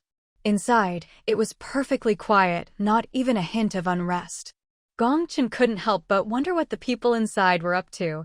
He'd heard that the Shi women behind this wall had the mercenary corps backing them. Because of that, no one in Gong Chen's squad dared to force their way through the wall. Now, all they could hope for was that the Shi family would get fed up with the noise and come out themselves to negotiate. But who was going to pay attention to Duan Xiangtong and her group? Inside the second wall, everyone was busy with their own tasks during the day. Except for Shi Weibai, Shi Xiangrui, and Shi Fuse, hardly anyone had time to rest. For people working so hard, the commotion outside was barely noticeable. Even second sister-in-law Shi, who at first found the noise grating and unbearable, could sleep right through it after a couple of days. She even complained that Duan Xiangtong and the others weren't loud enough. If they could be even noisier, her desensitization therapy would work even better. Shi Weibai was drawing a protective array in the Tongzi frame. Paper doll number 1 and number 2 kept Shi Xiangrui and Shi Rui's company, playing with them. A cold wind blew, stirring the white mist drifting in the Tongzi frame. Nearby, second sister-in-law Shi was practicing her listening skills, a black cloth tied over her eyes. It's been a long time since we've seen the sun, she said. The weather and temperature in the wasteland were always unpredictable, sometimes deathly cold, sometimes scorching hot. Even weather forecasts couldn't predict the wasteland's climate. Not that there were weather forecasts anymore anyway. But it was rare to go so many days without seeing the sun. Shi Yuebai looked up at the overcast sky. It feels colder and colder. She didn't pay it much mind, there had been cold spells before. By the next day, the temperature would usually rise again. Right now, what Shi Yuebai cared about most was the red Ganoderma in the backyard. Originally, there had only been 3 red Ganoderma mushrooms growing in the vegetable patch. Now, there were 6 more. Xiao Jiao had discovered them while tending the vegetables each day. The original 3 red Ganoderma had grown slowly, but noticeably, to the size of a palm. Plus, there were 6 more, each about the size of a nail. Sure Yuebai noticed that the spiritual energy in the gathering array was being absorbed just a bit faster. That's how it is with Ganoderma. If you find one, there are bound to be more still hidden underground. A handful of little red Ganoderma like this barely made a dent in Sure Yuebai's spiritual energy reserves. But the trend was worth noting. And if these red Ganoderma kept absorbing spiritual energy, their potency would increase dramatically. The palm-sized red Ganoderma had a faint sheen on its surface. It wasn't obvious at a glance, but if you looked closely, you could tell it was no ordinary thing. Sure Yuebai decided to pick one of the palm-sized red Ganoderma and give it to second sister-in-law Sure to eat. Maybe, just maybe, after eating it, second sister-in-law would be able to see clearly again. No sooner thought than done. Sure Yuebai had Xiao Jiao pick a Ganoderma and give it to second sister-in-law. She watched as second sister-in-law ate it, then asked, "How is it, second sister-in-law? How many fingers am I holding up?" Second sister-in-law blinked her unchanged eyes and looked at the single finger Sure Yuebai held up in front of her. 10. Sure Yuebai laughed. "Oh dear, second sister-in-law, after eating the Ganoderma, you're seeing after images." Second sister-in-law immediately panicked. "Yuebai, what should I do? How come you split into so many?" She was seeing 10 Sure Yuebais in front of her and couldn't tell which was real and which was fake. "Don't worry." Sure Yuebai was as calm as a fat dog. "The effects of the Ganoderma are only temporary. Once your body fully absorbs it, the after images will disappear soon." Sure Yuebai figured it wasn't a big deal. At worst, it wouldn't poison second sister-in-law to death. And even if it did, Sure Yuebai could just revive her. "What happened? Did you eat some weird mushrooms?" Gnome Yasi happened to be passing by and rushed over. Quick, let me take a look." She grabbed second sister-in-law's wrist. But second sister-in-law jerked her hand away as if scalded. "So hot. Don't touch me." Second sister-in-law. Hee, so many little people, so many. Gnome Yasi, did you go to Yunnan and eat wild mushrooms? The cold wind howled, chilling people to the bone. But second sister sure wished she could strip off her clothes and take an ice-cold bath. She turned around and pointed at the 10 doors in front of her. "Which one leads to the swimming pool?" Gnome Yasi looked startled and turned to Sure Yuebai for help. Sure Yuebai waved her hand, signaling Gnome Yasi not to interfere. "Second sister, don't rely too much on what you see." Standing behind second sister Sure Yuebai lifted the long stick in her hand and poked second sister's shoulder. "Use your ears to see. What you see isn't always real." Whenever second sister Sure trained her hearing, she'd either close her eyes or cover them with a cloth. But having eyes and being able to see should be a good thing. You have to learn to make the most of your hearing, even when you can see. Maximize your sense of hearing. That way, you won't end up resenting your eyes at a critical moment. Second sister Sure stared at the afterimages before her, feeling lost. Her vision was badly disrupted, and her hearing was affected too. There was no way she could find the right door and dive into the pool under these circumstances. Not to mention, outside the second wall, a bunch of women were screaming and shouting. Second sister Sure felt feverish, sweat beading on her forehead. She was hot, her blood boiling as if there was a furnace burning in her stomach. The heat kept spreading through her limbs. She was anxious, 10 doors in front of her, women screaming in her ears. For a moment, second sister Sure was like an ant on a hot pan, so agitated she could only pace in circles. Meanwhile, Sure Yuebai strolled leisurely away, heading over to Ingruoying. Her daily physical training was progressing steadily. At first, the people in the Tong compound felt sorry for her, seeing how painfully she walked. But eventually, everyone got used to it. Every day, Sure Yuebai would hike from the compound to the public restroom. Then she'd climb back down. After that, she'd doodle by the drainage ditch. Then she'd spend a few hours circling around Ingruoying. When Sure Yuebai came down from the second floor, Ingruoying waved at her. "Yuebai, look." She showed off a huge pile of clothes she'd collected. Most of them were still in their packaging. There were all kinds of t-shirts, shorts, and dresses in various sizes and styles. Ever since Xiaolingya started trading finished food products, Ing Ruiying had been able to pay her bodyguards. So she'd been collecting supplies much faster. All these clothes had been gathered in one go. She pulled out a stack of fabric. Webai, look, I've collected lots of material too. And there's a sewing machine. Sure, Webai glanced up to seeing Ruiying's face full of anticipation. She'd collected all kinds of fabric, cotton, linen, silk, wool, you name it. And the sewing machine was brand new. If she sent all this to the Tong compound, Sher's mother would be thrilled. After all, Sher's mother had studied fashion design when she was young. The long tunic Sher Yuebai was wearing now, made from a bedsheet, was hand-sewn by her mother, stitch by stitch. Even her underwear, tailored to fit her large frame, was made by her mother. But up until now, all her mother had to work with were bedsheets. Now, not only had Ing Ruiying collected all sorts of fabrics, she'd also gathered a bunch of accessories. Pearls, gemstones, gold, silver, jade, you name it. They practically filled the whole living room. These things aren't worth much these days, Ing Ruiying said, holding a box of agate. I checked, they're all real. Let Auntie make you an outfit and sew these on as decorations. What do you think? Her eyes sparkled as she looked at Sher Webai, as if begging for praise.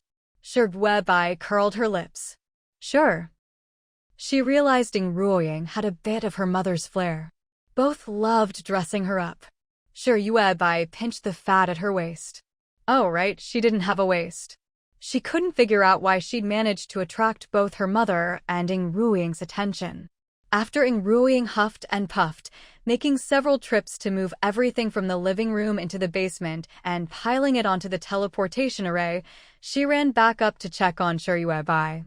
Sher Yuebai had already filled both bathtubs on the first and second floors to the brim. There was no helping it. The city villas didn't have water storage tanks. Ing Ruiying didn't use much water on her own. She was so frugal that she'd reuse her bathwater to mop the floor and wash clothes. Honestly, in this respect, Ing Ruiying's quality of life couldn't compare to the folks back at Sher Yuebai's base. The public restroom there had a massive water tank. Sher Yuebai didn't have to fetch water every day. With a tank that big, they could never use it up in one go. With so many people at the base, even if everyone bathed daily, brushed their teeth morning and night, flushed the toilet every time, and used the water for cleaning, the tank would last a week or two. But here at Ing Ruiying's, with no storage containers, Sher Yuebai had to come by every day to add water. It was a hassle.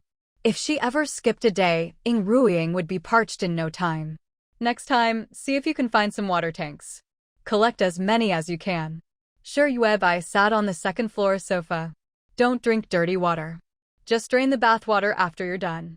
Why bother saving it? She nagged at Ing Ruiying like she was scolding an elderly person who was too thrifty. Ing Ruiying's eyes turned red. In this world, Sher Yuebai was the only one who cared about her. Sher Yuebai shifted, and the whole sofa creaked under her weight. Stop eating processed food, too. Make yourself some hot pot at home. Starting tomorrow, eat more vegetables. Sher Yuebai always treated her own people differently. Ing Ruiying nodded, looking at the sweat on Sher Yuebai's forehead with concern. She depended on Sher Yuebai emotionally. Her feelings had long since surpassed those of a subordinate for her boss. Just as she was about to say something, one of the bodyguards outside called out, Sister Ing, the supply delivery is here. Ing Ruiying glanced at Sher Yuebai, then hurried downstairs. The ones delivering supplies were still that grandfather and grandson duo. They'd just entered the courtyard, each carrying a huge bundle. A bodyguard dragged someone in from outside. Sister Ing, this guy was sneaking around behind Grandpa Bao and Little Bao. Grandpa Bao and Little Bao were what they called the grandfather and grandson.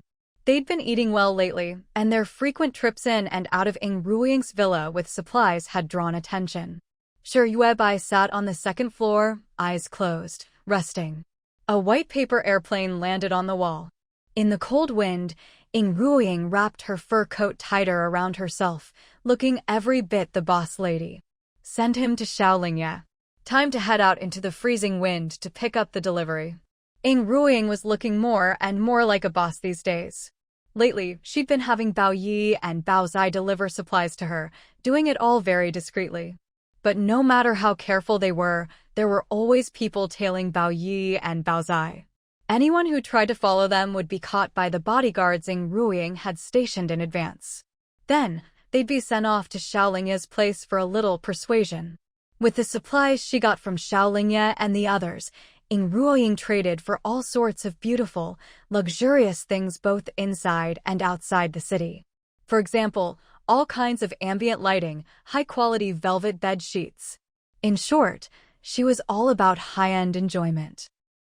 Duan Xiangtong's business was doing well too, but it was nowhere near as extravagant as Xiaolingya's side.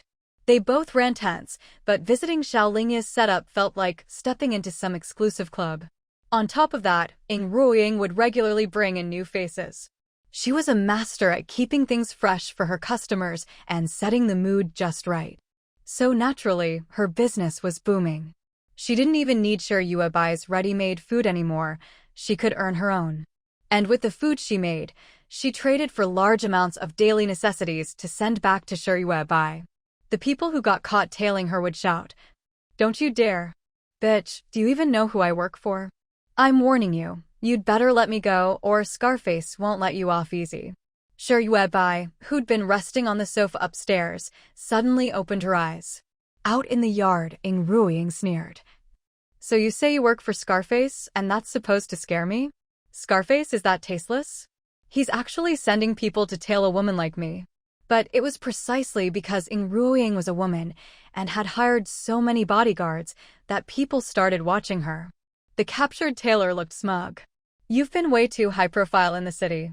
Scarface has had his eye on you for days. He sent me this time to find out who you're working for." The powers inside and outside the city had actually been divided up years ago. For an outside group to get into the city wasn't easy.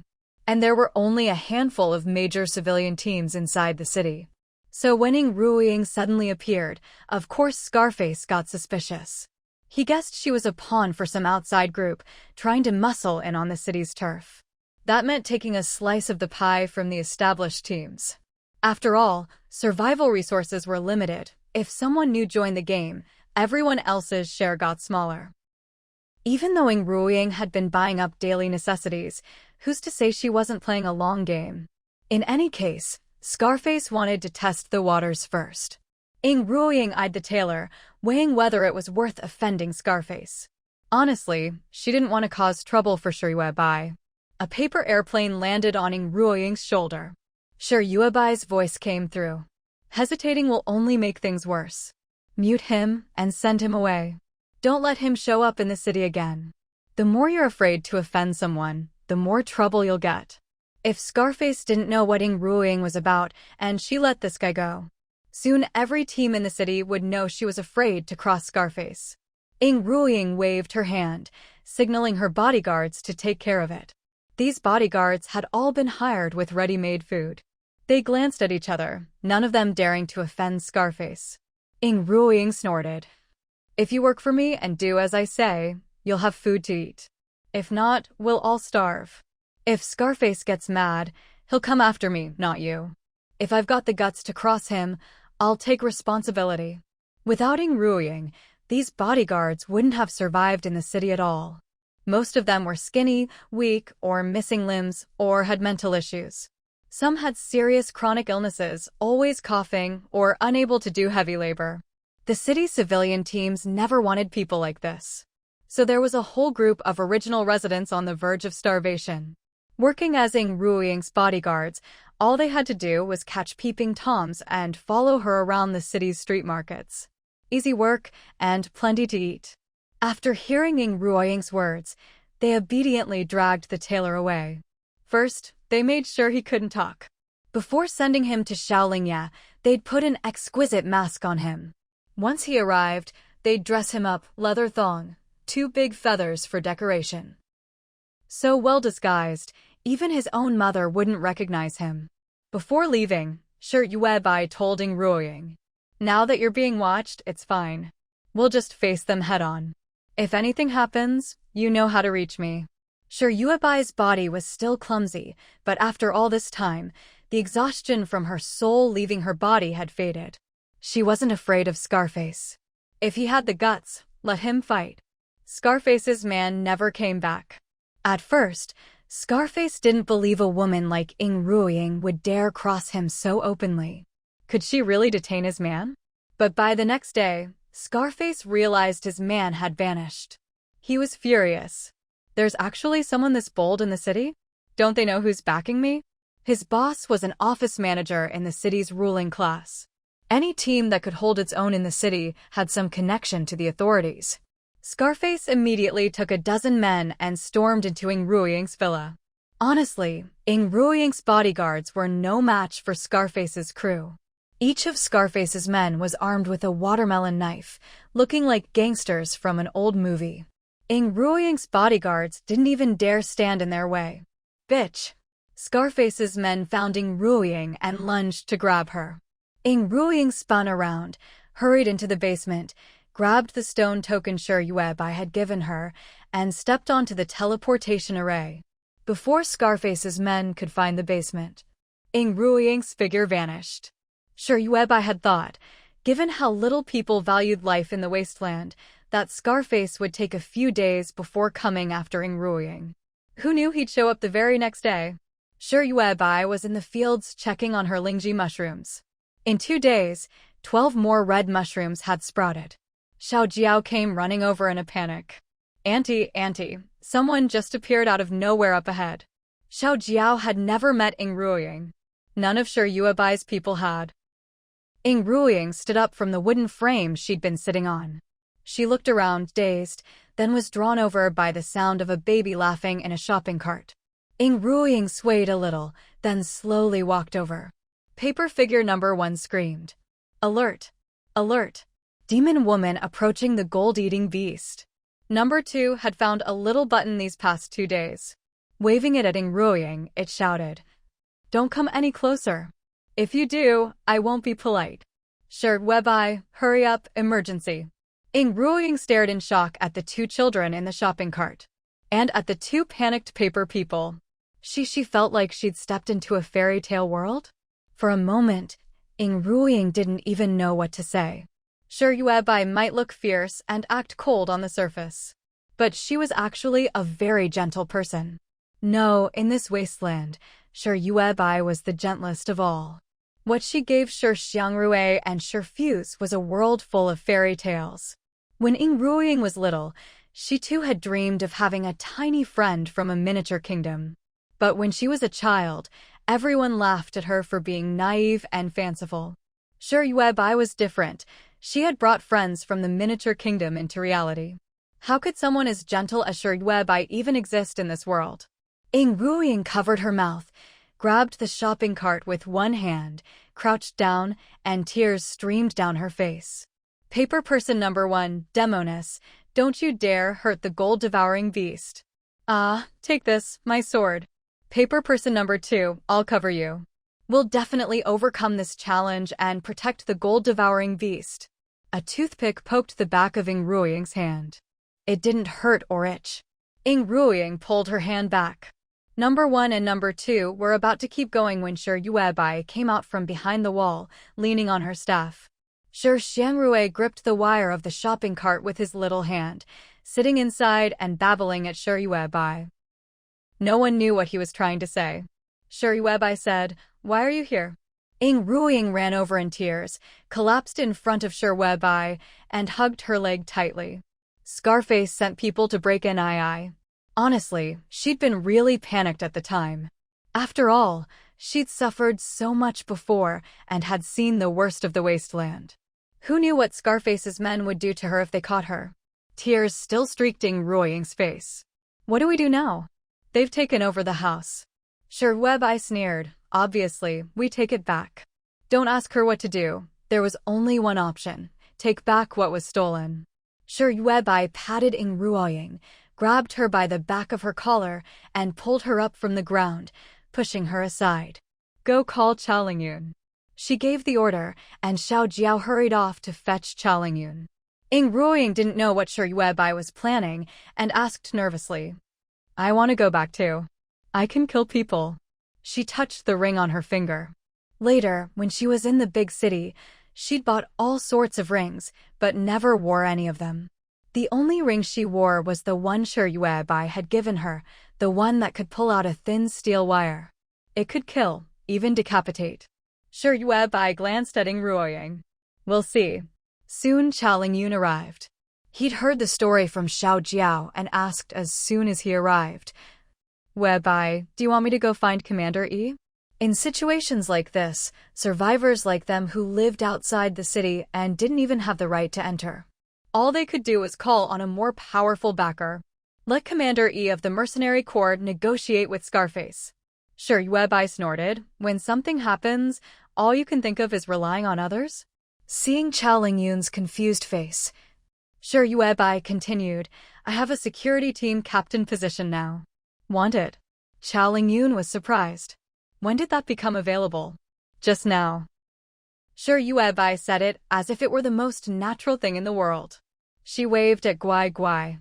Guai Guai handed over a watermelon knife. Yuebai had told Guai Guai to prepare it after she came back from Ruoying's place. With a swish, Yuebai drew the watermelon knife and handed it to Chao Lingyun. Come hack your way through with me.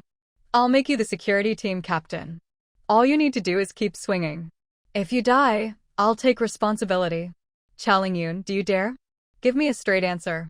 Chao Lingyun nodded slowly. I do. I dare. He'd always seen himself as Yuebai's lackey. A lackey and a security team captain, weren't they basically the same thing? After all, the security team was Yuebai's security team. Yuebai quickly assembled the team, herself, Ruoying, Chao Lingyun, and second sister-in-law Shi. They were ready to go head-to-head with Scarface. Xiao Jiao quietly picked up a stick and, looking delicate and soft, also stepped onto the teleportation array. Soon, everyone knew Yuebai was going to fight. Hong, Nong Yasi, and Su Xuejiao hurried over. Their hearts were pounding. They'd heard Scarface in the big city was ruthless, had lots of men, and powerful backing. Yuebai's side only had 5 people. Could so few really take back their lost territory? Shouldn't they call the mercenaries for help? No one knew what to do. Everyone was panicking. Only paper person number 1 and number 2 were the happiest. Number 2 breathed a sigh of relief. The demoness is finally gone. We've won, yay. Number 1 cheered. Thanks to our brave resistance, we've once again overcome adversity and protected the gold-devouring beast. Throwing confetti, throwing confetti. Yuebai led her 4 companions and took the teleportation array straight to the basement. All the food in the basement had already been hauled away by Scarface's men. Laughter and chatter drifted down from the first floor. The bodyguards Ruoying had hired were being strung up and beaten in the yard. Yuebai leaned on her staff, walking forward with heavy steps. She was heavy to begin with. How could her steps not be heavy? A paper airplane flew overhead, up to the next floor. There are more than 20 people up there, eating my prepared food. Yuebai's eyes were icy cold. Those prepared foods were originally gifts from Yuebai to Ruoying. After Ruoying started earning her own food, Yuebai's prepared food had just been left in the basement, untouched. She was stingy, she'd rather let the food rot than let others steal it. The people behind her were all tense. They silently followed Yuebai, watching her lumber up the stairs. Go. Kill them. Yuebai stood at the basement stairs to the first floor. She tapped the ground with her staff. An invisible shockwave rippled outward. Chao Lingyun charged up first. He was a bit reckless, eyes shut, watermelon knife in hand, not caring who was in the living room. He just started hacking away in chaos. The dozen or so Scarface thugs eating and drinking in the living room never expected that, in this 3-story villa they'd already cleaned out, someone would suddenly burst in with a weapon and start hacking at them. Chao Lingyun actually managed to knock down a few people, but the rest quickly reacted and swung their knives at him. Chao Lingyun took a slash to the chest, staggered back in pain, and rolled away. Yuebai's staff hovered above the ground. She let go of the staff and began forming hand seals. Soon, the wound on Chao Lingyun's chest healed at a visible speed. The rest of you, what are you waiting for? Sure, Web, I shouted. Xiao Jiao rushed up with her stick. Second sister-in-law Sher raised her crossbow. Ying Ruoying charged in and grabbed a man by the head. Qiao Lingyun, I got a promotion. From a lackey, I've been promoted to security team captain. Even if I'm the only one on the team, it's still a promotion. Qiao Lingyun felt a sharp pain for just a moment. But very quickly, the pain faded away. Seeing Xiao Jiao and Ying Ruoying both rushing forward, Qiao Lingyun didn't have time to think about anything else. He was the captain of the security team. How could he be more useless than these two women? Qiao Lingyun's style was pure chaos. He turned around, grabbed his watermelon knife, and kept hacking away. The enemies had knives too. Amid the flying blood, every one of them who took a hit went down. But Qiao Lingyun was different.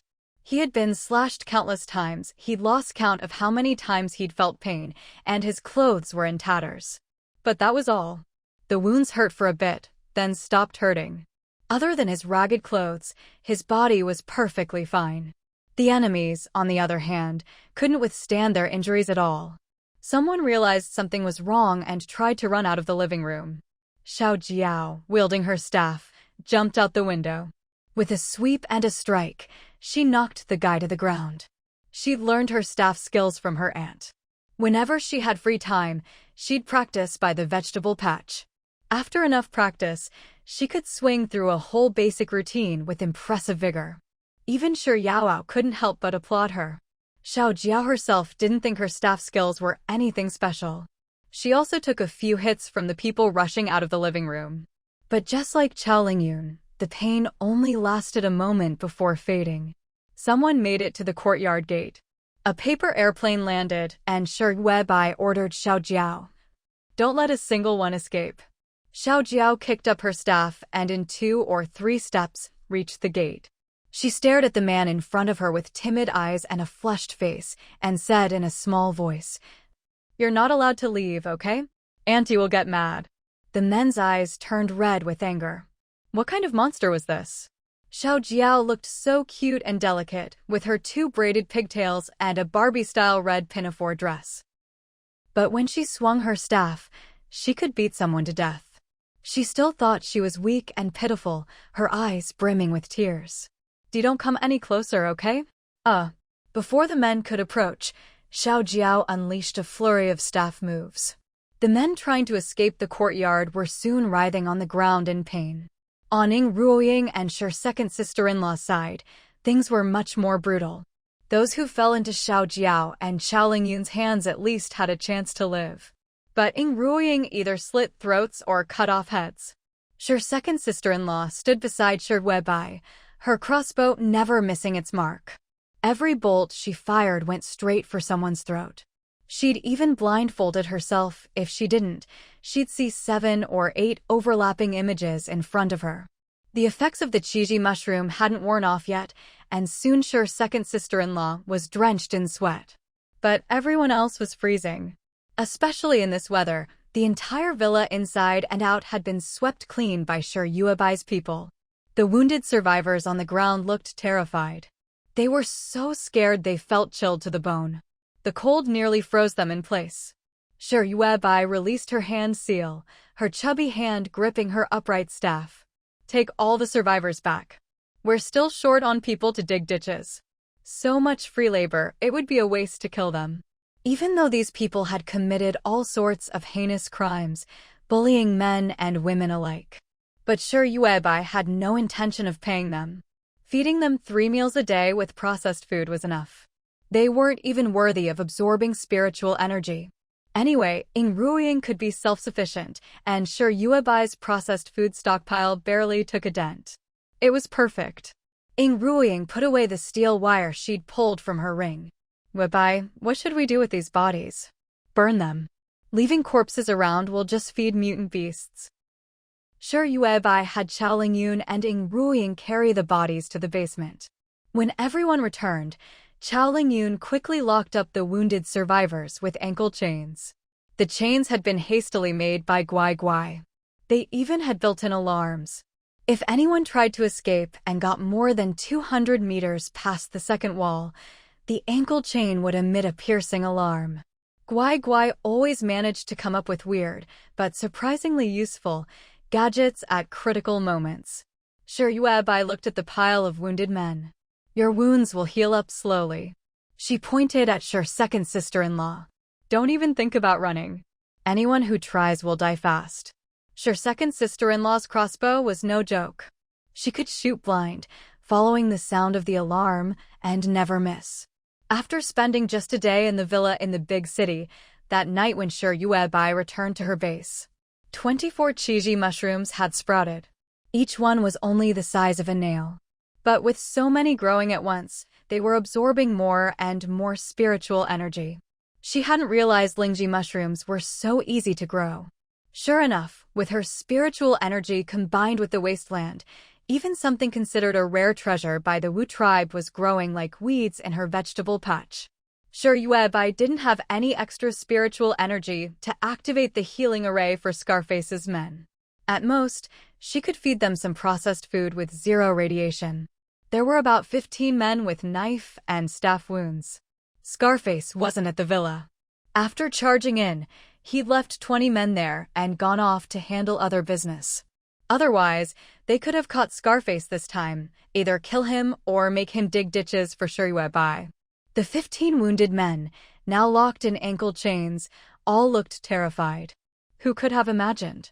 So many of them, and they'd been wiped out by a stick-thin guy, Chao Lingyun, a delicate girl, Xiao Jiao, a severely nearsighted woman, Shi's second sister-in-law, and a prostitute everyone looked down on, Ying Ruoying. Wiped out, just like that.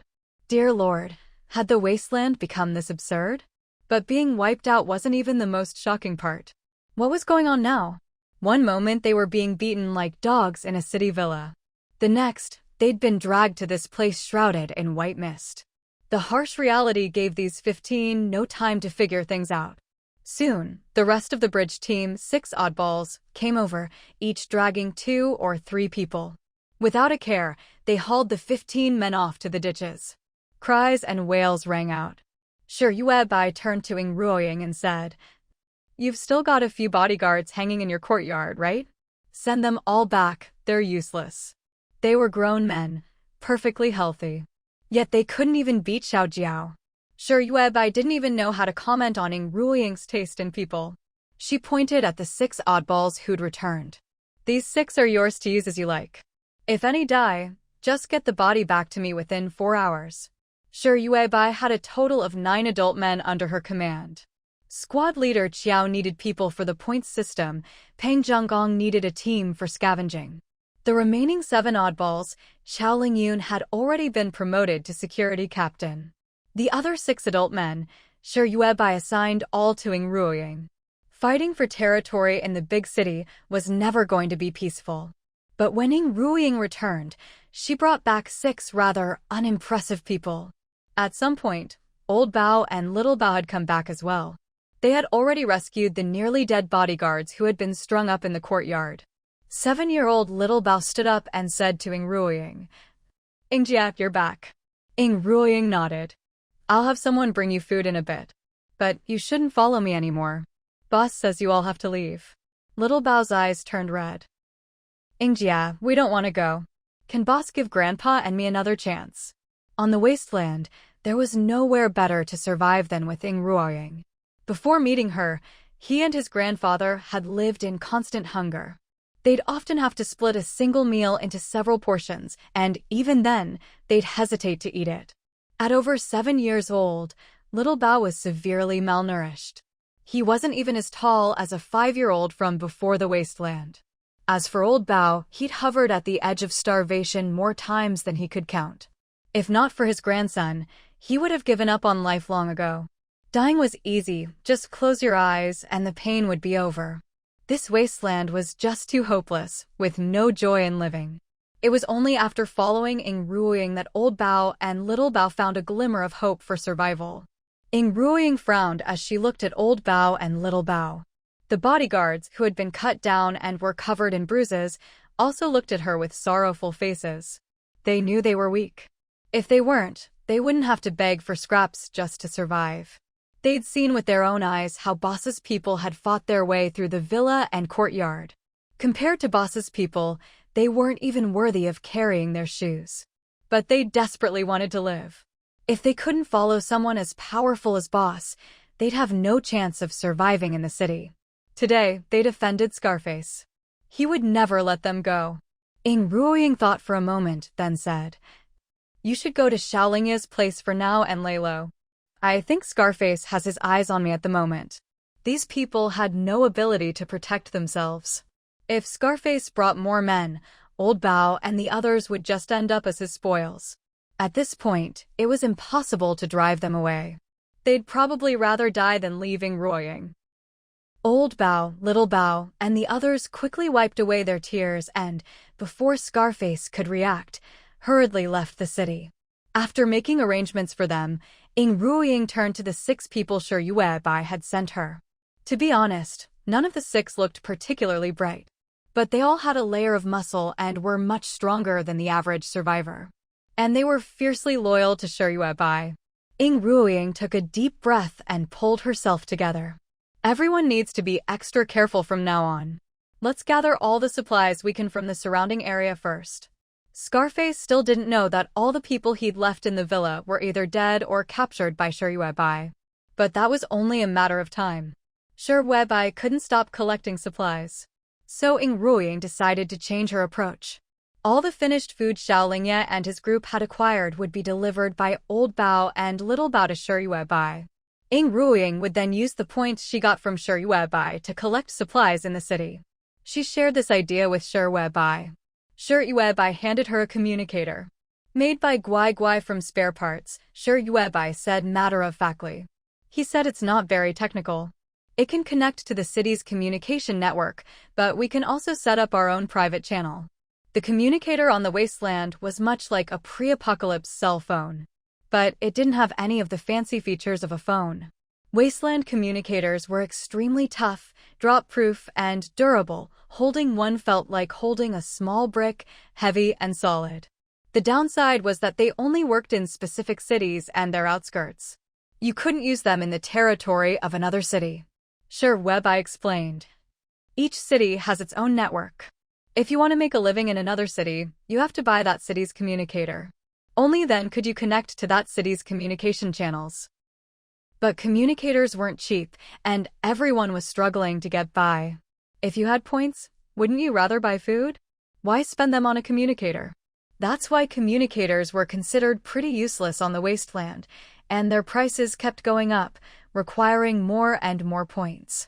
Now, only survivors who worked for the city's management needed them. After all, points were distributed by management and required real name registration. To use those points, you needed a communicator. For example, mercenaries had to have one each.